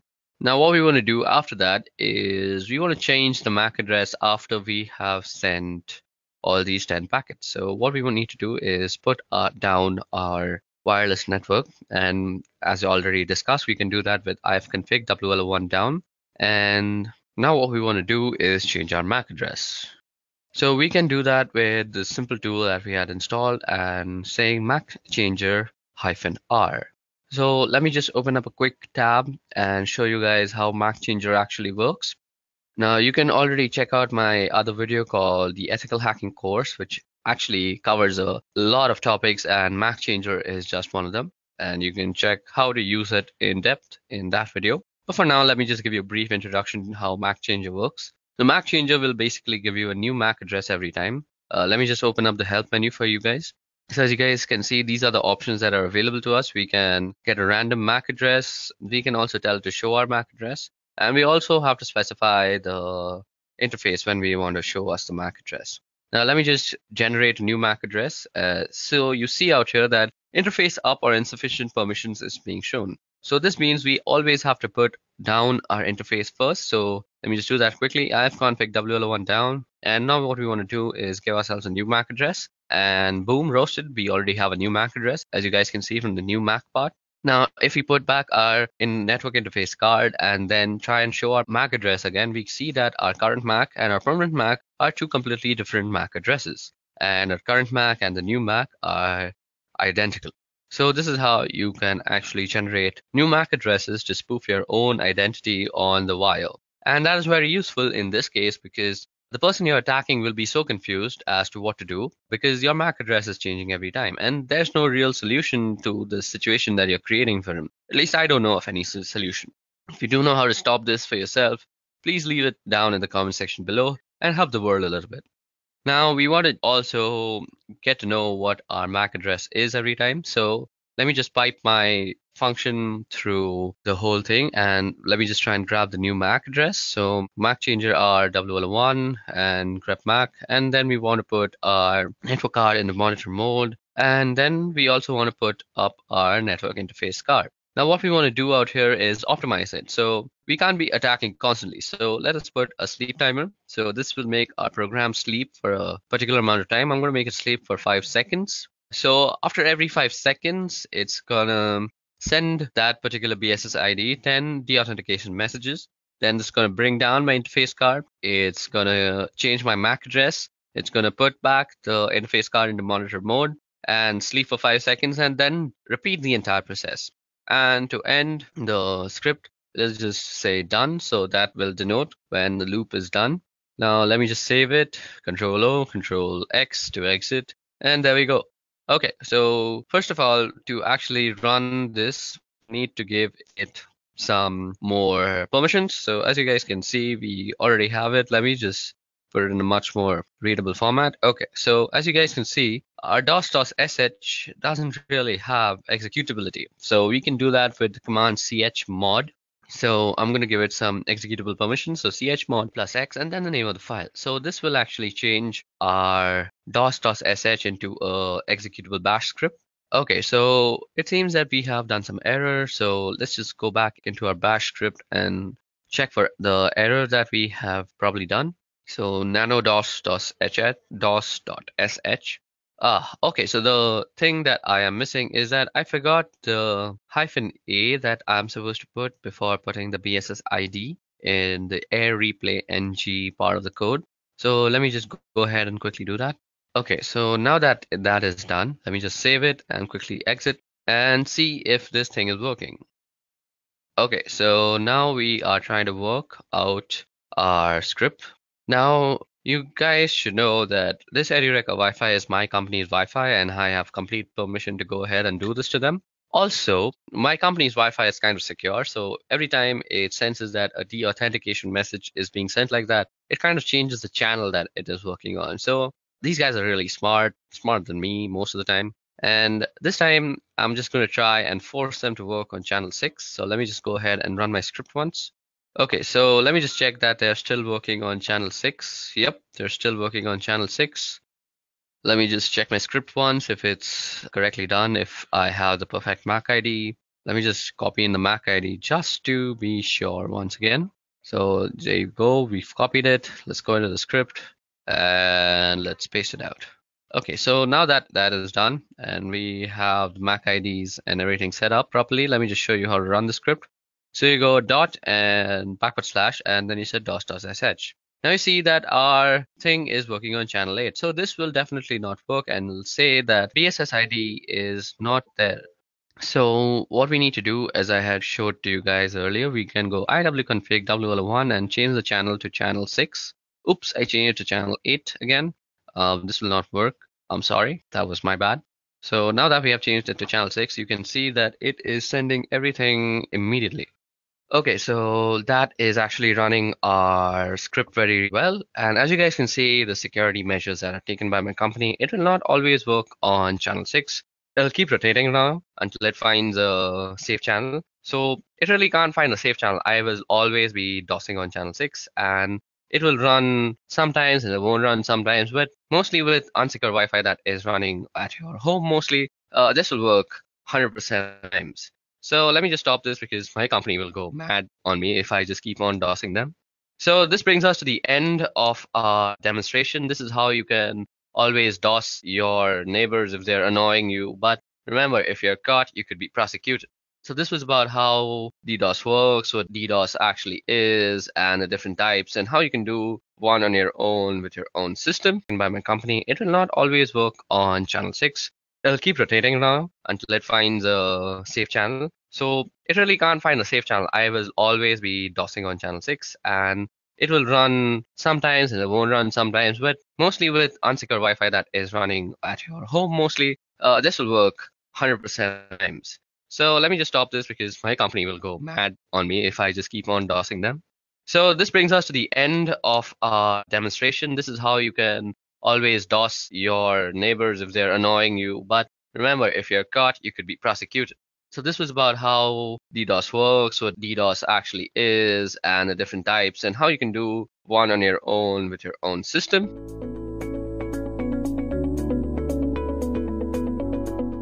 In early days of internet, building websites was straightforward. There was no JavaScript, no backend, no CSS, and very few images. But as web gained popularity, the need for more advanced technology and dynamic websites grew. This led to development of Common Gateway Interface, or CGI as we call it, and server-side scripting languages like ASP, JavaScript, PHP, and many others. Websites changed and started storing user input and site content in databases. Each and every data field of a website is like a gate to database. For example, in login form, the user enters the login data. In search field, the user enters a search text. And in data saving form, the user enters the data to be saved. All this indicates data goes to database. So instead of correct data, if any malicious code is entered, then there are possibilities for some serious damage to happen to the database and sometimes to the entire system. And this is what SQL injection is all about. I'm sure you've heard of SQL. SQL Query Language, or SQL, is a language which is designed to manipulate and manage data in a database. SQL injection attack is a type of cybersecurity attack that targets these databases using specifically crafted SQL statements to trick the systems into doing unexpected and undesired things. So by leveraging an SQL injection vulnerability present in web application or a website, given the right circumstances, an attacker can use it to bypass web application's authentication details, as in if you have login and password, user can or attacker can enter just the user ID, skip the password entry, and get into the system. Or he can sometimes retrieve the content of an entire database. He can also use SQL injection vulnerability to add, modify, and sometimes delete records in a database, affecting data integrity. Well, using this vulnerability, attacker can do unimaginable things. This exactly shows how dangerous an SQL injection can be. Now let's check out how a typical SQL injection is carried out. Well, let's start with non-technical explanation. Guys, I have a simple analogy here. So first, let's go through this. Once you understand this, you'll easily able to relate this with what SQL injection attack is. So anyway, first imagine that you have a fully automated bus that functions based on the instructions given by human through a standard web form. Well, that form might look something like this. For example, the form might say, drive through the route and where should the bus stop, if when should the bus stop. This route and where should the bus stop and this condition, that's when should the bus stop, or the user inputs. This is where user have to enter the input into the form. Now after putting some data into the field, it looks something like this. Drive through Route 77 and stop at the bus stop if there are people at the bus stop. Well, that looks simple enough, right? So basically here the human or the person is trying to give three instructions. That is, bus should stop at Route 77. It should stop at the bus stop if there are people at the bus stop. Well, that sounds harmless. Now imagine a scenario where someone manages to send these instructions, which look something like this. Drive through Route 77 and do not stop at the bus stop and ignore rest of the form if there are people at the bus stop. And now since the bus is fully automated, it does exactly as instructed. It drives up Route 77 and does not stop at any bus stop even when there are people waiting, because the instruction says do not stop at the bus stop and ignore the rest of the form. So this part, which is if there are people at the bus stop, is ignored. We were able to do this because the query structure and the supply data are not separated properly. So the automated bus does not differentiate between the instructions and the data. It simply does anything that it is fed with or asked to do. While SQL injection attacks are based on the same concept. Attackers are able to inject malicious instructions into good ones, all of which are then sent to database server through a web application. And now the technical explanation. An SQL injection needs two conditions to exist, which is a relational database that uses SQL and a user-controlled input which is directly used in an SQL query. Let's say we have an SQL statement, a simple SQL statement, The statement says select from table users where username is so and so and password is so and so. Basically, you can think of it as a code for a login form. It's asking for the username and the password. This SQL statement is passed to a function that sends the entire string to connected database where it will be passed, executed, and returns a result at the end. If you have noticed, the statement contains some special characters, right? We have asterisk here to return all the columns for selected database row. And then there is equals to only returns values that match the search string. And then we have single quote here and here to tell the SQL database where the search string starts or ends. So for user, you have starting here, ending here, and for password here. So basically a pair. Now consider the following example in which a website user is able to change the values of this user and password such as in login form. So if the values are put into user and password, it looks something like this. Select from users table where username is Dean and password is Winchesters. And the SQL statement is simple enough. It's very direct. So if there is a user called Dean with password Winchesters, then all the columns of table users are extracted. Now suppose if the input is not properly sanitized by the web application, the attacker can easily insert some malicious SQL statement like this. The username might be Dean or 1 is equal to 1, and then you have double hyphen followed by password is equal to Winchesters. So basically, along with the data, the user or the attacker has tried to enter a malicious SQL statement disguising it as a data here. So guys, you need to notice two things here. First one, we have or 1 is equal to 1. It's a condition that will always be true. Therefore, it is accepted as a valid input by application. For example, if Dean is not a valid user or if there is no user called Dean in the database, application would consider the next value because there is or in between. Our next value is 1 is equal to 1, which always returns true. So basically, our input will be something like this, Dean or true. And if there is no user called Dean, the next input will be true and it will be taken as an input value and the values will be displayed. So the next part, which is double hyphen.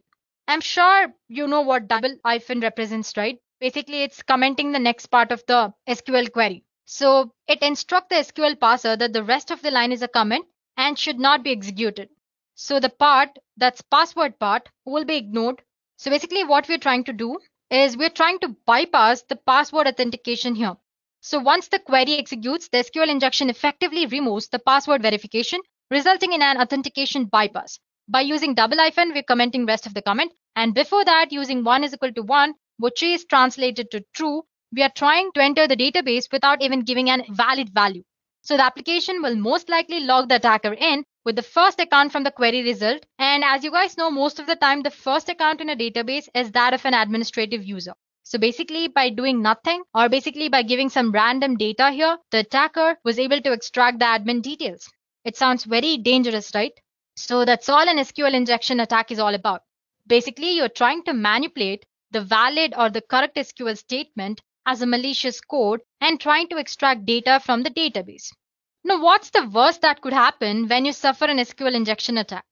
There are a number of things that an attacker can do when exploiting an SQL injection on a vulnerable website. First of all, he can access data without authorization. For example, by tricking the database into providing too many results for a simple query.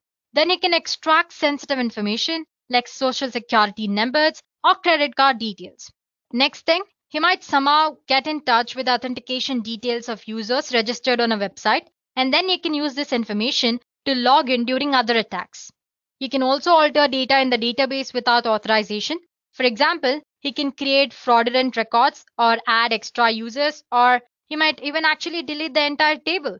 Or an attacker can easily control application's behavior that's based on data in the database. For example, by tricking an application into allowing a login without a valid password, which we saw earlier. I showed you how using an SQL injection attack, you can bypass an authentication mechanism or you can avoid password verification. Well, it all depends on the capabilities of an attacker, but the exploitation of an SQL injection vulnerability in a website or an application can lead to complete takeover of the database and the web server. It sounds as dangerous as it looks.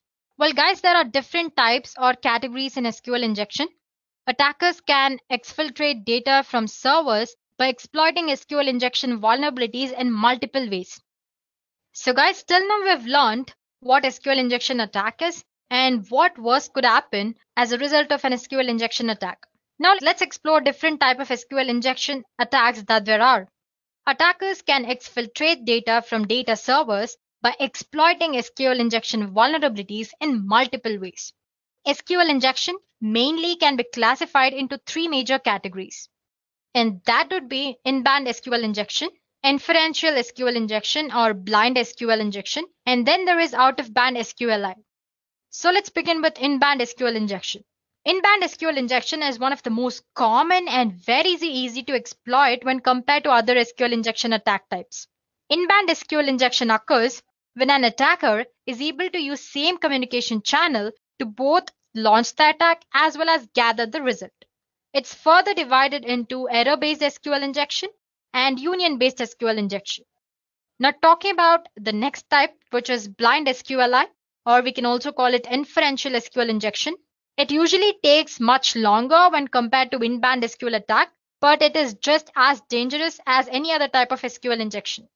So in this attack, no data is actually transferred via web application, and the attacker will not be able to see the result of an attack like in in-band. That is why what we call it as the blind SQL injection. So basically here, an attacker reconstructs the entire database structure by sending payload, by observing the web application's response, and by resulting behavior of database server. So basically he observes and then attacks based on the data he finds out.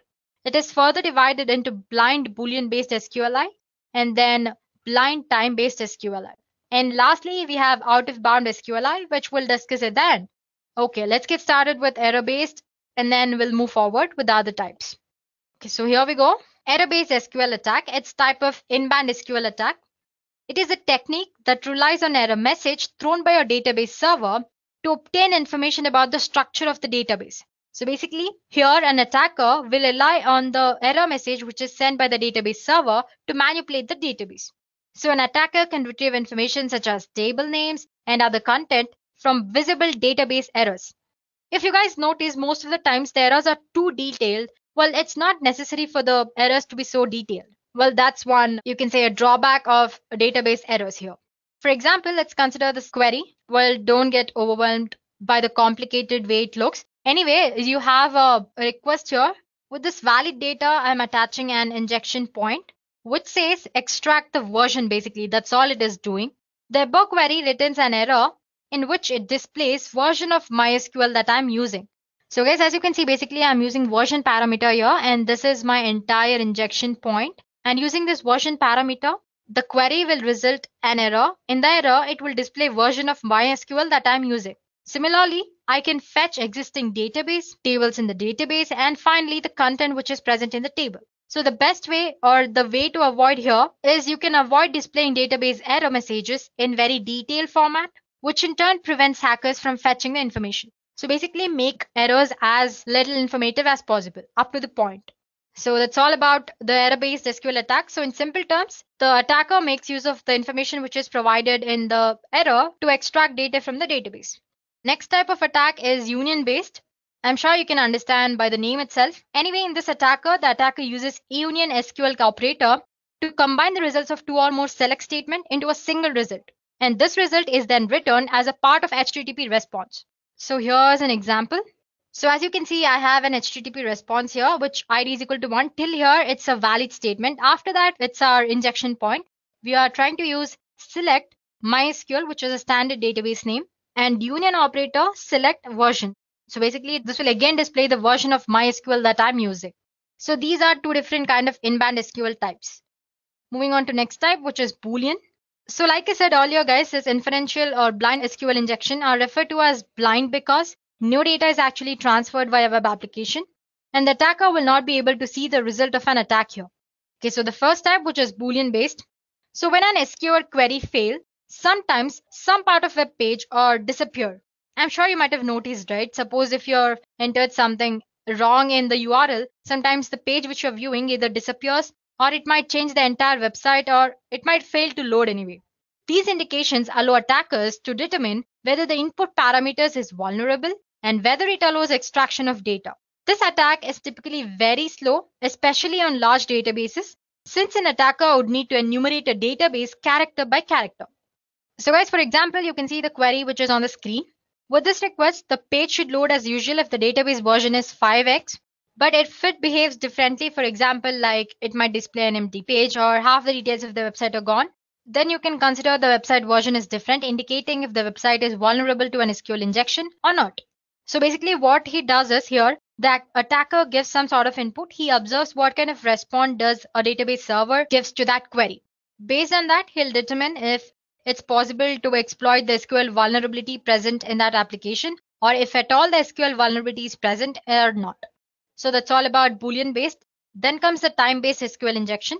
In some cases, even though a vulnerable SQL query does not have any visible effect on the output of the page, it may still be possible to extract information from an underlying database.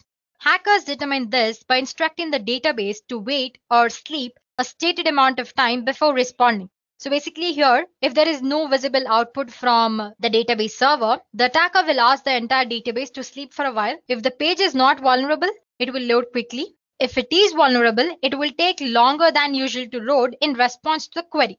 So to execute that, the true function is changed to something like sleep 3, which instructs the database to sleep for 3 seconds. So basically, as you can see in this example, we are instructing the database to be sleep for 3 seconds. If the page takes longer than usual to load, we can assume that the database version is 5.x. Okay, then comes our final SQL injection type, which is out-of-bound SQL. It's not very common. Sometimes only when an attacker can retrieve information from a database is used some sort of out-of-band techniques. Usually these type of attacks involve sending data directly from the database server to a machine that is controlled by the attacker. So guys, these are the major categories of an SQL injection. And now that we have learned the theory part, it's better if we know how to actually perform them in reality. So let's explore at least a few of these types, if not all. So to show you guys how to perform an SQL injection, first of all, I need a web application or a website on which I can actually perform an SQL injection. There are a lot of web applications which are vulnerable. So all you have to do is just type php id is equal to 1. This should give you the applications which have SQL vulnerability present in this database. But the thing is, I'm still not sure if I can use these websites. It's almost illegal, right? Because these are actually present on the net. But that won't be posing a problem since we're just trying to learn how to perform SQL injection. There are a lot of vulnerable web applications or websites which are especially made to actually perform such attacks. I'm sure you might have seen in other previous videos related to ethical hacking and cybersecurity, where we used Kali Linux and we used Metasploit level 2. We had different other kind of vulnerable web applications like a DAM vulnerable application and Mutility and many others. As for today's session, we'll be using another such web application, which is called WebGoat. As you can see, it says WebGoat is a deliberately insecure web application maintained by OWASP, designed to teach web application security lessons. So you can install and practice with WebGoat. It not only has SQL injection, it also has other kind of vulnerabilities, which you might have seen when we were discussing the WordPress website vulnerabilities, like cross-site scripting, SQL injection, and content delivery, many others. Okay, the latest version of WebGoat that's running right now is version 8. So basically all you have to do is you can search for WebGoat 8. So here you go, you have a GitHub version here, you can click on that. So that's a brief introduction about WebGoat. So basically it's a vulnerable web application where you can test your skills or actually see how the attacks happen. So all you have to do is install WebGoat. Right now the current running version is WebGoat 8. All you have to do is type for WebGoat. You can see the WebGoat GitHub link here. Click on that. And if you scroll down here, it says download the latest release of WebGoat. You can run it as a container using Docker. Anyway, you can just click on this. And there you have your jar file. Just click on that, it'll be downloaded. I already have it downloaded. You can store it in your favorite folder or the folder which you access very easily. So one more point is that there's a prerequisite which you need to have to use WebGoat, which is your Java, latest version of Java. So let's say cmd command prompt. Let me just check if I have Java version. So as you can see, I have latest version, which is Java 11.0.2. So if you have older versions, delete them or just update them to the new version. And sometimes it also says that to actually use webgoat, you need to have Tomcat, but it runs without Tomcat as well, as when it comes with the pre-installed JVM and Tomcat. But to be on the better side, please do make sure you are using JVM. Okay, guys, I have my webgoat stored in my D folder. So all I have to do is and dir. Let me maximize the screen for you guys. So here you go. You can see my webgoat jar file here. So now to start using that, all you have to do is java-jar and webgoat. Let me just press tab. There it goes. Click enter.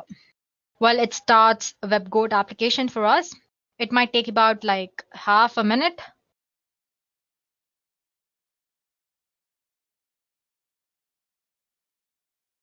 So guys, it has started. It says Tomcat started at port 8080 and it says started webgoat in so many seconds. As in it says, it took so many seconds to actually install at the start the webgoat application. Now we go back to a browser. Here I type for localhost. Okay, that's webgoat login page. So guys, here we go. We are into the application. Well, if you haven't registered, if you're using it for the first time, all you have to do is click on this register new user and create a username and password. Okay, let's create a username. Let's say Deepthi.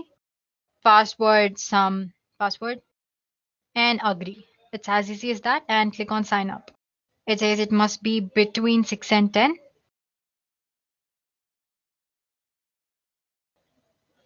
So yeah, and I'm gonna say save.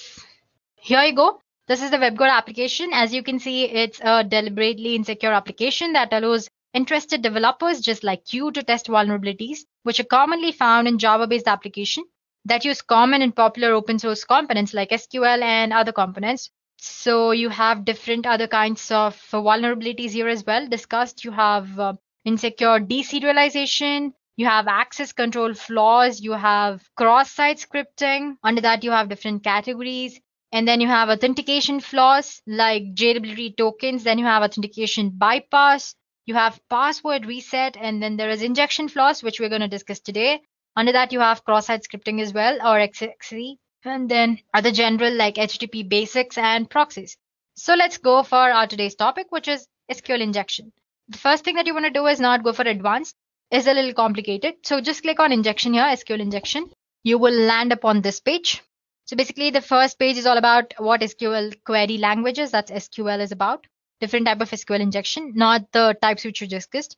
String-based SQL injection and numeric-based SQL injection. And then just click next. Ignore this, it's mostly because of the network error anyway. It's all about basic SQL details, that DML, data manipulation language, data definition language, which includes create, alter, drop, and truncate. Then you have data control language, which is grant and revoke. So it basically described what an SQL injection attack is. Basically, if you recall, SQL injection is basically entering a malicious data into an actual data, this way getting access to the database content. So the things that you can do using SQL injection, you can read and modify sensitive data from the database. You can execute administration operations on the database by getting access to admin data. You can shut down the entire database. You can truncate the tables, and you can add malicious users as well. You can recover the content of a given file from the file system. You can issue commands to operating system as if the application is of your own. There you go. Then what all you can do, you can spoof identity, you can tamper with existing data, you can destroy, you can pick an administrator. And it says SQL injection is more common in PHP, Classic, ASP, Cold Fusion, and other languages. If you remember, we just use PHP ID equals 1 to check if the application is SQL vulnerable or not. So yeah, it's more common in PHP. Moving on to next thing. So like I said, the extent to which a damage can be created by an SQL injection attack totally depends on the attacker and his level of knowledge and what countermeasures you have taken to avoid SQL injection attacks and all that, and the database technology that you're using. Moving on for the sixth. So this also we discussed in the theory part, as in I showed you an example on how to actually perform an SQL injection attack. So this is string-based SQL injection attack. You can see there's an SQL query which says select from user table where name is username. But you can see it's using some sort of quotations here. It's using single quotes to indicate that's the start of the content and a single quote here to indicate the end of the content. Using this misplaced quotations or unnecessary quotations is how an injection attack can be easily performed. So same for the ID, it's just that there are no single quotations because it's not a string. So instead of giving some normal output like maybe a Dean or something, user can give something like this, a name which ends with quotation or 1 is equal to 1. Basically, by making use of the quotations or actual characters which are present in the string, an attacker can perform SQL injection. Or you can also give it as some this way. So yeah, basically you can give malicious SQL statements. Let's start with our first exercise, which is this one.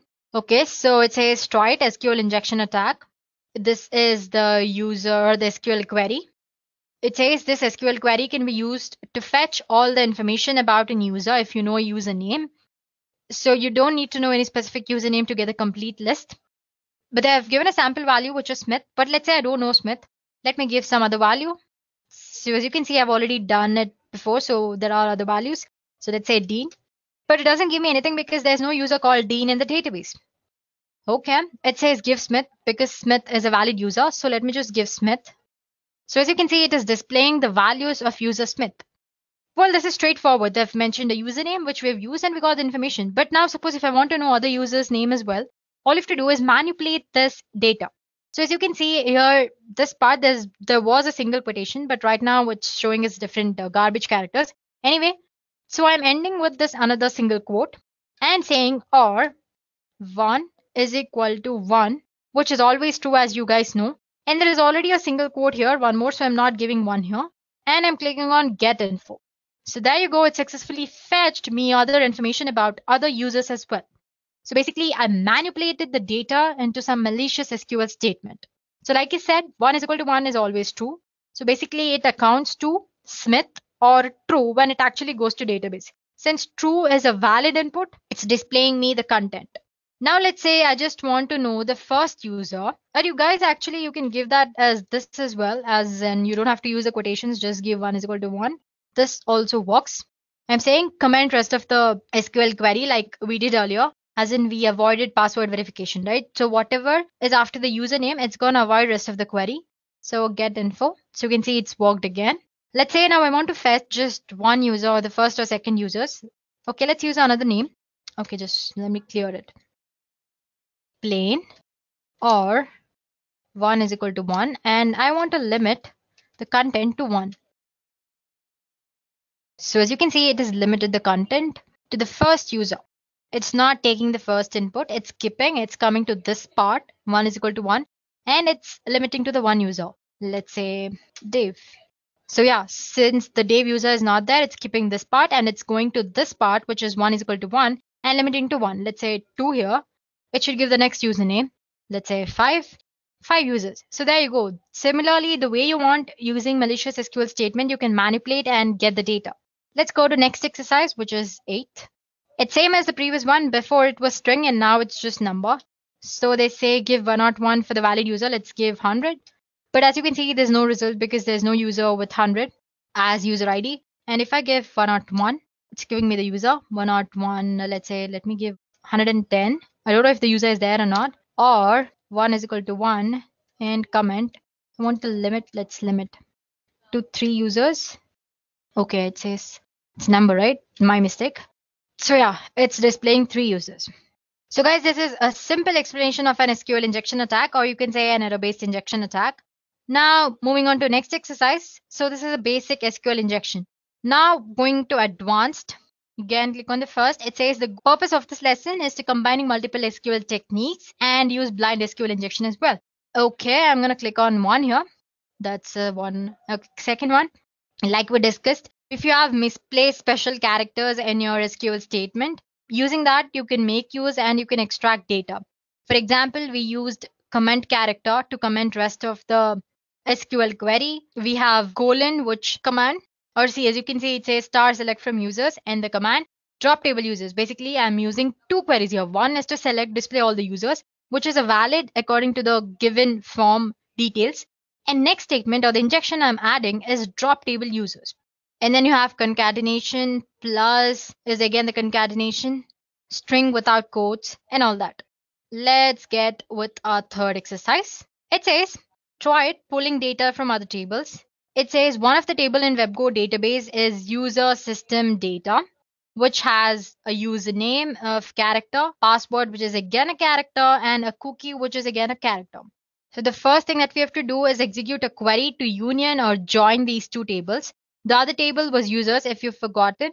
Let me just take you back to that exercise. As you can see, the first table is users, which I've used in this query. So going back to advanced, we were in this exercise. So yeah, we need to join users table as well as user system table, or do whatever you want. But the final thing they want is see if we can fetch Dave's password. Dave is one of the user. So guys, like I said earlier, the union operator is used in SQL injection to join a query. And the result of this forged query will be joined to the result of actual query. So you have one query, for example, let's say you're giving username and I'm giving union there. I'm attaching another statement. So basically for the result of the previous query, I'm adding my injection point via union. We are asked to fetch Dave's password here.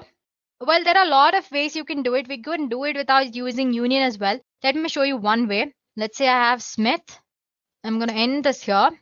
And let me say select star from user system data. And I'm again quoting it. And that should do it. So sorry about that, guys. Earlier it was an error, right? So basically, let's say Smith. And I'm commenting it. And then I'm giving select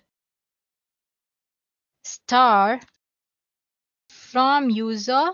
What is the table name? System data in the query and comment the rest.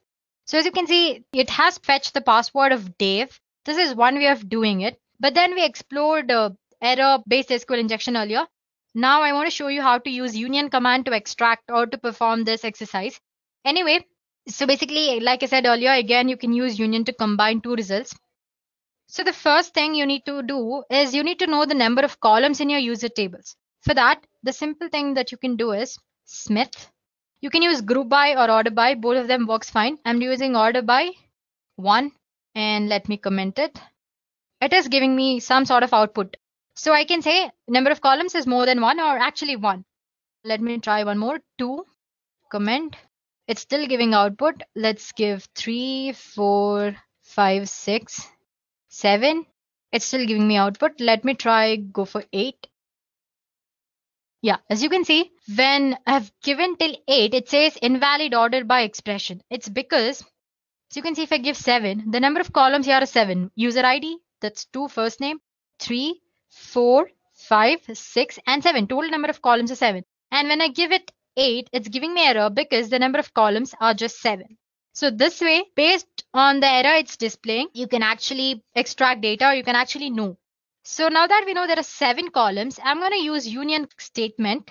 Remember guys, when you're giving union, in the select statement, the number of fields or the number of columns that you're giving should be the same number of columns as in the users table. That's 7. That's why we found the number of columns. The values are needed because the two queries must have equal number of columns in order to avoid syntax error. If you have like 5 columns in your second table, and if you have 7 columns in the first table, the union won't happen properly and you're going to get the syntax error. To avoid that, we found out the number of columns so that you can manipulate it in the query. For example, let's say Smith, and now the union select user ID, 7 columns, user ID, then password.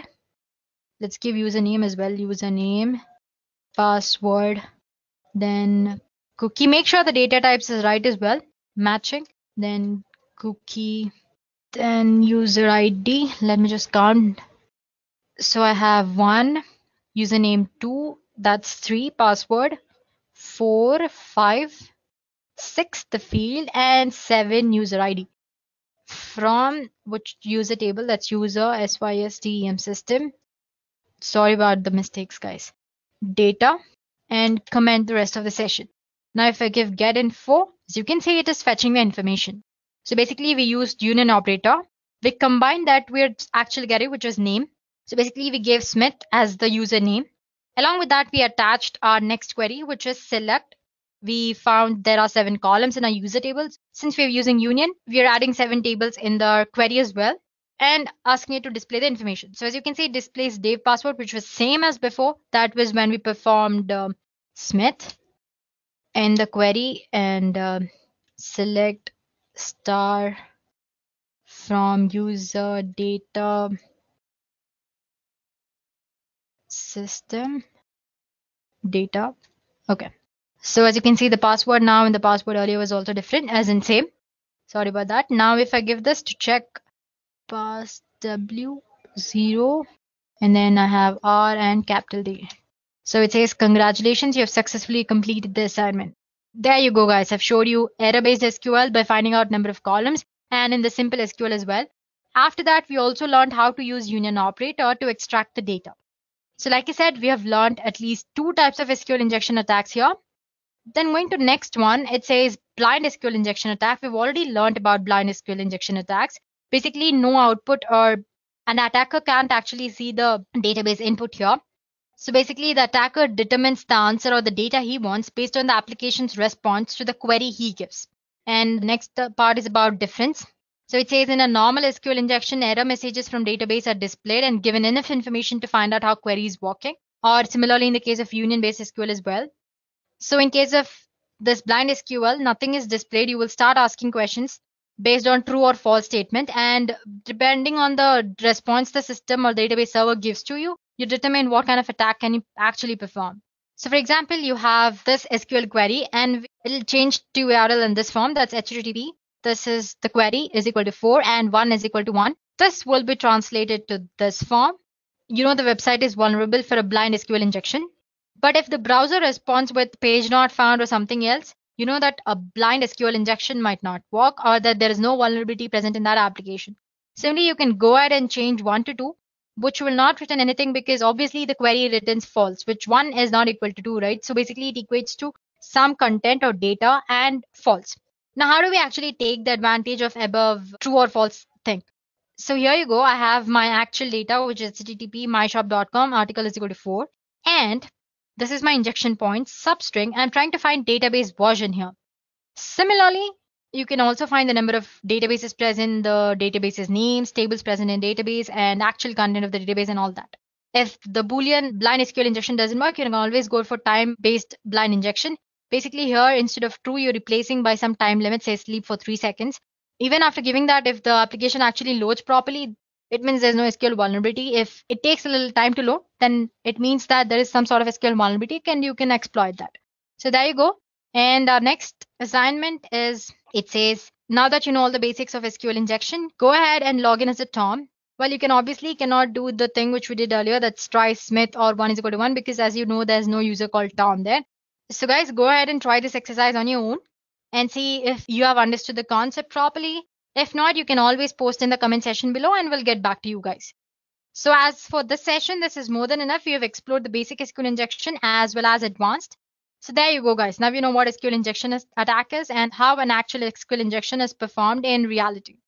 So the first step you do is to discover SQL injection vulnerabilities by routinely testing your application using both static testing as well as dynamic testing.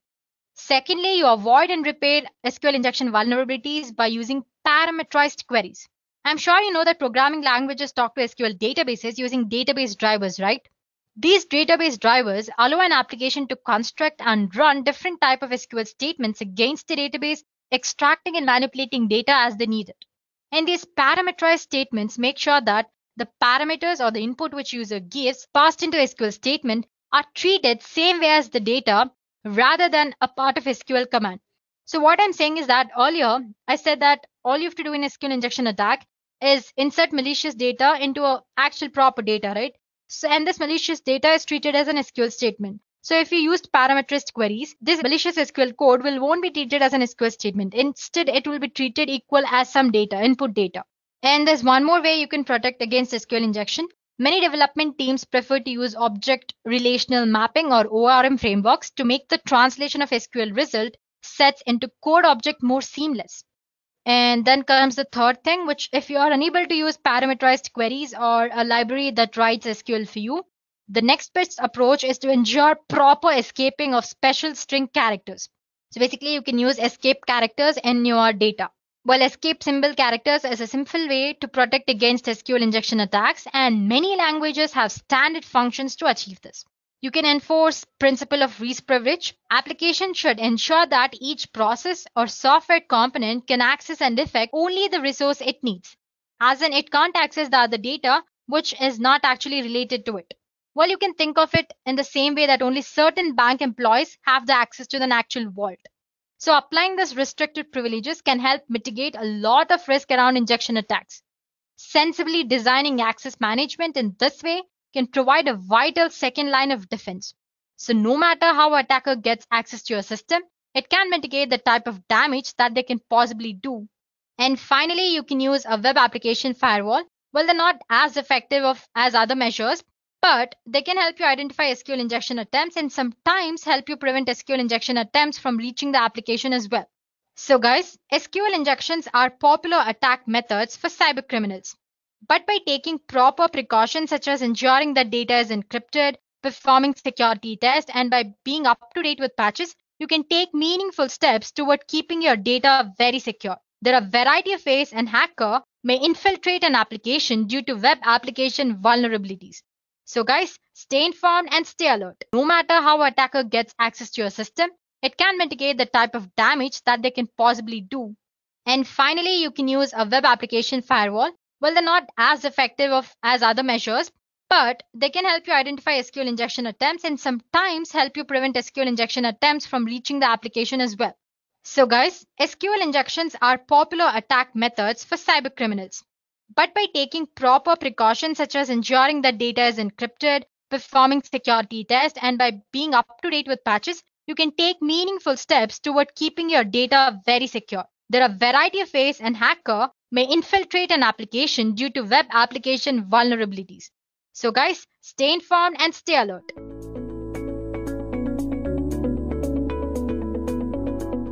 So you remember the last time you went shopping online? Remember all the pictures of clothes, books, and electronics that you looked at?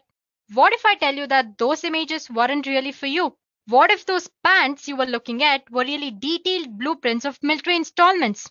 You would never know, right? This is the nature of steganography. Steganography is science of hiding information from plain sight. Secret communication is very important because if your message is important and if you do not want others to know about your message, then you use different kind of techniques to hide your message from third person. And steganography is one such technique. However, criminals and terrorist organizations are using this for their own purpose.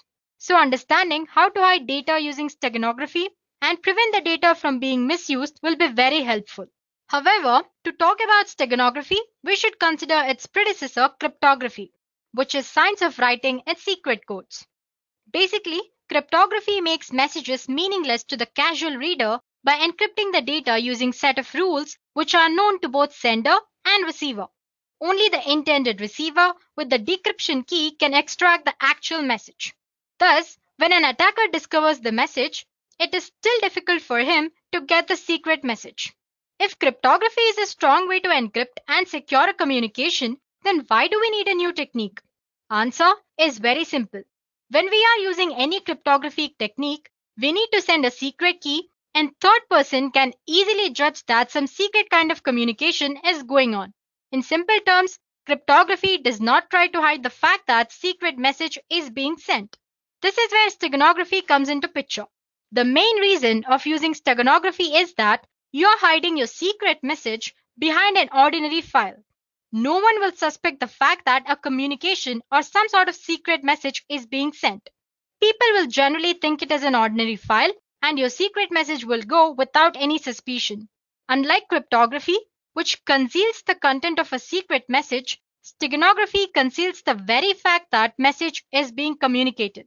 So if I have to define steganography, it is an ancient art of covering messages in a secret way such that only the sender and the receiver knows the presence of the message. Well, now if you're thinking steganography is a brand new method, then you are mistaken. Steganography is an ancient practice. The word steganography is derived from Greek word steganos, meaning hidden or concealed, and graphen, which means writing or drawing. Before moving further, let's get a glimpse of how steganography evolved from past.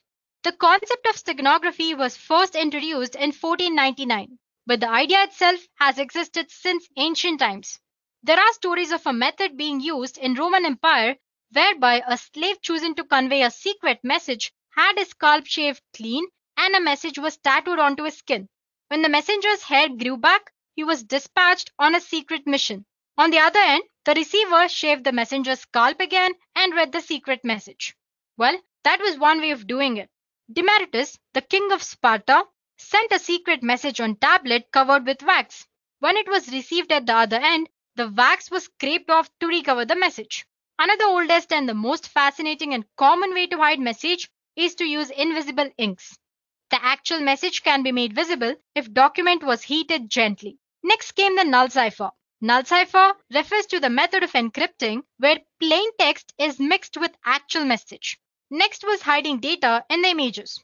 Microdots were used to conceal a message.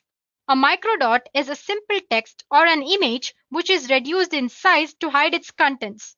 And this microdot or the images or the text which are present in a microdot are then read using magnifiers. Apart from these techniques, there were others as well, like spread spectrum, semograms, etc. So like I said earlier, steganography is an ancient practice. The majority of today's steganographic systems use multimedia objects like image, audio, video, etc. as cover media. Well, if you don't know what I mean when I say cover media, don't worry about it. You will know more about it as we progress through this session. But for now, cover media is a place where you actually store your hidden information or you store your secret information. So based on the type of cover media, steganography is divided into multiple types. To begin with, we have text steganography. Text steganography is hiding information inside the text files. It involves things like changing the format of existing text, changing words within a text, generating random character sequences, or using some sort of context-free grammar to generate readable text. Well, there are different methods to hide data in text. Some of the popular ones include format-based method, random and statistical generation, linguistic method. Moving on, we have image steganography. This is nothing but hiding data in an image.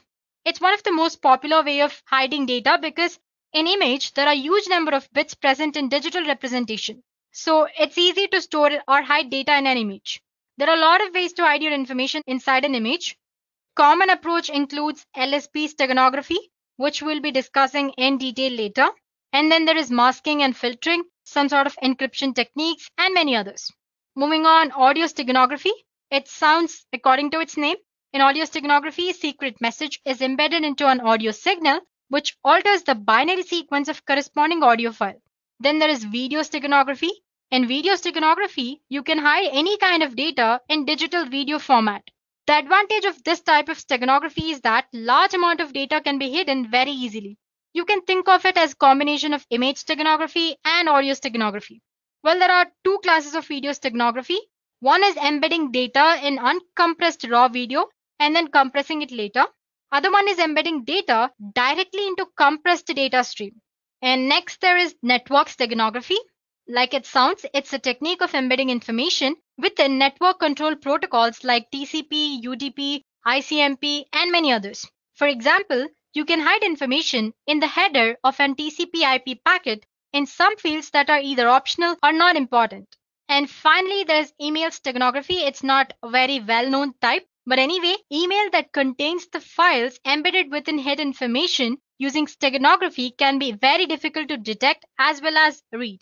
Now that we have learned of different types of steganography, let's take a look at few features that a steganographic technique must and should possess.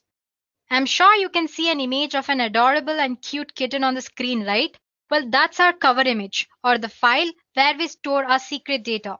So the first feature that any steganographic technique must possess is transparency. It's an important feature. Each cover media, it can be image or audio or video, has certain information hiding capacity. If more information or data is hidden inside the cover, then it will result in degradation of cover media. As you can see, the stego image or our final image after hiding data inside our cover image is not proper or exactly similar to our original image, right? So there's some sort of distortion. So if attacker notices this distortion, then our steganographic technique fails and there is possibility that our original message can be extracted and damaged by attacker. Well, that's the first feature. Next feature is robustness. Robustness is the ability of hidden message to remain undamaged even if the stego media undergoes some sort of transformation like cropping or scaling and blurring or linear and non-linear filtering or some sort of hindrance. So we have to make sure that technique in any way doesn't affect our secret message. And the last property, tamper resistance. This is one of the most important feature because if attacker is successful in destroying the steganographic technique, then the tamper resistant property makes it difficult for the attacker to alter or damage the original data. While you can think of it as a last step that as a sender you can do to protect your data from other people. Okay, so till now we have covered what steganography is, a bit about its history and its types. Now let's go through a basic steganographic model. Well, it's pretty simple concept. But before we start, we should be aware of a few technical terms that I was using earlier and which I said I'll explain later. So here we go. We have something called cover object or cover file. This is the file that we will use to hide the information. It could be an image or a video or an audio or networked or the different types which we discussed earlier. And then there is our secret message. As you know, this is the secret information that we want to hide into cover object. And sometimes you also have something called stego key, and I'll explain you what that is when we encounter it. So let's get started then. So there is a steganographic encoder, which uses some sort of steganographic method or function to embed the secret message, which is represented by M, into our cover object or cover file X. So as you can see, there's a function which takes X, which is our cover file, M that is secret message, and another input that's K. Like I said, K is nothing but key or stego key. It is a key to embed data in a cover and extract data from the stego medium. Well, it's optional. Using a key provides extra security, that is all. So basically our steganographic encoder method or function takes this cover image, secret message and key as an input and embeds our secret message into cover object. Embedding process generates a stego object and the stego object looks exactly like our cover object. Now this stego object is sent to receiver through the network without any encryption here. So this is where our steganographic encoding process ends. Now if on the other end, receiver wants to extract the secret message, all he has to do is feed the stego object into steganographic decoder, which also takes key as one of its input, and then as a result, he gets secret message which was intended for him. So like I said, it's a very simple process, right? So if I summarize, you have your cover file, which could be image, audio, or anything. And then you have your secret message. Both of them, along with the key, if you want, are fed into steganographic encoder. As a result, you get your stego object, which looks exactly same as cover object. And this stego object is sent to receiver through secure communication channel with or without encryption. On the other end, if receiver wants to extract the secret data, he feeds this stego object into steganographic decoder and he gets cover object and secret message as an output. So this is how steganography actually works. Well, if I want to make this process more secure, I can add one more step, which is encryption. Let's see how to do that. So like I said, there's a sender. Before actually feeding the secret information into steganographic encoder, he encrypts this secret message along with an encryption key. As a result, he gets a ciphertext, or like we discussed when we were discussing cryptography, the meaningless text or the ciphertext. This ciphertext along with steganographic key or stego key and cover file is fed into steganographic encoder. Embedding process generates a stego object, and this is where our encoding process ends. This stego object, which looks exactly like our cover object, is sent to receiver using a secure communication channel. Now on the other end, if the receiver wants to extract the secret message, he feeds this stego object along with stego key into steganographic decoder. As a result, he gets a ciphertext, and to decrypt the data, he feeds this ciphertext and the key, that's decryption key, into decryption algorithm. And as a result, he gets the secret message which was intended for him through the sender. So there you go, guys. That's simple. So like I said earlier, we discussed the most simple process. If you want to make it more secure, you can include encryption as well. So basically, any type of steganographic method or technique works this way. It's just that the type of algorithm they use or the encryption algorithm or the technique they use to embed data into an image or a video, or it could be anything that's cover object, is different. So guys, till now we've learned about what steganography is and how a steganographic technique actually works. It's time that we should learn about one of the most popular steganographic technique, which is LSB steganography. If you remember, earlier we talked about image steganography, where we hide secret data inside an image. Well, one of the popular technique to hide secret message inside an image is LSB steganography or least significant bit steganography. Now, before we jump into what LSB steganography is, let's take a look at a few basic concepts. On the screen, I have an image. To be more precise, let's call it a digital image. Every digital image is a finite set of digital values called pixels. You have probably heard the term before and generally know that pixels make up an image. Pixel is actually short for picture element. Well, you can think of them as dots of illumination, typically so small that you're unable to see them. Thousands or even millions of individual pixels together make up an image. So each pixel can be one color at a time. However, pixels are so small that often blend together to form new colors. In this session, we will work with RGB color model. The RGB color model is an additive color model in which red, green, and blue light are combined together in different ways to reproduce a broad array of colors. And each of these can be represented using a binary code. So like I said, I have three values, which are RGB, that's red, green, and blue. And each of this value is represented in a binary code. So by mixing the 8-bit binary red, green, and blue values, pixel can be any color. And the color is usually determined by number of bits used to represent it. Well, in this case, we are using 8 bits. So we can display for about 250 colors. Moving on, when we are working with binary values, we have more significant bits and less significant bits.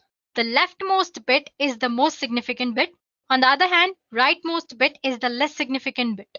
Now, if we change the leftmost bits, that is most significant bit, it will have a large impact on final value.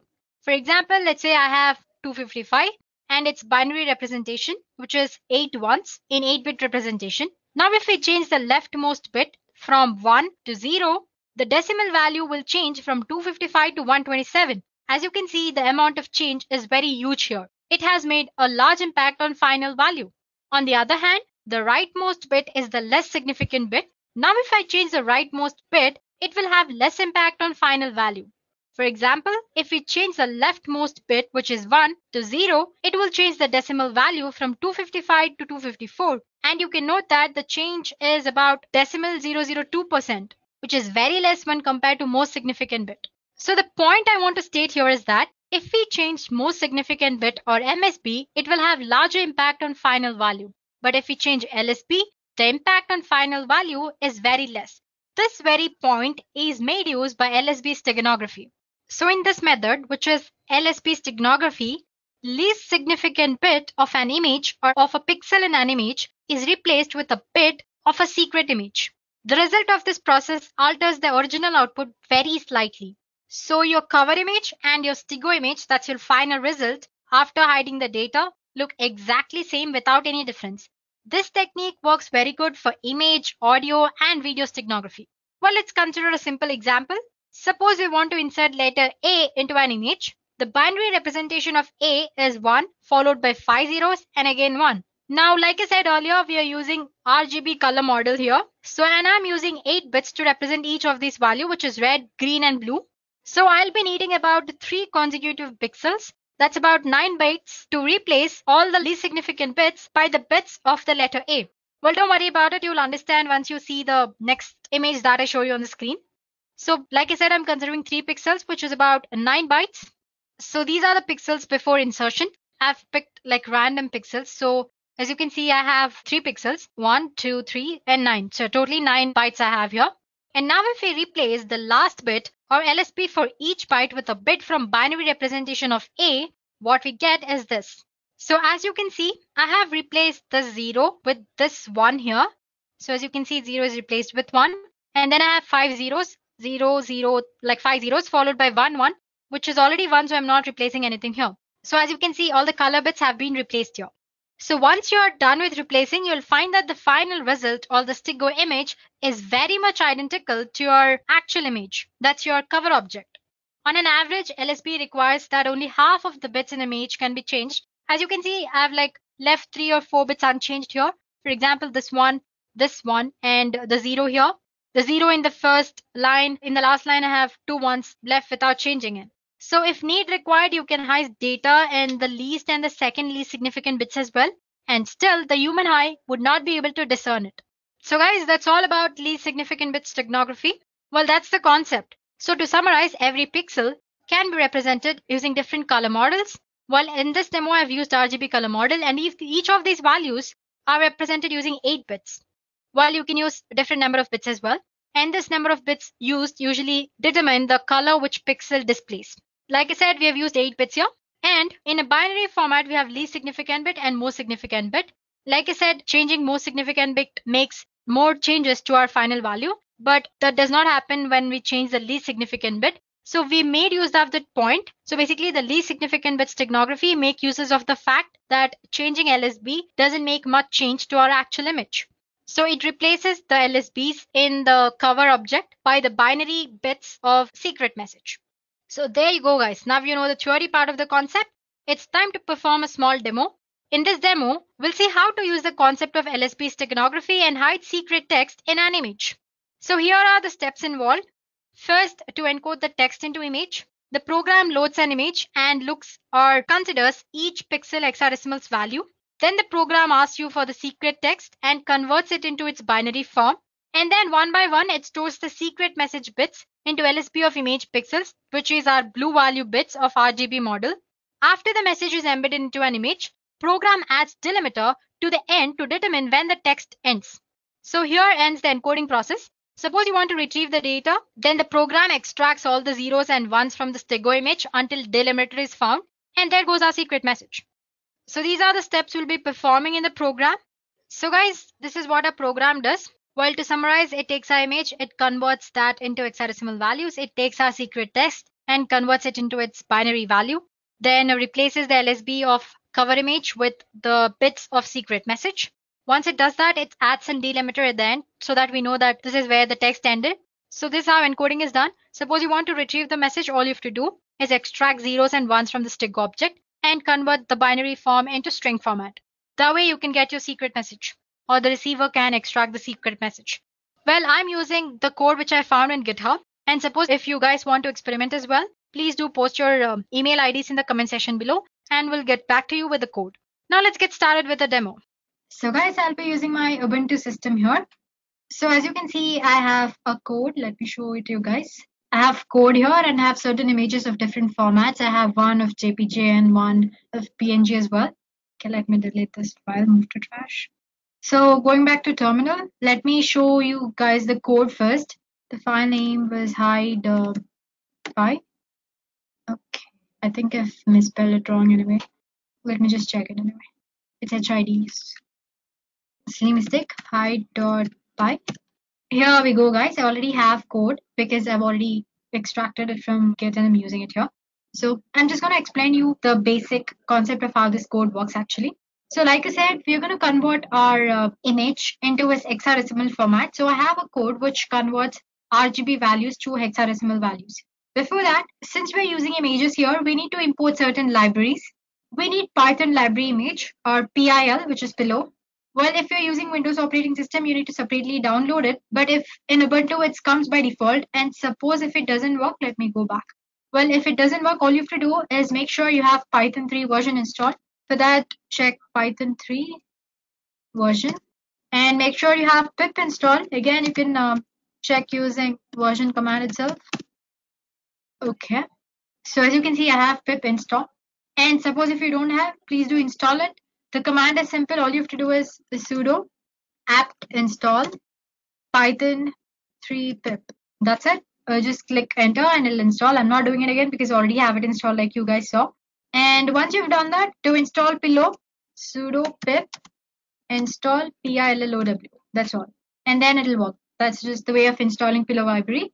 Let me clear the stuff. Let's go back to program. So since we're using images, like I said, we need to use certain libraries. Here we'll be using pillow library. So if you get an error while using this program, please do install pip and pillow. So getting back to program, like I said, here we're using an image and converting that to its hexadecimal format. And similarly, while retrieving it, we're using the inverse function of it. And our secret message, which is in string format, we're converting it to binary and binary to string. And then there is encode. Basically, it goes through the hex code and places the binary bit of a secret message into the hex code. Similarly, the inverse program is decode. It'll decode the hex format. First, it'll check if for the zeros and ones, and then it pulls the data from that. So basically, we have 4 main functions here, which is encode, decode, hide, and retrieve. Like I said, encode and decode. Like I said earlier, it checks for the hex code hexadecimal code and then replaces the bits. And decode, it checks if the hex code has zeros and ones, it'll extract the data. If hex code doesn't have any zeros and one, it'll return none. So there you go. Now these are the basic functions, and then comes the complex function, which is to hide a message. I have a hide function here. Just go through it. It's very simple. So basically, as you can see, this hide function, it takes file name and message. It opens the image library where it gives the file name as input and then converts the message from string format to binary format and adds the delimiter as we discussed in the theory part of the session, so that while extracting, you know that you've reached the end of the text. So basically, first it checks if our image is in RGB format or not. If it doesn't, and then it converts to it. And then there it goes. And basically, it takes each and every bit, checks if the bit is in proper format, if the actual bit of the secret message can fit into this and all that, and then replaces the bit. And once it has encoded the secret message completely into our image, it returns a message saying completed. If the mode of the image or if your file doesn't exist, and for all that, it returns a message saying incorrect image mode, couldn't hide. Now, the retrieve function is as very simple, the most simple one. It's taking the file name from which you'll have to extract the data. If it checks first, it checks if it's in the RGA format. I mean, that's red, green, blue format. And if it's not, it's going to convert into it properly. And from there, it's going to extract the data. And then it retrieves all the zeros and ones until it finds delimiter. Once it has found the delimiter, it gets to know that it has reached the end of the text, and then it displays the message success. Otherwise, it will give you an error message. Finally, we have our main function. So basically, we're going to give like string. You have switch option while writing code, right? Either in Java or C++, anyway. Just like that, I'm going to give a code. Well, it's not going to display to the user, but anyway, it's in this code. According to the code, you need to use a command like Python, the file name, as in the file name and which contains the code, -e to embed the data, and the image and the text which has to be embedded and all that. Oh, we'll get to know when we actually perform the demo. So let me just summarize what we've learned in the code again. So just basically go through it. It's very simple. So like I said, we are using Pillow library. For that, we need to install it properly. If not, the program doesn't work. So make sure you have Python, and after that install pip, and through pip install Pillow. And like I said, we're converting our image into its hexadecimal format using this function, and inverse using this function, and our secret message to binary and binary to string. Encode, it basically checks for each and every hexadecimal of our image and replaces that by 0 or 1 of a secret message. And then you have decode. It checks if the hexadecimal code has zeros or ones. If it does, it extracts the data. Otherwise, it returns none. And then there's our hide image, which actually embeds the data into our image. So it'll take file name and message as input. It checks if the image is actually in RBF format. Before that, it converts our message into binary format and all that. And then based on certain conditions, it embeds the data properly into the image. If there is some error regarding the mode of the image you're using, or if the text file doesn't exist, it shows an error message. Same goes for the retrieval as well. It checks for the zeros and ones, extracts until it finds a delimiter, and then it gives you a success message. So there we go, guys. The program is simple. So if you guys want a copy of the code, and please do post your email ID in the comment section below, and we'll get back to you with the code. Now that you've understood the code, let's go ahead and see if this works properly. For that, I'm going to exit. Before that, like I said, I have my few images here, docs.jpg, then cat and cube and all that. I need a text file to hide, right? So here I go. Okay, I've just typed some random message. Board meeting is on Tuesday. Please do send weapons, lawyers, and food. So I'm going to save it in my home page itself. Let me just give it a name, msg.text, and click. Let me close it. So now going back to files, as you can see, I have a file here which says msg.text. Now I'm going to use a DOS, a docs.jpg, the image. Oh, sorry, I forgot to tell you this program only works for PNG images, so I can't use docs image. Let's take cube.png. So Python, because we are using the Python code. I meant the file is in Python format, right? Python, and the file name is py, e to embed, and the file name, which is cube.png. Enter a message to hide. Well, basically, this doesn't actually take a file which contains the message. It directly asks you to enter the message to hide. But don't worry, the file which we just created, I'll show how to use it for while we are discussing the steganographic tools. Anyway, getting back to what we were doing, hide a message. So it says it's completed. Now let's get back to files. Now, if in case I open QPNG, it's same as before. You won't find any changes here. Getting back to terminal, if I want to extract the message, -d and enter. Success. It says the message is extracted, which is hi, 10 weapons. Do you know where? So that's easy, guys. Well, it's a very simple program. It's just taking an image. It's asking you to enter the message, and it's embedding in that. So, well, you can take this as a base code and create your own code, which performs many things, or advanced steganography as well. So basically, to summarize, in this program, what we did was we converted our secret message into its binary form, and we took the bits in the binary code and replaced the least significant bits, or the blue color bits, of RGB color model by these bits of secret message. So basically, we're replacing the least significant bits so that our cover image, that's cover object, as well as a Stego object, both are same and look identical. Now let's get back to PPT. So guys, earlier we discussed about the ancient steganographic methods. There are various ways of achieving the steganography in this digital communication world. However, you do not need to perform coding to achieve this. There are various software tools are available for steganography. This software can hide your secret message behind the image file or audio file or video file or any kind of file, basically. So we are going to take a look at few such tools, and I'm going to show you how to use them, maybe at least 2 or 3. So there we go. The first tool is StegoSuite. Basically here you can hide any kind of text inside an image. Then you have StegoHide. It hides a secret file in an image or audio file. Then you have Steganography. It's a free software where you can hide your files inside BMP images or WAV files, that's WAV files. And then there is SQL Pixel, which works as in it's similar to other tools where you can hide data and images, but the way it works is slightly different. I show you how it actually works, so don't worry about it for now. Then there's OpenPuff, where you can conceal all the files in an image, audio, or flash files. Then Camouflage, tools that let you hide any type of files inside any other file. So these are very few. There are other tools outside as well. As for today, we're going to explore 3 to 4 tools, which is StegoSuite, other one is StegoHide, then Steganography, and SQL Pixel. So there we go, guys. Let's begin with StegoHide. Let's go back to our Ubuntu.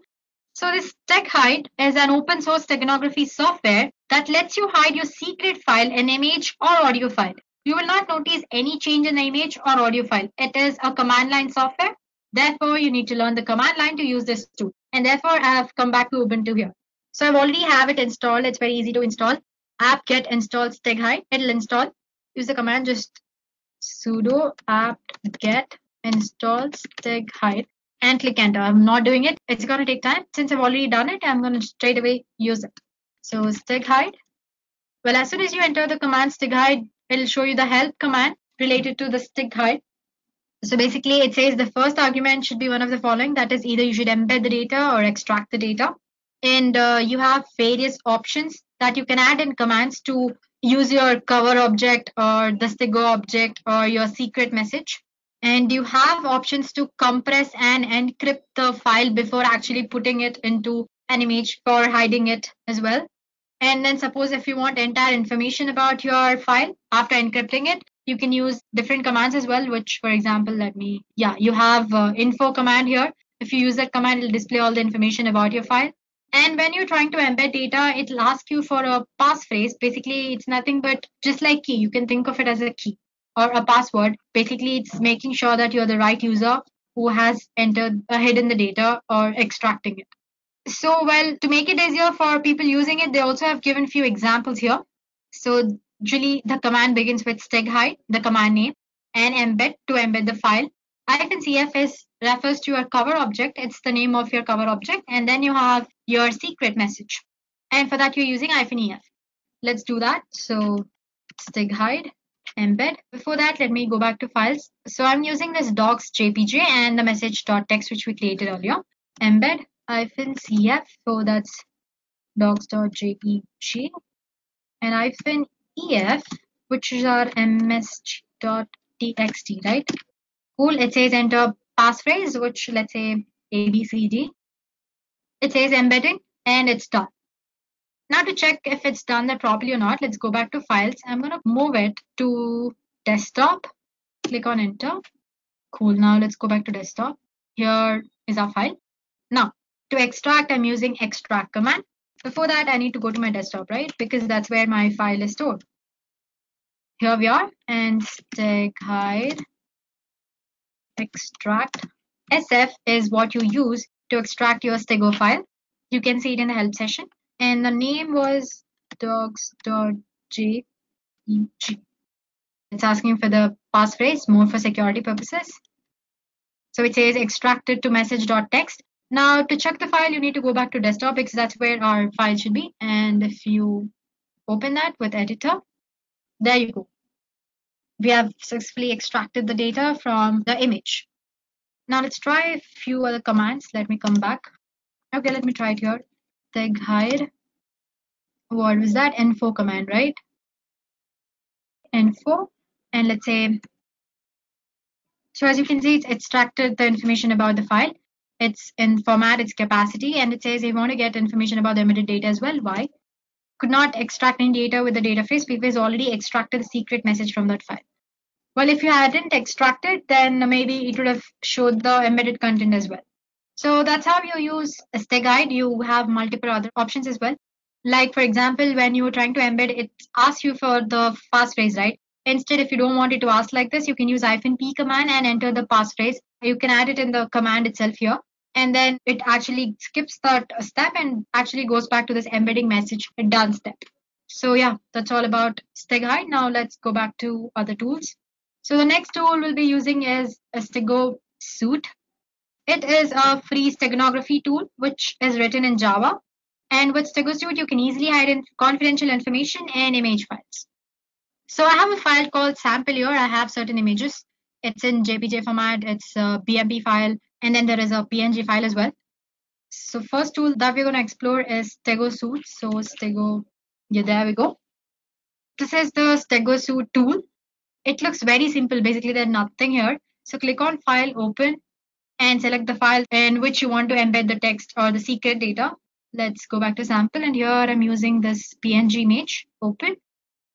Here it's ask you for the text which you want to embed in the image. So this is the secret text I want to hide. If you want, you can give the password and embed. It says embedding completed. The file is saved to desktop sample image embed.jpg. Let's go back and check sample, and here we go. You have an image and properties. It's a JPG file. Let's try opening it. There you go, guys. It looks similar to our actual message. Well, it doesn't look different at all, but the data is actually hidden inside it, right? To know that, all you have to do is let's just rename this. Let's say image E. That's the embedded format of our image. It says the image is open. Okay, I'm gonna close Stego Suite. So yeah, you can see the image here. Let's rename it image E. Now, if you want to retrieve the message, Stego Suite, file, open, select the file in which the text was embedded, which is image E, and open. Enter the password, which is and extract. So as you can see, it has extracted the text message, which earlier I hid into the image. Hey, this is a secret test I want to hide. Well, go ahead and try to use it. It's fun. It doesn't have any other functionalities apart from these. It's a very basic, simple tool. Let's go to our next tool, which is Steganography. Well, it's a free software that can be used to hide secret files in BMP, that's bitmap images, or WAV files. Use of this tool is very easy. You can just open the software, load any BMP image or WAV file to its interface, and then add a file which you want to hide. And this also supports encryption, multiple formats. Well, instead of telling all this to you, let me just show it to you. So as you can see, I have it already installed. It's just one-step installation. And to add the file, as in to encode, you need to click on this add files option. To extract, you can use this. First, let's try to add files. So the first name, all you have to do is load your BMP or WAV file. And sample, I have one BMP image. I'm going to load it, open. Well, as you can see, this size is slightly bigger. Click on next here. So now that you've loaded your cover image, you'll have to load the image or the file which you want to store in this cover image. For that, you click on add file option here. Let's say I want to store this image. Let's try open and next. So as I said, it shows different encryption formats here. So you can select from various algorithms like RC4. Then you have triple DS, DS, triple DS with 1112 and many other formats. It's asking for the password. Give some password. Click on next. So the embedding is done. It's asking you to name the file. Let's say bird and save. So the final file is similar to the actual BMP image. You can't make out any changes, right? But there is a secret data which is hidden inside it, which is another image. Now let me close, finish. Let's try to extract it.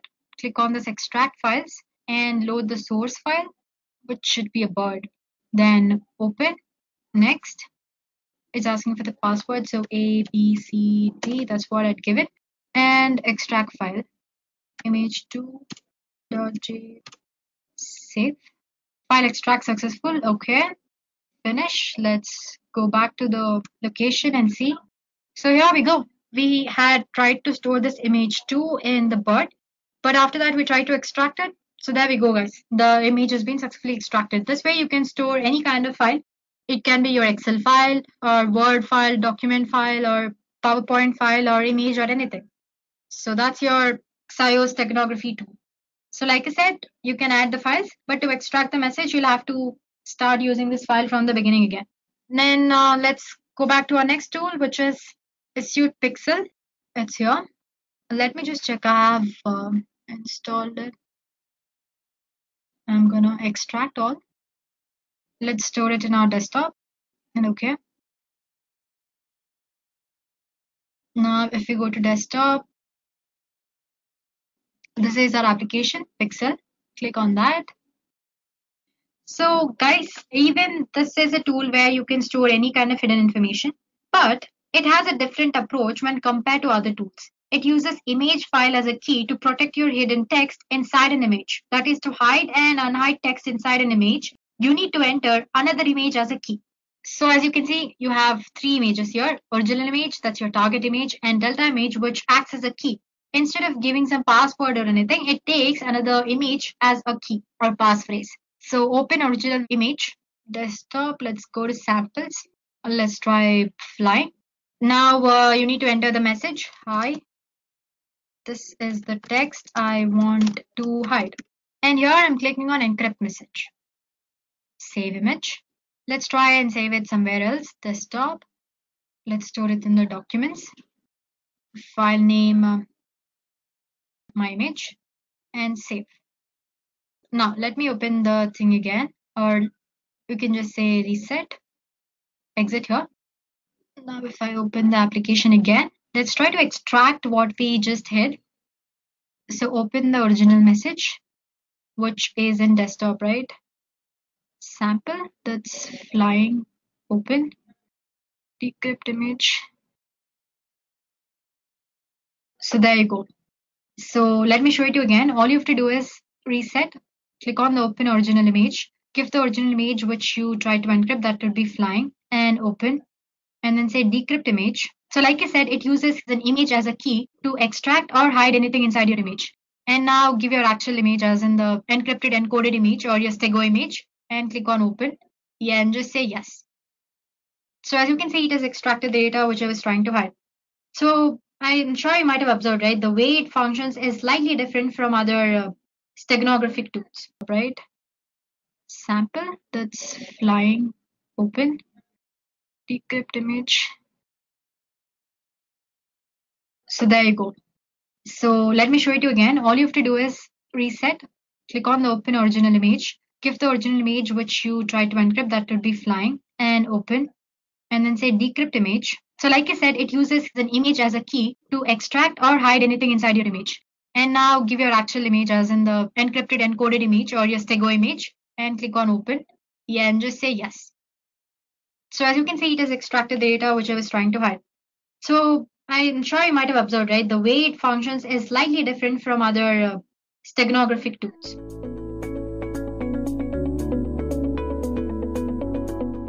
Now let's talk about the roadmap to become an ethical hacker. How your ethical hacking career begins depends on your current field of work. If you're not in an information technology field, you should definitely try shifting into one. Even though most jobs require you to have a bachelor's degree in computer science or cybersecurity related fields, exceptions are made for people with sound knowledge of operating systems, databases, and networking. Also, it is nigh impossible to directly become an ethical hacker. Most ethical hackers begin their career as tech support engineers who climb their way up by earning certifications like CCNA and CISSP before working towards the ultimate CE Edge certification. After earning your CE certification, it is time to market yourself as an ethical hacker.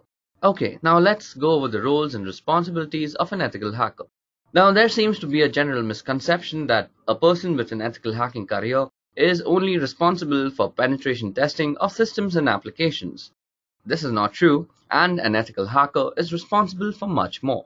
For example, he is responsible for scanning open and closed ports using reconnaissance tools like Nessus and Nmap. Scanning is a set of procedures for identifying live hosts, ports and services, discovering operating systems and architecture of target systems, identifying vulnerabilities and threats in the network.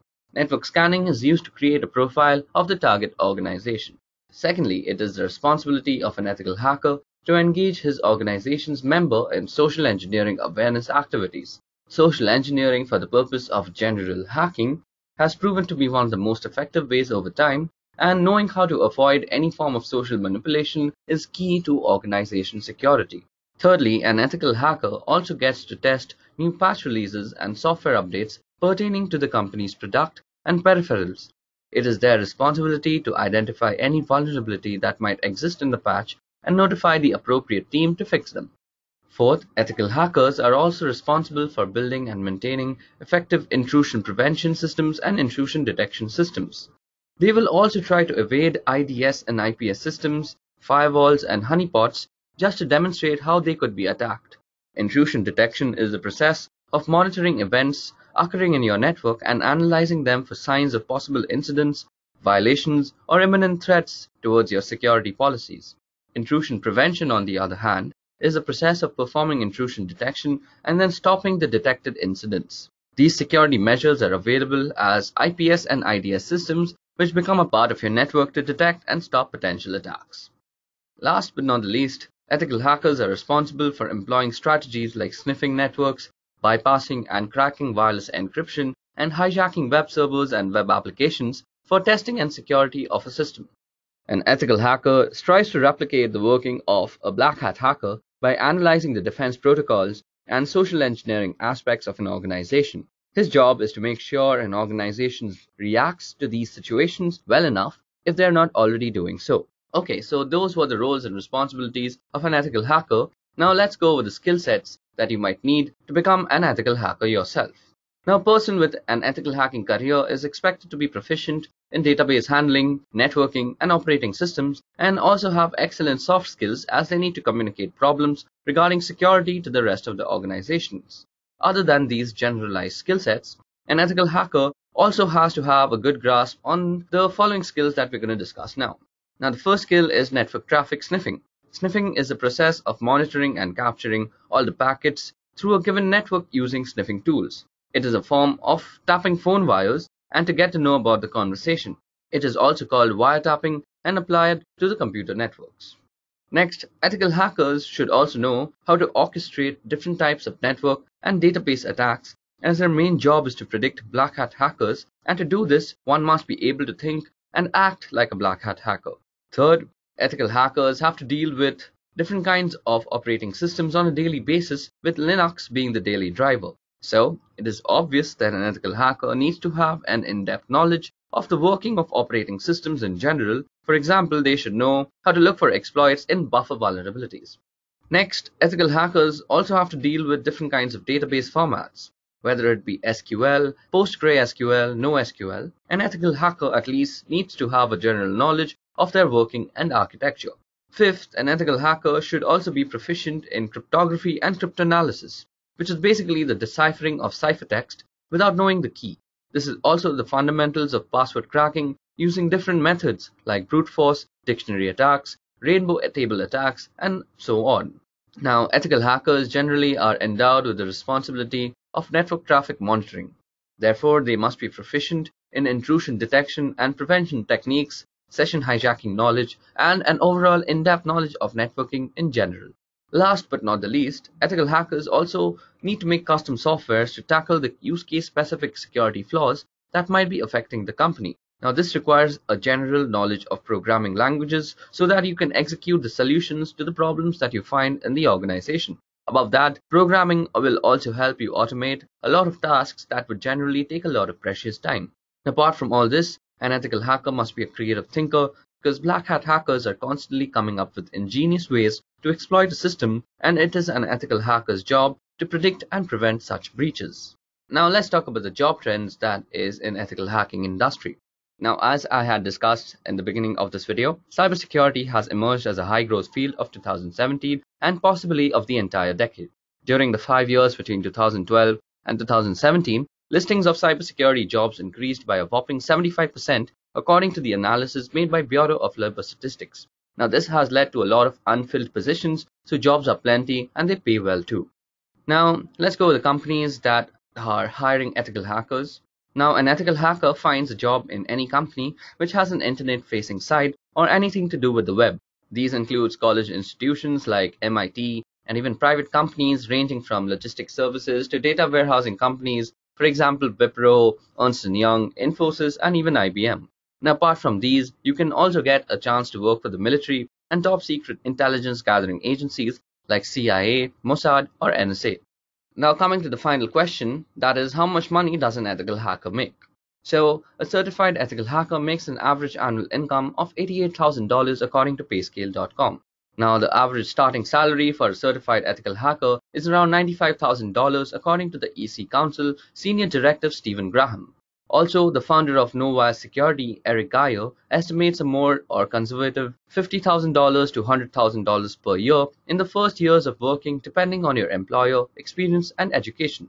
And those with a few years of experience can pull up to $120,000 and upwards per year, particularly those who work as an independent consultant. Okay guys, so that was all about ethical hacking and a career in ethical hacking. We spoke about how you can become an ethical hacker yourself, and the roles and responsibilities and skills of an ethical hacker. Above that, we also discussed how much salary you'll get as an ethical hacker and the different companies that you could work for.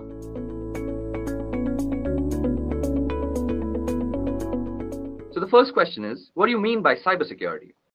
So as an interviewee, I'd expect that the candidate should first tell me the need for cybersecurity, his views on cybersecurity. So the candidate should be like this. Today's generation lives on the internet, and we general users are almost ignorant as to how those random bits of ones and zeros reach securely to our computer. For a hacker, it's a golden age. With so many access points, public IPs, and constant traffic and tons of data to exploit, black hat hackers are having one hell of a time exploiting vulnerabilities and creating malicious software for the same. Above that, cyber attacks are evolving by the day.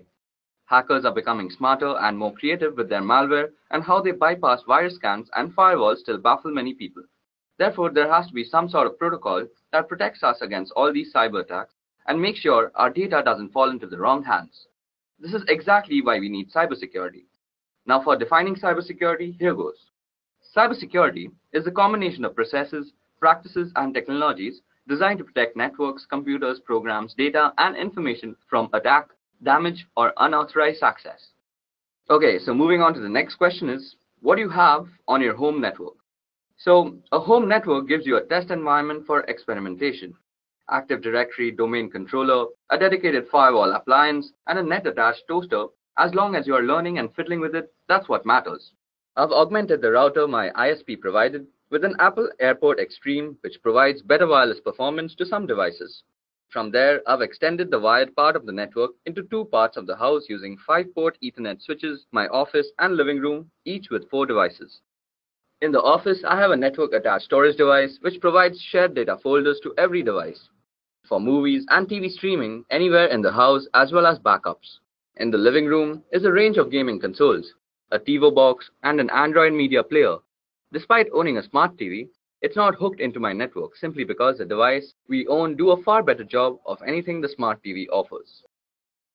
Okay, now moving on to the next question is, what is encryption and why is it important? Well, a process of converting data into an unreadable form to prevent unauthorized access and thus ensuring data protection is called encryption. Encryption is important because it allows you to securely protect data that you don't want anyone else to have access to.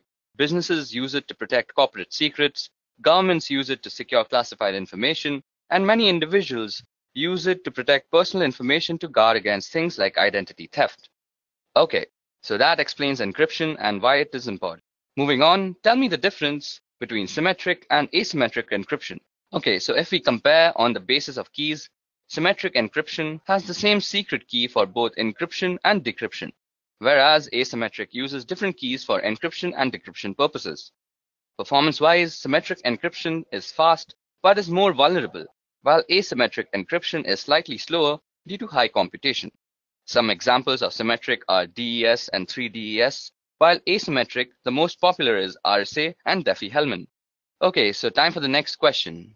So what is the CIA triad? Now, in this question, the candidates should explain what is CIA triad and what it is used for. So here's the answer. The CIA triad for information security provides a baseline standard for evaluating and implementing information security, irrespective of the system and/or organization in question, where confidentiality is all about making sure that data is accessible only to its intended individual. Measures undertaken to ensure confidentiality are designed to prevent sensitive information from reaching the wrong people while making sure that the right people can in fact get it. Integrity, on the other hand, is all about making sure that data is kept properly intact without it being meddled with in an unauthorized way. Data must be changed in transit, and steps must be taken to ensure that data can be altered by unauthorized people. These measures include file permission and user access controls. On the topic of availability, well, it is all about making sure that data and computers are available as needed by authorized parties. Moving on to the next question is, what do you understand by risk, vulnerability, and threat in a network? Well, threat refers to someone or something with the potential to do harm to a system or an organization. Moving on, vulnerability refers to a weakness of an asset that can be exploited by one or more attackers. In other words, it is an issue or bug that allows an attack to be successful. Last but not the least, risk refers to the potential for loss or damage when a threat exploits a vulnerability. Okay, the next question is, how do you report risk? Well, risk needs to be assessed first before it can be reported. There are two ways you can actually analyze risk. The first is, it can be either quantitative or qualitative. This approach is suitable for both technical and business guys. The business guys will see the probable loss in numbers, while the technical guys will monitor and assess the impact and frequency. Now, depending on the audience, the risk can then be reported. Moving on, how do you differentiate between IPS and IDS systems? Well, first of all, IDS stands for Intrusion Detection System and IPS is Intrusion Prevention System. Now, IDS just detects the intrusion and leaves the rest to the administrator for assessment and evaluation or any further action. IPS, on the other hand, detects the intrusion and takes necessary actions to further prevent intrusion. Also, there is a difference in the positioning of devices in the network. Although they work on the same concept, the placement is very, very different. Moving on, what do you know about cybersecurity frameworks? Well, cybersecurity framework is a voluntary guidance based on existing guidelines and practices for organizations to better manage and reduce cybersecurity risks. Besides helping associations oversee and decrease probable risks, it was intended to cultivate risk and cybersecurity administration communications among both inner and outer authoritative partners. Most frequently adopted cybersecurity frameworks are PCI DDS, which stands for Payment Card Industry Data Security Standards, the ISO 27001 and 27002, which is the International Organization for Standardization, then CIS, which stands for Critical Security Control, and the most famous cybersecurity framework is NIST. Moving on to the next question, which is, what is weak information security? Well, information security policy is considered to be weak if it does not meet the criteria of an effective one. The criteria include distribution, review, comprehension, compliance, and uniform. Information security is weak if the policy has not been made readily available for review by every employee within an organization, or the organization is unable to demonstrate that the employees understand the content of the policy document. This is when an information security is considered weak. Moving on to the next question is, what's the better approach of setting up a firewall? Okay, so following are the steps you should take to configure your firewall. The first is a username and password. Modify the default password for your firewall device.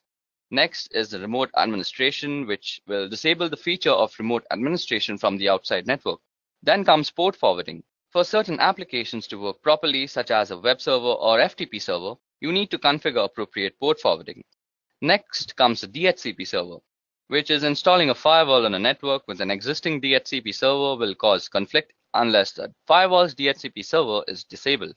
Then is logging. Now, in order to troubleshoot firewall issues or potential attacks, you want to make sure to enable logging and understand how to view the logs. Last but not the least, we need to actually go through the policies. Now, if you want to have solid security policies in place, make sure that your firewall is configured to enforce those policies. Moving on to the next question is, can you explain SSL encryption? Now, SSL stands for Secure Socket Layer, and it is a protocol which enables safe conversation between two or more parties. It is designed to identify and verify that the person you are talking to on the other end is exactly who they pretend to be. We also have HTTPS, which stands for Hypertext Transfer Protocol Secure, which is actually HTTP combined with SSL, which provides you with a safer browsing experience with encryption. So this is a very tricky question, but SSL wins in terms of security. Moving on, which one is more secure, SSL or TLS? Well, SSL is meant to verify the sender's identity, but it doesn't search for any more hazards than that.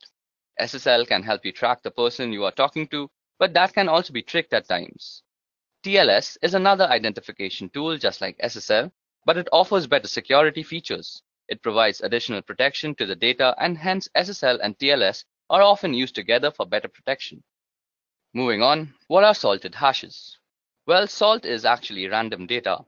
When a properly protected password system receives a new password, it creates a hash value of that password and adds a random salt value. Then the combined value is stored in its database. This helps defend against dictionary attacks and known hash attacks. Example, if someone uses the same password on two different systems and they are being used using the same hashing algorithm, the hash value would be same. However, if someone of the system uses salt with the hashes, the value will be different. Moving on to the next question, which is, how can identity theft be prevented? Okay, so the following steps can be ensured to actually prevent identity theft. First of all, ensure a strong and unique password. Secondly, avoid sharing confidential information online, especially on social media. Third, shop from known and trusted websites only. Fourth, use the latest version of the browsers. Fifth, install advanced malware, spywares, and tools. Next, use specialized security solutions against financial data, and always update your system and software. And last but not the least, always protect your social security number. Now moving on to the next question is, how can you prevent a man-in-the-middle attack? Okay, so an MITM attack happens when communication between two parties, that is systems, is intruded or intercepted by an outside entity. This can happen in any form of online communication, such as email, social media, web surfing, etc. Not only they are trying to eavesdrop on your private conversation, they can also target all the information inside your devices, and the outcome could be pretty catastrophic. So the first method to prevent this attack would be to have encryption, preferably public key encryption between both the parties. This way, they both will have an idea with whom they are talking with because of the digital verification. Secondly, to prevent this, it is best to avoid open Wi-Fi networks, and if it is necessary, then use plugins like HTTPS, force TLS, etc. Moving on to the next question, which is, state the differences between encoding, hashing, and encryption. Okay, so the purpose of encoding is to transform data so that it can be properly and safely consumed by a different type of system. That is, example, a binary data being sent over email or viewing special characters on a web page. The goal is not to keep information secret, but rather to ensure it's able to be properly consumed. Examples include ASCII, Unicode, URL encoding, and Base64. Now, the purpose of encryption is to transform data in order to keep it secret from others. Example, sending someone a secret letter that only they should be able to read, or securely sending a password over the internet. Rather than focusing on usability, the goal is to ensure that data cannot be consumed by anyone other than the intended recipients. Examples include AES, Blowfish, and RSA. Now, hashing serves the purpose of ensuring integrity. That is, it makes sure that if something has changed, you know that some change has taken place. Technically, hashing takes arbitrary inputs and produces a fixed length of string. Example are SHA-3, MD5, which is now obsolete, and SHA-256, etc. Now, moving on to the next question, which is, what steps will you take to secure a server? Now, Secure Server uses the Secure Socket Layer protocol for data encryption and decryption to protect data from unauthorized interception. Here are 4 simple ways you can actually secure a server. So the first way is that you make sure that you have a secure password for your root and administrator user. Secondly, the next thing you need to do is to make new users on your system. These will be the users you'll use to manage the system. Step 3 is remove remote access from the default or root administrator accounts. And the last step is to configure your firewall rules for remote access. Okay, so the next question is, what is a DDoS attack and how is it mitigated? Okay, so DDoS stands for distributed denial of service. When a network is flooded with large number of requests, which is not recognized to handle, making the server unavailable to the legitimate request senders. DDoS can be mitigated by analyzing and filtering the traffic in the scrubbing centers, and the scrubbing centers are centralized data cleaning stations wherein the traffic to a website is analyzed and malicious traffic is removed. Okay, so the 20th question is, why do you need DNS monitoring?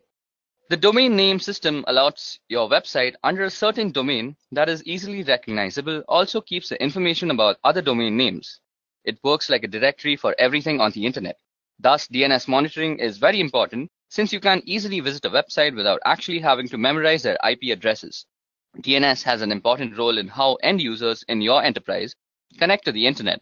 Inspecting DNS traffic between clients' devices and your local recursive resolver could be revealing a wealth of information for forensic analysis.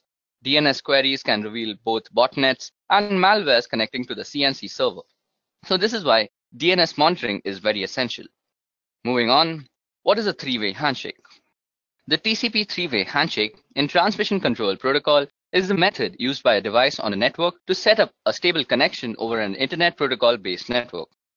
TCP's three-way handshaking technique is often referred to as the SYN, SYNAC, or more accurately SYN, SYNAC, and ACK because there are three messages transmitted by the TCP to negotiate and start a TCP session between two computers. Moving on to the next question is, what are black hat hackers, white hat hackers, and gray hat hackers? So like all hackers, black hat hackers usually have extensive knowledge about breaking into computer networks and bypassing security protocols. They are responsible for writing malware, which is a method used to gain access to these systems. Their primary motivation is usually for a personal or financial gain, but they can also be involved in cyber espionages, protests, or perhaps just addicted to the thrill of cybercrime. Now, white hat hackers choose to use their power for good rather than evil.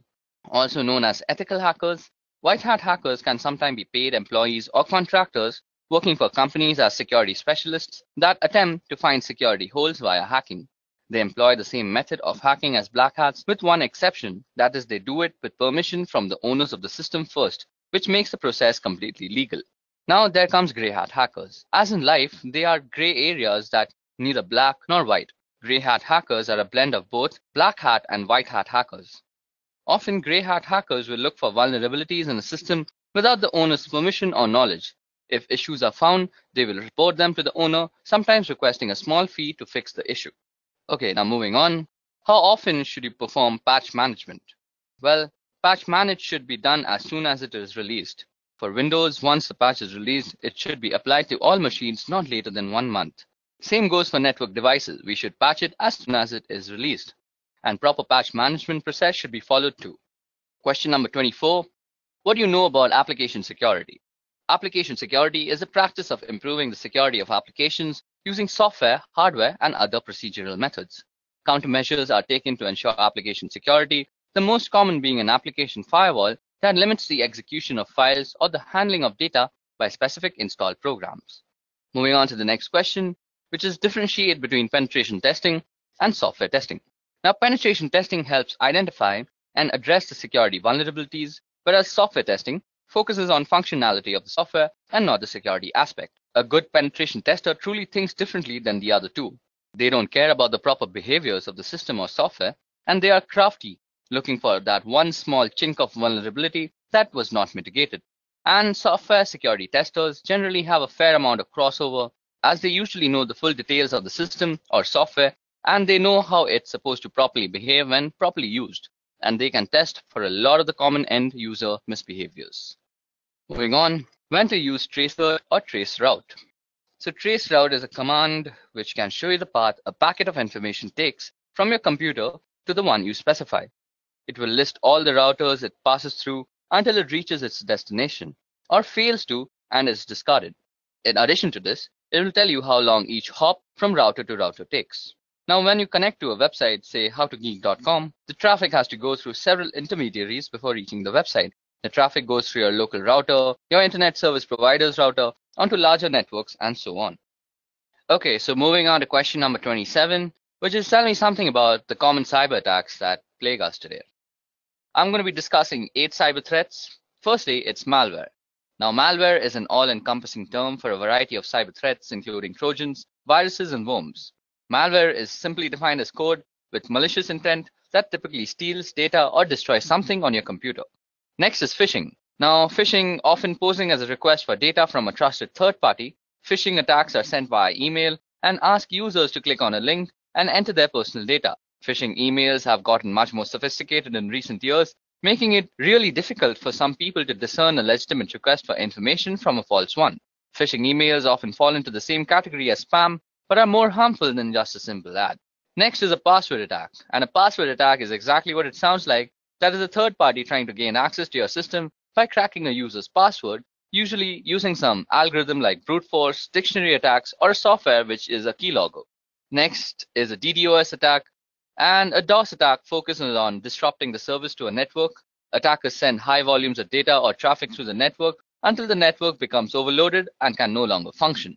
Next is a man-in-the-middle attack, and a man-in-the-middle attack is an attack where somebody is impersonating the endpoints in an online information exchange. For example, if you're a banking online, the man in the middle would communicate with you by impersonating your bank and communicate with the bank by impersonating you. Next is drive-by downloads, and this is a malware which is actually implanted into a legitimate website, and a program is downloaded to the user's system just by visiting the site. It doesn't require any type of action by the user to actually start to trigger the download.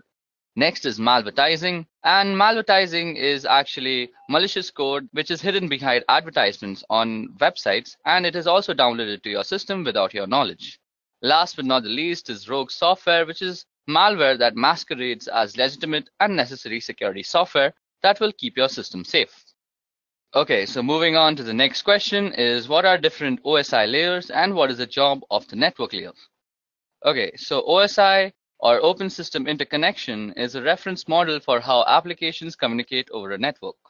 A reference model is a conceptual framework for understanding relationships, and the purpose of the OSI reference model is to guide vendors and developers so the digital communication product and software programs they create can interoperate, and to facilitate a clear framework that describes the function of a network or telecommunication system. The 7 OSI layers are application layer, presentation layer, session layer, transport layer, network layer, data link layer, and the physical layer. Okay, so the network layer is actually used for controlling the operations of the subnet, and the main job of this layer is to deliver packets from a source to a destination across multiple links. Moving on to the next question, which is, how would you reset a password-protected BIOS configuration? Now, since BIOS is a pre-boot system, it has its own storage mechanism for its setting and preferences. In the classic scenario, simply popping out the CMOS battery will be enough to have the memory storing these settings lose its power supply, and as a result, it will lose all its setting. Other times, you'll need to use a jumper or a physical switch on the motherboard. Still other times, you'll need to actually remove the memory itself from the device and reprogram it in order to wipe it out. The simplest way by far, however, is if the BIOS has come from the factory with the default password enabled, try the whole word password. Now for question number 30. What is cross-site scripting or XSS? Now XSS refers to client-side code injection attacks wherein an attacker can execute malicious scripts, also commonly referred to as malicious payload, into a legitimate website or web application. XSS is amongst the most rampant of web application vulnerabilities and occurs when a web application makes use of unvalidated or unencoded user input within the output it generates. By leveraging XSS, an attacker would exploit a vulnerability within a website or web application that the victim would visit, essentially using the vulnerable website as a vehicle to deliver a malicious script to the victim's browser. Now, what is data protection in transit versus data protection at rest? So the answer to that is that data in transit or data in motion is data actively moving from one location to another, such as across the internet or through a private network. Data protection in transit is the protection of this data while it's traveling from network to network or being transferred from a local storage device to a cloud storage device. Wherever data is moving, effectively data protection measures for in-transit data are critical as data is often considered less secure while in motion. Now, data at rest is data that is not actively moving from device to device or network to network, such as data stored on a hard drive, laptop, flash drive, or archived/stored in some other way. Data protection at rest aims to secure inactive data stored on any device or network. While data at rest is sometimes considered to be less vulnerable than data in transit, attackers often find data at rest a more valuable target than data in motion.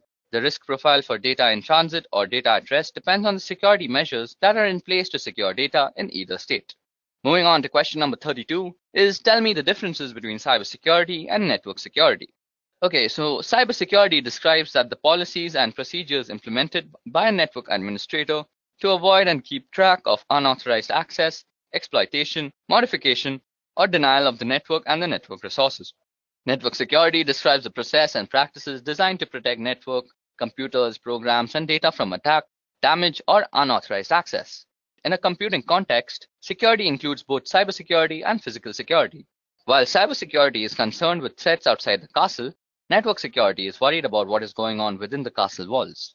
The cybersecurity specialist is the crusading knight defending the kingdom, and network security focuses on the barbarians at the gate and how the castle connects to the world around it. Moving on to question number 33, which is how will you prevent data leakage? Data leakage is when data gets out of the organization in an unauthorized way. Data can get leaked through various ways, that is emails, prints, laptops getting lost, unauthorized upload of data to public portals, removable drives, photographs, etc. A few controls can be restricting uploads on internet websites, following an internal encryption solution, restricting the mails to internal networks, or restriction on printing confidential data, etc. Moving on to the next question, which is what is ARP and how does it work? Okay, so Address Resolution Protocol, or ARP, is a protocol for mapping an internet protocol address to a physical machine address that is recognized on the local network. On the topic of how it works, when an incoming packet destined for a host machine on a particular local area network arrives at a gateway, the gateway asks the ARP program to find a physical host or MAC address that matches the IP address. Now the ARP program looks into the ARP cache, and if it finds the address, it provides it so that the packet can be converted to the right packet length and format and send it to the machine. Now if no entry is found for the IP address, ARP broadcasts a request packet in a special format to all machines on the LAN to see if one machine knows that it has the IP address associated with it. So for question number 35 is what is 2FA and how can it be implemented for the public websites? So an extra layer of security that is known as multi-factor authentication requires not only a password and username but also something that only that user has on them. That is a piece of information only they should know or have immediately to hand, such as a physical token. Authenticator apps replace the need to obtain verification code via text, voice call, or email. For example, to access a website or web-based service that supports Google Authenticator, the user types in their username and password. That is a knowledge factor. Okay, now time for question number 36, which is what techniques can we use to prevent brute force login attacks? So here the attacker tries to determine the password for a target through a permutation of fuzzing process. As it is a lengthy task, attackers usually employ software such as Fuzzer to automate the process of creating numerous passwords to be tested against target. To avoid such attacks, password best practices should be followed, mainly on critical resources like servers, routers, exposed services, and so on. Okay, so now time for the next question, which is what is cognitive cybersecurity? Now the applications of artificial intelligence technologies pattern on human thought process to detect threats and protected physical and digital system. Self-learning security systems use data mining, pattern recognition, and natural language processing to simulate the human brain, albeit in a high-powered computer model. This is exactly what cognitive cybersecurity is. So what is port blocking within LAN? Well, restricting the users from accessing a set of services within the local area network is called port blocking. Stopping the source not to access the destination node via ports as applications work on the port, so ports are blocked to restrict the access, filling up the security holes in the network infrastructure. Okay, so time for question number 39, which is what is the difference between VPN and VLAN? Okay, so VPN is related to remote access to the network of a company, while VLAN basically means to logically segregate networks without physically segregating them with various switches. Now, while VPN saves the data from prying eyes while in transit and no one on the net can capture the packets and read the data, VLAN does not involve any encryption technique, but it is only used to slice up your logical network into different sections for the purpose of management and security. Okay, so it's time for question number 40. So the question is, what protocols fall under the TCP/IP internet layer? Okay, so I'll be going through the 5 layers that consist the TCP/IP protocol, and I'll also be listing out the protocols that are inside every layer. So starting with the physical layer, the protocols that reside in the physical layer are the Ethernet IEEE 802.3 and the RS-232 from one of the many protocols.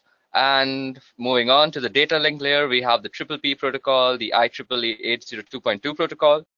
Then moving on to the network layer, it's governed by the IP protocol, the ARP protocol, which is basically the address resolution protocol, and the ICMP protocol.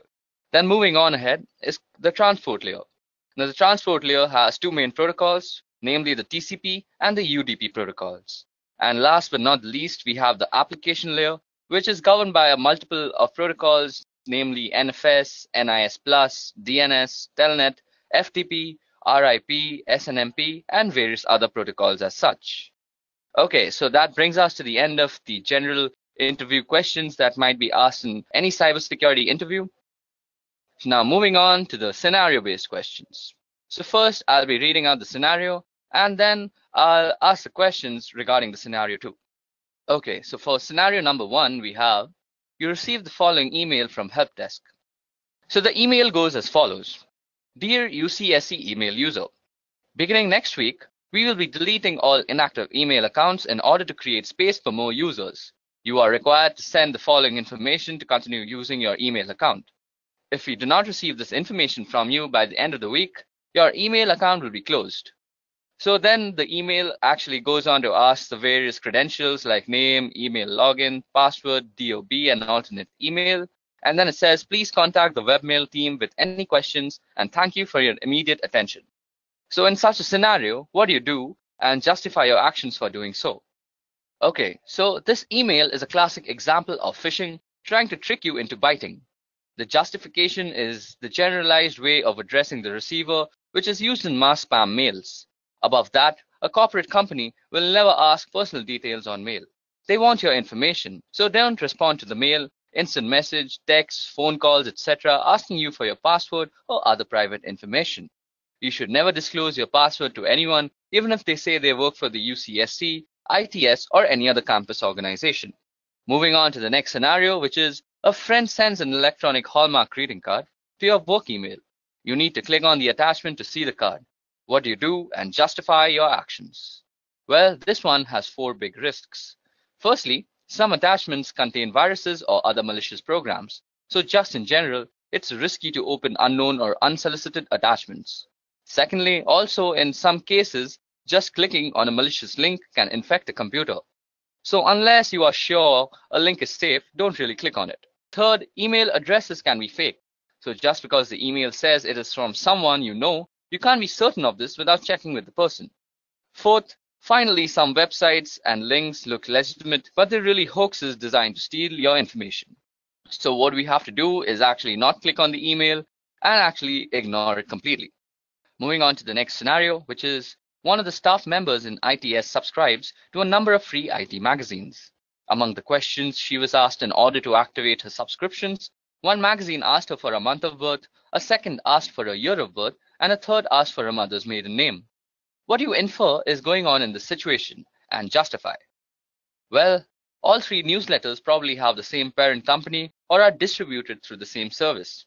The parent company or service can combine individual pieces of seemingly harmless information and use or sell it for identity theft. Then it is even possible that there is a 4th newsletter that asks for a day of birth as one of the activation questions. Often questions about personal information are optional. In addition to being suspicious about situations like the one described here, never provide personal information when it is not legitimately necessary or to people or companies you don't personally know.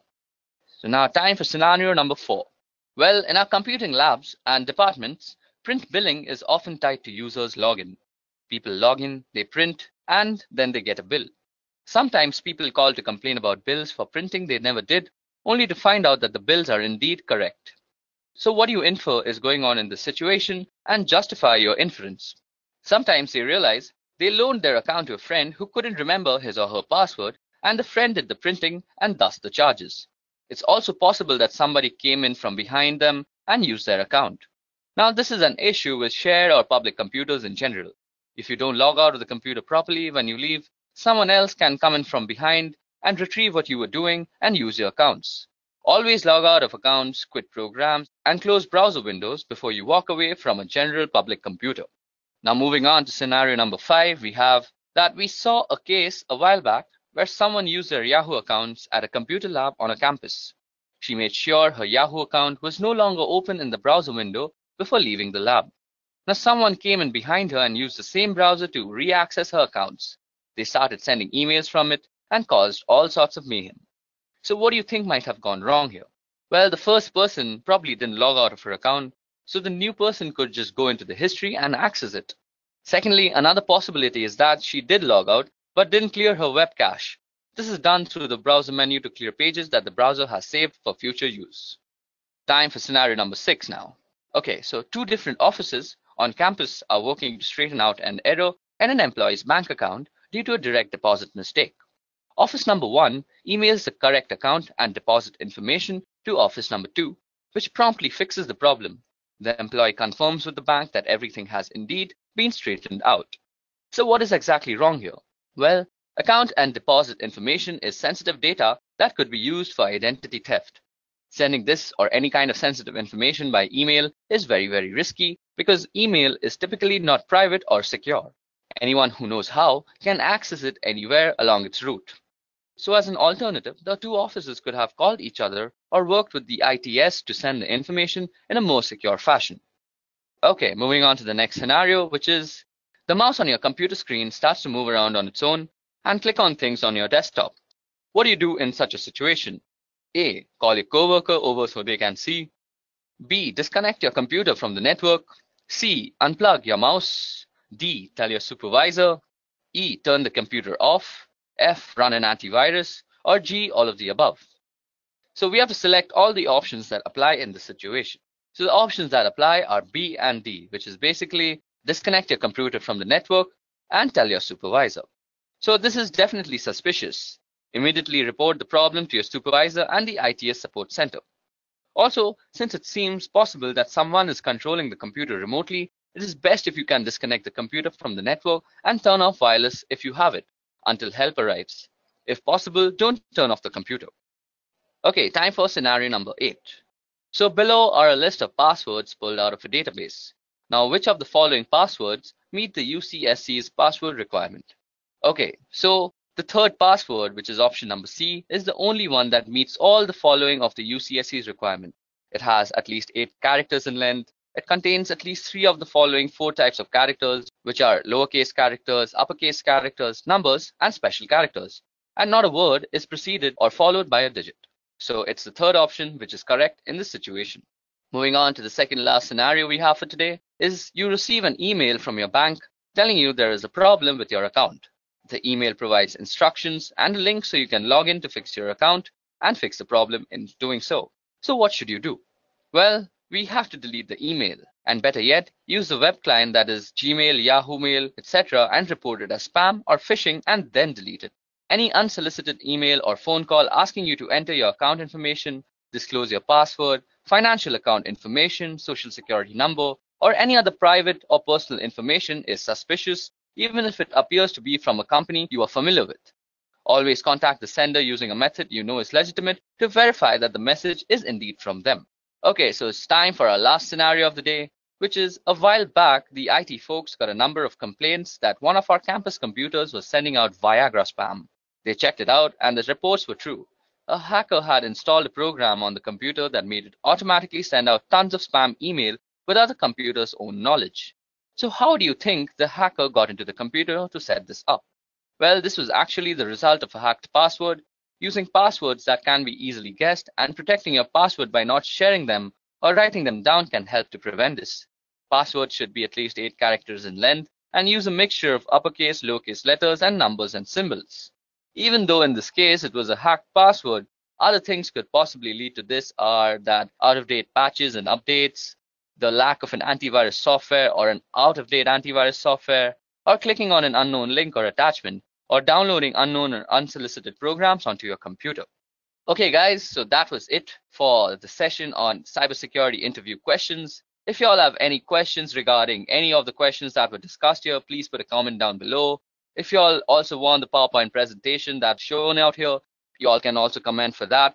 And if you all want any other cybersecurity related specific interview questions, please do comment for that. I'll make a video on them soon. That's it from me. Goodbye. I hope you have enjoyed listening to this video. Please be kind enough to like it, and you can comment any of your doubts and queries, and we will reply them at the earliest. Do look out for more videos in our playlist and subscribe to Edureka channel to learn more. Happy learning!